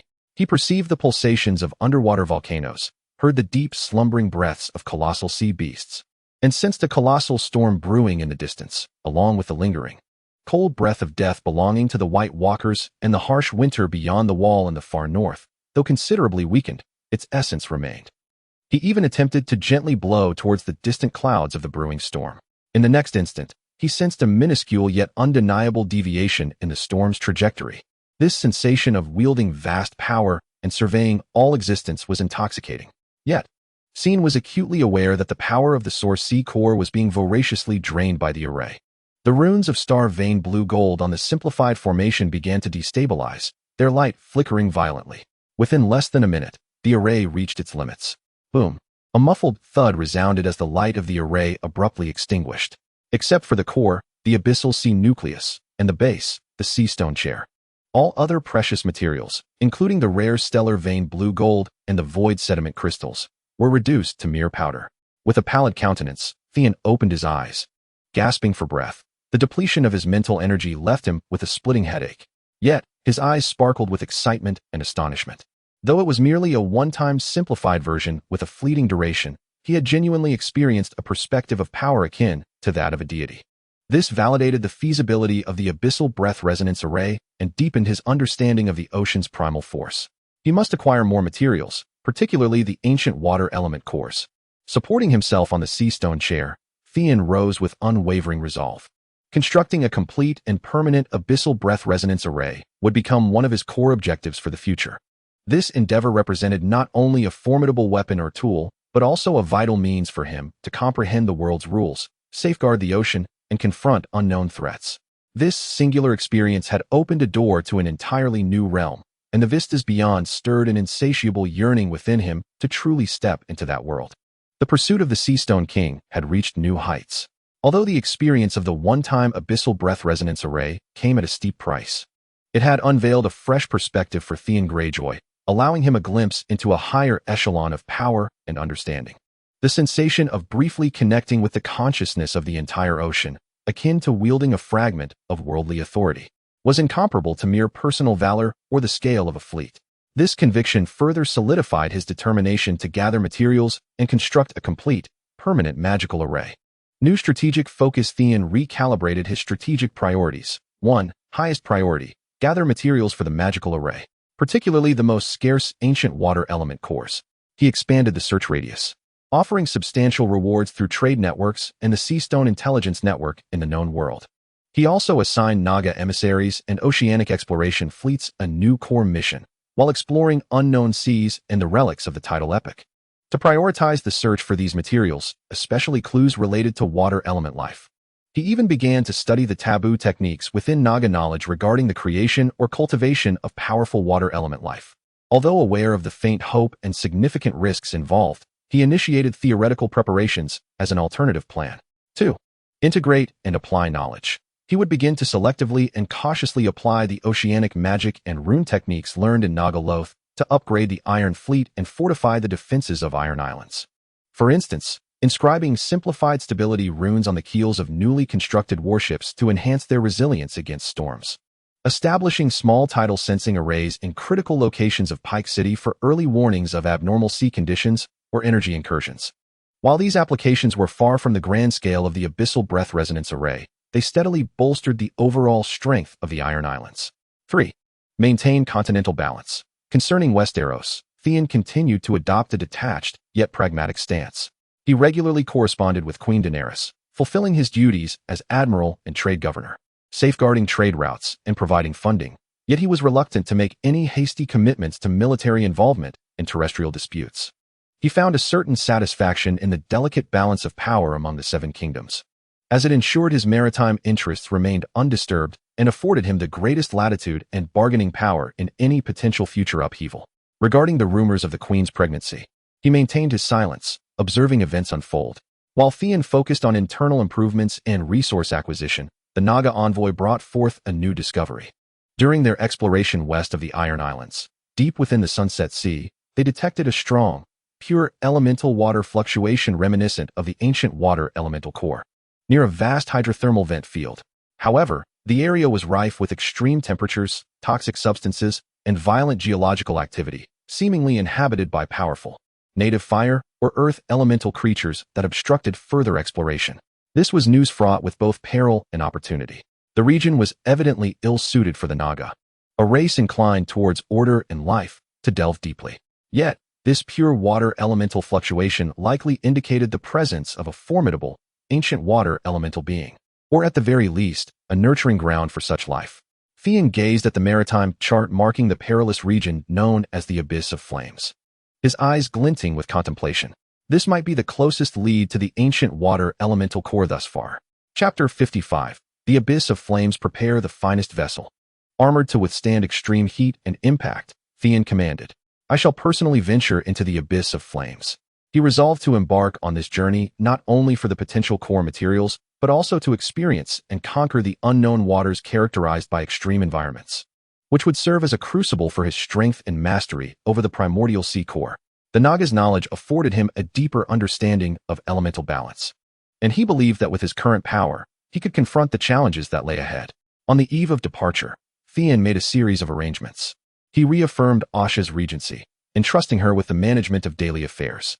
He summoned the principal captains and the commander of the Reef Walker, outlining the defensive and patrol priorities during his absence. He also sent a brief report to Daenerys via Raven, mentioning the upcoming routine exploration of the unknown regions of the Sunset Sea, maintaining a semblance of transparency, albeit limited. Standing at the magically reinforced bow of the ship, Fury of the Sea Monster, Theon felt the caress of the sea breeze. This time, his objective was no longer the remnants of ancient civilizations, but a realm that epitomized the primal and ferocious aspects of the world. There were no magnificent cities, no graceful Naga, only boiling waters, burning minerals, and potentially elemental beings adhering to the most fundamental laws of nature. Within him, the primordial sea core seemed to sense the impending journey to this elemental-rich domain, stirring with a lively pulse. The path of power is never smooth. From the intricate webs of political maneuvering to the realms of sorcery, from the known to the unknown, the journey of Theon Greyjoy has never faltered. This time, he is to confront the primal visage of the ocean, a duality of creation and destruction. as he sails towards the fiery abyss that sends shivers even through the most detailed of maps, seeking the cornerstone of ultimate power. The ship, Fury of the Sea Monster, resembled a colossal beast clad in dark metallic scales, slicing through the inky waves of the sunset sea, steadfastly heading westward. As they ventured further into the west, the surroundings grew increasingly primordial and untamed. The sky deepened into a richer shade of blue, clouds towered like mountains, and the sea breeze bore a hint of sulfur and scorching metal. Guided by the coordinates provided by the Naga envoy, they were gradually approaching the forbidden waters known as the Fiery Abyss. Theon stood at the bow of the ship, unencumbered by heavy armor, clad only in a practical dark nautical attire. With his eyes closed, he exerted himself to channel the essence of the oceanic core, attuning to the tumultuous and mighty currents of energy ahead. He could hear the deep rumble of underwater volcanoes, scent the rich minerals dissolved in the seawater, and distinctly capture the vibrations of the water element, pure and ancient, flowing like a clear spring amidst the chaos of heavy metal rock. Though faint, its essence was extraordinary. Entering the high-energy chaotic zone, the perception of the oceanic core is further tempered and enhanced in this extreme environment. Days later, the horizon ahead revealed an unusual sight. Vast expanses of seawater appeared unnaturally murky and milky, with a pungent scent of sulfur permeating the air. Some areas of the sea were bubbling as though boiling. The temperature noticeably increased, and the metal parts of the ship began to feel scalding. "Stop the ship. Drop anchor," Theon commanded. The fleet halted several miles away from the roiling waters, at the limits of what ordinary vessels could withstand. Peering into the murky depths, Theon discerned a massive, chimney-like hydrothermal vent at the center, continuously spewing black smoke and superheated fluids rich in minerals into the sea. Deeper still, a dim crimson glow emerged, emanating from the magma chamber beneath. The pure vibrations of the water element originated from that most perilous and searing core region. "You shall wait here," Theon instructed the captain and the anxious Naga envoy, casting apprehensive glances at the sea of death. "Do not approach without my signal." He inhaled the scorching air deeply and leaped into the water. Upon entering the water, it was not the customary coolness, but rather a torrent of scalding currents. Ordinary beings would be boiled alive in that instant. Yet, a layer of low-temperature water membrane, formed by the power of the oceanic core, enveloped Theon, shielding him from the searing heat and toxic substances. Like a fish returning to its origin, he navigated the currents, deftly avoiding the jets of scalding black smoke as he rapidly descended towards the core of the abyss. The deeper he went, the darker it became, relying solely on the dim crimson glow of the magma and the faint light emanating from the vent to sea. The pressure was immense, the temperature exceedingly high, and the environment was brutally extreme. Yet within Xi'an, the primal ocean core grew increasingly vibrant, greedily absorbing the tumultuous and primordial energies of water, fire, and earth from the surrounding environment, transforming them into the pure essence of oceanic power to replenish his expended energy. The fury of the elements surged as he approached the source of the pure water elemental fluctuations, an underwater cavern at the edge of the largest geyser cluster, aglow with a gentle azure light. Suddenly, an aberration occurred. The rocks and sediments encircling the cavern seemed to come alive, coalescing into colossal giants of earth and fire, formed from molten lava and solid stone. These entities bore no facial features, save for their magma-glowing eye sockets, emitting a silent roar as they brandished massive fists of solidified lava, charging recklessly at Xi'an, the intruder. They were the native guardians of this extreme environment, instinctively repelling all outsiders. Simultaneously, the surrounding seawater became disturbed, creating chaotic high-temperature whirlpools, attempting to ensnare, crush, and boil Xi'an. Xi'an's gaze sharpened. He refrained from unleashing oceanic flames. In this abundantly water-saturated yet extremely chaotic environment, an explosive fire could trigger unpredictable chain reactions. Instead, he concentrated the power of the ocean core on manipulation. He remained still. With a thought, the whirlpools attempting to bind him instantly calmed, reverting to relatively tranquil, though still scalding, seawater. Facing the advancing giants of earth and fire, he pressed his hands outward, summoning the immense underwater pressure. Crush! The invisible, titanic water pressure descended like a colossal hammer. The giants' charge abruptly faltered, their rocky surfaces groaning under the terrifying weight, fracturing under the strain. Lava seeped from the fissures, rapidly cooled by the comparatively frigid seawater, emitting a hissing sound and releasing a multitude of bubbles. Yet these elemental giants, born of the environment, could continuously reconstitute as long as their energy persisted. They struggled, attempting to break free from the water pressure. Xi'an, wishing to avoid prolonged entanglement, darted like lightning, circumventing the clumsy giants, and plunged directly into the glowing blue cavern. Chapter 56. Water Elemental. The source of purity. Upon entering the cavern, the external heat and clamor seemed to be severed. The interior of the cavern was not vast. At its center lay an exceptionally clear and tranquil spring, contrasting sharply with the surrounding murky and scalding seawater. The spring's hue was an extraordinarily pure azure, emanating a refreshingly cool aura and an intensely rich essence of life and water elemental power. The pure vibrations that had summoned Xian originated from this spring. At the heart of the spring, a blue water sphere, roughly the size of a human head, floated, continuously shifting in form. It lacked a fixed shape, sometimes resembling flowing liquid, at other times a crystalline ice, and occasionally a misty vapor, with a core radiating an intensely concentrated blue light, pulsating like a heartbeat. The water elemental power it exuded was pure and ancient, far surpassing any water-based magical creations or beings Xian had previously encountered. Was this the embryonic form of an ancient water elemental core? Or rather, a nascent and immensely powerful water elemental spirit? Xian could sense the core of the primordial sea's intense desire and a near kinship towards this orb of water. If he were to absorb it, he would undoubtedly augment his strength significantly, possibly completing the final piece of the magical puzzle. Yet, he also felt the faint, nascent consciousness within the orb, akin to a slumbering infant. To seize it, Xian found himself momentarily lost in thought. To usurp a newly birthed elemental spirit would indeed grant formidable power. Yet it seemed to diverge from his pursuit of harmony with the essence of the ocean as its chosen son. The knowledge of the Naga also emphasized balance and respect. He made his choice. He slowly approached the pool, refraining from grasping the orb, instead gently placing his hand upon the edge of the water, transmitting the serene and nurturing intent of the primordial sea's core. I intend no harm, nor do I seek to plunder. I am the son of the ocean, in pursuit of the path of the primordial essence. I wish to share the mysteries of this ocean with you, bearing witness to each other's growth. The ever-shifting orb seemed to resonate with Xian's intent and the higher, shared power, its pulsating glow softening. It gradually floated before him, akin to a curious creature. Circling around him, Xian could feel a stream of pure primordial water elemental energy gently flowing from the orb, merging with his primordial sea core.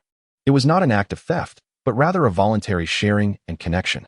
Simultaneously, the primordial sea core reciprocated with fragments of vast, ancient oceanic knowledge, nurturing this newly birthed elemental spirit.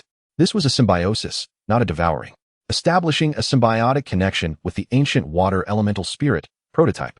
The primordial sea core received pure essence replenishment, elevating control and understanding of the water element to new heights. The water elemental spirit accelerated in growth and enlightenment of knowledge. This process endured for quite some time. As the connection stabilized, Xian felt his primordial sea core becoming more refined and profound. His mastery over the water element akin to the dexterity of his own fingers, even faintly perceiving the simple emotions of this water elemental spirit. The orb appeared to have subtly increased in size, its core's radiance brightening and stabilizing. Xian understood that he could neither take this nascent intelligence as material nor would he desire to. However, the symbiotic connection he established was, in itself, a form of a higher possession. As this water elemental spirit matured, it would become one of the most natural and powerful energy sources for the resonance array of the abyssal breath, far surpassing that of a mere lifeless core. He gently touched the orb, imparting a farewell and an intent to return, before turning to leave the cave. Outside, the elemental giants of earth and fire seemed to cease their assault, returning to cold stone, sinking into the depths of the sea, soothed by the tranquility of the core water elemental spirit. As Xian resurfaced and returned to the ship, the wrath of the sea monster, he had not brought back the anticipated materials, yet both the crew and the Naga envoy could sense that their king had undergone a subtle transformation. The oceanic aura that enveloped him was more restrained, yet infinitely unfathomable, as though he were a moving embodiment of the deep sea, brimming with boundless potential. Return to the fleet, he commanded, his gaze calm and resolute. In this expedition, he had unearthed an alternative pathway to forge ultimate power through symbiosis and cultivation. This endeavor, perhaps, was more arduous than mere collection and plunder. Chapter 57. Bloodline Aemon Greyjoy, carrying the symbiotic connection established with the ancient water elemental spirit, along with an even more inscrutable power, returned to the Iron Islands. He did not immediately delve into further study of the magical array. Instead, He first listened to the Regent Asha's report on the affairs of state during his absence, a piece of confidential news from King's Landing, delivered while he was deep within the flames of the abyss, rendered all other matters pale in comparison. The kingdom's thunderous news arrived via an informant embedded deep within the Red Keep by the Seastone Intelligence Network. The message, brief yet staggering, revealed that Queen Daenerys Targaryen had secretly given birth to a son 2 months prior, named Aemon, with news strictly sealed from the public. The child bore silver gold hair, suggestive of true dragon blood. The queen was recovering physically, yet her emotional state was exceedingly volatile. Tensions within the Red Keep were palpable. Tyrion Lannister and Jon Snow, Aegon, appeared to be at odds. The identity of the biological father remained uncertain, but the queen's close attendants hinted that she had spent considerable time gazing at maps of the Western Seas during the early stages of her pregnancy. Aemon was named in honor of the legendary Dragon Prince. Gazing upon the maps of the Western Seas, the Iron Islands lay to the west of King's Landing. Holding that thin slip of paper, he stood by the window of the hall in Pyke, enveloped in silence. The sea breeze tousled his dark hair, and within the depths of his mismatched eyes, a tempest seemed to brew. The child had been born. Given the timeline, it was indeed possible that he was the father. The striking Targaryen features of silver gold hair served as compelling evidence. The queen's emotional instability and the tension within the Red Keep indicated that the child's arrival had not solidified her rule. Rather, it may have exacerbated underlying conflicts. Jon's, Aegon's, position, Tyrion's scheming, and the ambitions of other nobles would undoubtedly become more intricate due to this child, who possessed a stronger claim should both parents be Targaryen. The queen's fixation on the western maps almost seemed a silent indication of her intentions. Choices and strategies. Aemon quickly regained his composure from the initial shock. The primordial sea core within him, connected to the essence of the ocean, bestowed a profound perspective that transcended ordinary human emotions. He began to weigh the pros and cons, strategizing his response. 1. Reaffirmation of his path. He scrutinized his innermost desires once more. The Iron Throne? He had never truly yearned for it. His kingdom was the ocean. His pursuit was the exploration of primordial mysteries, the construction of resonant arrays of abyssal breath, safeguarding and even expanding the realm of existence. A child bearing his blood upon the Iron Throne could serve as a bridge between land and sea, safeguarding the interests of the Iron Islands. Yet this was not the culmination of his journey. It might even become a burdensome responsibility that distracted him from advancing toward the deep sea. 2. Strategy for King's Landing. To neither initiate nor deny, nor confirm. He resolved to maintain the status quo, refusing to proactively inquire or acknowledge. As an admiral and the governor of trade, he would continue to maintain official communication with Daenerys, offering necessary support. Yet he would refrain from engaging in any personal discussions regarding offspring. He needed to observe, to scrutinize how Daenerys would respond to internal pressures, and to gauge the ultimate positions of Jon and Tyrion. Strengthening himself while remaining aloof was paramount. He must ensure that the Iron Islands and his naval forces were sufficiently formidable, powerful enough that regardless of who ruled King's Landing, they would have to rely on, or even fear him. He would persist in advancing naval modernization, deepening alliances with the Nagas, and accelerating research into alternatives to the abyssal resonance array. Based on symbiosis with the water elemental spirit, power was fundamental to maintaining initiative amidst any upheaval. He prepared intervention options. He secretly commanded the Iron Islands Intelligence Network to enhance infiltration of the various factions in King's Landing, particularly monitoring the movements of Jon, Tyrion, and important vassals from the Riverlands and Dorne. Concurrently, he tasked Asha with drafting a list of elite Ironborn forces that could be swiftly mobilized and deployed if necessary. He needed to ensure that, should the chaos in Westeros threaten his maritime interests or circumstances arise that required his intervention, such as threats to the child's safety, he would possess the capability to intervene swiftly and alter the course of events. Amidst managing these intricate affairs, Theon would establish a tenuous spiritual connection with the water elemental spirit residing in the flame abyss through the source sea core. That pure, nascent consciousness seemed to cleanse him of the machinations and calculations brought forth by the land, allowing him to once again experience the vastness and tranquility of the ocean. This connection subtly accelerated the growth of the water elemental spirit and his own understanding of the essence of water. Not long after Theon formulated his strategy, an official letter from Daenerys arrived in Pyke. The correspondence, as customary, addressed matters of the realm, trade conditions, and once more expressed gratitude for the support of the Iron Islands. However, at the letter's conclusion, there was a seemingly casual yet profoundly meaningful addition. Recently, I often recall the sights of Blackwater Bay, where the sea winds are fierce, yet a hidden beauty lies beneath. The young lion must grow in its den. Yet as storms approach, the den too must be fortified. I hope you will steadfastly uphold your duties and safeguard the tranquility of the seas. For this is the cornerstone of the realm. The young lion? This was evidently a metaphor. The Targaryen sigil is a dragon, while the Lannister emblem is a lion. What was she implying? A suggestion regarding the child's lineage? Or perhaps using the lion as a symbol of danger? Though Cersei is dead, the shadow of the Lannisters persists? Or was it a subtle expression of chaotic emotions? The den too must be fortified. Was she seeking his assistance, hoping he would become a sturdy barrier for her and the child across the seas? Theon placed the letter over the candle flame, watching as it curled and turned to ash. He chose not to respond to the veiled message. He walked to the window, gazing out at the boundless ocean. A storm was gathering over the continent of Westeros, and he, Theon Greyjoy, son of the sea, would stand atop this tumultuous tide, observing with a cold and detached gaze. His fate has long been intertwined with the profound azure. The disputes for the throne on land merely stir ripples at the edge of this expansive blue. He will ensure that these ripples do not evolve into a tsunami that engulfs his navigational path, but that is the extent of his commitment.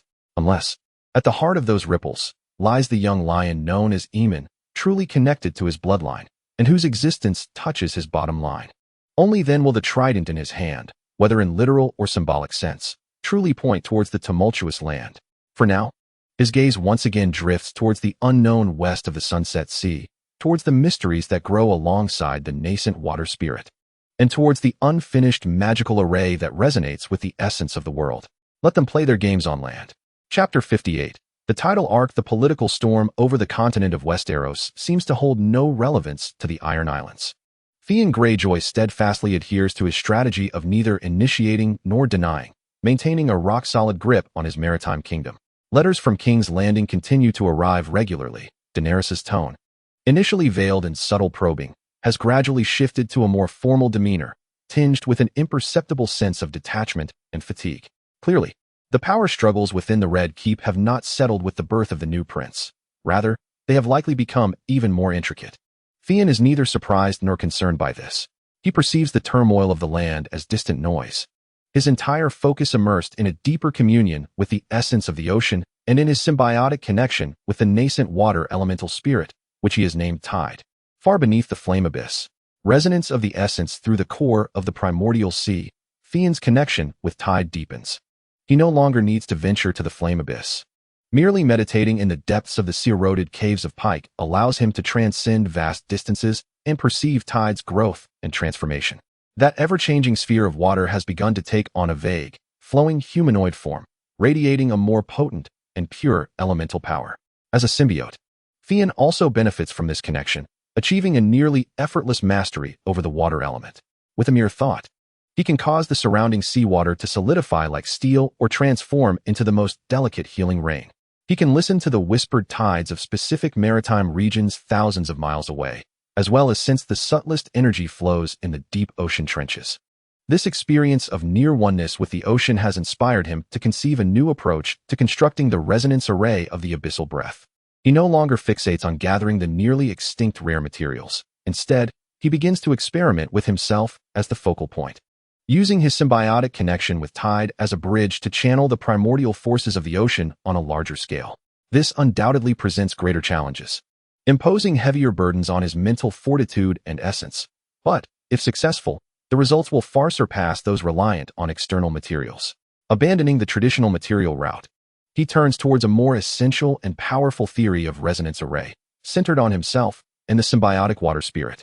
The gift of the Naga and new aspirations. Just as Theon delves into his studies, a Naga envoy arrives with a significant discovery from Nazjatar, the title bard's Laris.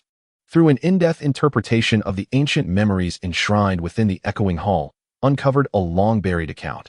During the zenith of the tidal era, the prophets of the Naga foresaw a potential global crisis, likely a threat akin to the abyssal void. Rather than remaining passive, they united the strength of their entire kin to clandestinely construct several tidal arcs at pivotal maritime nodes across the world. These arcs were not mere vessels, but colossal, semi-dimensional sanctuaries and bastions of knowledge, safeguarding the quintessence of the tidal era's wisdom, technology, species gene pools, and formidable protective forces. They were designed to awaken only upon sensing a specific frequency of the purest oceanic essence calling, such as from a complete core of source waters, thereby re-establishing their connection to the material realm. According to the records, one such tidal arc lay dormant beneath a mysterious whirlpool at the confluence of the Summer Sea and the Sunset Sea, in a place known as the Abyss of 10,000 Springs. This revelation ignited a fervor within Scene.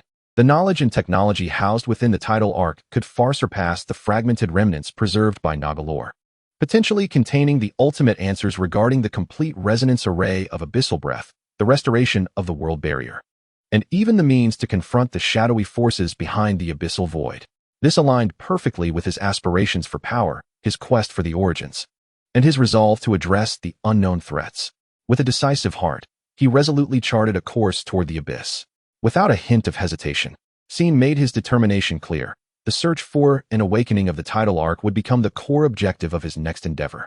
He meticulously orchestrated his plans. The internal affairs of the Iron Isles would remain entirely under Asha's purview. Relations with the capital would be maintained, ensuring the smooth flow of trade routes. He mobilized the elite forces of the Oceanstone fleet, alongside the distinguished scholars from the Naga envoy and deep divers. Utilizing the symbiotic connection with the tides and the source core's perception of the oceanic essence, he endeavored to pinpoint the exact location of the Abyss of 10,000 Springs. Preparations progressed with great urgency. Scene understood that this voyage would be fraught with greater peril and unpredictability than his exploration of the Flame Abyss. The abyssal realm seemed a chaotic sea of laws, devouring all in its vicinity. Yet, his heart brimmed with anticipation. Power? He had long surpassed it. Wealth? He was richer than nations. It was only the mysteries and forces pertaining to the essence of existence, hidden beneath the world's surface, that remained his eternal pursuit. On this day, all was in readiness. Scene stood at the bow of the newly enhanced flagship, the Ocean's Child, a vessel that harmoniously merged the latest shipbuilding technologies of the Iron Isles, the runic knowledge of the Naga, and Scene's own blessings of water elemental magic. Asha bid him farewell at the dock, her gaze complex. How long would he be gone this time? What extraordinary discoveries was he seeking? Scene smiled subtly, his eyes seemingly piercing through the endless horizon. I go in search of the answer that will grant the Iron Isles, and indeed, this ocean, true eternal existence. He paused momentarily and murmured, it is also to prepare for the darkness that even dragonfire cannot consume. He did not explicitly mention the impending storm over Westeros. But Asha understood that her brother's gaze had long since drifted away from that Iron Throne. The fleet set sail once more, venturing into the unknown. This time, the destination was the fabled abyss of waters, seeking the ancient ark that had slumbered for countless ages. Theon Greyjoy, son of the sea, had his legend far transcending the annals of Westeros. His ship cleaved through the waves, heading towards a realm that even the gods might have forgotten, to unveil the veil of an era and bear the weight of a responsibility concerning the fate of the world's oceans. The Iron Islands and the Naga's united fleet, led by the ship's son of the sea, delved into the enigmatic waters at the intersection of the Sunset Sea and the Summer Sea, a territory so obscure that even maps shunned it. Guided by ancient Naga texts and Theon's vague resonance with the core of the primordial sea, they were gradually approaching the mysterious waters known as the Abyss of 10,000 Springs. The surrounding environment began to take on an eerie quality. The currents lost their inherent direction, at times propelling the fleet into the unknown, while at others, forming massive whirlpools that sought to engulf them. The sky displayed a bewildering, ever-changing spectrum of colors, reminiscent of oil floating on water. The air was thick with the acrid scent of ozone and a disorienting sensation brought about by the distortion of space. Even the most seasoned Naga navigators appeared unusually tense. Entering an unstable region of high-dimensional warped space, the core of the primordial sea is producing strong resonance and repulsion. Utmost effort is required to maintain stability for oneself and the fleet. Chapter 59. The Undersea Pyramid. Theon stood at the bow, his heterochromatic eyes gleaming with a calm intensity. He exerted all his energy into the primordial sea core, a serene yet monumental will of the ocean radiating from him, creating a small pocket of relative stability amid the chaotic waters, safeguarding the fleet's arduous journey. Perceiving Theon's whispers, his consciousness pierced through the material tumult, capturing a faint yet ancient call for order hidden deep within the folds of space.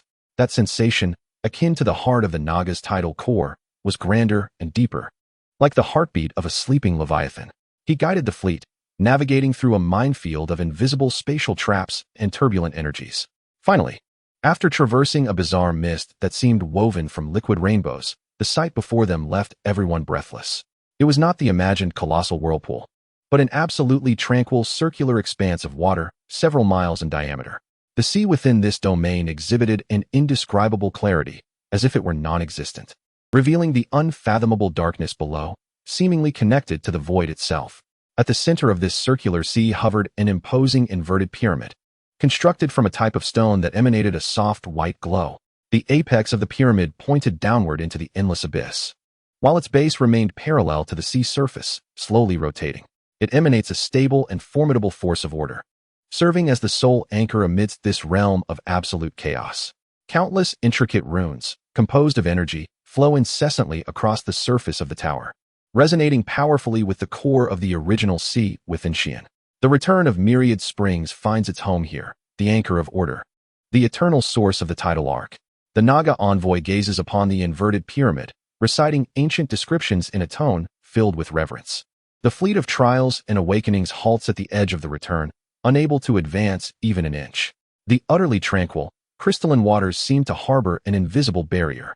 Xi'an realizes that he must rely solely on himself from this point forward. He takes a deep breath, adjusting his state to its zenith, and then steps forth into the transparent waters. Instantly, he feels as though he has entered another dimension. Gravity becomes chaotic, and his sense of direction falters. Only the central inverted pyramid remains as a solitary point of reference. An intangible, formidable pressure surges from all directions, not physical but directly impacting his spirit and the core of the original sea, as if testing his worthiness to approach. Xi'an steadies his mind, ceasing to resist, and fully manifests the power of his core. The pure essence, representing the primordial energy of the world's oceans, spreads forth like mercury cascading to the ground. I am Xi'an Greyjoy, son of the ocean, bearer of the core of the source water. In accordance with the ancient covenant, I have come to awaken the slumbering ark. His will pierces through the invisible barrier like a sword, reaching the heart of the pyramid. With a hum, the pyramid's rotation gradually ceases, and from its base, a beam of light descends, enveloping Xi'an.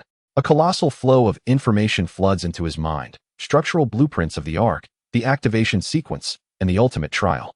The information reveals that to fully awaken the eternal source ark, not only is the core of source water required as a key, but the bearer must also possess sufficient mental fortitude to withstand the dimensional tremors produced upon the ark's activation as it reconnects with the main world. Furthermore, it necessitates channeling an energy of immense purity and magnitude to activate the primordial pool at the deepest depths of the ark. Without hesitation, Xi'an accepts the trial.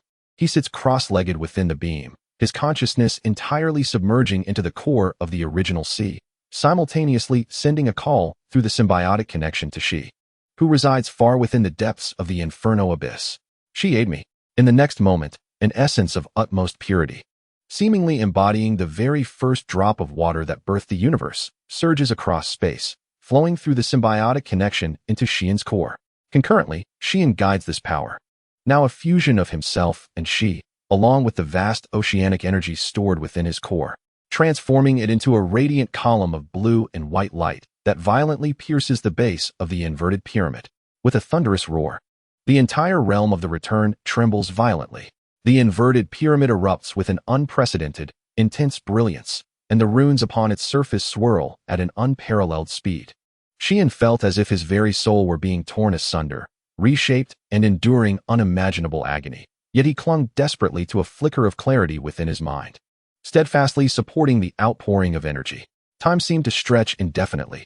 It felt like both a fleeting moment and an eternity. The tremors ceased. The radiance gradually receded. The inverted pyramid halted its rotation, its base firmly resting upon the translucent waters, while its structure solidified, emanating a gentle yet formidable brilliance of order. A magnificent portal, woven of light, slowly unfurled at the base of the pyramid. The tide arc had awakened. With weary eyes, Xi'an opened them to reveal a pallid visage. Yet his gaze sparkled with unparalleled brightness. He had triumphed. Not only had he passed the trial, but through the connection with the ark, he had experienced a vast reservoir of knowledge and power that surpassed all imagination. Rising to his feet, he walked resolutely towards the luminous threshold. Beyond it lay the ultimate treasure of a lost civilization, a bastion of knowledge to confront all future crises, and a staircase to a higher echelon of power. As he stepped into the portal, He seemed to hear a gentle yet authoritative sigh from the ages. "Welcome back, Guardian of the Ocean." Upon entering the radiant portal of the Eternal Source Arc, Theon Greyjoy did not encounter the coldness of metal or technological constructs, but rather stepped into a realm crafted from liquid starlight and flowing mithril. The air was saturated with an intoxicating essence of magic, not chaotic and wild, but exquisitely ordered, akin to the harmonious rhythm emitted by countless precisely interlocking gears. He found himself within an expansive, boundless corridor, its walls not of solid matter but composed of ever-shifting, flowing runic waters. These runes melded, decomposed, and illustrated the infinite mysteries of water elements, from the most delicate dew to the most ferocious deep-sea vortex. Beneath his feet lay a smooth, mirror-like surface, reflecting not his image but the echoes of memories, where each step resonated with the spiritual imprints and knowledge left by ancient Naga sages. Entering a realm of ultra-high magical order, the core of the primordial sea resonates profoundly with the magical matrix within the arc, elevating the host to a state of hyper-frequency enlightenment, rapidly enhancing magical comprehension and mastery. As Theon traversed the corridor, his consciousness greedily absorbed the flowing magical knowledge surrounding him. There was no need to read advanced and even lost principles of tidal magic. Elemental summoning, spatial folding, and soul inscription flowed into his mind like a gentle stream, naturally merging with the insights gained from the primordial sea core and Naga lore. Culminating in a sublime synthesis, he felt the myriad bottlenecks he had encountered on his magical journey dissolve, granting him newfound clarity. At the corridor's end lay an immensely grand circular hall. The vaulted ceiling simulated a starry sky, where the stars did not remain static but moved gracefully along ancient trajectories, casting down a glow infused with astral magic. In the center of the hall lay a pool of water, merely a few feet in size. This pool was the core of the arc, the primordial source pool. Chapter 60. The origin of the source. The pool of water presented an indescribable, colorless hue, as if it encapsulated the very essence of all colors in the world, yet returned to an ultimate state of purity. It lay tranquil and undisturbed, evoking a profound sense of the vastness of cosmic birth and decay, the passage of time and space. Theon sensed that the core of his primordial sea resonated with a near pilgrimage hum as he approached the pool. The essence of this primordial pool possessed a power that was the closest to the original concept of water at the dawn of creation, far surpassing the capabilities of his current primordial sea core. Beside the pool stood a statue of a Naga sage, composed of living mercury, which seemed to sense Theon's arrival and slowly came to life, emitting a hollow and ancient spiritual resonance. "Heir, you have passed the trial. This is the primordial pool, the origin of all water manifestations and the heart of the arc's energy. Here, you may meditate. Draw upon the power of the pool to refine your core and reshape your being, or consult the myriad celestial maps contained within the arc." With the guidance of the Naga sage statue, the walls of the hall illuminated, transforming into countless flowing mirrors of light. Each mirror revealed a different spectacle. Some displayed forbidden contracts for summoning and enslaving ancient sea beasts. Others depicted complex rituals for temporarily elevating a seascape to evade calamity. Some recorded the secret arts of inscribing soul fragments within specific water elements to create eternal guardians. And others illustrated how to guide planetary water veins to construct colossal purification arrays covering continents in order to combat world-class pollution. This was the myriad celestial map, the pinnacle of the Sheetsea era's magical civilization, an immense repository of magical knowledge. Theon was engrossed, captivated by the wonders before him. He beheld designs of magical arrays far more intricate and powerful than the resonance array of the abyss. Learned how to harness the power of the primordial pool to invoke true mastery over wind and rain, to shift seas and fill chasms, and gained insights about the structure of the world's barriers, external threats, and fragments of information concerning the ancient enemy that birthed the Void Devourer. He realized that to fully grasp the knowledge and power of this arc would require an extensive passage of time, and perhaps even a transformation of his own life form to ascend to a higher plane. Theon remained within the Eternal Source arc for an indeterminate duration, as the flow of time within the arc differed from that of the outside world. Once he had initially organized the foundational framework of the myriad celestial map and refined his primordial sea core to a state of near tangibility using the power of the primordial pool, he recognized that it was time to depart. He could not carry away all the knowledge at once, nor could he immediately master the arc entirely. However, he had established a permanent soul link with the arc, allowing him to remotely access the myriad celestial map through his primordial sea core for learning at any time. when necessary, to guide a portion of the Ark's power. Before his departure, the Naga Sage statue imparted a final admonition. Heir, knowledge is both power and responsibility. The fall of the Sheetsy era was not solely due to natural disasters, but also a result of human greed for magical power and the desecration of the world's essence. May you wield this power with caution, to protect rather than to conquer, to balance rather than to plunder. The Ark symbolizes the spark of hope, not a weapon of destruction. Jon solemnly pledged that his pursuit of power is driven by the desire to explore mysteries, safeguard all that he holds dear, and possess the confidence to confront any threat, rather than for the sake of meaningless conquest and annihilation. Upon stepping through the Light Gate and returning to the ruined sea, his entire demeanor underwent a profound transformation. Previously, he was a formidable ocean sovereign, a master of strength. Now, he resembled a mobile repository of arcane knowledge, an embodiment of the ocean's principles. In his eyes, alongside their depth, there shimmered a wise glimmer, an insight into the laws governing the cosmos. The fleet members and Naga envoys awaiting him could not help but feel a sense of reverence at the sight of him, as if confronting a living legend of magic. Jon spoke little, calmly issuing the command, return to port. In his heart, he had already mapped out a clear plan. 1. Assimilation and enhancement, to swiftly integrate the fundamental magical knowledge acquired from the Ark with the existing systems of the Iron Islands and the Naga, thereby elevating overall strength. 2. Establishing defenses, utilizing the newly acquired knowledge to begin constructing a more formidable magical defense system in the Iron Islands and critical maritime regions, even attempting to mend the vulnerabilities of the world's barriers on a small scale. 3. Preparing for the future, to continue tracing the dark hand behind the Void Devourer and, leveraging the knowledge from the Ark, prepare for the potential onset of a larger-scale conflict. The power struggles of Westeros, in his eyes, appeared as juvenile and uninteresting as a child's sandcastle game. The return of Theon Greyjoy sent silent ripples through the Iron Islands and the entire western coast of Westeros. He did not boast about the specific gains from the Eternal Fountain Arc, yet the profound aura exuding from him, seemingly intertwined with the very laws of the ocean, allowed all who beheld him to intuitively sense that the King of the Sea Stones was no longer the same as before. The subtle influence of magic, Theon did not rush to display cataclysmic power. Rather, he embarked on systematic, subtle transformations. He would selectively and progressively integrate the knowledge learned from the Ark into various aspects of the Iron Islands. 1. The rise of magical workshops. He established the tidal sanctuary deep within Pyke, personally guiding selected Ironborn and Naga scholars with magical aptitude to systematically study the magical theories originating from the tidal epoch. They began experimenting with the creation of exquisite magical items, such as water-healing runes capable of automatically repairing ship hulls, order eye crystals that could disperse fog and chaotic energies over small areas, and even potions for elite reef walkers that could temporarily allow them to liquefy. The application of magic in the Iron Islands began its journey from fragmented experiential techniques toward a systematic and scaled approach. 2. Environmental reshaping. Theon, utilizing his deeper understanding of water elements and the world's ley lines, began to guide the flow of magical energies in the surrounding seas of the Iron Islands. He did not impose forceful changes but, akin to the most adept gardener, engaged in nurturing and cultivating. Certain previously barren maritime regions have begun to flourish, their fisheries becoming increasingly abundant. Perilous currents and treacherous reefs have seen a stabilization of energy, rendering navigation far safer. This transformation is gradual and enduring, akin to the gentle nurturing of spring rain, yet it fundamentally strengthens the foundation of the Iron Islands.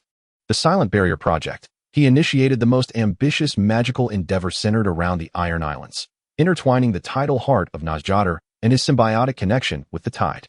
Embarking on the construction of a colossal early warning and defensive magical network spanning vast oceanic territories. This network is not a physical wall, but rather a system of magical nodes and energy veins, designed to detect and delay any large-scale incursions of hostile or chaotic energy, such as the chilling death force of the White Walkers or threats akin to the Void.